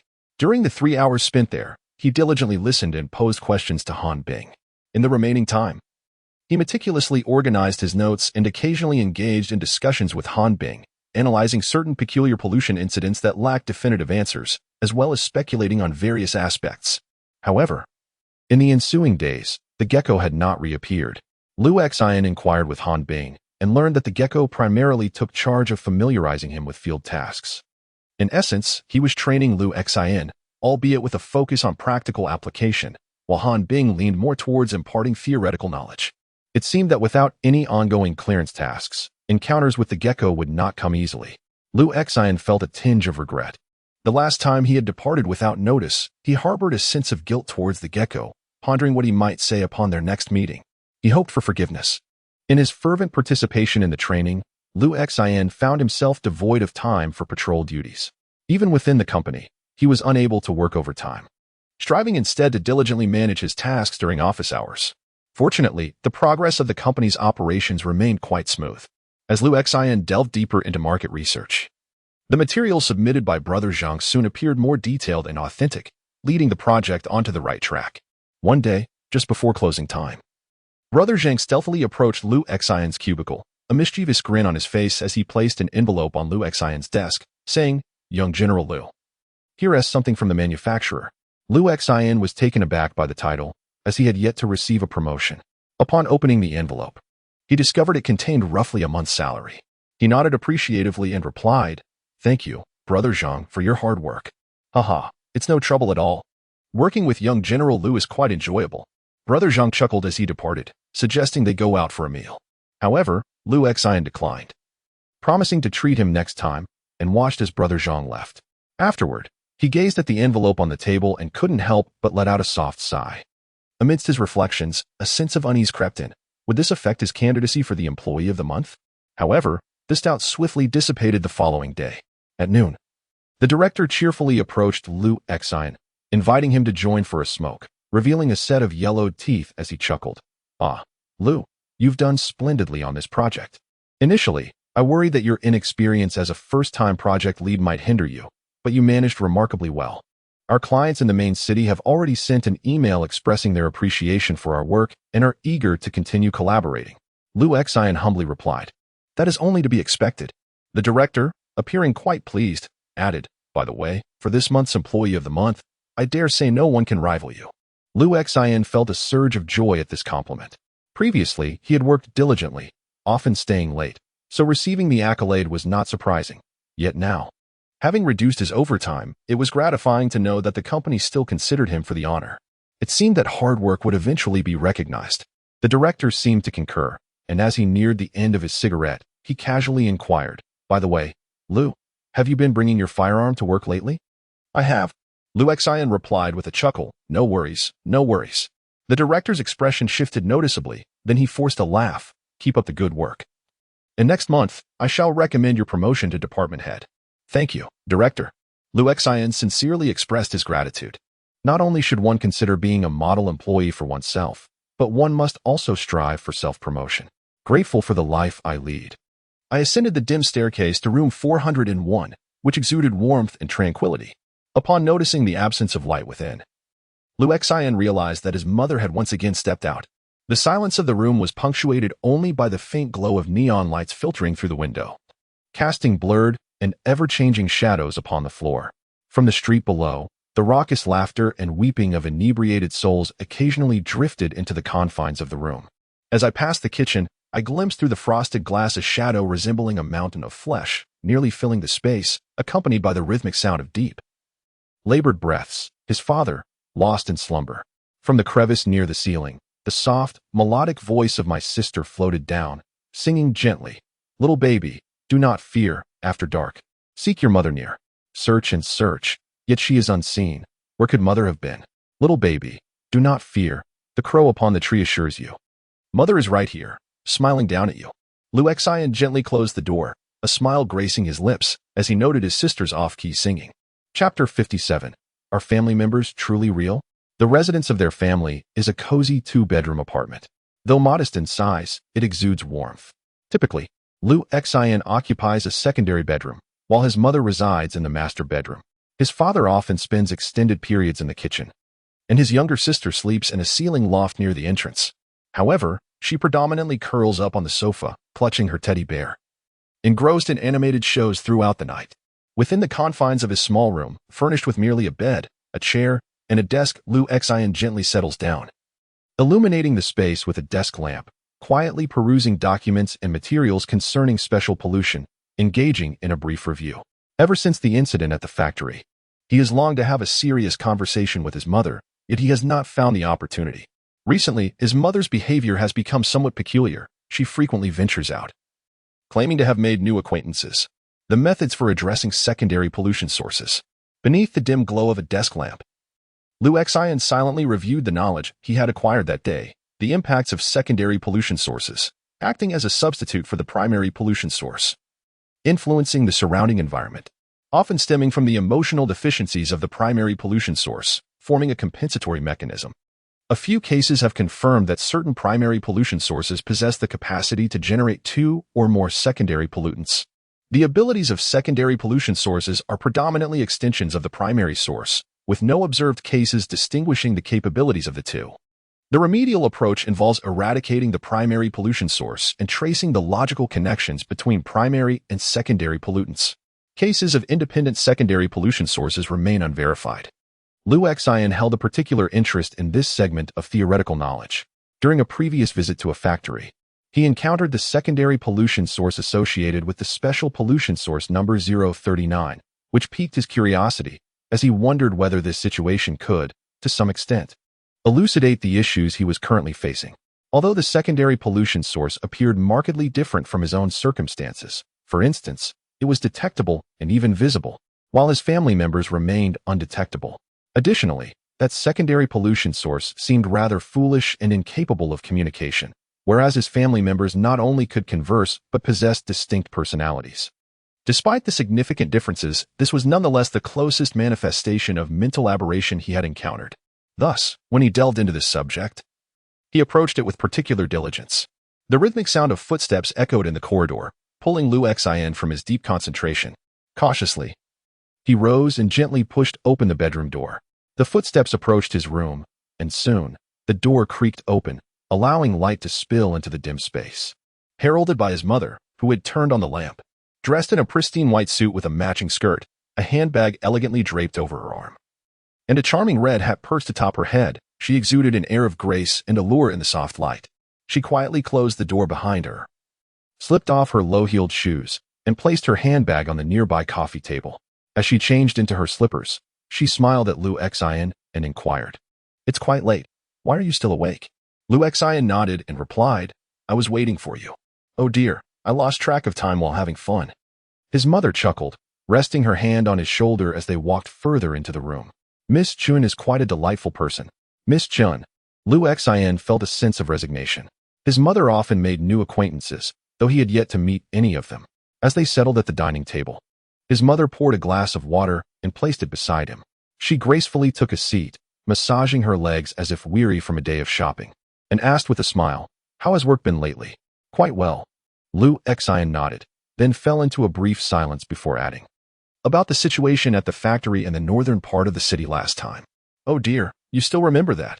As Liu Xian observed his mother's somewhat earnest expression and demeanor, she couldn't help but stifle a laugh, saying, "I thought you were concerned about something significant, silly child. I merely happened to pass by and noticed you and your sister standing there, looking rather foolish. How could I not inquire about it? It was quite endearing, really." The explanation of just passing by evidently did not satisfy Liu Xian. After a brief silence, he softly asked, "You seem to be going out frequently lately. What are you up to?" "Of course, I'm just shopping," he mused. At times, he felt that his family could be excessively normal. In the past, he would have refrained from probing further at this point. However, having acquired a considerable amount of knowledge and theories regarding certain unique forms of pollution, he cautiously pondered his words and inquired, "Is that little girl I saw at the factory a real person?" Upon hearing this, his mother smiled gently, "Silly child. She was not real, merely a fragmented spirit." Liu Xian nodded slightly and then asked slowly, "What about you all?" At that moment, the sound of his father's snoring in the kitchen abruptly ceased. Through the gaps in the ceiling, his sister's bright eyes peeked down curiously. Such matters warranted inquiry. Upon hearing Liu Xian's serious question, his mother chuckled softly, "Silly child, whether we are real or not, shouldn't that be for you to discern?" As mother chuckled softly, she remarked, "Isn't it a genuine feeling to live together as a family, to accompany one another and offer mutual assistance? If the companionship of family is not authentic, then what, in your opinion, constitutes reality?" Listening to her words, Liu Xian felt a peculiar emotion arise within him. He reflected on his own life, which felt undeniably real. Ah, indeed. Suddenly, as if recalling something, mother retrieved a letter from her handbag and, with a smile, handed it to Liu Xian, saying, "I happened to notice your letter in the mailbox downstairs and took the liberty of bringing it up for you. It is from the orphanage. I assure you, I did not peek. What could she possibly be writing about?" Liu Xian's expression softened slightly as he accepted the letter. Chapter 58. The Red Rose. The letter was indeed sent by teacher Xiao Lu from the Red Moon Orphanage. Since the household phone was exclusively used by Mother, Lu Xian was entirely unaware of the number, and thus, teacher Xiao Lu had no means of reaching him by phone. Consequently, any matters of importance were conveyed through letters. The correspondence revealed that the orphanage had recently received its accreditation, granting the children opportunities to attend school, which filled her with joy. Additionally, having previously invited Lu Xian over, she decided to prepare a batch of dumplings and invite him to join her for a meal. It was astonishing that it had truly come to fruition. Lu Xian felt a twinge of surprise. He was acutely aware of the true state of the Red Moon Orphanage, which fell far short of the administrative standards. The facility was cramped and the conditions deplorable, staffed by only a single teacher and a security guard. Under such circumstances, how could it possibly qualify for orphanage accreditation? Without formal credentials, the prospect of receiving financial support from the administrative office was utterly out of reach. Although teacher Lu frequently endeavored to advocate for the orphanage, she often returned home disheartened. With nothing else to occupy her time, she was resigned to the situation. Yet it was surprising that she had actually managed to secure the establishment of the orphanage. Could this somehow be connected to him? Lu Xian pondered the influence of Colonel Qin, who seemed to wield considerable power in the satellite city, leaving him quite perplexed. He sensed the special attention and caution that the Special Pollution Cleanup Department had towards him, a mix of interest and wariness, a desire for connection tempered by caution.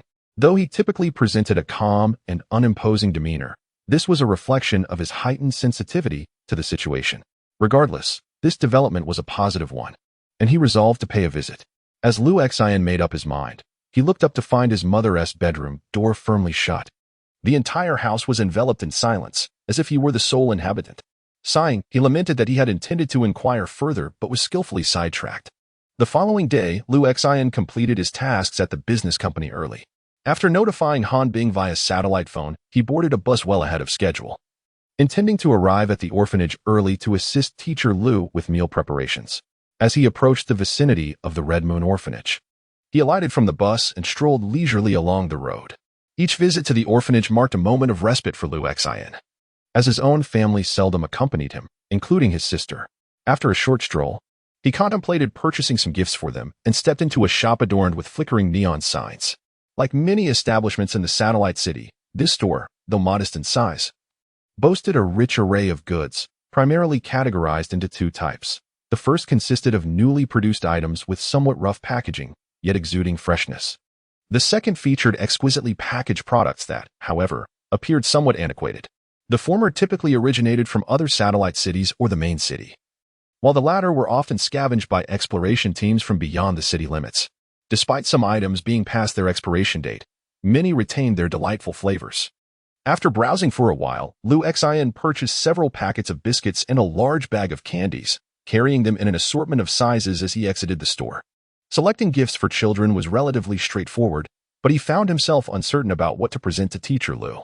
As dusk descended, enveloping the surroundings in darkness, he noticed a small boy squatting beneath a dimly lit street lamp, not far away. The child appeared gaunt, with a disproportionately large head, clad in tattered gray garments, his hair unkempt and dirty. Clutching a woven basket, he displayed a collection of unevenly trimmed, somewhat wilted roses, softly calling out, "Is anyone interested in buying?" As Lu Xian passed by, the boy looked up, his dark eyes meeting Lu Xian's gaze. "Brother, would you like to buy my roses?" Lu Xian observed the frail visage of the boy, his face dust-laden, and instinctively slowed his pace, inquiring, "How much for one?" The young lad's face brightened slightly. 10 yuan. Lu Xian, having initially placed his hand into his pocket, withdrew it once more, shaking his head. "I shall not purchase." The boy, now somewhat anxious, gazed at Lu Xian with a pleading expression. "Brother, please buy one. My roses possess magic. If you gift one to your beloved, she will surely fall for you." Lu Xian regarded the roses nestled in the boy's basket, gently shaking his head. "That will not happen. She would scold me for frivolous spending." With that, he produced a coin from his pocket and placed it into the boy's basket, continuing on his way. The boy stared blankly at Lu Xian's receding figure, then glanced down at the 1 yuan coin in his basket, feeling somewhat bewildered. "Don't follow me." From a distance, a cacophony of voices approached. As a young woman donned in round spectacles and fashionable attire strode briskly towards them, her demeanor radiating impatience. Behind her trailed a young man, carrying several apples. Adorned in glasses, a jacket, and jeans, attempting to catch up with the girl yet hesitant to close the distance, merely jogging in her wake. Yuan Yuan. What's the matter? Why the sudden change? However, the girl merely quickened her pace, reiterating her previous words. Please stop following me, it's quite bothersome, you know. The young boy lowered his head and, in a feeble voice, called out, Is anyone interested in buying roses? They'll make your girlfriend fall in love with you. A man and a woman hurriedly passed by him. A few steps later, the young man suddenly recalled something and rushed back, panting. How much? The boy glanced up at him and replied, 10 yuan. So expensive. The young man glanced in the direction the girl had gone, gritted his teeth, and pulled out a banknote. I'll take one. He then picked up a rose and swiftly chased after the girl. I told you I don't want your apple. And I don't want to see you again. Please stop bothering me. Despite the girl's swift pace, she could not outrun the boy, who finally caught up with her in front of an apartment building. However, this only elicited a look of disgust from the girl, fearing the boy might follow her upstairs. She decided to clarify things right there. You're being quite annoying, you know. A breakup means a breakup. Can't you, as a grown man, be less unreasonable? I'm not being unreasonable. I truly am not. The young man's expression was one of frustration mixed with confusion. I just don't understand why it suddenly turned out like this. Just last night, everything was fine. How did it change so abruptly? That is how matters of the heart are. What more do you wish to inquire? The girl cast a disdainful glance at him, declaring, If you continue like this, I will scream. The young man instinctively took a step back, bewildered. What do you take me for, that it has come to the point of needing to scream? The girl merely furrowed her brow, regarding him with indifference, and stated coldly, I'm going upstairs. It seemed that this expression finally jolted the young man into realization.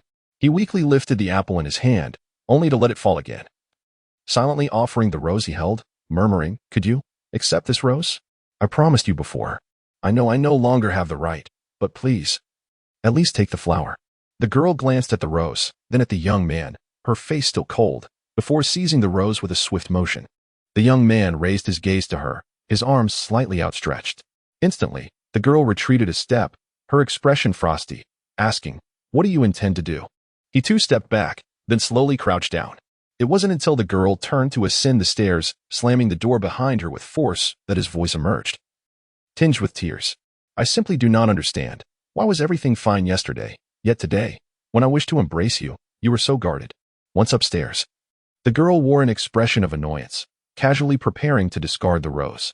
However, just as she was about to throw it away, her eyes caught the slightly wilted purple bloom, and an inexplicable feeling stirred within her. For reasons she could not comprehend, she suddenly found herself reluctant to part with it. Chapter 59. The man drinking cola. By the time she emerged from the orphanage, it was already nearing 8 or 9 o'clock in the evening. In the satellite town, apart from the dilapidated venues frequently visited by the geckos, the streets appear exceedingly desolate by 8 or 9 o'clock. The alleys lie in serene silence, illuminated only by the gentle glow of street lamps that cast light upon patches of darkness. Walking along such a street, one can almost hear the sound of their own breath, as if they were the sole inhabitant of this world. Occasionally, a mouse scurries past with remarkable speed, or a homeless person curled up in a cardboard box gazes intently at passers-by. Lu Xin, with both hands tucked into his pockets, strolls slowly.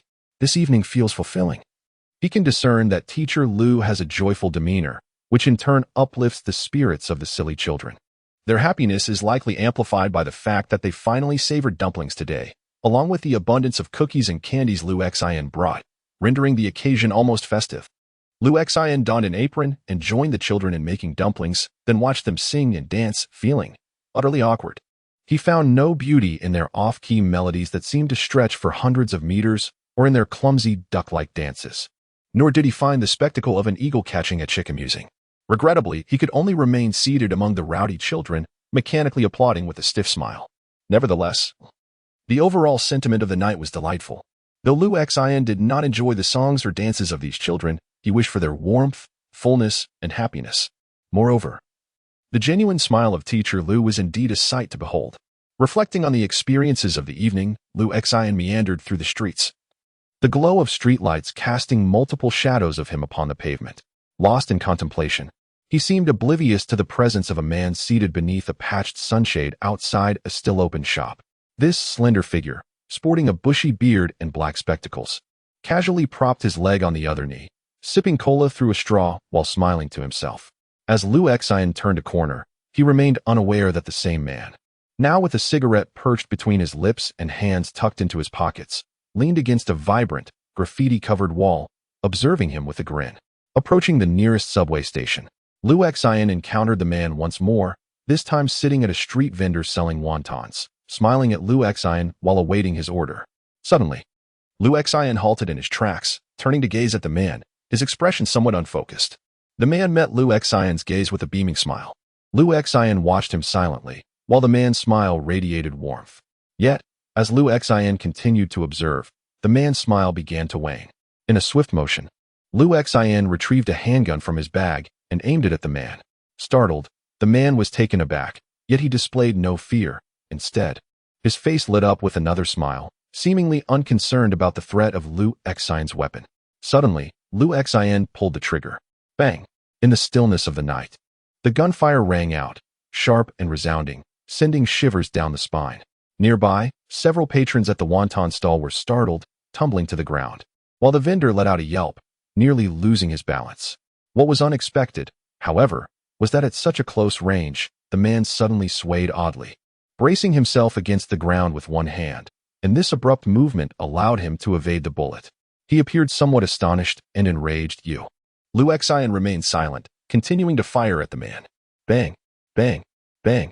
The man's form became remarkably distorted. He pushed against the ground with one hand and, with a powerful thrust, propelled himself upwards, his feet landing on the aluminum cart of the wonton stall, launching himself away and sending the cart skidding far behind.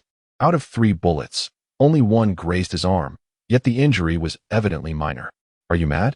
He exclaimed midair, casting a surprised and irate glance at Lu Xian before cursing and darting off into the distance. Lu Xian gritted his teeth and pursued him relentlessly. At that moment, he broke into a sprint, gun still in hand, poised to seize any opportunity to shoot. Yet, the man exhibited astonishing agility after leaping away. He pressed off the nearby wall with his hands and feet, propelling himself further ahead. As he descended, he spread his arms wide, seemingly grasping at nothing. Yet his body catapulted upwards once more. It was as if, with a mere outstretch of his hand, he grasped 2 invisible threads. This allowed him to remain utterly unperturbed, his form rising and falling as if he were soaring through the air. In stark contrast, Lu Xian, relying solely on his 2 legs in a frantic pursuit, was considerably slower. He appeared taken aback by Lu Xian's sluggish pace, and in his surprise, a mocking smile instinctively surfaced on his lips. This expression only fueled Lu Xian's anger, compelling him to accelerate further. Even as he felt his lungs nearing the brink of explosion, he was resolute in his determination to catch up with this man. As he sprinted, the road behind him quickly neared its end, revealing a deep pit ahead where the path abruptly terminated, barricaded by guardrails, leading into a perilous abyss of darkness. Further beyond, illuminated by distant lights, the jagged lines of steel rebar and the jagged remnants of a crumbling brick wall appeared menacing. Descending the path might lead to either the depths of the pit or the sharp, inverted steel rebar. Yet, the man effortlessly reached the end of this broken road, leaping 3 or 4 meters into the air, extending one hand as if grasping an invisible thread, and with a deft swing, he launched himself toward a shattered segment of the building. His entire figure seemed poised to vanish into the shadows. However, he did not anticipate that when Lu Xian arrived at the terminus of the road, he would leap without hesitation. Yet, observing the man's clumsiness, akin to that of an ordinary person, it was inconceivable that he could traverse the gap with the same ease. Plummeting into the building's pit was nothing short of a death wish. Sister. As Lu Xian descended, a silent call echoed in his heart. As Lu Xian pursued the figure ahead, a small dark silhouette swiftly approached from the rooftops behind, moving with astonishing speed and rapidly closing the distance between them. Just as Lu Xian leaped down from the broken bridge, she lunged forward, her tiny hands outstretched, embracing Lu Xian as he descended, letting out a playful giggle. Got you. In that fleeting moment, Lu Xian's form suddenly became agile. He pressed down with one foot. Below him lay a sharp steel pipe, its edge poised to pierce through flesh with a mere misstep. Yet, as Lu Xian landed upon that edge, he felt no hindrance. Rather, he seized the opportunity to leap into the air. Beneath the crimson moon, his figure took on an almost spectral quality. Chapter 60. The Headless Rider. Although the man ahead was deftly escaping, his attention remained fixated behind, particularly when Lu Xian leapt down into the construction pit. A jolt of surprise coursed through him as he contemplated whether Liu Exin might meet a fatal fall. To his astonishment, Liu Exin's initially clumsy demeanor transformed into remarkable agility. He tensed and sprang into the air, grasping a protruding rebar and propelling himself forward with urgency. The speed was terrifying, swiftly narrowing the gap by several meters. The man ahead was taken aback, instinctively quickening his pace, akin to a specter in the night, hastening away. Two figures, one in pursuit of the other, darted through the shadows, occasionally illuminated by the flickering lights, only to vanish back into the darkness. Regardless of whether the obstacles ahead are telephone poles, apartment buildings, or abandoned skyscrapers, their speed remains utterly unperturbed. At times, they race along the ground. At others, they leap directly onto the sides of buildings, defying gravity with astonishing agility. The man has evidently become serious, his form taking on an eerie intensity. With arms outstretched and legs slightly bent, he accelerates dramatically with a mere pull and tug. However, at this moment, Liu Exin grits his teeth and swiftly closes the gap, his movements surprisingly more graceful than his adversaries'. Be it the tangled wires in midair or the narrow, constricted spaces, he navigates through them with ease, akin to a spider or perhaps a ghostly apparition, relentlessly pursuing its prey with remarkable speed. Even the light that falls upon his face appears extraordinarily peculiar. Beneath this illumination, his expression is a blend of seriousness and calm.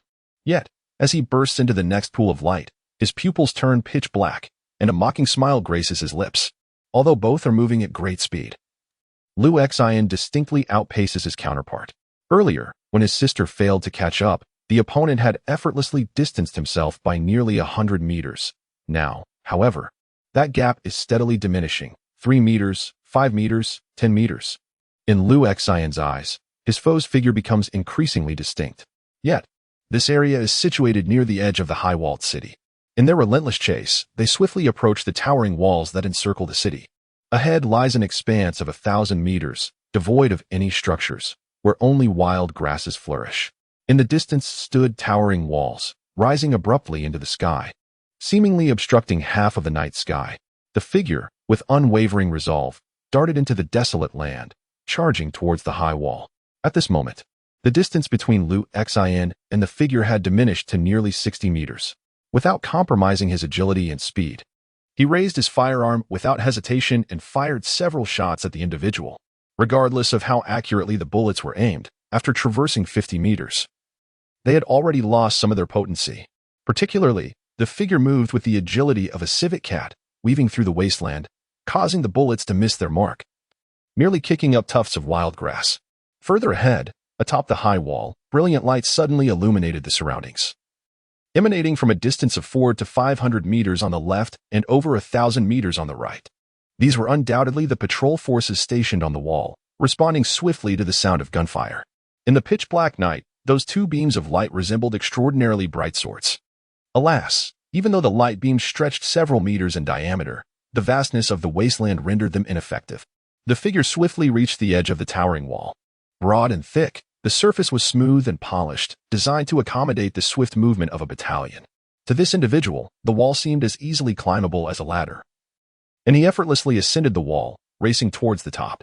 Seeing that the figure was about to breach the wall and escape into the city beyond, Liu Exin gritted his teeth and made a resolute decision.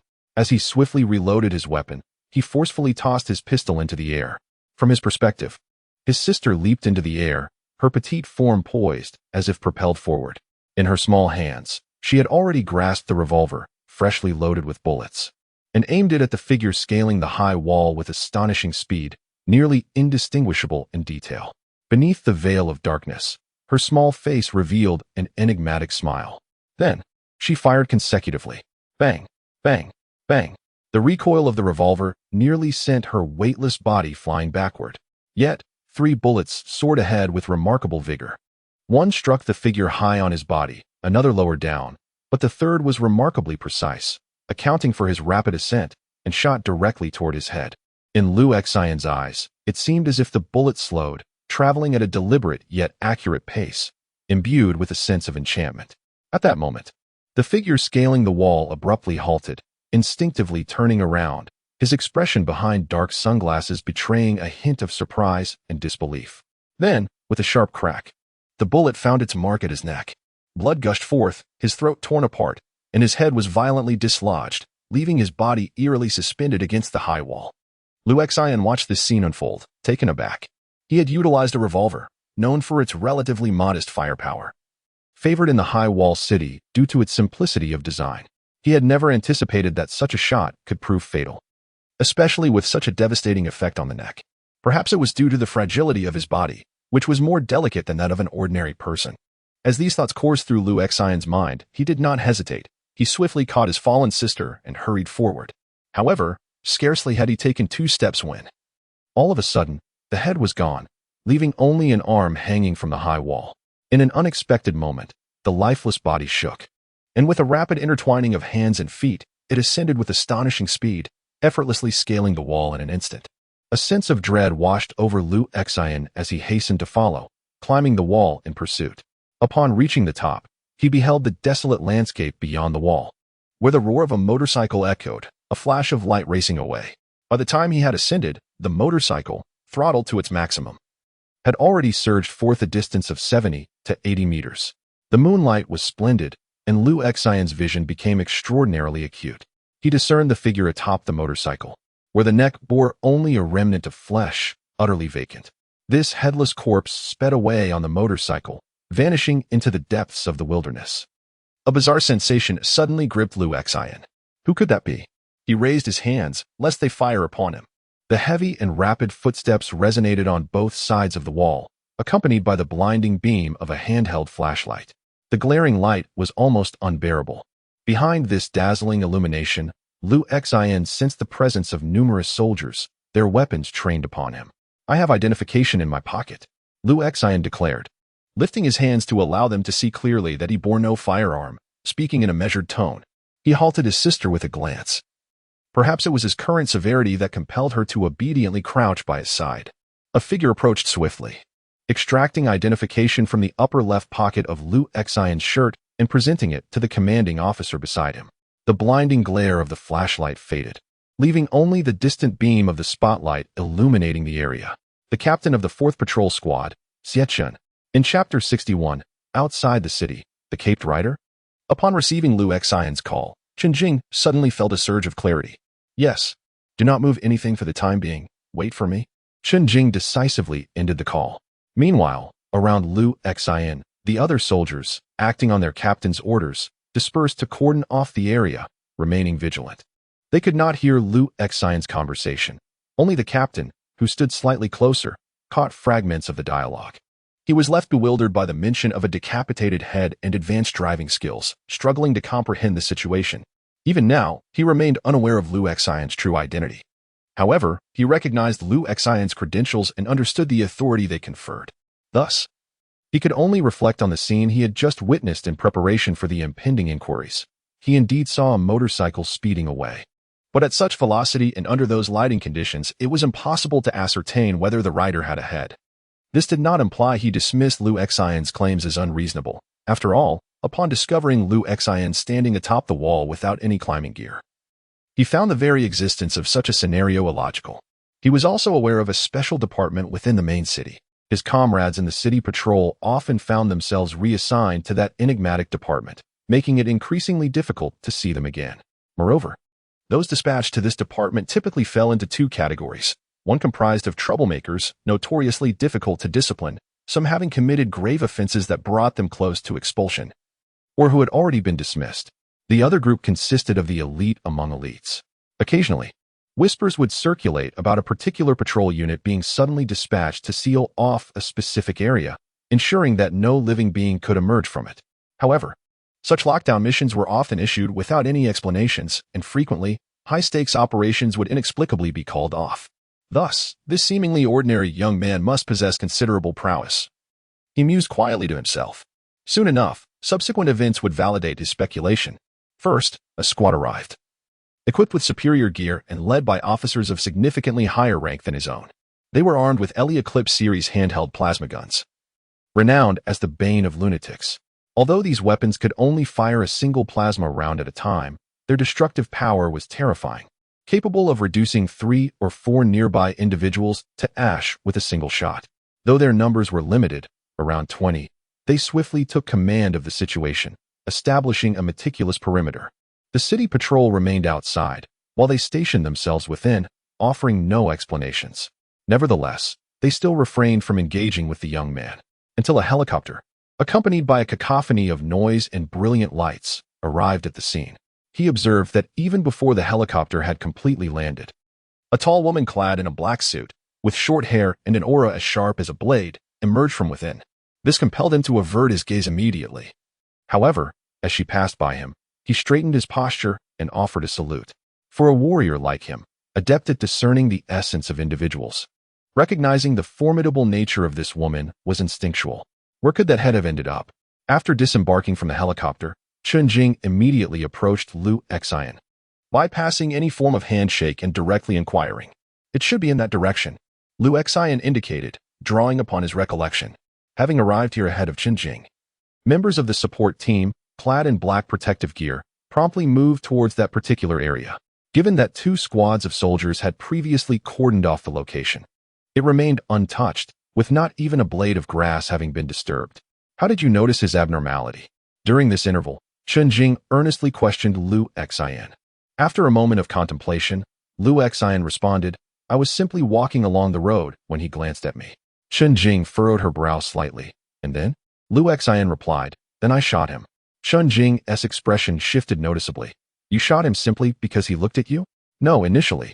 I merely turned to look at him as well. Chen Jing envisioned that scene, her countenance taking on a somewhat peculiar shade. And then? Lu Xian concluded. Then I shot him. Chen Jing's expression appeared somewhat strained. I had my reasons for firing the gun. Lu Xian paused briefly before continuing. I observed a tendril, resembling a vine, emerging from behind him. He must have thought I was oblivious to its presence, for he seemed at ease, even laughing. However, when I saw that tendril reaching towards my forehead, I became certain of his malevolent intent. Thus I fired. Upon hearing this, Chen Jing let out a slight sigh of relief. Although Lu Xian's reaction was entirely reasonable, there was an inexplicable disquiet in her heart as she listened. So, you pursued him all the way to this place. Chen Jing steadied herself and pressed on with her inquiry. Lu Xian nodded and replied, I was compelled to understand his peculiar behavior, which is why I relentlessly followed him. He gestured towards the towering wall and added, yet his speed was astonishing.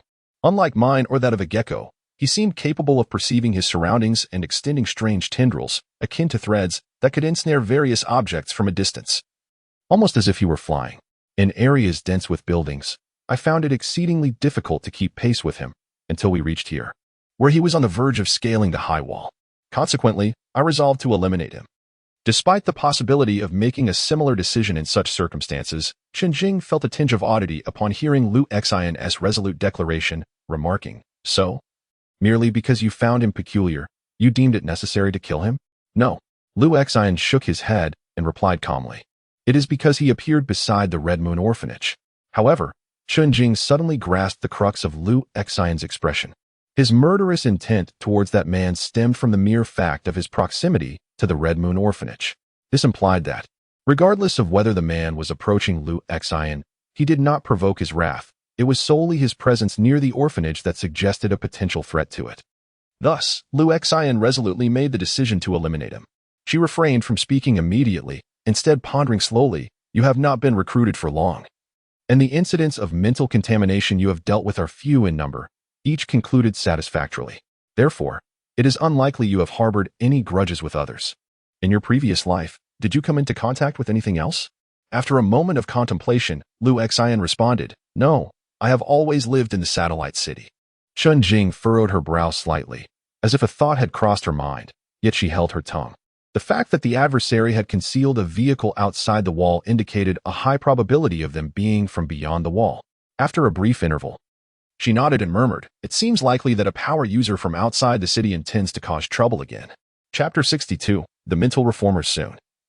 2 members of the support team, clad in heavy protective gear and sporting a face mask connected to 3 or 4 specialized plastic tubes, approached with a transparent glass box, within which rested an object shaped like a human head. Lu Xian cast a glance, and there stood the man he had encountered before. His face was adorned with a thick beard, presenting an appearance that seemed quite ordinary, yet his expression was frozen in a state of shock. The severed neck displayed an uneven array of flesh, resembling something that had been forcibly extracted. In a certain light, it bore a resemblance to a broken wooden post. Gazing upon this head, Liu Xian was suddenly struck by a sense of horror. He could not discern whether it was his own sluggish reaction or something else previously. When he had witnessed the headless corpse springing to life, vaulting over the wall, and speeding away on a motorcycle, he had felt no sense of peculiarity. Even when Chun Jing approached him, discussing the encounter with this bizarre individual, he had failed to be astonished.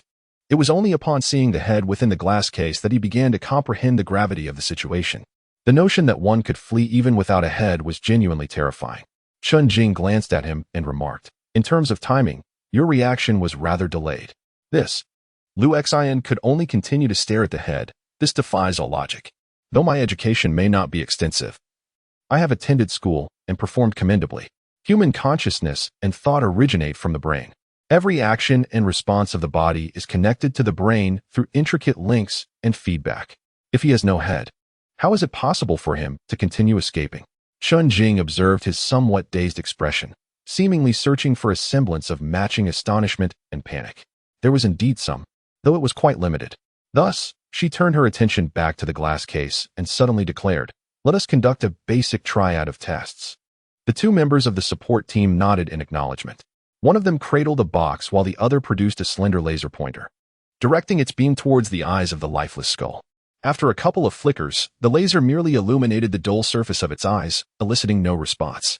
Subsequently, he retracted the laser and retrieved a small metallic tapping hammer, lightly striking the exterior of the box. The reverberation of metal resonated through the container and into the ears of the skull, yet still, no reaction ensued. The two team members exchanged glances, then lifted the glass cover, turning to face Chun Jing. Chun Jing fixed her gaze upon the skull and softly uttered, "You should blink." Her voice, unlike her usual tone, bore an unusual depth and resonance, as if it had gained weight and penetrative quality. It was as though she were conversing with a person, urging the skull to blink. Then, a scene unfolded that sent a shiver down Liu Xian's spine. The seemingly lifeless skull quivered, its eyelids fluttering as if attempting to open. However, it lacked the strength to fully comply, merely parting slightly before falling still once more. Could she truly communicate with a mere skull? At that moment, Liu Xian regarded Chun Jing with an odd expression. "You ought to tell me who you are." Yet, Chun Jing paid no heed to Liu Xian's gaze, continuing to inquire in the same tone. Instinctively, Liu Xian glanced at Chun Jing, only to discover that her pupils had inexplicably transformed to a crimson hue. Even she herself, upon hearing her words, felt an inexplicable urge to divulge her identity, her sisters, her mothers, her fathers, and even their family address. Yet this notion flickered briefly before dissipating. Meanwhile, Chun Jing remained oblivious to the presence of others. As she uttered those words, her gaze remained fixed intently upon the contents of the box. It contained merely a head, incapable of producing sound, and she sought to discern meaning through the subtle movements of its lips. Unfortunately, the head's motions were imperceptible, merely quivering once before succumbing to stillness. A failure. Chun Jing appeared unfazed, her reaction entirely anticipated. She adjusted her sunglasses atop her nose and instructed the support team. "Open it." The two members of the support team, unperturbed, promptly crouched down, placing the glass box on the ground. They assembled a set of 4 lamps capable of providing 3-dimensional illumination without casting shadows within a specified range. One of them then retrieved an entire surgical kit from his bag, complete with saws, knives, forceps, hooks, spoons, and pregnancy test strips. Liu Xian suddenly felt a sense of unease. Why did it seem as if this support team had everything at their disposal? Amidst his astonishment, the cacophony of saws, scalpels, forceps, and hooks commenced, and a corner of the head was pried open. Through the light source, Liu Xian beheld the contents beneath the skull, pallid, somewhat shriveled, exuding an aura of lifelessness, reminiscent of moldy jelly. One of the support team members gently prodded with her finger, clad in iron and fiberglass gloves, revealing no semblance of elasticity. Liu Xian was momentarily struck with astonishment. Is this the source of pollution? Although he had not attended university in the main city, he understood that a normal human brain would never appear in such a state. This is a mental transformation. As she spoke, she turned to Liu Xian and inquired, "Have you ever seen a marionette?" Liu Xian, confronted with the question, could only nod in acknowledgement. Chun Jing continued, "When a person loses their head, they can no longer act. But what happens when a puppet loses its head?" Liu Xian listened, his expression one of surprise. Does it possess such capabilities? Although he had recently begun his training, his exposure had been limited to knowledge surrounding sources of pollution, and he had yet to delve deeply into the diverse realms of abilities. Thus, his astonishment was genuine. Indeed, there is. However, this instance is somewhat more exaggerated, as it involves transforming a person into a tool that can be manipulated through mental control. If my conjecture is correct, this should be the work of a puppetry-type ability user, and perhaps a rather formidable one at that. Puppetry. A peculiar sensation arose within Liu Xian. A living person, appearing to laugh and converse, is merely a puppet. He suddenly perceived the world as utterly insane. Depending on the direction of the mutation, there exists a multitude of ability systems. As if perceiving the thoughts swirling in Liu Xian's mind, Chen Jing furrowed her brow and remarked, as time progresses, new abilities continue to be unearthed. According to the latest report published by the Alliance Research Institute, the known ability system has expanded to 9 distinct types, with puppetry being one of them. Even you have drawn skepticism from the professors back at the main city, particularly the bald one. He doubts that you belong to the spider category, positing instead that you might represent a newly discovered type of ability. He even suggested altering the classification in the records to family-friendly. Liu Xian found himself at a loss for words, and given that all the professors were bald, he was uncertain which one Qinjing referred to. Observing his expression, Qinjing, maintaining her composure, added, "Rest assured, that suggestion has already been dismissed." Liu Xian exhaled in relief. "All right, let's send the evidence to the Research Institute for further investigation to see if we can uncover more valuable clues. Come with me." Qinjing instructed the 2 members of the support team before leading Liu Xian towards a nearby jeep. It was unclear who had driven the vehicle there, but she climbed in, took the driver's seat, and effortlessly ignited the engine with the keys still in the ignition. Regardless of the circumstances, this incident must be taken seriously. The calamity that the technological church inflicted upon Satellite City No. 4 4 years ago must not be allowed to repeat itself. Chapter 63. In-depth investigation. Seated in the passenger seat, Liu Xian allowed himself to relax, gradually contemplating the situation at hand. For years ago, a significant event transpired in Satellite City No. 4, which reverberated throughout the community. Even he, an ordinary office worker at the time, had heard whispers of it. At that moment, within the high walls of the city, an era of rapid development was underway. Generations of children were being born and maturing, while an increasing number of nomads from the wilds were drawn to the stable life and abundant food within the city, resulting in immense pressure from a population explosion. Numerous construction projects were subsequently placed on the agenda. However, during this period, enigmatic technological priests emerged, cloaked in mysterious white robes and wielding extraordinary technological marvels. They descended upon the populace of Qingang City, proclaiming their doctrines and captivating the hearts of countless citizens. It is said that during that singular occurrence, they nearly absconded with over 70% of the residents of Satellite City No. 4. In the aftermath, to fill the void left by the exodus, many citizens were relocated, leading to a plethora of vacant houses and abandoned factories in Satellite City No. 2 and other surrounding areas. In a sense, one could argue that the visitation of the technological church inadvertently alleviated the population surge that had been troubling the residents of Qingang City. As an ordinary individual, Liu Xian was merely aware of these events, as simple as they seemed. The technological church arrived and subsequently departed with its followers. Yet now, having endured so much, he naturally comprehends the stark reality, which is undoubtedly more intense than he had previously imagined. The tone of Qinjing reveals this sentiment. She regards the incident as a catastrophe for Qingang City. So, who is orchestrating this turmoil? As he gazes at the stark, pale road illuminated by the car's headlights, Liu Xian feels a slight heaviness in his heart and instinctively inquires. The possibilities are numerous. Qinjing, focused on driving, replies, "Beyond the high walls, there remain countless issues left in the wake of the calamities of yesteryear, problems that no one can resolve. Aside from the deranged, heavily polluted individuals, what the common populace refers to as madmen, there exist many human organizations as well. Within our walled city, we can identify those with mental aberrations, recruit, and guide them. It is entirely plausible that they exist too. Moreover, in the utilization and development of their abilities, they often exhibit a more reckless and unrestrained disposition." Listening to Qinjing's words, Liu Xian suddenly feels a peculiar unease. Although her voice remains remarkably calm and powerful, he detects a hint of fatigue and disappointment, emotions he has never witnessed in her since their acquaintance. "Qinjing, sensing the inappropriateness of her words. Swiftly recalibrates her demeanor and asserts, "Nevertheless, our Gang city is not made of paper. If anyone dares to set their sights on us, they must be prepared to face the consequences." As she spoke, she exhibited the same composure and decisiveness as before, addressing Liu Xian, as the party compelled to defend. "We must consider all potential issues. The fact that they approached you first indicates that they harbor intentions unknown to us.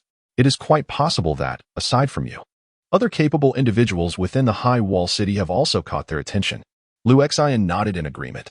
Indeed, while Qianjing continued her discourse, she appeared to be deep in thought. Suddenly, she added, "Furthermore, since they have appeared near the orphanage, we cannot dismiss the possibility that they are aware of your connection to it, or perhaps they are specifically targeting the orphanage. In either scenario, they pose a tangible threat that could affect the orphanage. To mitigate potential risks, it is imperative that the individuals at the orphanage be relocated to a more secure location." Further from the high wall, Liu Xian listened, his pupils slightly dilating. He refrained from dwelling on the consequences of any potential incident at the orphanage and what it might mean for him. He would likely feel an intense anger. His earlier decision to fire at the mental manipulator stemmed from a latent concern about this very issue. Yet, for him personally, there seemed to be no viable solution. Should he idly remain at the orphanage, merely waiting? After all, such an occurrence was merely a vague possibility and not a particularly high one at that. It was far more likely that the adversaries were targeting him directly, and by staying near the orphanage, he could inadvertently endanger them. Indeed, it was Qianjing who, with a mere casual remark, proposed a solution. He pondered for a moment, then earnestly nodded, declaring, "I will persuade Teacher Xiaolu." Although he had yet to devise a suitable explanation for Teacher Xiaolu, upon reflection, the issue should not be insurmountable. After all, Sister Xiaolu held a strong belief in his capabilities. Nonetheless, the prospect of moving and searching for a new location rendered the situation quite cumbersome. What was there to explain? Hearing this, Qianjing furrowed her brow slightly and remarked, "Do not expend your energy on trivial matters." As she spoke, one hand firmly grasped the steering wheel while the other retrieved a satellite phone, dialing out immediately. "Please arrange all necessary procedures at once. Under the pretext of relocation and reconstruction, forcibly relocate all residents from the C3 area on the eastern side of Satellite City No. 2 to the A4 district. Moreover, pay particular attention to a place called Red Moon Primary School and secure several suitable positions for them. Rent, of course, it must be collected, and all transactions shall adhere to standard protocols." Listening to this, Liu Xian's eyes widened in astonishment, his emotions soaring to a peak before experiencing a slight decline. If only there were no rent to collect, he mused. "Let us proceed. I have already received approval from headquarters and am poised to undertake preparations on both fronts." Qianjing pushed a document before Liu Xian and stated, "The first step is to mobilize the sentinels and reserve forces outside the city to conduct a thorough inspection of all gathering points and black markets within 100 miles of the high-walled city. These gathering points and black markets largely rely on the resources of our high-walled city for sustenance, yet they refuse to genuinely integrate into our community, making them the most perilous hotspots. Regardless of whether there is an actual threat to the high-walled city, our actions will convey a message, first, that we are aware of them, and second, that we consider this matter of utmost importance. If we can compel them to cease their activities as a result, it would be the best outcome. The second matter pertains to you.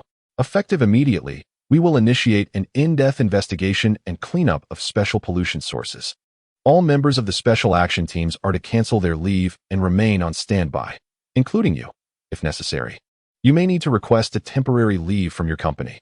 Yes, although Liu Xian was quite concerned about his position in the business firm, he was able to distinguish between priorities. With a mindset geared towards learning, he inquired, "Why must we also conduct a thorough investigation of pollution within the city?" He had assumed that the issue originated from outside the city, thus only measures against external factors were warranted.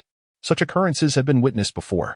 Meanwhile, within the office, as Qianjing outlined the task at hand to Liu Xian, the security office outside had also begun to bustle with activity. Only Qianjing was aware that upon her arrival, she immediately began to organize the investigation into not just two matters. She could not dismiss the possibility that the individuals outside the city were originally targeting the orphanage. The mysterious explosion and the potential of the lone soldier raised significant concerns. The former Red Moon orphanage was either without issues or might be facing grave ones. Chapter 64. Special source of contamination, noticing Chun Jing's serious approach to the situation. Lu Xian naturally felt compelled to take it seriously as well.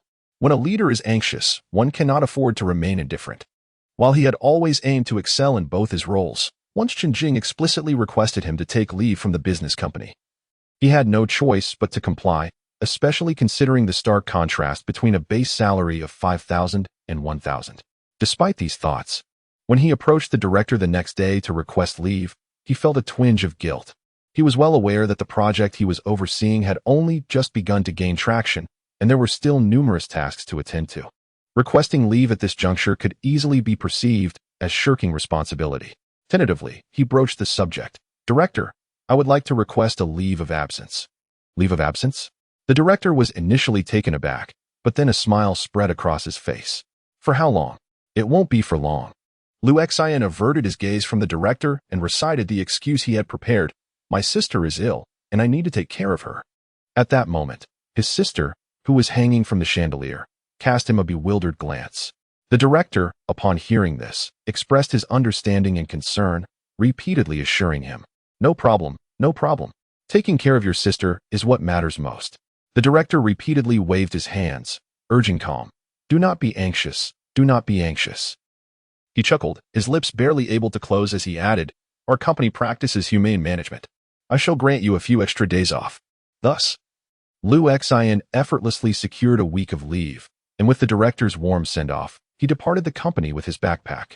Even after walking a considerable distance, he could still see the director standing at the stairwell, leaning on one foot, watching him. This stirred a sense of reflection within Lu Xian. It appeared that the director was rather reluctant to see him go. Taking leave during the busiest of times, the director, despite his hesitations, granted the request without a second thought, not even inquiring further.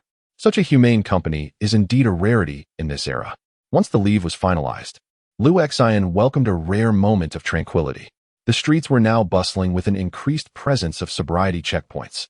This transformed the city's landscape, with even the number of sisters selling pirated films while cradling their children diminishing. According to Han Bing, this is referred to as being on standby at all times. Conducting a thorough investigation is a laborious and extensive endeavor. Not only members of the Special Operations Group like Lu Xian, but even those in the headquarters Special Investigation Team find themselves overwhelmed. Consequently, these screening efforts are primarily centered around the investigation team, which then mobilizes officers from the satellite city police departments and local community workers to conduct checks in various neighborhoods. The investigation team is tasked with identifying potential pollution sources, while special operations members like Lu Xian are dispatched to address the situation promptly when a contamination source is indeed detected. It can be said that, under certain circumstances, some sources of pollution were resolved by the investigation team themselves. The primary objective of the thorough investigation is to eliminate hidden dangers. Even without the influence of the capable individuals outside the city this time, we would regularly conduct similar operations. In fact, there are numerous potential sources of pollution in this city that have always been under our surveillance. Therefore, Mr. Tianming need not be anxious. We simply need to await notification from headquarters. Han Bing seemed to notice Lu Xian's tension and remarked, "There may be many similar incidents in the future." Lu Xian nodded in acknowledgement. However, after a moment's contemplation, he felt that rather than idly waiting here, it would be more beneficial to deepen his professional training. Thus, he relaxed and resumed his study of the documents. After all, it was quite comfortable to stay here, with an unlimited supply of coffee and 3 meals a day. Breakfast typically consisted of rice porridge and boiled eggs, occasionally accompanied by crispy pancakes. Lunch often featured a boxed meal with 3 vegetarian dishes and 1 meat dish, which sometimes included chicken legs or pig trotters. In the evenings, the meals varied. Typically, a young policewoman would deliver them personally. Lu Xian had enjoyed dishes such as spicy pork with rice and even a box of fried chicken. Could such delicacies truly exist? This lifestyle was beyond anything he had ever dared to imagine. To simply remain here, doing nothing, yet being provided with such excellent meals. Moreover, the daily meal allowance even reached 200? Lu Xian felt a sense of guilt for the kindness shown to him. Fortunately, a turning point arrived on the 3rd day. The red light on his headphones began to blink, prompting him to hastily put them on. "Solo agent, there is a matter that requires your attention." Han Bing's voice resonated. "Suspected special pollution source 072. Location, Block C, Northern Mining District, Satellite City Number 2. Target level, suspected Class C. Infection level, no data available. Threat level, medium. Characteristics, a pervasive sense of dread, unknown in origin, envelopes the surrounding area, centered around the C apartment, and shows signs of spreading. As Han Bing's voice echoed, Lu Xian had already risen directly and made his way to the adjacent room. There, he listened to Han Bing's account while donning a set of operational gear sent from the main city. 10 minutes later, he descended the stairs and took the elevator to the lobby on the first floor. At that moment, a jeep awaited him outside. Lu Xian had become well-versed in the workflow and, following the guidance of a staff member in the lobby, promptly entered the jeep. It was clear that there were no indications of any stalking, merely the delusions of the reporter, initially believed to be a misunderstanding caused by excessive anxiety. The officers discovered some peculiarities during the inquiry. The entire mining community, not only the woman who reported the incident but also the suspects questioned and the residents of the neighborhood, found themselves enveloped in an inexplicable state of anxiety. Perpetually shrouded in fear, even succumbing to hallucinations. They peered through cracks in doors and behind curtains, casting suspicious glances at all passers-by. In just these 2 or 3 days, 2 residents had already succumbed to overwhelming tension, leading to a trivial dispute that escalated into a physical altercation, ultimately resulting in one fatality and the other being sent to a psychiatric facility. Some, suspecting the water to be tainted, resorted to excessive drinking. This peculiar phenomenon prompted the security office to conduct an analysis and report the findings, leading to the intervention of an investigative team. During the inquiry, it became apparent that a phenomenon of psychological contamination was indeed present. However, the investigation encountered significant obstacles. Lu Xian quietly inquired, "What kind of obstacles?" Chapter 65, The Neighborhood Enveloped in Fear, Part 1. By the time Lu Xian arrived near the mining community in the northern part of the city, dusk had already fallen. The setting sun began to descend, casting the entire neighborhood in a hue of dark red, distinct from the glow of the crimson moon. As the jeep came to a halt, personnel promptly approached to assist him in opening the door. Upon disembarking, Lu Xian noticed that a cordon had been established in the distance, where a throng of dark-clad residents awaited behind the line. They appeared numerous, some curiously peering inside while others engaged in anxious discussions, and a few even displayed expressions of keen interest in the unfolding scene. At this moment, the entire vicinity of the community was secured, patrolled by armed soldiers at various points. Guided by an armed officer, Lu Xian proceeded directly into the neighborhood. Upon passing Building C, he observed that the security here was even more stringent than that of the perimeter. Everyone bore an expression of grave concern. Instinctively keeping their distance from Building C, Mr. Solo, reporting from the investigation team of Satellite City Number 2, Cheng Hui, a soldier clad in combat attire, approached Lu Xian from afar and saluted him. "Ah, it is you." Lu Xian recognized the soldier as the leader of the investigation team from the previous inquiry into Qin Ran's case, and he nodded back with a smile. "Has your leave concluded?" Cheng Hui, the team leader, noted Lu Xian's relaxed demeanor remained unchanged since their last meeting, which eased his own tension. "Due to an impending thorough investigation within the city, our leaves have been revoked. Mr. Solo, during the last mission, it was you who saved our lives. And I have yet to express my gratitude in person. It appears that once again, we require your assistance for this mission." Lu Xian, feeling somewhat bashful, replied with a smile, "It is all for the sake of duty. There is no need for such formality." As the two conversed, they ventured deeper within. And amidst the soldiers stationed around Building C, Lu Xian also noticed 2 other members of the investigative team. Though protocol prevented them from expressing their gratitude at that moment, they cast warm glances in his direction. What exactly transpired? Upon nearing Building C, Lu Xian halted just beyond the innermost line of security. Cheng Hui hesitated slightly, seemingly struggling to articulate his thoughts, and remarked, "We are also uncertain. After receiving orders from headquarters, we rushed here and, with the cooperation of the security office, have already evacuated the residents of this community. Notably, significant psychic energy radiation has been detected in the vicinity of Building C. Our original mission was to enter the building and ascertain the precise location of the source of contamination, but we have encountered failure in this endeavor." "Failure?" Lu Xian looked at him with a hint of surprise. He had observed the professionalism exhibited by this investigative team during previous operations. "Indeed. Thus, we had no choice but to temporarily retreat. Is it merely fear?" Lu Xian pondered aloud, sensing an underlying peculiarity in their situation. "Yes. It is a most peculiar form of fear. He gently tapped his earpiece and inquired, "What is the cause of this?" Within the channel, the voice of Han Bing resonated. If there is no specific object of fear and it is merely a sensation, it is highly probable that it stems from the influence of the special pollution source number 072, which distorts human emotions and amplifies feelings of terror. The residents of the mining community have collectively become anxious, likely due to the effects of this same pollution source. Although it is merely a feeling of horror, if magnified indefinitely, it can easily lead to excessive tension, paranoia, and even provoke a fierce hostility towards others or preemptive acts of harm and self-defense. My recommendation is to locate the pollution source, observe its nature, and then decide whether to cleanse or contain it. Lu Xian nodded, raising his gaze towards Building C. It appeared to be an unremarkable 12-story apartment building, seemingly newer than the older structure he resided in, adorned with a simple European style. Despite its exterior showing signs of neglect, the real stone paint still reflected a fresh hue in the insufficient light. As night descended, several illuminated windows became prominent. This was an ordinary apartment building, yet gazing upon it invoked a subtle sense of unease. This sensation was ineffable, arising inexplicably yet palpably felt. It was a feeling that instinctively deterred one from direct gaze and discouraged proximity. Very well, I shall venture inside to investigate. Lu Xian softly acquiesced to Han Bing's suggestion. As he spoke, Cheng Hui, along with a police officer whose rank appeared significant yet hesitated to approach, displayed expressions of surprise.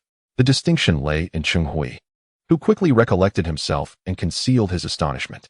He directly inquired, "Mr. Tianming, do you require any special protective equipment?" "No need," Lu Xian replied, shaking his head. After a moment's contemplation, he added, "You should keep your distance." Cheng Hui immediately adopted a serious demeanor, affirming, "Understood." In truth, Lu Xian himself was uncertain why he requested them to stand back. It seemed to lend an air of professionalism to his words. Fortunately, they did not press for clarification. Lu Xian then lifted the police cordon, slipping beneath it, and, under the gaze of the onlookers, strode alone towards the building. Behind him were countless anxious yet curious eyes, which rendered him more apprehensive than the structure itself. It was not until he pulled open the heavy security door and stepped inside that he felt the weight of those gazes dissipate, granting him a modicum of relief. The corridor exuded an unusual silence, with a few fire pits on the ground, containing remnants of charred paper.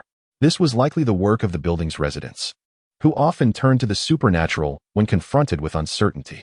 As Lu Xian mused on this, he arrived at the elevator and noted that its indicator lights were still illuminated, suggesting it was operational. Due to the uncertainty surrounding the potential hazards posed by specific pollution sources, it is advisable to refrain from using the elevator, lest one finds themselves unable to evacuate promptly in the event of an unforeseen incident. Should the necessity to use the elevator arise, it is recommended to ascend only to the 5th floor and then proceed by foot. Thus, I made my way towards the staircase. Chapter 66. I have grown accustomed. Second update. The stairwell was eerily quiet, devoid of any discernible anomalies, save for a rather unpleasant odor reminiscent of excrement. Ugh, certainly not that of a dog.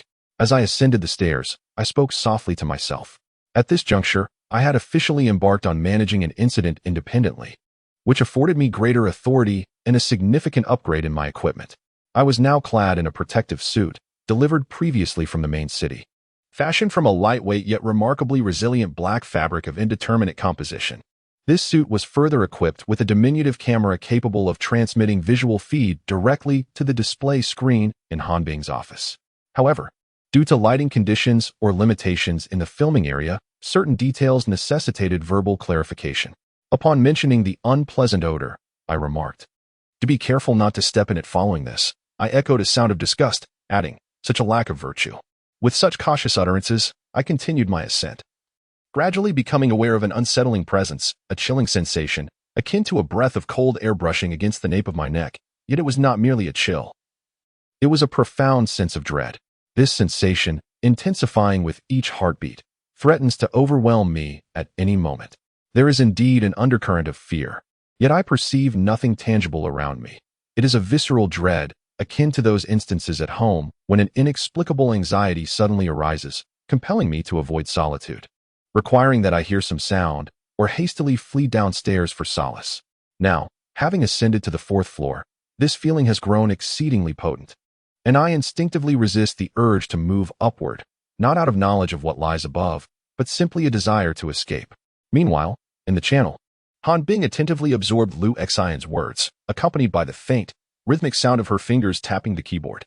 In her gentle tone, she assisted Lu Xian in analysis. The closer one approaches the source of contamination, the more profound the psychological impact becomes. This sensation will only intensify. Mr. Tianming, if you too find it difficult to withstand this fear, it is permissible to withdraw. It is all right. Lu Xian responded, turning to ascend another flight of stairs, stating, I have now reached the 6th floor. In Han Bing's voice, a hint of confusion emerged as she inquired, why are you seemingly unaffected in your actions? Lu Xian replied, I have grown accustomed to this feeling. In the channel, Han Bing appeared taken aback, her voice falling into a momentary silence.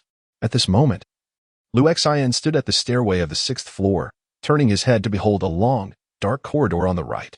The dilapidated hallway appeared forlorn and desolate, adorned with various grimy and greasy graffiti, evoking a profound sense of abandonment. As night had fallen, the external light could not penetrate, and the corridor itself was devoid of illumination, the darkness thick enough to engulf a person entirely. Yet, amidst this oppressive gloom, a faint white that could be discerned above, twisting and shifting in a peculiar manner. There was no sound, merely a ghostly presence, and its movements were oddly distorted. Upon closer observation, one could almost hear the creaking of aged floorboards being trodden upon. Emanating from that faint white form, a sound born of bones and fascia contorting in ways beyond the capacity of an ordinary person. Lu Xian gazed intently at the diminutive white point as it swiftly traversed the corridor wall, drawing nearer to him. It was his sister. She held a stitched-together teddy bear in her mouth, her black hair cascading alongside her pallid dress. Brother, you have changed your heart, preoccupied with chatting with women, leaving me behind. His sister playfully scuttled along the walls and ceiling of the corridor, her demeanor mischievous, tinged with an air of lament. Lu Xian pointed to his earphones, placing a finger to his lips in a gesture of silence. Humph, pretending not to see me? Fine, I shall ignore you then. His sister, now more irate, clutched the bear in her mouth, her words muffled yet her anger unmistakable. She turned her head, ready to scurry in another direction along the corridor. In a swift motion, Lu Xian extended his hand, lifting her from the wall and cradling her in his embrace as he continued his ascent. Why have you been silent for so long? Is something amiss? A note of concern laced Han Bing's inquiry from the channel. No, I was merely preparing. Lu Xian replied, one arm cradling his sister, while the other retrieved a handful of candies from his pocket, each a beloved treat of hers, those dark confections that were sweet yet bore a hint of bitterness. This gesture brought a glimmer of joy to her face as she accepted the sweets with both hands. They continued their ascent, passing the 7th floor, the 8th, and reaching the 9th. Indeed, as the investigation team led by Qing Hui had suggested, an overwhelming sense of dread enveloped this place, intensifying to a point that made one feel as though their heart might cease to beat, with blood surging desperately towards the brain, congesting every vein, inducing a sensation of utter mental vacancy. However, at this moment, Lu Xian remained remarkably composed, his stride unwavering. The terror he experienced here paled in comparison to his initial encounter with his family. Upon reaching the 10th floor, the atmosphere of fear grew palpably stronger. I shall venture to the 11th floor for a moment. It became evident that the dread on the 11th floor was somewhat diminished compared to the 10th, leading to the conclusion that the source of contamination lay hidden on the 10th floor. Resolutely, he advanced, meticulously attuning himself to pinpoint the precise location of the contamination. I have found it, Lu Xian declared as he walked into the corridor, swiftly halting before a door. It was a door adorned with iron bars, firmly shut, with no glimmer of light seeping through the crevice. Standing before this portal, one could distinctly sense an overwhelming dread emanating from within. Though it appeared as an ordinary door, it felt as if one were poised at the threshold of hell, with no one knowing what terrifying horrors might leap forth upon its opening, or whether an intense fear would simply engulf them. At this juncture, Han Bing found himself devoid of further counsel, whispering only, "Be cautious." "Understood," Lu Xian replied, gradually approaching the door, seemingly pondering how to unlock it. His sister wriggled free from his embrace, savoring her candy while tilting her head to inspect the iron door. Suddenly, she reached out, and, with a sharp sound, the lock was effortlessly torn asunder. Lu Xian glanced at his sister, who appeared utterly unfazed, or perhaps indifferent. As she gazed back at him, he silently chuckled and gave her a thumbs up, Chapter 67. The Emotion of Fear. 3 updates. The door swung open, revealing an abyss of darkness within, devoid of any illumination. Only at the parted curtains did faint light filter through from the outside, creating an atmosphere both tranquil and eerie. An inexplicable sense of dread permeated the entire room, every inch seemingly infused with an unsettling chill, not of temperature, but rather a sensation so profound that even in the peak of summer, drenched in perspiration, it could send shivers racing down one's spine, compelling one to curl up on the floor, clutching their head in anguish, too terrified to utter a sound. Lu Xian wandered slowly through the room, which revealed itself to be a modest space comprising a living area and 2 bedrooms. The ceiling appeared somewhat low, adorned with a television, a sofa, and a dining table, all meticulously arranged, yet the ample space rendered the room stark and desolate. The apartment retained power, allowing the lights to illuminate the surroundings. Within the confines of the television, Han Bing's voice faintly echoed, beckoning Lu Xian's attention. "Let me take a look." The living room lay barren, devoid of any presence. As Lu Xian pushed open the door to the first bedroom, he found it cluttered with miscellaneous items, yet nothing out of the ordinary. Consequently, he gingerly grasped the door handle of the second bedroom, turning it slowly. With a soft click, the door creaked open inward. Instantly, a potent stench assaulted his senses, a noxious odor that seemed to erupt from within. He instinctively raised his sleeve to cover his mouth and nose, and at that moment, his sister gently tugged at him. However, even without her reminder, Lu Xian, having just acclimatized to the light within the room, had already caught sight of a figure sprawled on the floor. The overwhelming stench emanated unmistakably from this lifeless form. Yet, it was not the corpse that piqued Lu Xian's alertness, but rather the windowsill. Beside the windowsill, there was a shadow, curled up with its knees hugged tightly, quietly observing the scenery beyond the glass. The moment Lu Xian laid eyes upon it, an intense feeling of dread washed over him, unmistakably emanating from that very figure.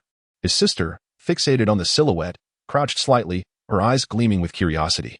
Lu Xian gently gestured for her to refrain from antagonizing it, and softly inquired, "Can we communicate?" Yet, the shadow remained still, clutching its knees, offering no response.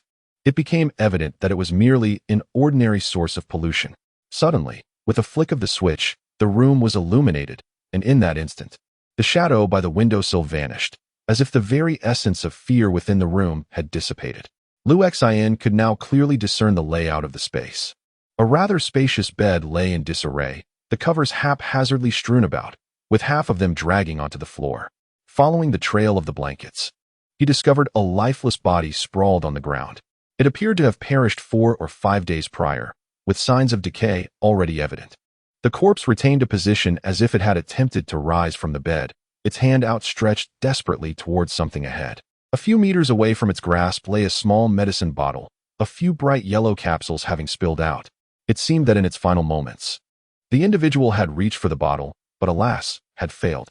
Relevant information has been gathered. In room 1004 of Building C in the Mine Cave community resides a man named Wang Chu, age 23. Who works at a factory in the northern part of the city. He lives alone, has no registered relatives, and possesses no other criminal records. In the channel, Han Bing's voice softly inquired, "Can you discern the cause of his death?" Lu Xian crouched down and picked up a small vial, upon which faint lettering of nitroglycerin was discernible.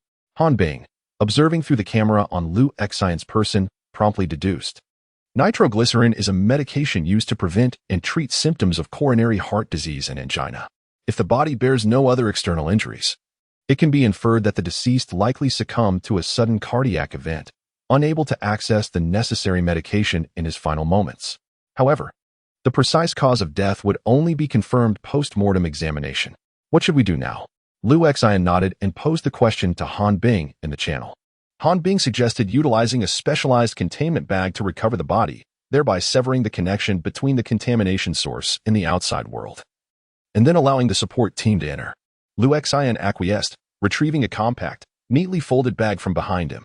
Though it appeared no larger than a palm when folded, it expanded significantly upon unfolding, revealing a considerable surface area. This material, rarely seen in the market, resembled plastic, and Lu Xian recognized it as a novel type of woven fiberglass from his previous work experience. He obediently placed the lifeless body into a bag, sealing it meticulously before pausing briefly to add the bottle of medicine.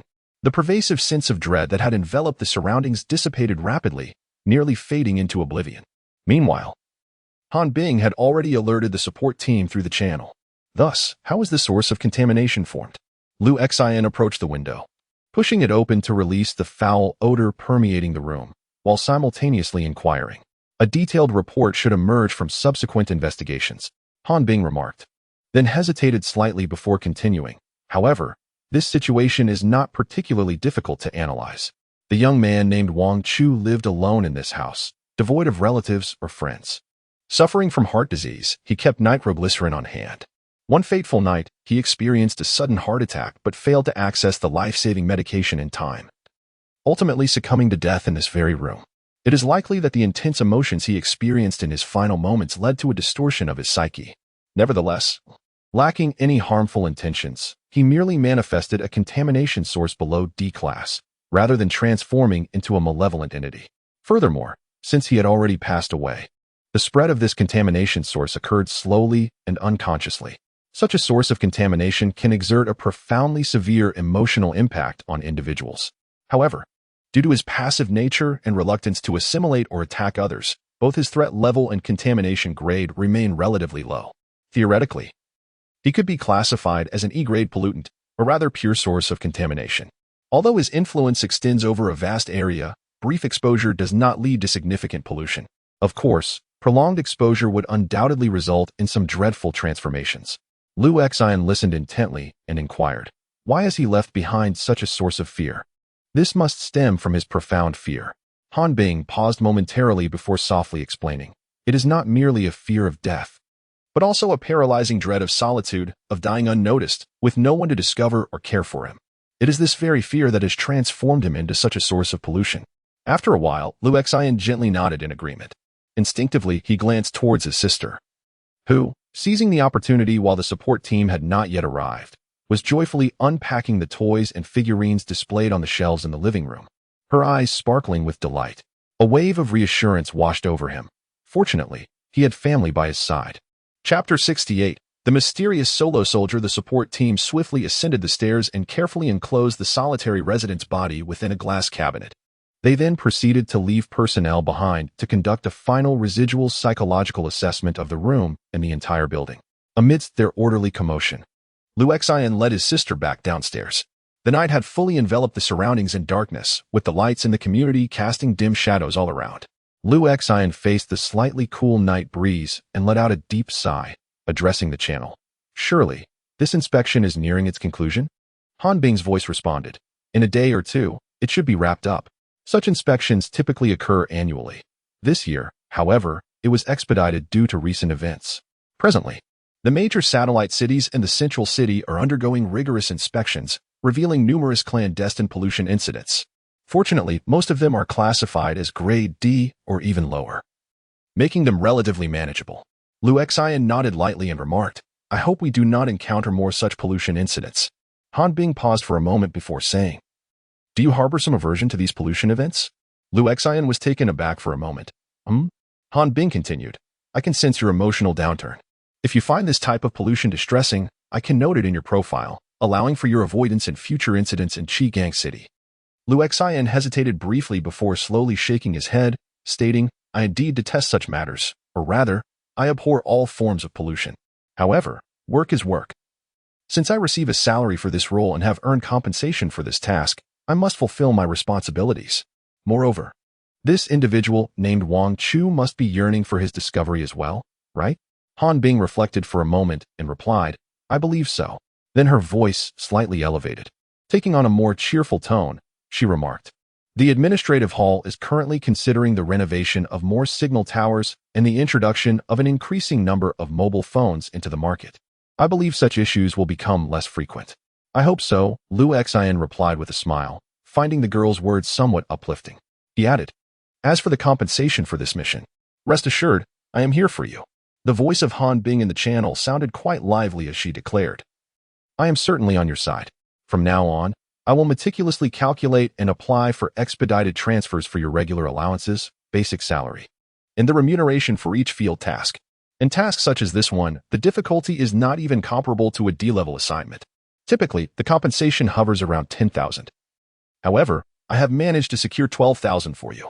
Lu Xian listened, feeling a surge of appreciation. Thank you. Thank you. Hee.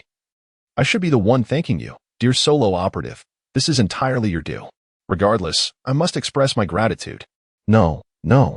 It is I who should extend my thanks, and on behalf of the citizens of Qinggang City, I must also convey their appreciation. My gratitude towards you is sincere. I am equally earnest.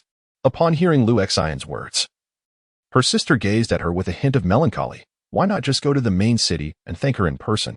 Lu Xian felt slightly embarrassed and, after the channel was closed, whispered to her sister, she is advocating for our reward. Her sister tilted her head, assessing her with a discerning eye, and retorted, are you perhaps in need of a girlfriend? What are you saying? Lu Xian blushed and shot her sister a glare.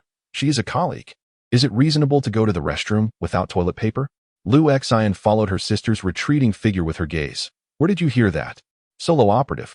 Your efforts are commendable. Not only him, but also the surrounding crowd, including officers and soldiers on guard duty, cast looks of admiration and reverence towards Lu Xian. After all, this was a terrifying source of contamination they could not even approach. Yet, Lu Xian ascended the stairs alone and, in less than 10 minutes, had completely resolved the situation without a sound. This cast a veil of mystery over Lu Xian in the eyes of others. No need, there's a car outside. Lu Xian noticed the surrounding onlookers gazing at him and hurriedly offered a smile to explain. With a hint of resignation, he glanced at his sister's retreating figure before proceeding towards the entrance of the community, accompanied by Chenghui. Mr. Su, that is the solo operative, he was informed. As Lu Xian settled into the awaiting jeep at the community entrance and made his way towards the security station, he observed a rather incongruous black sedan parked by the roadside, approximately 50 meters from the entrance. Its sleek, aerodynamic design and glossy black paint stood in stark contrast to the vehicles of this era. Unmodified and with its low chassis, it belonged to a bygone era of impracticality. Inside the vehicle, occupying the left side of the back seat, sat an elderly gentleman clad in a sharply tailored suit, a cane resting beside him. His hair was meticulously combed, and his neatly trimmed beard had turned a distinguished shade of gray. His elongated face exuded an air of refinement. Through the single-pane window, his gaze fell upon the slowly departing jeep, naturally landing on Lu Xian. With a slight frown, he remarked, is this the individual capable of perceiving the psychic entities? Beside him sat a somewhat slender man, adorned with gold-rimmed spectacles, who nodded in affirmation. Indeed, that is him. He has not been recruited for long, yet his performance has been remarkably commendable. The initial formal encounter with the 041 Special Contamination event not only rescued 3 members of our investigation team, but also later showcased exceptional logical reasoning abilities during the 039 Class C Special Contamination Source incident. Just moments ago, you witnessed him resolve another case in a mere 10 minutes. The elderly man gazed silently and remarked, I have heard that his risk of losing control is quite high. Seeing is believing, yet hearing is but a fallacy. The young man responded with a smile. At least based on the current data, he appears to exhibit the least signs of losing control. Furthermore, he is currently the only individual capable of directly confronting and resolving the mental anomalies. The elderly man pondered in silence for a moment before nodding and stating, Indeed. I have no alternative choices. The young man chuckled softly and added, However, there is one issue. He has not yet obtained the pass to the main city. That is not a significant problem, the elder replied, slowly nodding. I can arrange for my daughter to be brought to Satellite City number 2, where I still possess some assets. The primary concern is that this must be a private arrangement, ensuring no direct contact with the clearing department. The young man smiled, saying, No problem, you only need to set a time. Then let it be tomorrow. The elderly man paused momentarily, letting out a gentle sigh. Her condition has already become quite critical. Chapter 69. Private Commission Lu Xian meticulously calculated and arrived at a figure, 60,100. Indeed. It was not entirely without expenditure. The money spent on dumplings at the orphanage, deducted by 30, and the subway fare reduced by 4. No, wait. There was still money left on the subway card, so no need for that deduction. Thus, I now have 60,070. He then fell into a deep reverie. The orphanage had recently relocated to a new site, not far from the security office, and from his current training location. He could even glimpse the distant peaks of its rooftops. Lu Xian had previously ventured to take a distant look, and the new place was undoubtedly an improvement over the old. having been transformed from an old residential building.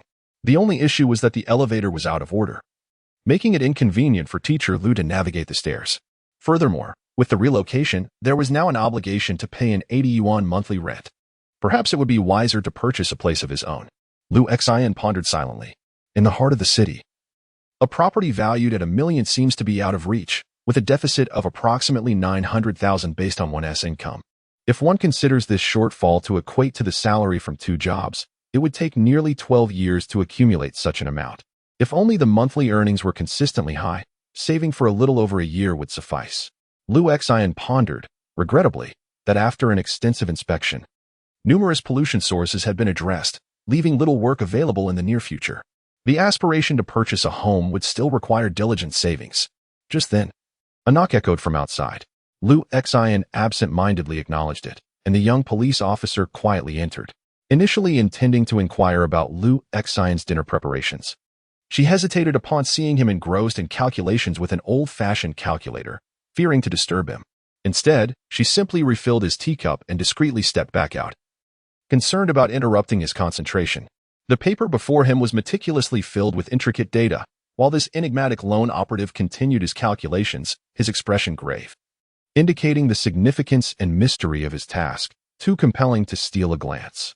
After finishing the meal that the young officer had delivered, which consisted of braised pork rice topped with a fried egg, Lu Xian finally emerged from the conference room. With his hands tucked into his pockets, he descended in the elevator, preparing to retreat to the room he had arranged in the adjacent security office for some much-needed rest. At this hour, the night had deepened, and the entire security office was devoid of personnel, save for 2 on-duty officers engrossed in a discussion about a comic book. Upon noticing Lu Xian's descent, their demeanor shifted abruptly to one of seriousness as they dutifully perused the documents at hand. Lu Xian felt a twinge of exasperation. After all, he was not their superior. Yet, it seemed as though the entire security office harbored a certain reverence towards him, leaving him puzzled as to their perception of his role. As he exited the security office, he stretched languidly, the subtle cracking of his joints providing a delightful sensation of relief. After a day filled with relentless activity, this rare moment of ease was a welcome reprieve. The investigation was nearing its conclusion, and the anxiety stemming from the inexplicable appearance of that strange individual could finally be alleviated. "Is it Mr. Tianming?" The voice was jarringly abrupt, causing Lu Xian to whirl around. "Oh, no need to be alarmed, Mr. Tianming. I harbor no ill intentions." Emerging from the shadows of a narrow alley was a portly man, approximately in his 40s, holding a briefcase and smiling as he spoke. To Lu Xian's surprise, he did not recognize this man at all. His brow furrowed slightly. The man did not appear to be an officer, yet he was aware of Lu Xian's code name. "Allow me to introduce myself." The rotund man stepped forward with a friendly grin, seemingly inclined to extend his hand for a handshake, but he restrained himself. Instead, he continued with his introduction. "My surname is Lu, and I run a consulting firm in the main city. Due to the nature of my work, I frequently travel between the various satellite cities. This time, I audaciously approached Mr. Tianming at the behest of an elderly gentleman, requesting your assistance in a certain matter. With a hint of curiosity, I inquired how you came to know me. If this individual had introduced himself by name, Lu Xian might have presumed him to be a former client from his previous employment. However, by directly addressing himself as Tianming, it became evident that he was aware of Lu Xian's current profession, given the clandestine manner in which he awaited him outside the security bureau, and his knowledge of Lu Xian's codename. Lu Xian deemed it prudent to exercise caution. Through various business interactions, I have become acquainted with numerous ability users in Qingang City and have engaged with them. This was not a formal commission, but rather a request for assistance between individuals. The notion of a private appeal caused Lu Xian to slightly furrow his brow before realizing, a side job? The portly man's expression momentarily shifted to one of peculiarity. But he quickly regained his composure and smiled. That is one way to interpret it. Lu Xian furrowed his brow once more and remarked, "Does this align with our work regulations?" The mention of work regulations caught the portly man off guard, momentarily leaving him speechless. He pondered why Lu Xian would inquire about compliance with their work regulations, but fortunately, his extensive experience allowed him to respond with a grin. The Special Contamination Cleanup Department indeed operates under a sort of contractual model, does it not? Furthermore, to my knowledge, the ability users in Qingang City have, to varying degrees, received private commissions. The rotund gentleman chuckled and said, "Rest assured, Mr. Tianming, that venerable elder, even in the main city, holds a position of considerable esteem. He has requested my presence to engage with you, preferring not to involve the Special Pollution Control Department in this matter, not out of any ulterior motives, but simply to maintain discretion. You may report this task," merely stating it as a private commission. Liu Xian continued to grasp his hand, gazing at him intently. The smile on the rotund man's face faltered slightly. After a moment's contemplation, he added, "Furthermore, should you succeed in treating the elder's daughter, he is prepared to offer a reward of 100,000 yuan. Even if the treatment proves unsuccessful, he will still provide 10,000 as compensation for your efforts in making this journey." 100,000. 10,000. Liu Xian momentarily believed he had misheard, slowly releasing his grip. The rotund man discreetly shook his hand, chuckling. "Mr. Tianming possesses quite a strong grip. I feared you might crush my hand." Liu Xian shook his head, replying, "Why would I crush your hand?" His thoughts had drifted to the notion of tearing off that very hand should anything feel amiss. Following the earlier incident involving the mind-altered individual tracking him, he had become somewhat sensitive to such matters. As he let go of the rotund man's hand, he subtly gestured towards the wall behind him, indicating that his sister, who was hanging upside down, could release his head now. Studying the rotund man's affable smile, Liu Xian paused before stating, "I need to make a request to my superiors first." Chapter 70. Headquarters Regulations. Seeing that Liu Xian had heard the specific remuneration and seemed to be intrigued, even going so far as to apply for it, the chubby man felt somewhat surprised. However, he did not intervene, merely smiling as he waited nearby. After contemplating for a moment, Liu Xian took out the satellite phone and dialed Han Bing. Another reason for this choice was that, regardless of the circumstances, Han Bing always appeared more amenable. As for Chen Jing, she was a high-ranking leader.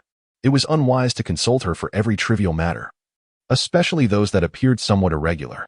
In theory, the headquarters did not explicitly prohibit such private commissions. However, they did not actively encourage them either.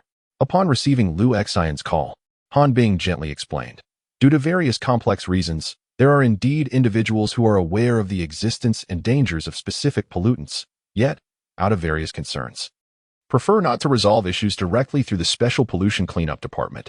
Instead, they would rather pay for capable individuals or seek alternative methods to address the situation.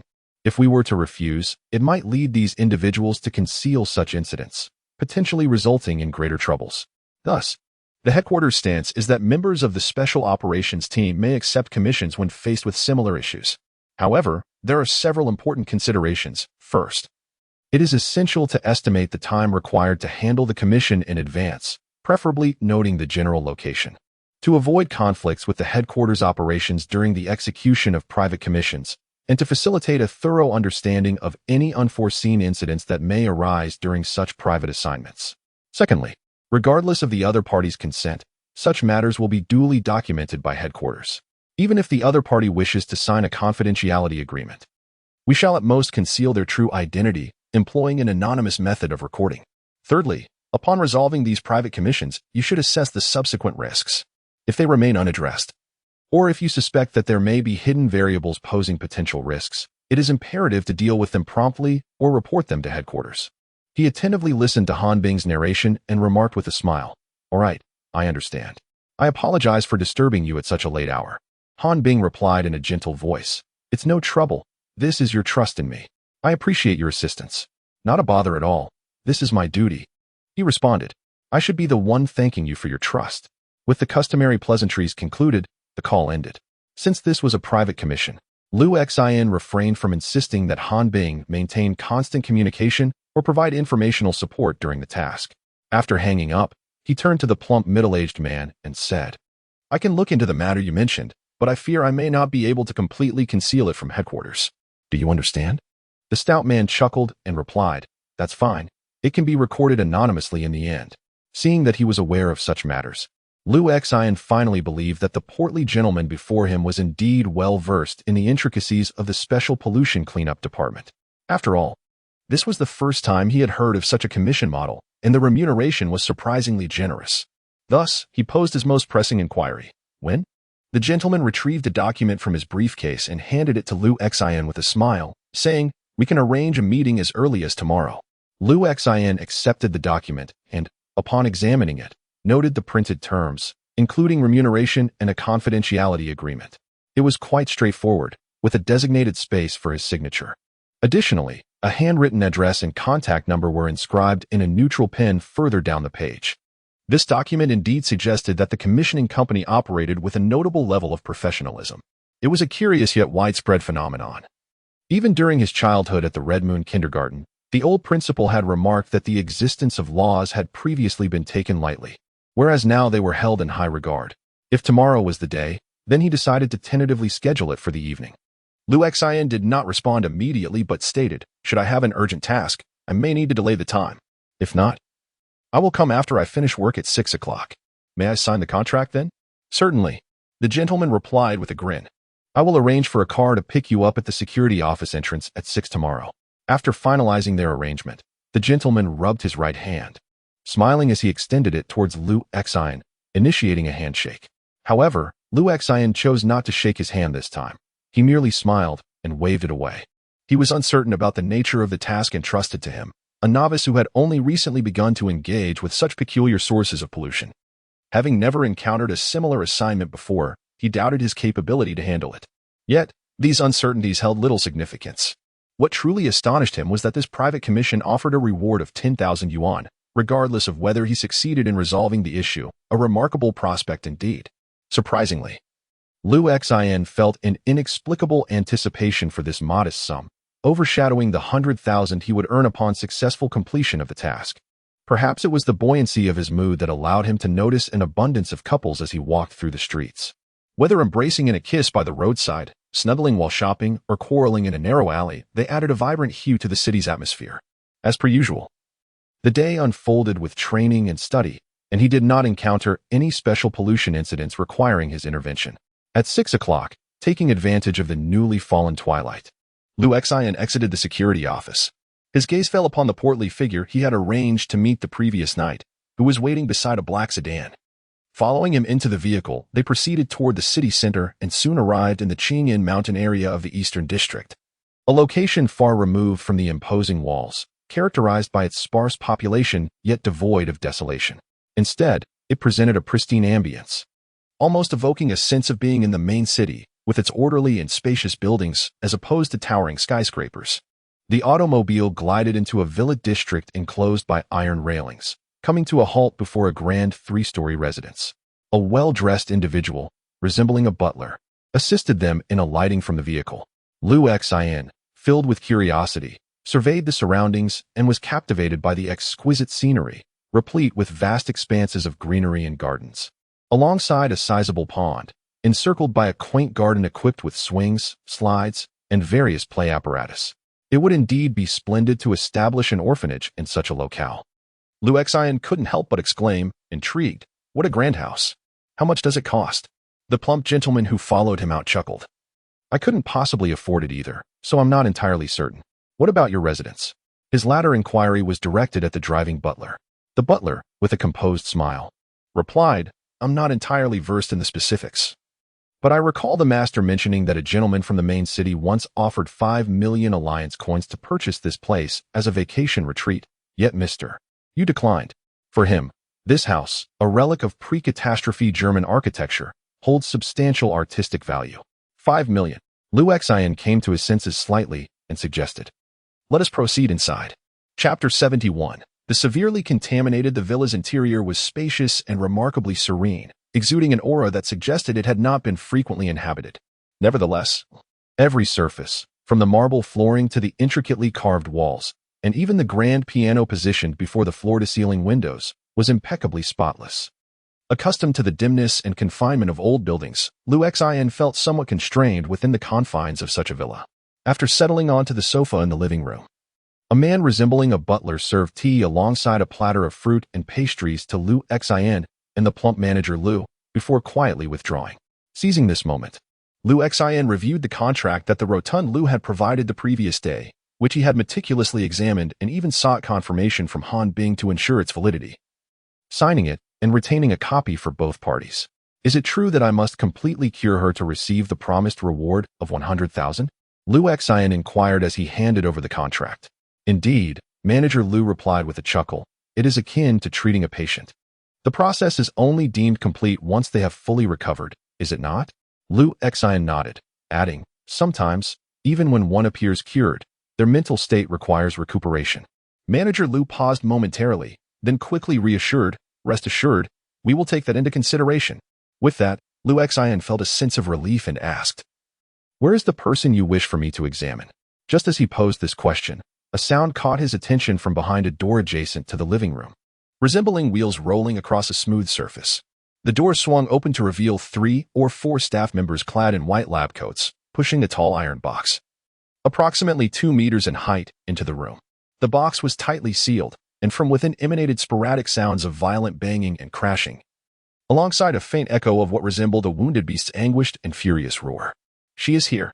Behind the box, an elderly gentleman emerged, leaning on a cane. He was impeccably dressed in a tailored suit, his hair meticulously arranged, yet his eyes bore a hint of fatigue, and one of his legs appeared somewhat frail as he walked. I shall refrain from detailing the treatment process. The two may converse. The portly man rose, offered a warm smile to the elder, gestured to Liu Xian, and then departed with his bag. Simultaneously, the staff member who had brought in the iron box also exited.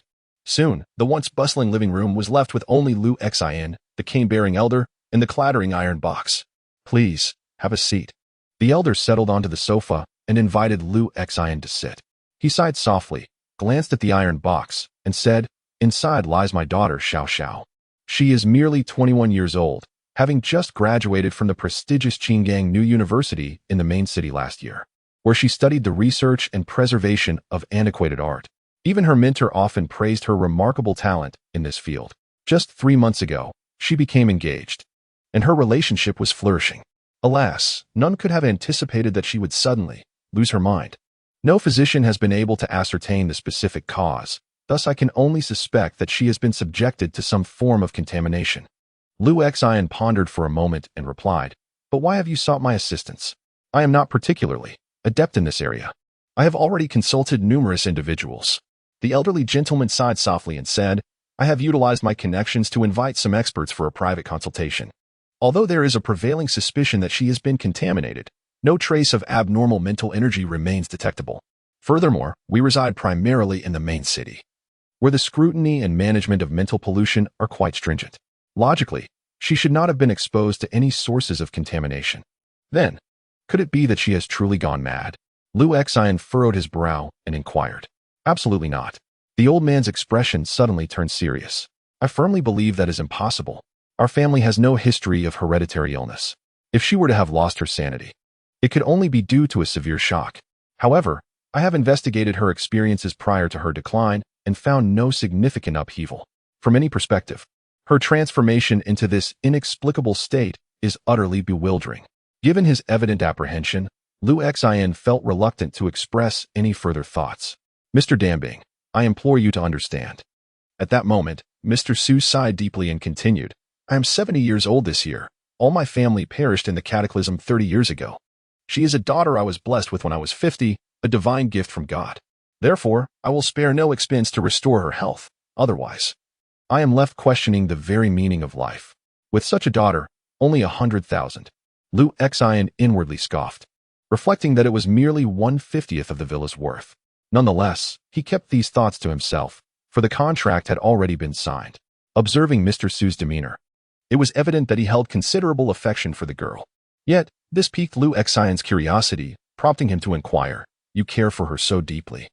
Yet despite her serious condition, why not entrust her to the Special Pollution Research Institute? This could potentially tarnish her reputation severely. For her, it would be a fate worse than death. This is precisely why I sought private consultations rather than sending her to the institute. Although I did not go through official channels, I made every effort to engage numerous professionals for a diagnosis. Now, I hope that you, as experts, can discreetly treat Xiao Xiao and, after her recovery, maintain confidentiality regarding this matter. Having clarified these concerns, Liu Xian slowly nodded. He then turned his serious gaze toward the iron box and, after a moment's contemplation, stated, let me see it first.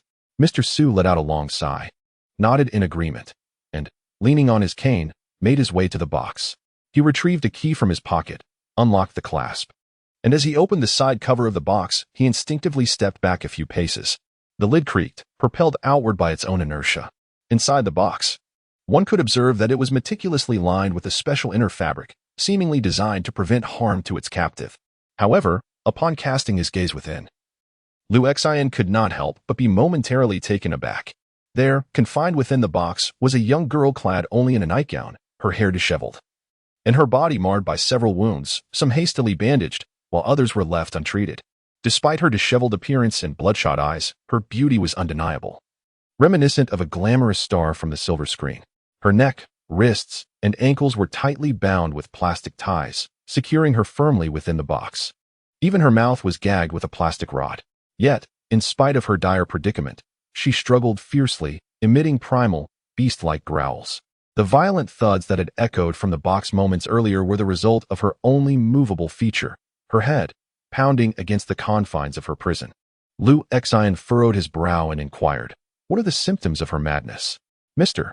Su's tone was laced with a tinge of sorrow as he rubbed his face and softly replied, "Mating." Liu Xian was clearly taken aback, while Mr. Su appeared increasingly weary, continuing with a hint of hesitation, like animals frenziedly mating with anyone, or he seemingly struggled to articulate further. Chapter 72. A Shared Smile, Part 1. She is quite mad. Liu Xian sighed softly, reflecting on Mr. Su's words.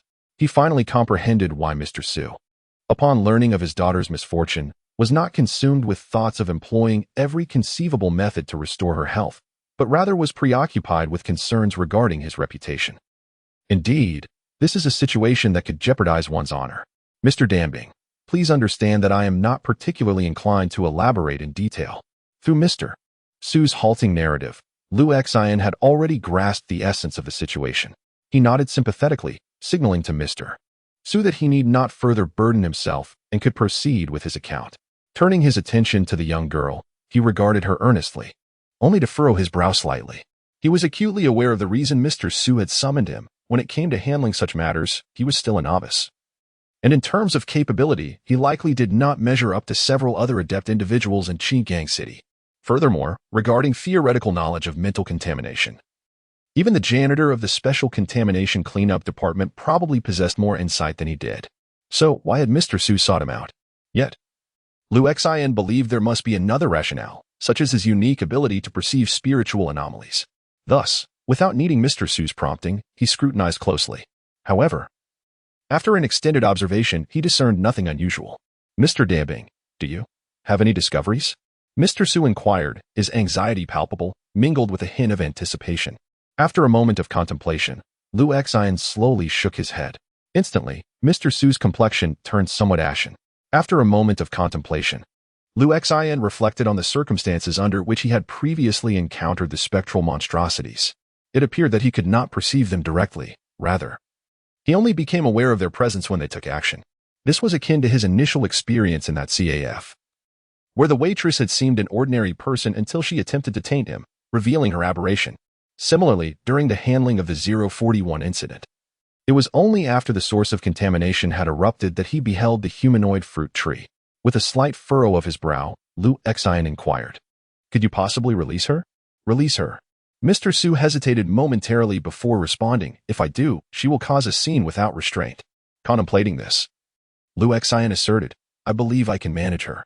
Mr. Su still appeared concerned, casting a deep gaze upon Liu Xian as he remarked, "She may lunge at you." Liu Xian nodded once more, affirming, "I can handle it." Observing the worry etched on Mr. Su's face, he patted his bag and added, "Moreover, I have a firearm." Mr. Su regarded Liu Xian with a peculiar expression, taking a considerable time before he replied, "Shooting is rather excessive." At that moment, his daughter, who had been convulsing incessantly, suddenly broke free from her restraints and collapsed onto the ground. She merely hesitated for a moment before suddenly struggling to rise, her bare feet making contact with the cold tiled floor, stumbling as if intoxicated. It was evident that her eyes were bloodshot, and her gaze quickly settled upon Liu Xian. With a sudden, beast-like growl, she recklessly charged toward him, her arms flung wide.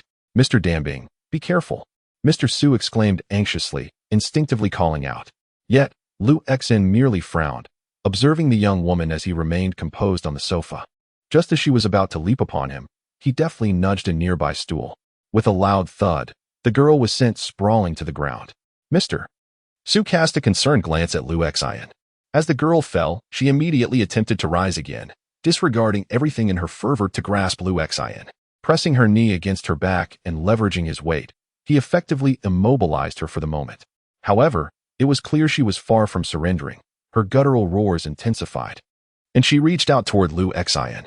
In this position, he swiftly seized her wrist, preventing her from inflicting any harm.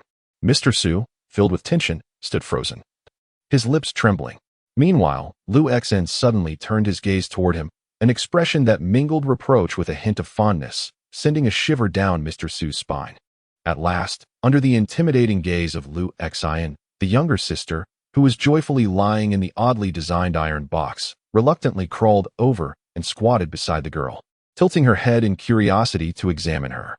It was only when the sister approached that Liu Xian finally felt a sense of relief. In his gaze, he began to perceive something amiss with the girl's body. However, he dared not take risks while she was at a distance. At this moment, he exhaled deeply and, with sudden force, tore away a substantial piece of the girl's nightgown from her back. Observing his actions, Mr. Su couldn't help but glance at him. Yet, Liu Xian paid him no mind, focusing intently on the girl's smooth back. It was then that he noticed a long, protruding shape beneath her skin, writhing incessantly, as if a snake was concealed beneath the surface, growing increasingly restless, moving faster within her body. The marks began to coalesce, subtly forming the outline of a face. This simple-faced visage appeared to be opening its mouth, seemingly directed at Liu Xian, revealing a somewhat eerie smile. Enchanted by this face, the younger sister poked her head out and responded with a smile of her own. Liu Xian, witnessing his sister's adorable expression, couldn't help but smile in return. Chapter 73.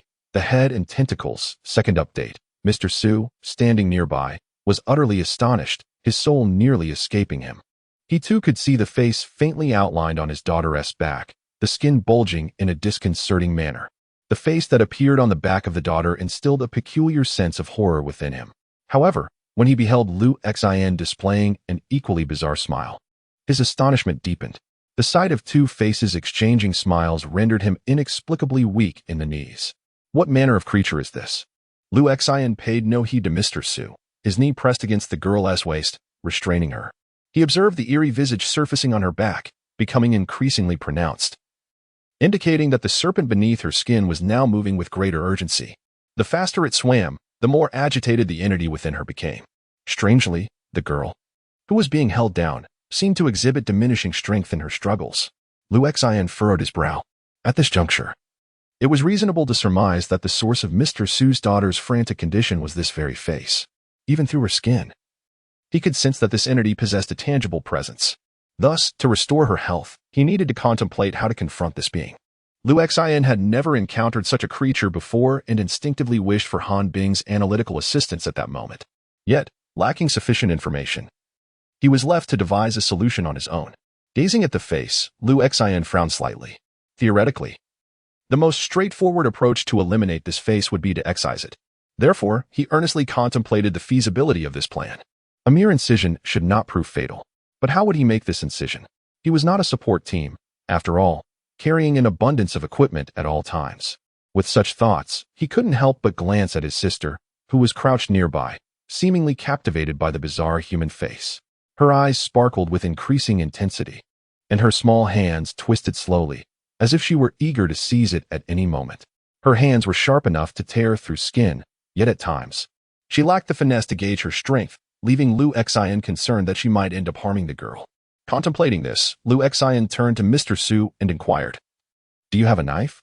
Mr. Su paused, his expression turning anxious. "What kind of knife?" he asked, bewildered. "Any knife will do," Liu Xian replied, adding, "A kitchen knife would suffice." Mr. Su's countenance shifted to one of fear. "You're holding my daughter. Why would you need a kitchen knife?" Just as Mr. Su regained his composure and prepared to fetch a knife no matter what, a sudden, piercing scream erupted from the girl, who was pinned under Liu Xian's knee. The shriek was so shrill that it caused cracks to form in the glassware on the table. Simultaneously, the face on the girl's back became startlingly pronounced. Realizing something was amiss, Liu Xian abruptly stood and stepped back a couple of paces. He then witnessed the girl's back sprouting one tentacle after another, each approximately 3 centimeters in diameter, their surfaces covered in fine black scales. These appendages emerged rapidly from her back, yet there were no signs of her skin tearing. Instead, her back became a dense thicket, overrun with a multitude of these grotesque tendrils. At the ends of these tentacles, there grew heads the size of a fist. They bore human features, some resembling males and others females, some were beautiful while others were grotesque. Each countenance bore a fixed expression, either fervent or vacant, with two black dots in place of eyes, leaving one to ponder whether they possessed the ability to see.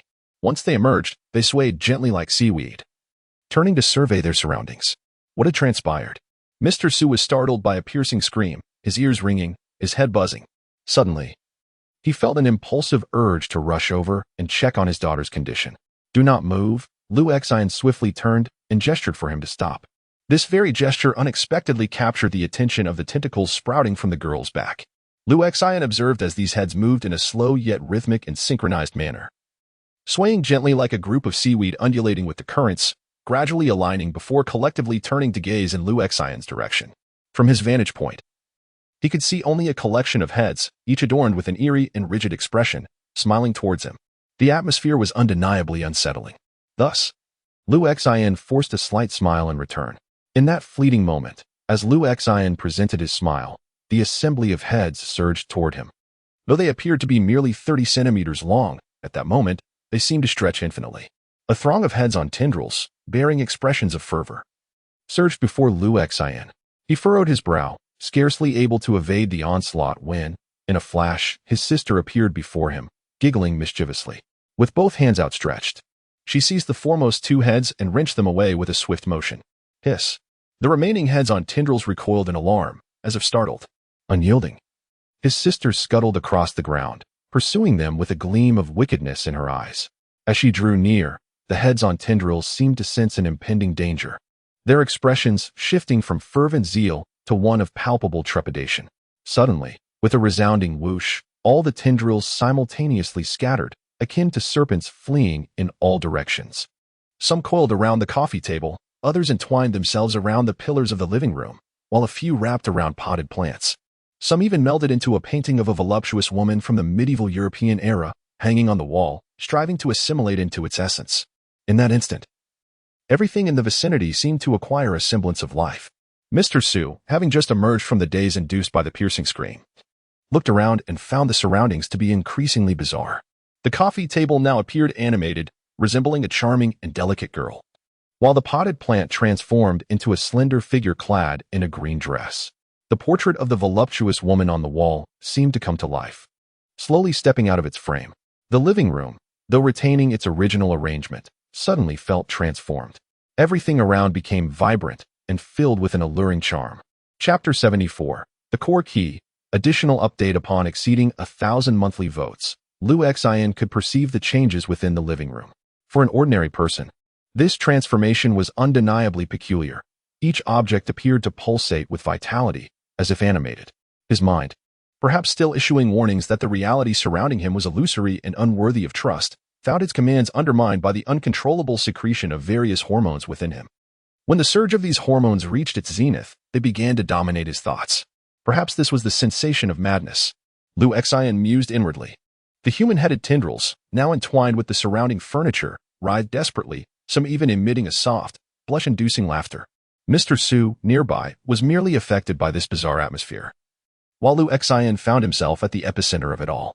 To him, it felt as if everything in the living room was smiling in his direction. Yet, Lu Xian merely contemplated, slowly extending his palm.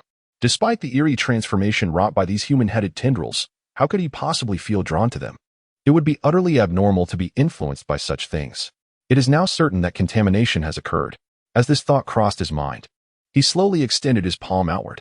Now that the existence of the mental aberration had been unveiled, the solution seemed straightforward. It was simply a matter of exterminating it. Yet, this time, his sister did not approach him to take his hand as she usually did. Instead, she emitted an excited laugh and quickly launched herself forward. She resembled a spider, or perhaps a little specter clad in a soiled white robe, crawling across the ground.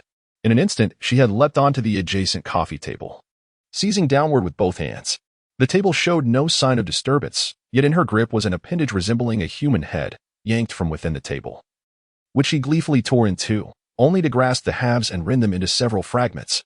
Following this, she bounded towards a pillar, wrapping her limbs around it and biting down fiercely. Lu Xian felt a sense of resignation. His sister was thoroughly engrossed in her own amusement, requiring no assistance from him. Thus, he could only stand quietly, observing as she climbed up and down, relentlessly tearing at the bizarre tentacles. Her joy was palpable, accompanied by her tinkling laughter as she gleefully excavated and shredded the tentacles from various locations, having already torn apart a dozen of them in mere seconds. Meanwhile, as Lu Xian watched, Mr. Su was engulfed in profound chaos. He surveyed his surroundings, which appeared unchanged, yet in his perception, inexhaustible transformations unfolded incessantly. This potted plant, at times, possesses an extraordinary allure, while at other moments, it appears utterly commonplace. Occasionally, the adjacent column seems to transform into a figure and then back into a mere pillar, only to revert once more to a person. This phenomenon engenders an illusion of profound cognitive disarray. It is unwise for my sister to engage in such actions. After observing for a while, Lu Xian gently shook his head.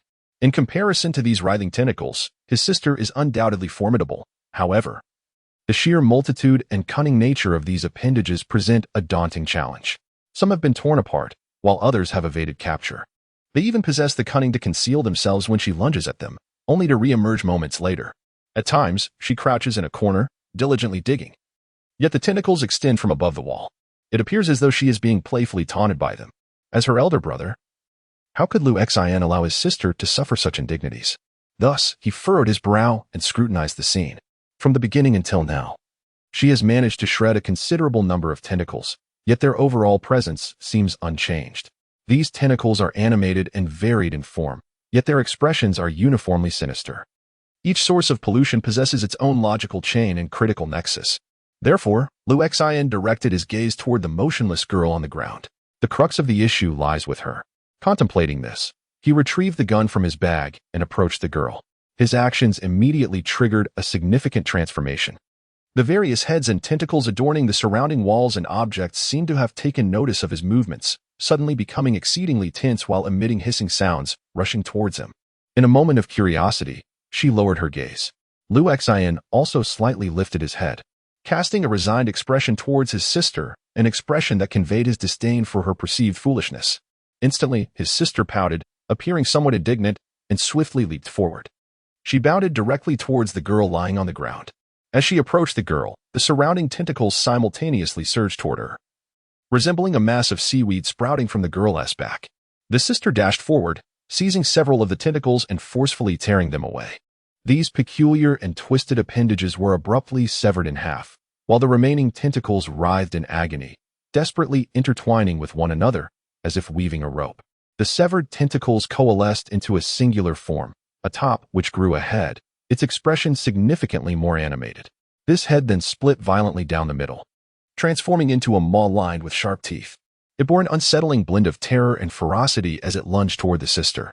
In response to this horrifying scene, a spark of exhilaration suddenly illuminated her eyes. Suddenly, she widened her mouth, her eyes dark yet luminous, her mouth appearing capable of stretching infinitely, revealing teeth as sharp as blades. Her entire visage seemed to contort, resembling a whimsical little monster. In a swift motion, she bit off a segment of the serpent.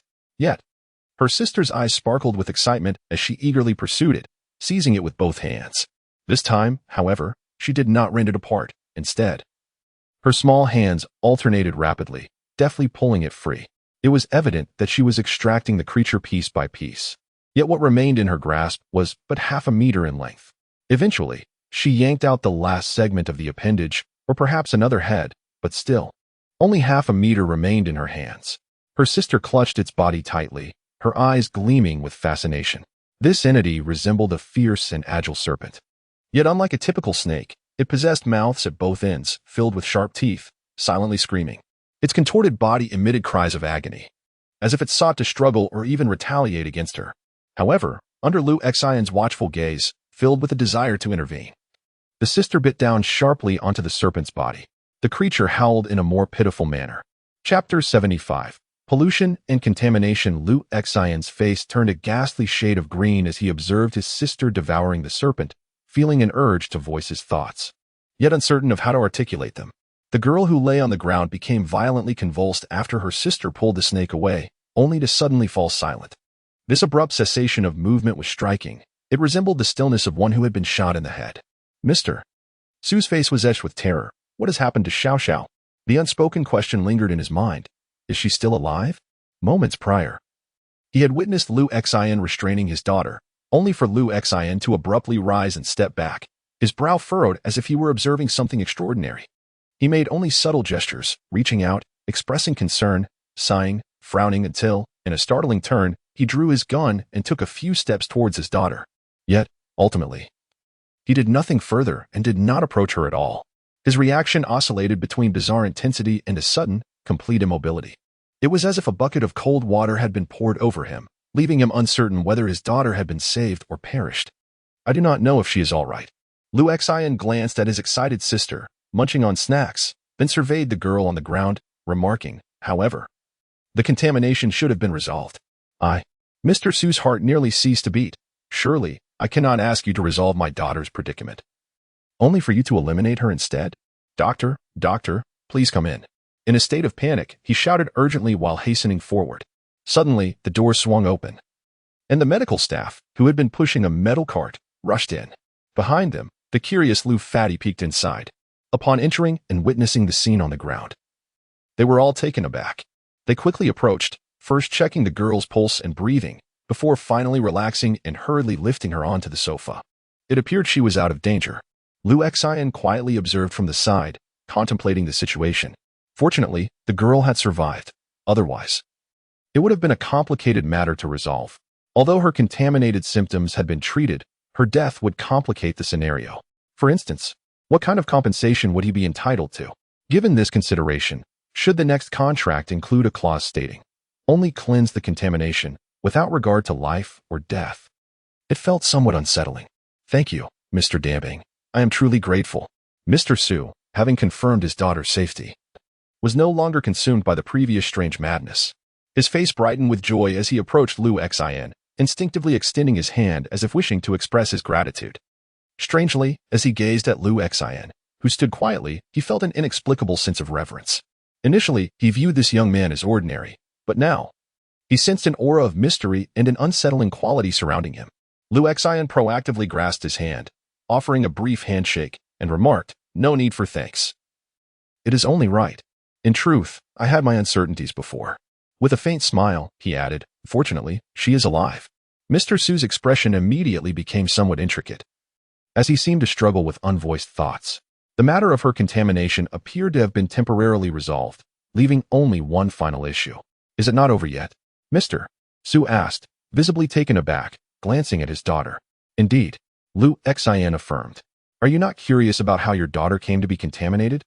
Despite his relatively short tenure in this line of work and the limited training he had undergone, Lu Xian understood profoundly that the source of contamination was far more critical than the individuals affected. Unless the source was identified, the risk of a second contamination remained, and one could scarcely predict whether that source would swiftly impact many others. Based on recent observations, he was inclined to believe that she had not undergone a mental mutation, but rather had been influenced by the source of contamination. Noticing Mr. Su's apparent confusion, Lu Xian articulated his thoughts further. Especially given that he could directly perceive the mental monstrosities, he was certain that had the girl experienced a mutation, what his sister had extracted from her body would likely not have been a snake, but rather her spiritual essence. Upon hearing Lu Xian's insights, Mr. Su's demeanor shifted, and his expression grew grave. "You must awaken her, and then leave." Upon witnessing the medical staff gently place his daughter on the sofa and meticulously bandage her wounds, he quietly issued a command. The medical personnel promptly adhered to his instructions, administering an injection to Su Xiaoxiao before withdrawing. Once everyone had exited the living room, Mr. Su, feeling a wave of anxiety, settled beside his daughter, tenderly stroking her hair as he softly inquired, "Xiaoxiao, how are you feeling now? Can you hear your father? Can you speak?" As he called her name for the third time, his daughter's eyelids fluttered slightly, revealing a narrow sliver of her eyes. She appeared somewhat disoriented, struggling to focus her gaze, until it finally settled on her father's face. "Daddy," though she was undeniably weak. A sudden surge of urgency enveloped her as her awareness returned. She instinctively leaned forward, as if attempting to sit upright, and urgently exclaimed, "That thing." It seemed she had something of utmost importance to convey to Mr. Su. However, upon catching sight of Lu Xian at her side, Her words abruptly ceased as she implored. Quick, you must have him leave. Mr. Su hesitated momentarily, glancing at Lu Xine, who had just seated himself on the sofa, retrieving a crumpled pack of cigarettes and preparing to light one. Please, let him go. His daughter urged anxiously, gripping Mr. Su's sleeve tightly. Observing Mr. Su's expression, Lu Xine nodded and said, I'll step outside for a smoke. You two carry on. With that, he rose and turned towards the door. A voice of gratitude emanated from Mr. Su behind me. Thank you, Mr. Tianming. You are truly remarkable. It is a pity I could not witness your prowess firsthand, he added, while puffing on his cigarette. This task was rather straightforward. I hope dealing with the source of pollution will be just as effortless. The rotund man named Lu paused momentarily, caught off guard by the mention of pollution source. Ah. Indeed, Lu Xine remarked, casting a curious glance at him. Now that I have accepted this commission, I shall see it through to the end. Not only will I rescue this girl, but I will also address the pollution source. Rest assured, I will not impose any unnecessary charges. Upon hearing this, Lu appeared momentarily stunned before breaking into a smile. The two stood on the steps, smoking, while nearby, doctors clad in white coats discreetly observed Lu Xine. After a short while, Lu Xine's peripheral vision caught sight of his sister, resembling a ghost, stealthily ascending the wall of the villa. She crouched beside the marble pillar, peering over with an air of mystery, saying, They are discussing an oil painting. Chapter 76, Adherence to the Contract and Oil Painting? Lu Xine expressed mild surprise, directing a curious glance at his sister. With manager Lu standing close by, it was not prudent for him to speak directly to her. The painting was shrouded in a black cloth and framed simply with wood. When he mentioned that he went to retrieve the goods, it became evident that the members of the scavenging team had perished, seemingly caught in an internal conflict, shooting each other amidst the chaos. The painting was present at the scene, yet it was not listed among the initial inventory.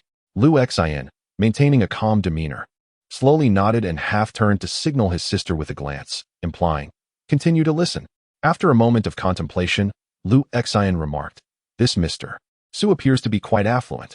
He continued, I noticed in his living room numerous exquisite paintings and sculptures. Manager Lu, somewhat taken aback, inquired, Mr. Tianming has an appreciation for art. Lu Xine affirmed, I studied a bit under a teacher in my youth. I merely possess a foundational knowledge. That alone is quite remarkable. Manager Lu nodded repeatedly, then chuckled, stating, Your observations are astute. Mr. Su must be among the few who, after the cataclysm, still recognize the invaluable worth of art and has dedicated his life to their preservation and protection. To put it bluntly, many at that time believed civilization had no chance of reconstruction. Lu Xine nodded and asked, How does Mr. Su typically go about acquiring these artworks? Manager Lu glanced at Lu Xine and then smiled, saying, I cannot say for sure, but if Mr. Tianming has an interest in artworks, we might cultivate a closer relationship in the future. Whether you intend to sell or collect, I have certain connections. Lu Xine merely responded with a non-committal hum. However, he gradually began to piece together some insights in his mind. If his suspicions were correct, the artworks collected by the Su father and daughter were likely illicit. The satellite city was rife with scavenging teams, and this was currently one of the most lucrative yet risky professions in Tianming City. These scavenging teams were tasked with exploring abandoned cities to gather usable resources. There existed various types of scavenging teams, formed in numerous ways. Some were commissioned by the administrative office of Tianming City, while others were contracted by companies or private individuals of influence. Was the scavenging team mentioned by this father and daughter assisting them in collecting various artworks? It made sense. It was precisely because she had seen this painting that such a significant issue arose. As Mr. Su stated, the main city was heavily fortified, making it difficult for any unique sources of contamination to enter from the outside. Furthermore, his daughter had no opportunity to encounter such sources of contamination. So how had she been tainted? The answer was simple. It was undoubtedly due to her exposure while leaving the city. As Lu Xine pondered this slowly, the door to the living room swung open. He glanced over and saw Su Xiaoxiao reclining on the sofa through the open door. She had just recovered and should have been in a state of extreme mental fatigue, yet she remained anxiously gazing outside. Her eyes conveyed a subtle blend of fear and an unusual greed. Shaking his head slightly, Lu Xine remarked, It is not yet time to collect the reward. Mr. Su was momentarily taken aback and hesitantly inquired, Are you suggesting that your matter is not truly resolved? Lu Xine replied, The source of pollution has yet to be addressed. How can I accept payment now? This, rest assured, Mr. Tianming, This matter ends here. Even if issues arise, I shall not hold you accountable. Pausing briefly, he continued, when reporting, Mr. Tianming, you may phrase it this way. There will be no problems. Upon hearing his words, the slightly perplexed manager Lu, who was rather portly, interjected with a smile, since Mr. Su has stated this, the commission can conclude here. He then turned to Lu Xian. As for the remuneration this time, listening to their conversation, Lu Xian furrowed his brow slightly. She had mentioned that the painting was of great value and must not be disclosed to others. Lu Xian frowned slightly. Facing the smiling faces of Mr. Su and the portly manager Lu, he slowly shook his head. This simply will not do. Work must be approached with sincerity. He raised his head, and the lights surrounding the villa illuminated his face, casting a play of light and shadow that rendered his expression both serious and somewhat peculiar. Having accepted your commission and received your payment, I am obliged to resolve this matter entirely for you, whether it concerns the contaminated individuals or the source of the pollution. The contract clearly stipulates that only upon complete resolution will the promise of 100,000 be dispensed. Is that not so? The atmosphere shifted into a delicate tension. Mr. Su and the corpulent manager Lu exchanged bewildered glances, sensing a misinterpretation of the contract. Meanwhile, Lu Xian observed them in silence, puzzled by their willingness to conceal the evident dangers.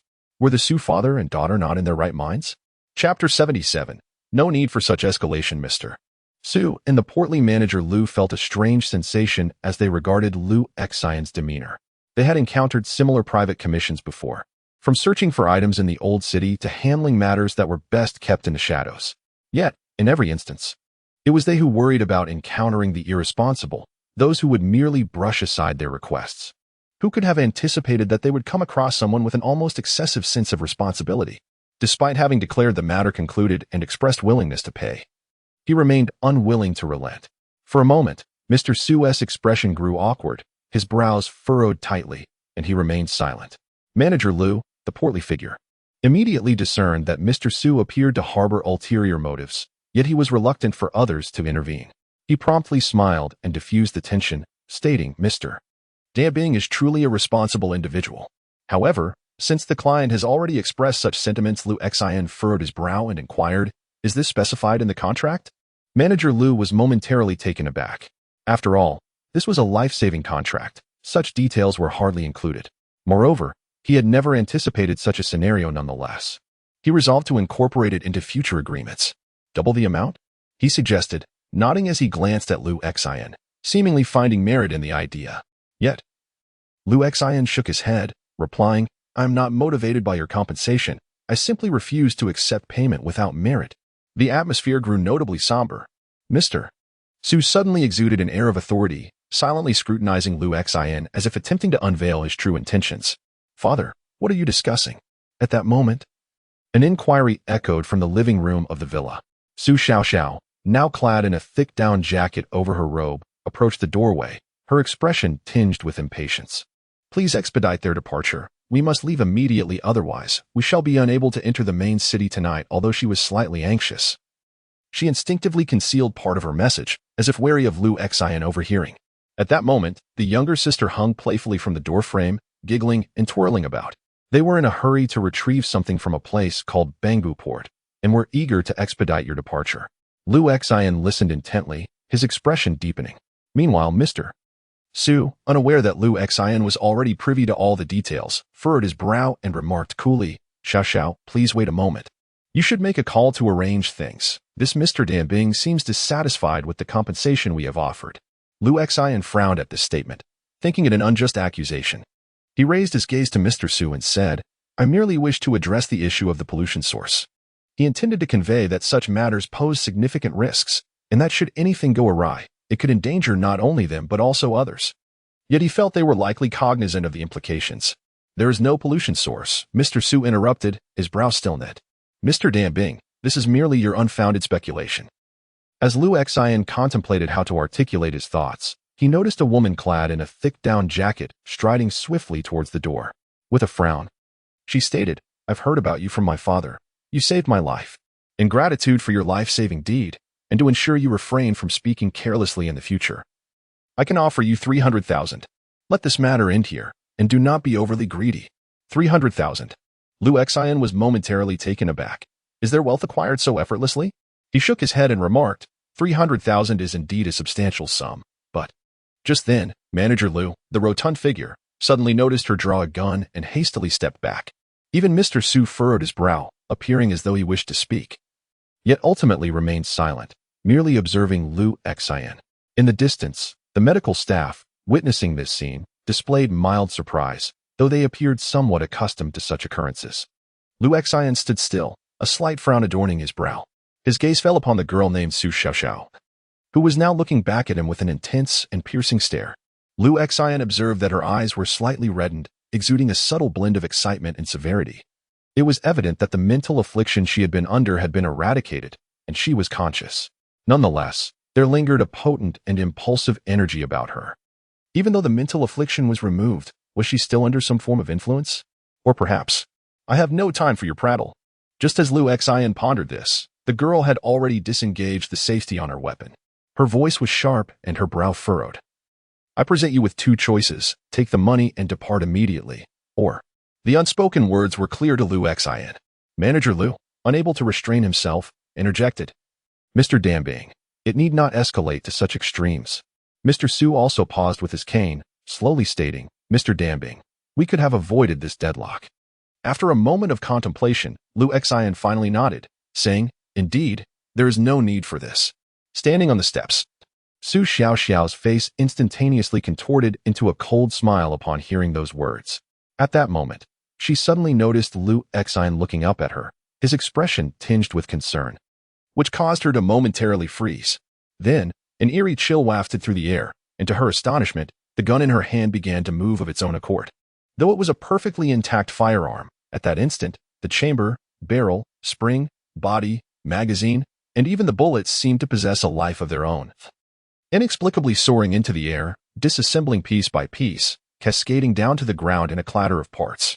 This bizarre spectacle sent a jolt of fear through her, prompting a startled scream as she quickly retreated. However, her cry soon morphed into a piercing shriek, for as the gun disintegrated in her grasp, her fingers followed suit, falling to the ground one by one, bloodied and grotesque, landing amidst the scattered components of the firearm. Chapter 78.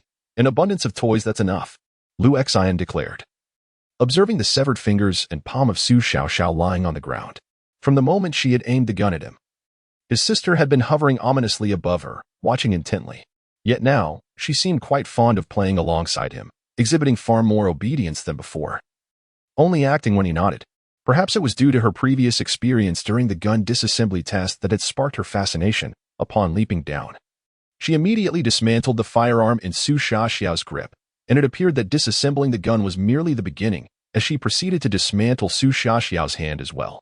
Had it not been for his timely intervention, Liu Xian believed his sister would have continued to dismantle her arm. This was a trivial matter for both Liu Xian and his sister. However, Manager Liu, the portly man, and Mr. Su were evidently taken aback, recoiling in shock as if they had encountered a specter. Mr. Su nearly lost his footing, his gaze fixated on his daughter's now bare wrist, blood gushing from her right hand, unable to fathom the sight before him. In a moment of panic, he discarded his cane and rushed to embrace her. The sight of his daughter's blood cascading forth from her exposed wrist left him momentarily lightheaded. How could you do this? His voice was a mixture of profound fear and intense anger directed at Liu Xian. In contrast, Liu Xian merely furrowed his brow slightly, observing his sister crouched meekly to the side. Instead of admonishing her, he earnestly addressed Mr. Su, stating, She was the one who threatened me first, and to be honest, I have been striving to protect her. His words were sincere and, indeed, truthful. Yet, Mr. Su seemed increasingly unable to absorb his explanation. His heart ached with growing distress as he exclaimed, Do you really think that just because you belong to that department, you can inflict harm upon my daughter? Liu Xian sensed the escalating tension around him and gently shook his head, saying, It would be best if we did not pursue this matter further. He genuinely wished to avoid escalating the situation, as it would be detrimental, particularly to Mr. Su. It was evident that upon witnessing his daughter's injury, or rather, the attitude displayed by Liu Xian at that moment, he was engulfed by a profound concern for an entirely different matter. His frustration reached a boiling point, and as his trembling voice uttered that fateful phrase, the seemingly spacious yet eerily hollow villa was immediately filled with the sound of hurried footsteps approaching. From the second floor, The curtains were drawn aside, revealing the ominous barrel of a gun aimed squarely at Liu Xian. The weapon was wielded by the previously amiable butler. Surrounding him was the cacophony of boots trampling across the lawn and concrete, and from the shadows where the light did not reach, several figures were rushing forth. Their movements accompanied by the unmistakable sounds of firearms and the rustle of durable fabric. Mr. Tianming had not anticipated that events would escalate to this extent. Amidst the rising clamor, the corpulent manager Liu swiftly retreated, his expression tense as he implored, "You had better apologize to Mr. Su quickly." Liu Xian furrowed his brow, remaining silent. Just then, a gunshot rang out. From the second floor, a bullet shot forth unexpectedly, aimed directly at Liu Xian's head.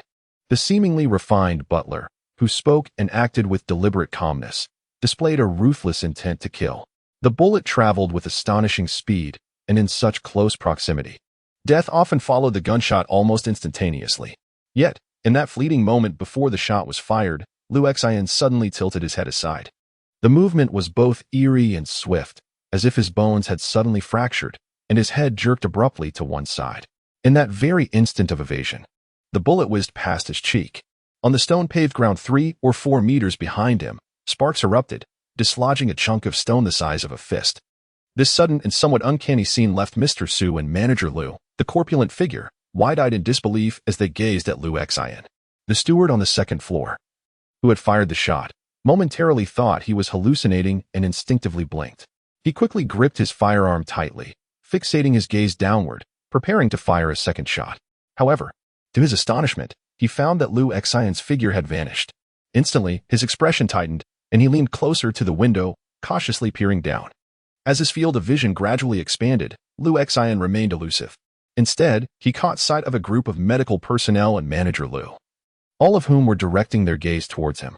The steward suddenly realized, looking down to find Liu Xian pressed against the wall beneath the windowsill, relying on no support and merely 20 centimeters away, quietly observing him. Was he human or spectral? As the steward descended, Liu Xian had already propelled himself off the steward's body with a gentle push. With a muffled thud, the steward collapsed to the ground, appearing as though he had become a mere heap. Most crucially, he was neither dead nor unconscious. He was screaming in unconscious terror. Rolling on the ground like a crumpled ball, clutched in his hand was a gun, its muzzle ominously directed at his own head. The horrifying visage of the butler, Xiaoan, truly instilled fear in manager Liu and Mr. Su. Even his daughter, who had not yet succumbed to her pain, was rendered speechless by the shocking sight. At that moment, the surrounding bodyguards rushed in, their eyes widening in horror as they beheld the twisted, terrifying figure sprawled on the ground. Startled, they raised their weapons in unison. It was nighttime, and their firearms were equipped with small yet bright flashlights. As beams of light converged, they illuminated Liu Xian, who hovered in midair, his pupils dark and expression sinister. In their panic, bullets whizzed through the air. Suddenly, an expression of exhilaration appeared on Liu Xian's face. Though no words were spoken, one of the bodyguards faintly heard the joyful voice of a little girl. Wow, so many toys. Chapter 79. Responsibilities must be clarified. The deafening gunfire reverberated throughout the surroundings. The flickering flames of the guns alternated between light and shadow, creating a rapid interplay of illumination. Those who accompanied Mr. Su were all well-trained private militia. As they closed in, they instinctively formed a line, mercilessly firing at Liu Xian with precision and ferocity. Yet within their line of sight, they beheld Liu Xian facing their bullets with an expression that resembled excitement. His figure moved oddly through the air, shifting laterally several meters, causing the bullets to strike nothing but emptiness. As they hurried to adjust their aim and track Liu Xian, he had already closed in on them with remarkable speed. Amidst the gunfire and the glow of nearby streetlights, his silhouette appeared both swift and eerie, as if trailing a phantom. One armed personnel on the far left hastily redirected his weapon towards Liu Xian, but as the gun was aimed at him, Liu Xian had already arrived at his side, his face mere inches from the gun's muzzle. The man was struck with alarm and hastily pulled the trigger. However, Liu Xian, under the threat of the gun, revealed a chilling smile, tilting his head to evade the whistling bullet. He then seized the armed man's arm, instantly sending a wave of coldness through the man's right limb, as if his very control had been usurped. This sensation invoked both shock and fury within him, prompting his left hand to dart down to draw the dagger from the outer side of his thigh. Yet, as he extracted the dagger, his right hand, now disobedient, drew his sidearm and fired a shot at his left arm. To his astonishment, his two hands had engaged in a fierce struggle, each inflicting considerable harm. Immediately, it was no longer merely a struggle between two hands. His legs entwined with one another, contorting his body into a bizarre and overlapping shape. As if his right shoulder had fallen in love with his left abdomen and his left rib with his right cheek. The other armed personnel could only gaze in bewilderment as a shadow darted past. The individual on the far left morphed into a grotesque figure, and the terror in their hearts was indescribable. No longer concerned about injuring their comrades, they raised their weapons and fired in that direction. Yet, their ally was reduced to a mere sieve, while the dark shadow vanished without a trace. In a state of panic, they searched frantically, only to suddenly look up and find Liu Xian among them, a playful smile gracing his face. A collective shock coursed through them, and they began to retreat while lifting their firearms. However, at that moment, Liu Xian's eerie silhouette had already glided through their ranks. Amidst the chaos, someone shouted, lunging with a dagger towards that shadow, only to feel a chilling sensation at their neck, for their arm had grotesquely twisted back. Believing they were thrusting forward, they had instead viciously slashed at their own throat. Frantic gunfire erupted, yet the shots emanated from behind.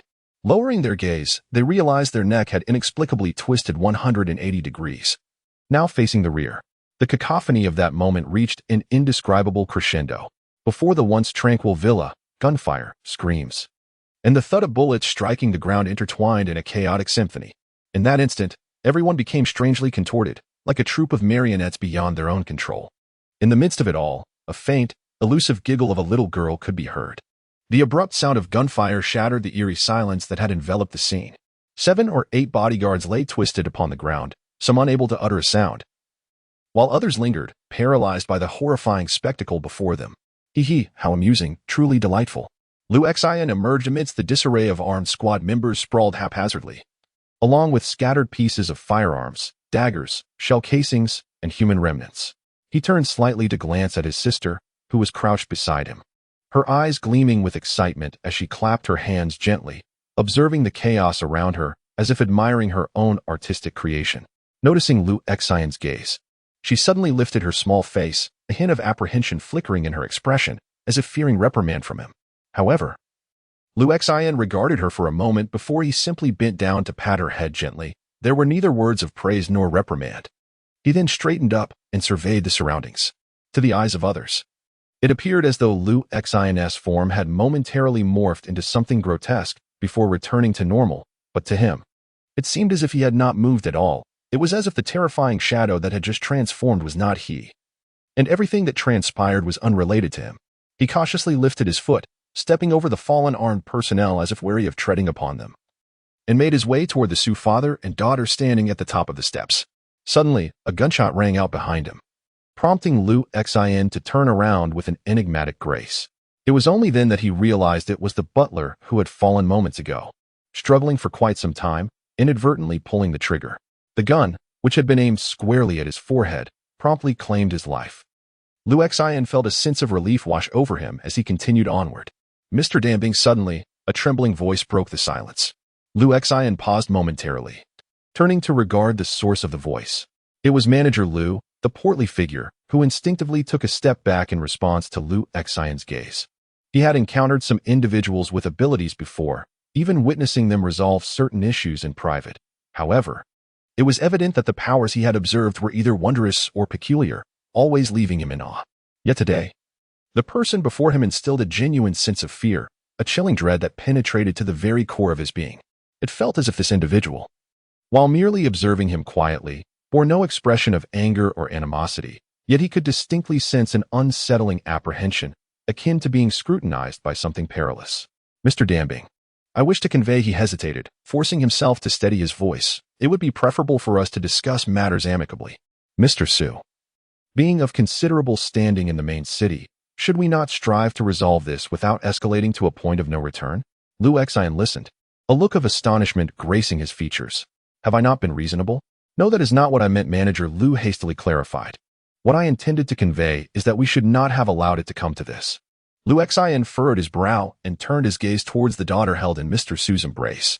She pointed the gun at me first, he stated, pausing briefly before continuing. Moreover, she indeed had the intention to pull the trigger at that moment. This is certainly Miss Su's fault. Manager Liu, who was somewhat portly, stammered and did not refute this point, but instead made an effort to explain, yet with your capabilities, subduing her would have been effortless. There was no need to injure her hand. Lu Xian's brow knitted further as he appeared to ponder the matter. After a moment of contemplation, he replied earnestly, "Are you suggesting that I should have shown her some leniency?" Manager Lu was momentarily taken aback, struggling to comprehend, yet it seemed there was some truth to his assertion. Lu Xian shook his head. "My abilities do not obligate me to yield to her. I stand on equal ground with her. I need not exploit my strengths to intimidate her, nor should she feel entitled to bully me simply because she lacks power. Is that not so?" Lu Xian spoke with profound seriousness. Although he acknowledged that his sister's actions were somewhat excessive, he understood that he should not cast blame upon her for such matters, nor should he shift the responsibility onto her. It was crucial to delineate between right and wrong. Furthermore, had it not been for his sister's assistance, he would merely be an ordinary individual. Since he too was an ordinary person, why should he be compelled to concede to her? No one should be subjected to bullying by another.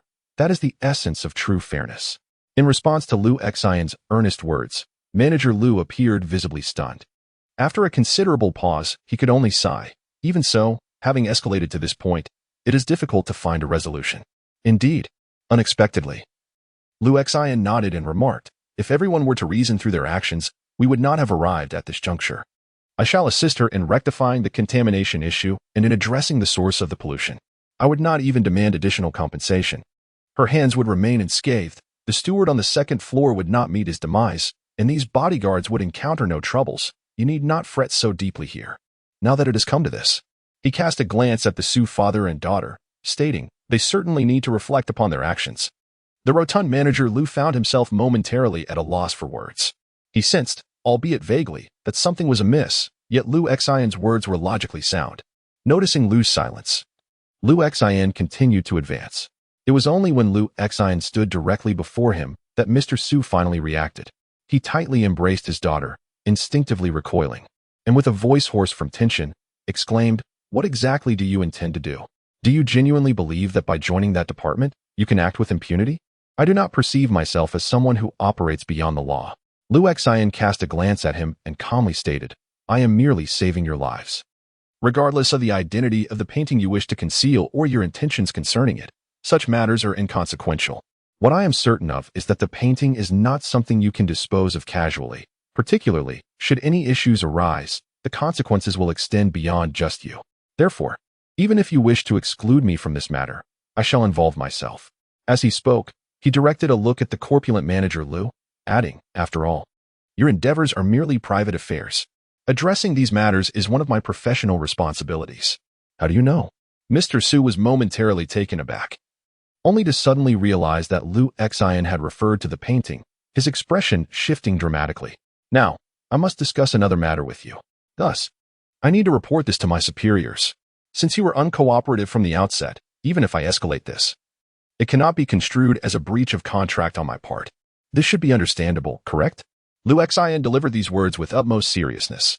After all, breaching the contract would result in the forfeiture of payment. It was imperative to delineate responsibility. Chapter 80. The workflow is sound. Lu Xian first elucidated this logic to the Su father and daughter, ensuring they harbored no objections before stepping aside to retrieve a satellite phone from his bag. As he dialed the phone, his voice had adopted a different tone. "Hello, is this Team Leader Chen? I received a private commission concerning a matter involving a girl who has been compromised. It has been resolved." Yes. Not only has the issue regarding his daughter been addressed, but also that of his bodyguard and housekeeper. However, I have discovered that this is likely connected to a source of pollution currently concealed at the Bungbu port.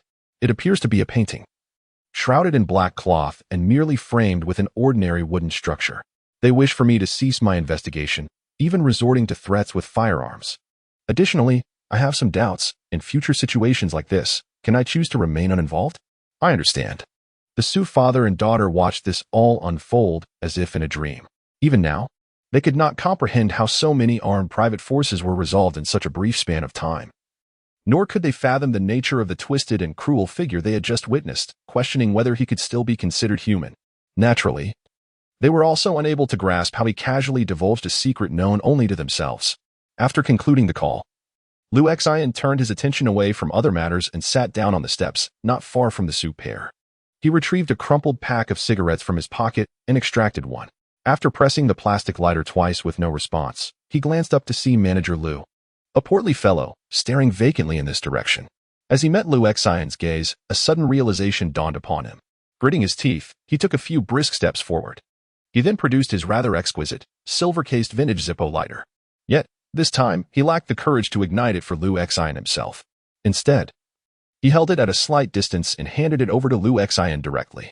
Liu Xian accepted the lighter, ignited his cigarette, and casually tucked it into his pocket. Manager Liu, the plump fellow, remained oblivious to this action and, with a slight grit of his teeth, mustered the courage to speak. Mr. Danding. Upon noticing Liu Xian's gaze upon him, he felt inexplicably uneasy but managed to smile, saying, "This matter is no longer my concern. May I take my leave?" "Of course." Liu Xian replied after a brief moment of contemplation. "Regarding this incident, I have not breached the contract, hence there should be no issue with the payment, correct?" Manager Liu scrutinized Liu Xian for a moment, ensuring he was not jesting, and then, steeling himself, nodded in agreement. "What you mentioned earlier holds true. I have given it considerable thought, so rest assured, I will fulfill my obligations, and the payment will be made punctually. Even if Mr. Su is unable to provide the subsequent payment, I shall cover it for you." Liu Xian finally felt a weight lift from his shoulders, nodded in gratitude, and said, "Thank you." Manager Liu, somewhat taken aback by his politeness and the smoothness of their exchange, tentatively stepped back. Noticing that Liu Xian had no intention of retaliating against him, he finally relaxed and hurriedly departed. Before departing, he kindly signaled to the medical staff, indicating that they could proceed to tend to Su Xiaoxiao's wounds. Nevertheless, despite his gesture, the healthcare professionals approached with palpable trepidation, each one as if facing a formidable challenge, scarcely daring to exhale. Observing the heightened vigilance of those around him, Liu Xian felt a sense of helplessness. He could not comprehend why these individuals harbored such fear of him. After all, he was not unreasonable. If only everyone could be as forthright and courteous as Manager Liu, many misunderstandings could be avoided. Look at him. When he spoke of delegation, he meant delegation. When he discussed compensation, he was clear about that too. Everything was straightforward and transparent, and most importantly, he was a decent person. When he noticed Liu Xian's lack of a lighter, he graciously offered him one. Exhaling a plume of smoke, Liu Xian lifted his gaze once more. He beheld his sister, who was currently brimming with excitement, wandering amidst the crowd of fallen individuals, inspecting this one and that, occasionally listening to their heartbeats or playfully nudging them with her foot, seemingly intoxicated by an unusual exhilaration. "Fortunately, there is my younger sister. Otherwise, amidst the multitude of armed individuals surrounding us, the thought of what might have transpired without her presence sent a shiver down Liu Xian's spine.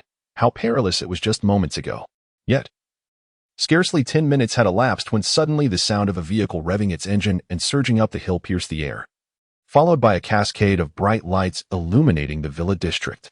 In quick succession, a battalion of soldiers stormed into the scene, their expressions shifting as they surveyed the sprawled bodies, particularly the grotesque contortions of some. They remained silent, however, as they collected the scattered firearms and weapons, establishing a perimeter around the area. Soon after, medical personnel entered the fray, equally taciturn and adept, carrying away the fallen regardless of their fates. Even those medical staff in white coats who had hesitated to approach during the gunfight were escorted away. Throughout this entire ordeal, no one approached Liu Xian or the Su family to exchange words. Unlike previous field missions, there was no one to offer Liu Xian a thick blanket this time. It was not until approximately 30 minutes later that Shenjing arrived. Judging by the timing, she must have come from another satellite city or the main city. Liu Xian felt a twinge of sympathy for this leader, who traversed various locations daily. How exhausting such work must be. Yet, it seemed that every incident serious enough to summon her was one he had reported. Where was that painting? As the sound of Shenjing's high heels echoed sharply against the stone pavement, Mr. Su abruptly lifted his head. His countenance twisted with a hint of anger. Trembling fingers pointed accusingly at Liu Xian, who sat not far away. His voice resonated with an indescribable fury and grievance. "Colonel Chun, I understand the considerable power wielded by your department, but this time, the actions of your subordinates have been utterly cruel. You must provide me with an explanation. You owe me an account." Mr. Su, Shenjing, seemingly familiar with him, regarded him with a calm demeanor and stated, "I have confirmed that his workflow was without fault." "You," Mr. Su's voice faltered. The loss of his daughter's hand weighed heavily upon him. Moments ago, he had witnessed a grim procession of lifeless bodies being carried away, and yet, you dare to assert there were no issues? If you believe he mishandled anything, you may lodge a complaint. Qinjing replied succinctly, our headquarters will render its own judgment. Momentarily at a loss for words, Mr. Su felt an overwhelming sense of injustice in numerous areas, yet he struggled to articulate his thoughts. Since the handling and response had been deemed appropriate, the focus must shift to you. Qinjing showed no inclination to further debate the matter with him. Noticing his silence, she continued, I am aware that you often employ private scavenging teams or armed factions for various tasks, and that you discreetly utilize certain channels to transport goods into the main city. However, some actions cross a line. As a respected individual, it is imperative that you mitigate your losses promptly. Accompany me to retrieve that painting and accept the judgment you rightfully deserve. Everyone who violates the rules must bear the consequences. This is the baseline of our Qi Gang, and I trust you comprehend this. Chapter 81. That painting. So beautiful. Mr. Su, please divulge everything in its entirety. Do not attempt to conceal the truth. You must understand that if I so desire, I can compel you to speak in alternative ways. It is evident that both father and daughter are currently experiencing significant distress. Surrounding the jeep are 4 additional vehicles, each occupied by fully armed soldiers accompanying them. The intertwining beams of light intermittently tear through the dense darkness of the night, illuminating the surroundings in stark white. Qinjing, while driving, spoke calmly, exuding an air of composure as though she held complete control over the situation. Mr. Su in the back seat hesitated momentarily, seemingly contemplating uttering some defiant words to express his dissent. However, upon glancing at Qinjing, who was driving ahead, and at Lu Exine, who sat quietly beside him, he recalled the fate of his own private militia. He let out a low sigh, his voice somewhat hoarse as he began, in truth, I do not know much. I merely feel sorrow for the artworks buried within the abandoned towns. In fact, many individuals in the main city engage in similar practices. We simply provide financial support to various scavenging teams, enabling them to venture into the abandoned towns and search for artworks. In this chaotic era, what we lack most is the pursuit of beauty. The significance of a moldy loaf of bread surpasses all the turmoil that should have subsided. Chen-Pu interrupted him. I attended your lecture during my training at Qi Gang University, so you may forego such sentiments. Mr. Shin was momentarily taken aback. Lu Exine, kindly interjecting, remarked, what she means is for you to get straight to the point. Mr. Su's expression was somewhat complex, and after a pause, he dejectedly stated, I regularly fund several exploratory teams to seek out valuable artworks and compensate them based on the nature of the pieces.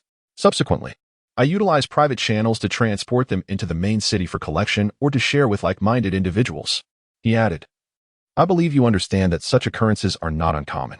Qinjing, her expression impassive, nodded slightly and raised her voice. Continue. Yet again, Qinjing interrupted him, asking, when did this happen? That was 2 months ago, he replied. You should consider yourself fortunate. Qinjing coldly remarked, had she not encountered misfortune, these items would have surely made their way into the main city. Mr. Su fell silent, and after a long pause, he let out a subdued sigh. It's your turn, Miss Su. Qinjing said no more, her indifferent gaze now directed towards Su Xiaoxiao, nestled in Mr. Su's embrace. At this moment, the girl appeared utterly devoid of vitality. She had lost an entire hand and bled profusely. Had it not been for Qinjing's prompt administration of an injection, she would likely have succumbed to unconsciousness by now. Though she remained conscious, she exuded a pallid demeanor, lacking any semblance of spirit. Upon hearing Qinjing's words, she merely shot a fierce glare at the back of Qinjing's head, averting her gaze. Lu Exine, observing nearby, found her defiance peculiar at such a juncture. Her resistance seemed somewhat irrational. Mr. Su, feeling a surge of urgency, exclaimed, Xiao Xiao.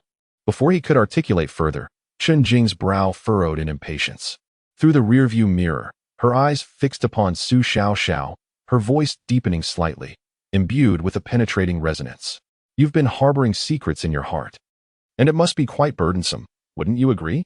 Lu Exine noted that at this moment, her pupils had turned crimson. Thus, you ought to disclose everything you know, to unveil all the secrets that dwell within you. Only then can I assist you in bearing that weight, correct? Lu Exine observed that Qinjing's tone this time was gentler and more meticulous than in previous encounters. He had seen depictions of hypnosis in classic films, Yet what Qinjing was enacting bore resemblance yet diverged significantly in execution. This felt more akin to a coercive form of hypnosis, regardless of its gentleness. The method remained exceedingly forceful and direct. Listening to her words, Su Xiaoxiao's expression transformed into one of bewilderment, transitioning from initial resistance to a state of dazed introspection, as if she had suddenly fallen into a dream.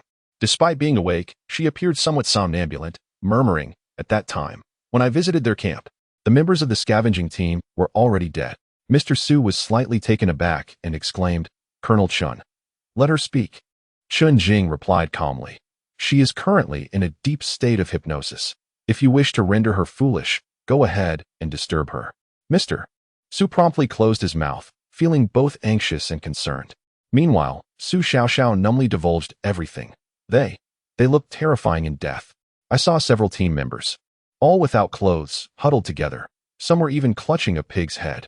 They were riddled with bullet holes, and the shooter was the captain of the scavenging team. I know him. His name is Shenbao Wei, a man of great loyalty. It was he who sat in a chair, shooting down those comrades, with the submachine gun lying at his feet, and he too was dead, having shot through his own chin with a pistol. It was a horrifying tableau.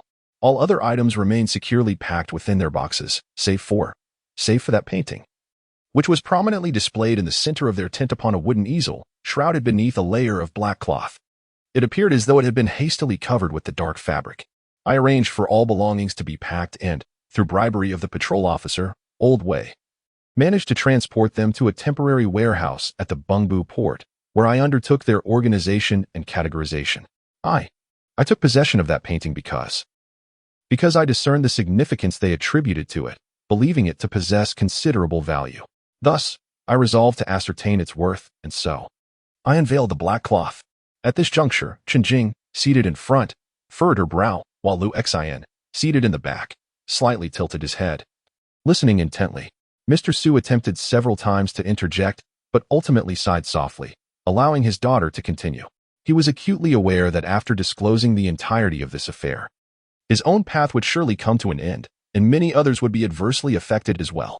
This was precisely why he had wished to keep such matters concealed from others. Yet, having arrived at this point, what recourse remained? That painting. It was exquisite.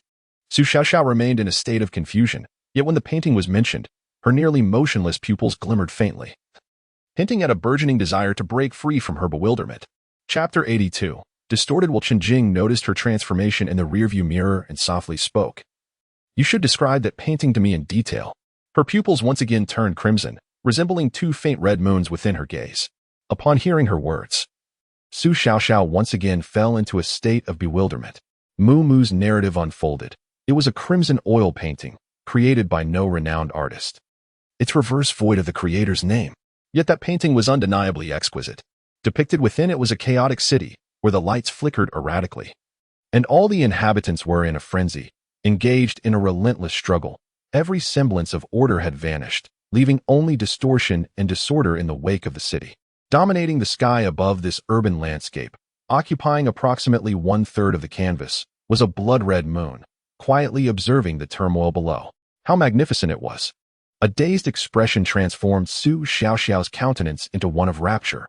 Previously, when I appraised a piece of art, I would merely examine its materials, consider its prevalence prior to calamity, evaluate its price before disaster struck, and contemplate its creator. However, it was only upon beholding that oil painting that I realized all of that was inconsequential, utterly insignificant. What truly mattered was the overwhelming sensation of beauty it evoked. It was as if there was a painter who, at the moment the red moon descended and madness ensued, sat placidly by the window, brush in hand, capturing the essence of that instant, the tremors and beauty, upon the canvas. Her voice, initially monotonous and devoid of subtle inflections, transformed into one imbued with an inexplicable passion and fervor as she spoke of the painting. Even her pallid face, which had lost considerable blood, now appeared somewhat flushed and gorged with vitality. This stark contrast sent a shiver down the spines of Lu Xian and Qinjing. She resembled a madwoman. Qinjing fell into silence for a moment, as if envisioning the painting in her mind, before finally speaking. And then, I wanted to secretly keep this painting without my father's knowledge. Mr. Su sighed heavily upon hearing this, rubbing his face vigorously. Father remained unsuspecting. Su Xiaoxiao continued, and my spirits were consistently high. My heart was ablaze with fervor, an overwhelming desire to share with someone. That feeling within me seemed to ferment and intensify, and ultimately, I could no longer restrain myself. I summoned a Chang, who was on night duty, into the bedroom. I felt an unbearable emptiness, a need for something to fill the void. Her description grew increasingly explicit, devoid of any sense of shame. You have remained untainted. Thus your recounting of events may differ. Chun Jing flatly dismissed his words, responding coolly, if you cannot endure it, perhaps you should cover your ears. Mr. Su let out a profound sigh, bowing his head and cradling it in his hands. The sensation grows increasingly intense.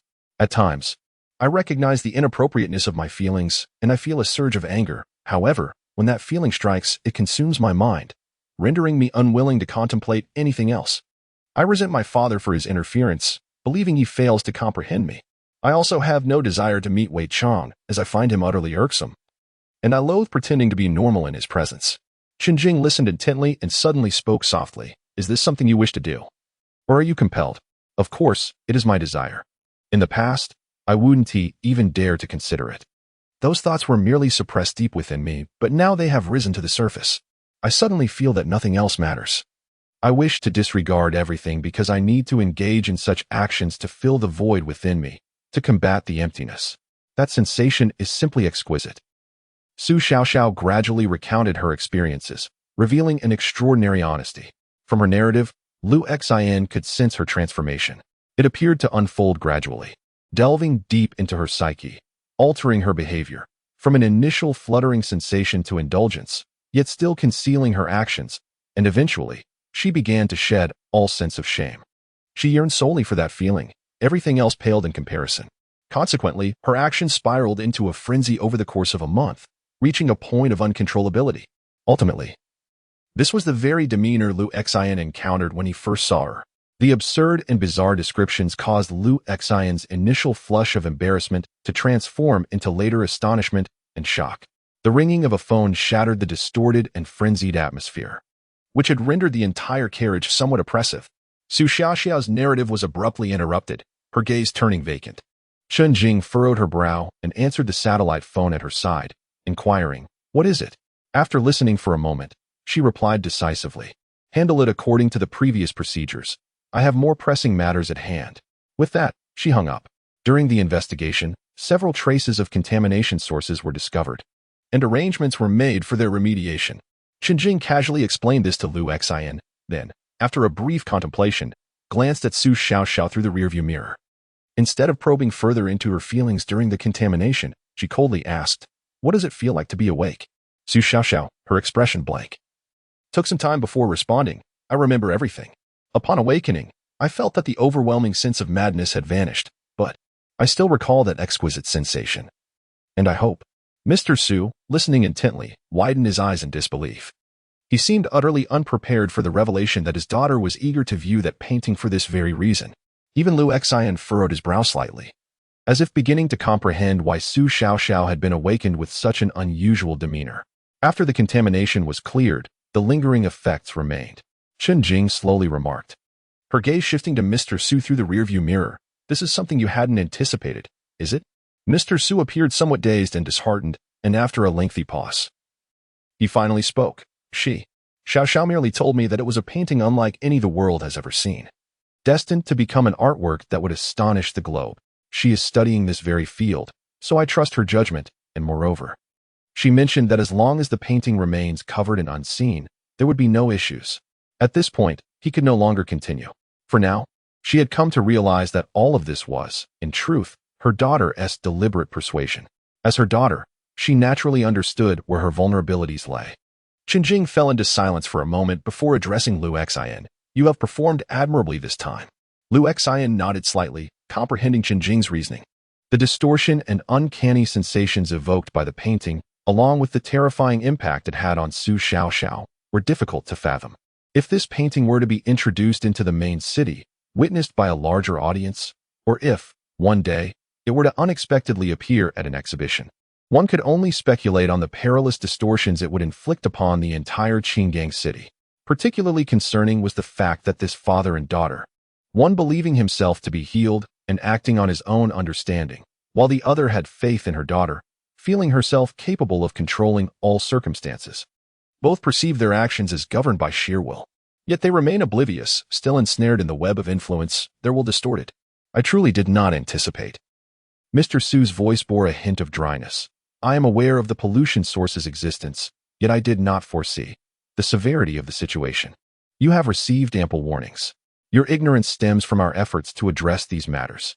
Meanwhile, as we strive to rectify these issues, you continue to create further complications for us. You may claim to be deceived and influenced, but ultimately, it is your own avarice that is at play. Mr. Su fell silent, and after a prolonged moment, he simply sighed in regret. The dignified and haughty facade he once wore had been entirely stripped away. At that moment, the lights ahead illuminated a chaotic array of crates and warehouses. Qin Jing inhaled deeply and remarked, "The port of Bengbu has arrived." Chapter 83. The Parasite of the Mind, Part 1. Nevertheless, having grown up in Satellite City No. 2, he was well aware that the reconstruction of Qingyang City was significantly aided by the existence of these ports. Initially, when the High Wall City was being established, and the outside world was teeming with lunatics and mutated creatures roaming the wilderness, the logistical support for Qingyang City heavily relied on these ports. To this day, this remains one of the most crucial transportation hubs. Naturally, the intense flow of goods brings with it a host of unseen problems, much like the case of Mr. Su. As Lu Xian and Chun Jing alighted from the vehicle, they beheld the port, now teeming with armed soldiers stationed throughout. Lu Xian surmised that they had been dispatched the moment Qin Jing received his call, stationed here in anticipation. However, before Qin Jing could ascertain the exact details and arrive in person, they had not been permitted to commence their search. "Where's the painting?" Qin Jing's pupils glinted with an eerie crimson under the chaotic lights of the port. Su Xiaoxiao, who had succumbed to slumber nestled in Mr. Su's embrace, languidly opened her eyes and pointed toward a specific direction. Qin Jing glanced around, and two robust soldiers approached, one on each side, securing Su Xiaoxiao. Together, they strode purposefully toward the direction she indicated. Surrounding them were three soldiers wielding plasma weapons, providing a vigilant escort. Before long, they had penetrated deeper into the port, navigating through rows of disordered containers until they located a cabinet where Su Xiaoxiao had concealed the painting. It lay obscured between towering stacks of containers, inconspicuous and unremarkable. Upon sighting this cabinet, Mr. Su appeared somewhat resigned. Clearly, this was not the designated storage location he had previously arranged. Su Xiaoxiao's prior account had revealed her intense personal motives, leading her to hide the painting in a place even he was unaware of.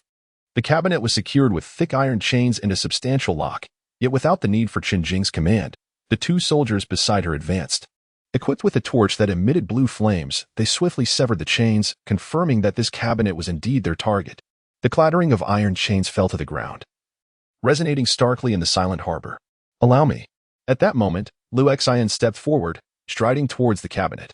Two soldiers cast him grateful glances and, upon receiving Qin Jing's silent approval, discreetly retreated.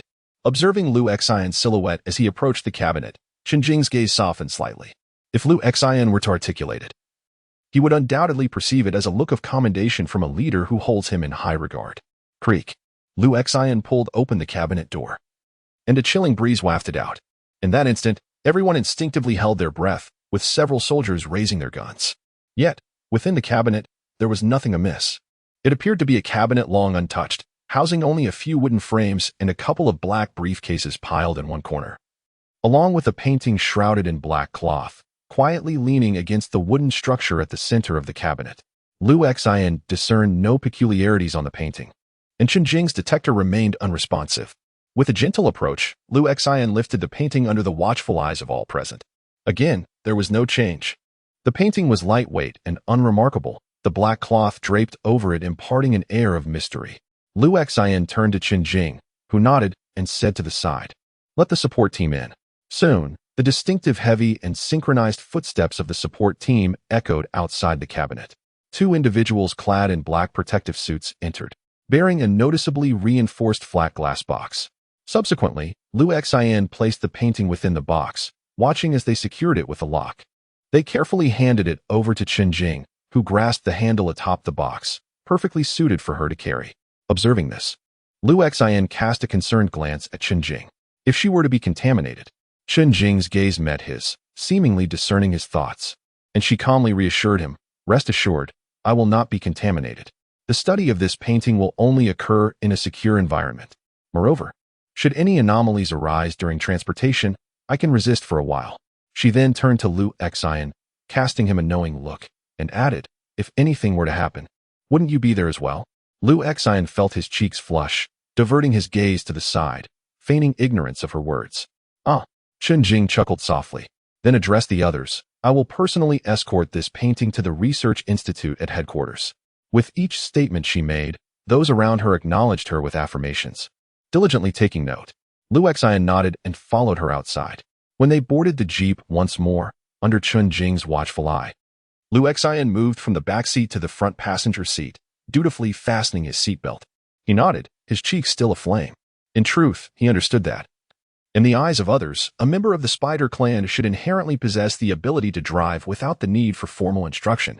However, he found himself lacking in this regard, and he felt it inappropriate to rely on his sister's abilities even while driving. Furthermore, he believed that his driving skills could not possibly match those of Chen Jing.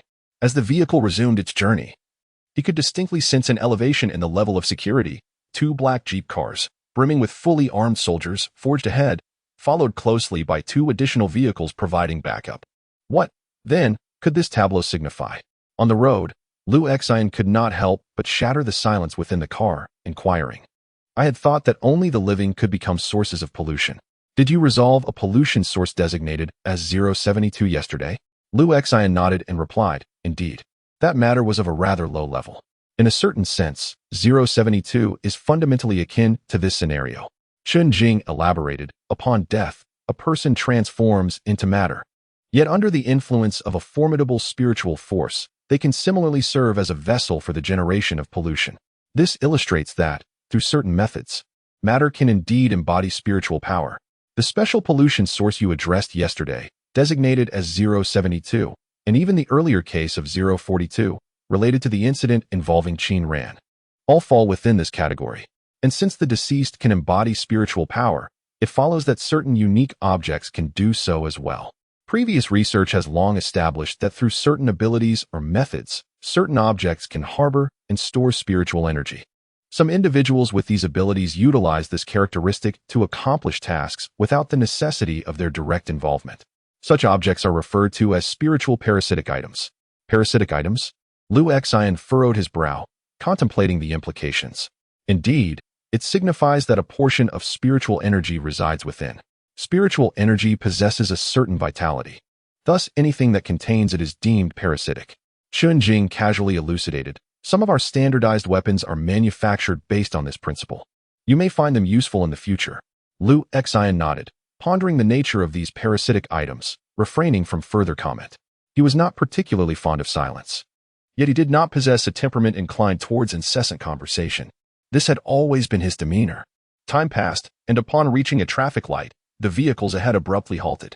After a moment's hesitation, Chen Jing could not resist inquiring through the intercom, "What has happened?" "A girl is standing in the middle of the road. Proposing?" Heighten the alert.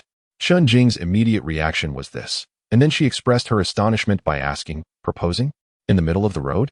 The driver of the vehicle ahead, seemingly exasperated, replied through the intercom, "Indeed." Unbeknownst to him how it transpired, after a few moments, a black electronic screen beside Chen Jing's steering wheel suddenly illuminated, swiftly revealing a vivid scene. The image captured the spectacle unfolding on the road ahead, where 7 or 8 vehicles were entangled in a jam. Several drivers had exited their cars, some were whistling, while others vociferously berated the obstructing vehicles to move aside. A few cars away, in the middle of the road, stood a girl clad in a wedding gown, cradling a lavish bouquet of roses. The road had recently been graced by rain, leaving the hem of her gown soiled. This girl appeared to be in her early 20s, adorned with an elegant pair of oversized metallic glasses, her hair styled in a shoulder-length, side-parted, pear blossom cut, and her face accentuated with exquisite makeup.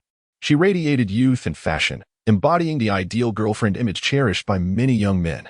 Her intended was a slightly portly young man. Clad in a black jacket and denim jeans, his feet shod in unremarkable white sneakers, a figure easily lost in a crowd. Strangely, the girl in the wedding gown was kneeling on the ground, thrusting the roses into his hands, tears streaming down her cheeks as she implored, "Will you marry me, please?" Around them, voices of encouragement echoed as someone leaned against the car door, shouting, "Just agree to her. She is such a wonderful girl." I refused, adamantly. The girl's voice, tinged with the tremor of impending tears, once melodious, now pierced the air with a sharpness as she cried out, "We haven't broken up. I never consented to that. You were the one who professed your love for me. Why do you forsake me now? I adore you," she exclaimed, her voice rising in desperation. "It has dawned on me that my heart belongs to you. I have severed ties with everyone else. I have resolved to focus solely on you, yearning to be with you for eternity. Wasn't that your wish too? Then why do you reject me?" As her fervent pleas resonated, the surrounding vehicles began to accumulate, drawn together by the commotion. Some voices called out, "Such a beautiful young lady. Why cling to him? Consider me instead." Amidst the jeers and reprimands of the crowd, the young man could scarcely bear the urge to flee. He tugged at his arm with such force that he nearly toppled the girl to the ground, yet despite his considerable strength, he found himself unable to break free from her grasp. Instead, he only managed to pull her askew, nearly causing them both to fall. In a frantic voice, he cried out, "Let go of me, please release me." The girl, responding with a piercing scream, retorted, "I won't let go unless you tell me why you suddenly stopped loving me. Such is the nature of love, as you yourself once said." Frustration welled up within the young man, and he could no longer contain his outburst. "How can you be like this? You say things are fine. Then you say we're done. Look at you now. You appear utterly deranged. Why do you follow me so obsessively? Why do you interfere when I speak to a colleague? Why do you confront others if I merely glance their way? And why on earth did you leap onto the street to propose to me?" As he shouted, he wrested at the girl's hand with all his might, as if determined to escape. The onlookers, growing weary of the spectacle, began to honk their car horns in annoyance. What a chaotic scene. Inside a nearby car, Chun-Jing observed the commotion with furrowed brows and remarked, "Someone go out and pull them to the roadside. Additionally, notify the investigation team to observe the girl afterwards. I sense something is amiss with her mental state." The voice of a soldier crackled through the intercom. "Understood." The sound that followed was the creaking of a car door opening and the footsteps of an armed warrior descending.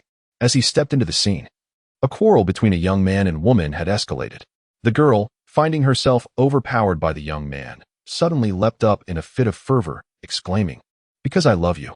I have realized my love for you, and I know you love me too. If you truly care for me, why do you gaze at others? Why do you wish to part ways with me? I have loved you so deeply. Why can you not reciprocate in kind?"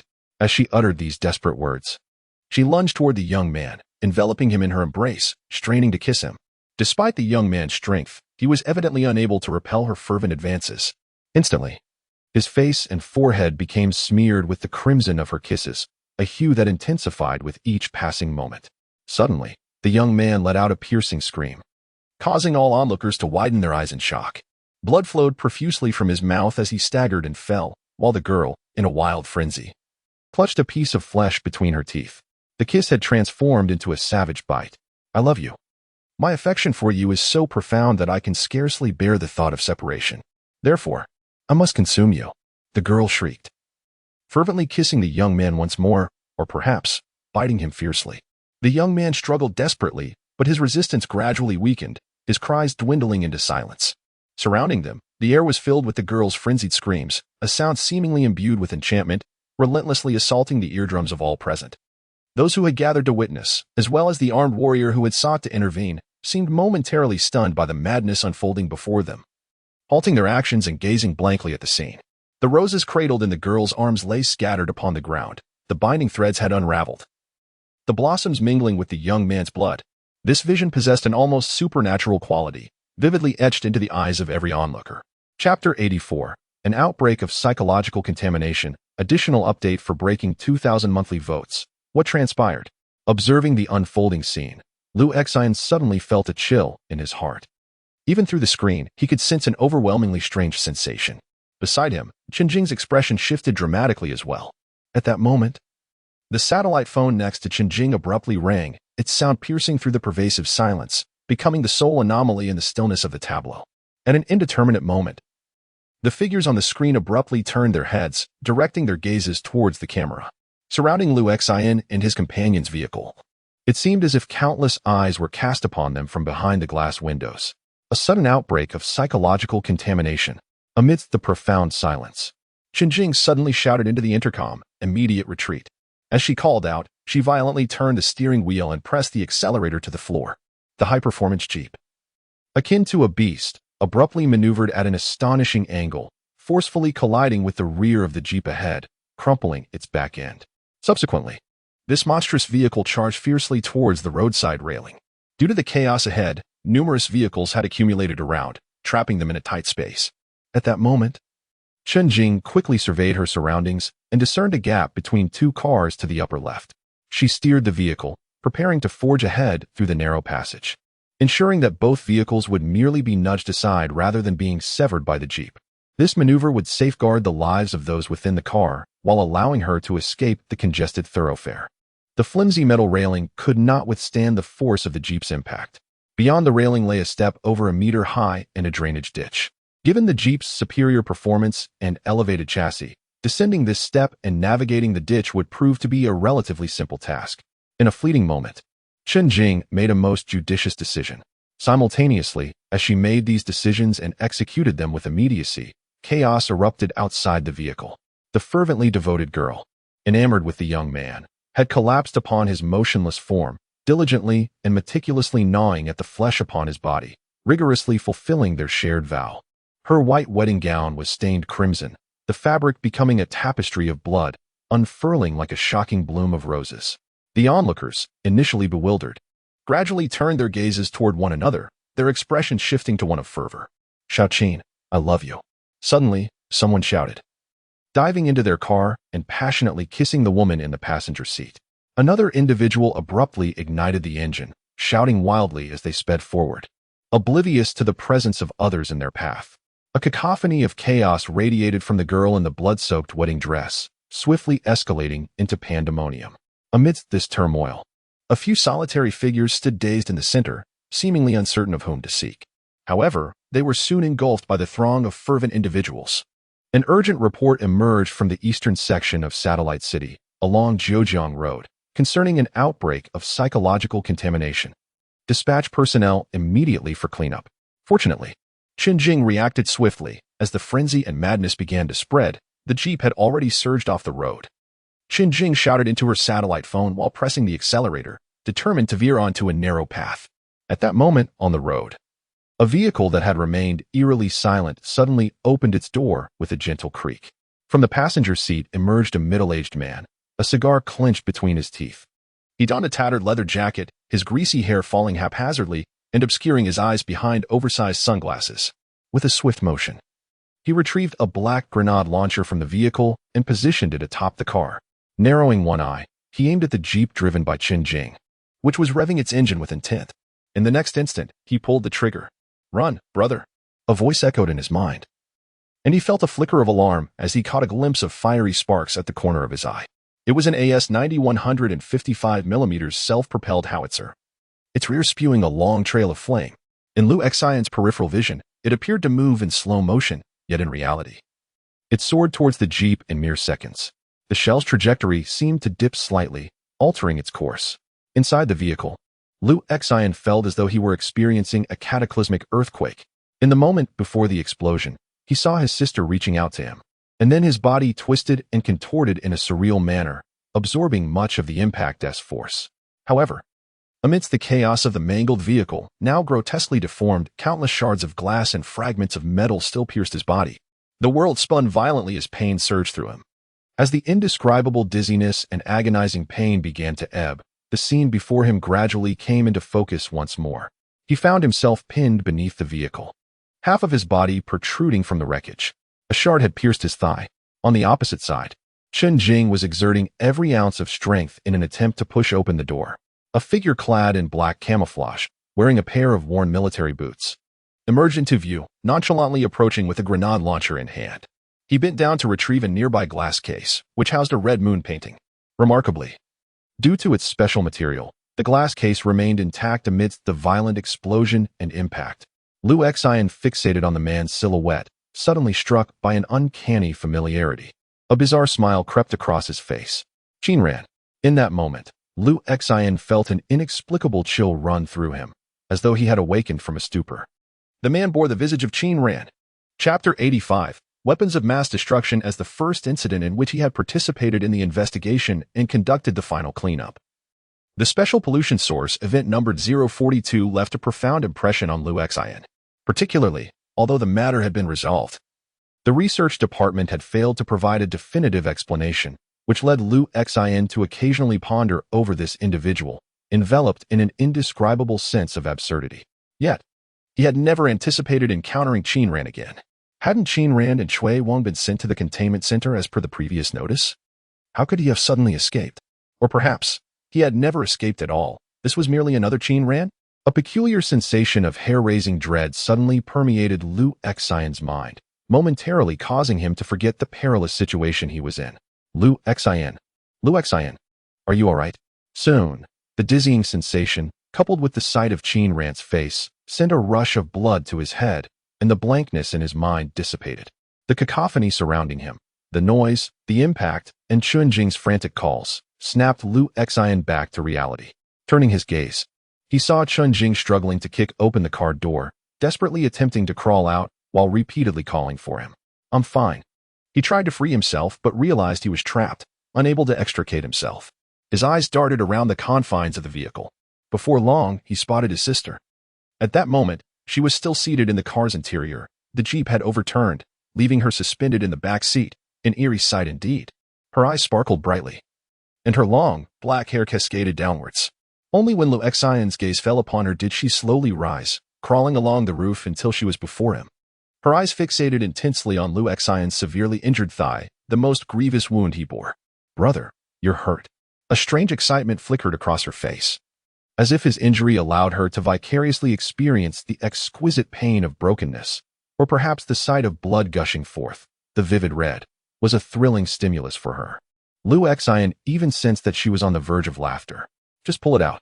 He felt no sense of abnormality in his sister's reaction. Rather, he perceived her focus to be misaligned and gently reminded her of the task at hand. His sister nodded vigorously, dangling inside the carriage, and then extended her small hands to grasp the metal shard. With a swift motion, she extracted it from Liu Xian, revealing strands of crimson flesh entwined with it. In that instant, blood gushed forth like a fountain. The excruciating pain surged through Liu Xian's mind, eliciting a muffled groan as he nearly succumbed to the intensity of the sensation. Gazing at the blood that spilled forth, his sister lightly licked her lips. Then, she opened her tiny arms and tenderly wrapped them around Liu Xian's wounded leg, swaying gently as if cradling her beloved teddy bear. Brother, don't cry. If there are more wounds, it won't hurt anymore. At that moment of contact, Liu Xian felt a chilling sensation envelop his entire being. Indeed, the pain subsided, replaced by an invigorating thrill emanating from the wound, which sharpened his senses. With a slight twist of his body, he adeptly crawled out from beneath the toppled, shattered carriage at an astonishing angle. As he stood, he noticed that the wound on his leg was contracting, staunching the flow of blood. It was as if it had been bandaged, severing the pain that had threatened to overwhelm his nerves. Liu Xian, did you see the special pollution source number 042? Almost simultaneously, Chunjing emerged from the carriage, casting a glance at Liu Xian while calling out softly. Liu Xian turned his head and noticed that she appeared somewhat disheveled at that moment. Her once neat and sharp short hair had become tousled, while her black suit was marred with countless stains and dust. A large patch of crimson stained the flat abdomen concealed beneath her white shirt. It was a section of an electronic control panel that had nearly sliced through her midsection. Yet, at that moment, the woman seemed entirely oblivious to her injury. She fiercely yanked the intercom from near the steering wheel while anxiously gazing ahead. Before her was Qin Ran, who had boarded a vehicle while carrying a glass box. Although his movements were not frantic, he wasted no time. The car had already started and surged forward with a heavy acceleration. Can the operative still move? At this point, Chunjing's address had transformed into Liu Xian's code name as she glared at him through clenched teeth. Liu Xian nodded, his gaze fixed intently on that vehicle. The peculiar appearance of Qin Ran in this location, coupled with his act of launching a grenade at the compartment, ignited a profound curiosity within Liu Xian. With his sister so near, he felt compelled to capture this individual.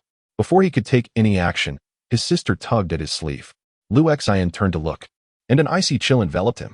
Just moments ago, as he and Chunjing struggled to extricate themselves from the vehicle, a few individuals emerged from several cars that had remained stationary amidst the chaos on the road. They stepped out simultaneously, each varying in physique, some slender, others robust, dressed in an array of attire. Some appeared to be office workers, while others resembled the greasy executives of a company. Yet their movements were synchronized, some approaching the rear of the vehicle to lift their trunks, while others climbed into the back seat, opening the door on that side. More audaciously, some directly placed a metallic object upon the hood. What they extracted or pushed forth was all of a singular nature. Extending forward were 6 gun barrels, meticulously joined by metal rings, followed by the heavy, black-painted body of the weapon, with a mottled green magazine firmly inserted into the chamber. Behind this, expressionless faces gripped the gun handles. The ominous, blackened barrels, 6 cylindrical tubes aligned in unison, aimed menacingly at Liu Xian and Chen Jing. Moreover, one was directed towards several other vehicles of the investigative team. Suddenly, Chen Jing sensed the gravity of the situation, and her breath caught in her throat. Her motion to remove the walkie-talkie faltering. She recognized what it was. Having played a pivotal role in combating the pervasive madmen across the globe post-catastrophe, this weapon had left an indelible impression on every witness to its formidable firepower, becoming a favored choice among scavenging teams and the wilderness knights after the calamity. Its rate of fire could exceed 6,000 rounds per minute. It was a tool designed for slaughter. Now, at least 6 such weapons were arrayed in a fan-like formation, targeting her and Liu Xian. The man named Qin Ran had meticulously orchestrated this scenario, foreseeing their potential pursuit and opting not to leave any survivors. In that moment, even she felt the weight of despair. Chapter 86. A sense of security. Suddenly, all the gun barrels pivoted in unison, unleashing torrents of blue flames. It felt as though the ground, the surrounding vehicles, and the guardrails along the road trembled simultaneously. Standing on the earth, one could sense a tingling sensation coursing through their body, akin to an electric current, with the acrid scent of gunpowder saturating the air. The atmosphere was torn asunder, as bullets infused with terrifying power surged forth from the barrels, perforating the vehicles and the ground with a flurry of precise holes. The armed personnel, previously vigilant and scrambling from their vehicles upon detecting the anomaly, found themselves exposed and utterly defenseless against this horrific barrage. At least 4 or 5 of them were caught in the merciless crossfire. Blood splattered as their bulletproof vests proved nearly futile, rendering them into mere fragments of flesh. This was merely the consequence of being targeted by a single multi-barrel rotary machine gun. On the opposing side, Liu Xian and Chen Jing, ensnared by 6 machine guns, faced an overwhelming deluge of bullets. The deafening roar of gunfire echoed like a swarm of furious hornets, descending upon them from all directions. In that instant, as they were engulfed by a hail of relentless projectiles, Liu Xian was gripped by a profound sense of despair. Unlike Chen Jing, who possessed a deeper understanding of such weaponry, Liu Xian had only heard whispers of its dreadfulness. However, it is only when one finds oneself targeted by such terrifying firearms, despite having heard of them countless times, that the true essence of fear becomes apparent. The cacophony of sounds, piercing echoes, the infernal whir of machinery, the ominous expulsion of bullets, and the distant clatter of shell casings seemed to converge in an extraordinary clarity at this moment. While the Spider system may evade bullets, its efficacy depends on the nature of the ammunition and the circumstances at hand. Now, encircled by 5 revolving machine guns and besieged by an overwhelming barrage of firepower, he felt his mind blank, his body trembling as if stripped of all cognitive ability, enveloped in an aura of imminent destruction. The sound of bullets slicing through the air filled Liu Xian's ears. Just 3 or 4 meters away, the dark apertures of the 5 revolving machine guns seemed to unleash countless fiery serpents roaring towards him. The heat washed over him, accompanied by the acrid scent of gunpowder. Thump! In that instant, Liu Xian's heart contracted sharply, pounding violently. It was painful, yet oddly familiar. It was the sensation of despair. Instinctively, he weakly raised his palm to shield himself. Silly child. Despite sensing an endless barrage of bullets hurtling towards him, he remained unscathed. Just as that feeling of despair reached its zenith, Liu Xian sensed a shadow materializing before him, granting him an unexpected sense of security. Instinctively, he slowly opened his eyes. Raising his head to meet the flickering blue flames of the Gatling gun ahead, he beheld the elegant and refined figure of his mother. She was adorned in a meticulously tailored, pure white evening gown, clutching a silver-hued clutch in her hand. On her feet were a pair of high heels embellished with golden edges, and atop her head rested a gray, wide-brimmed hat. A simple yet resplendent platinum rose necklace graced her neck, imbuing her with an indescribable aura of nobility and grace, standing in stark contrast to the chaos of overturned vehicles, soaring flames, and the rain of bullets behind her. She approached with a lightness in her step, slightly bending down to embrace Lu Xin and her sister. Countless bullets whistled toward her, striking her with lethal force. Each bullet possessed the power to pierce steel or even rend flesh, yet not a single one penetrated her body. They were all absorbed by her, as if she were an impenetrable shield. Behind her, torrents of blood splattered, painting the scene a deep crimson. An uncountable number of bullets cascaded upon her, causing her form to tremble slightly, reminiscent of the flickering display when a desktop computer's power supply falters. With intersecting lines and patches of color creating a surreal image of his mother, exquisite yet unreal. Nevertheless, she stood before him, using her own body as a shield, protecting Lu Xin and her sister from the onslaught of bullets.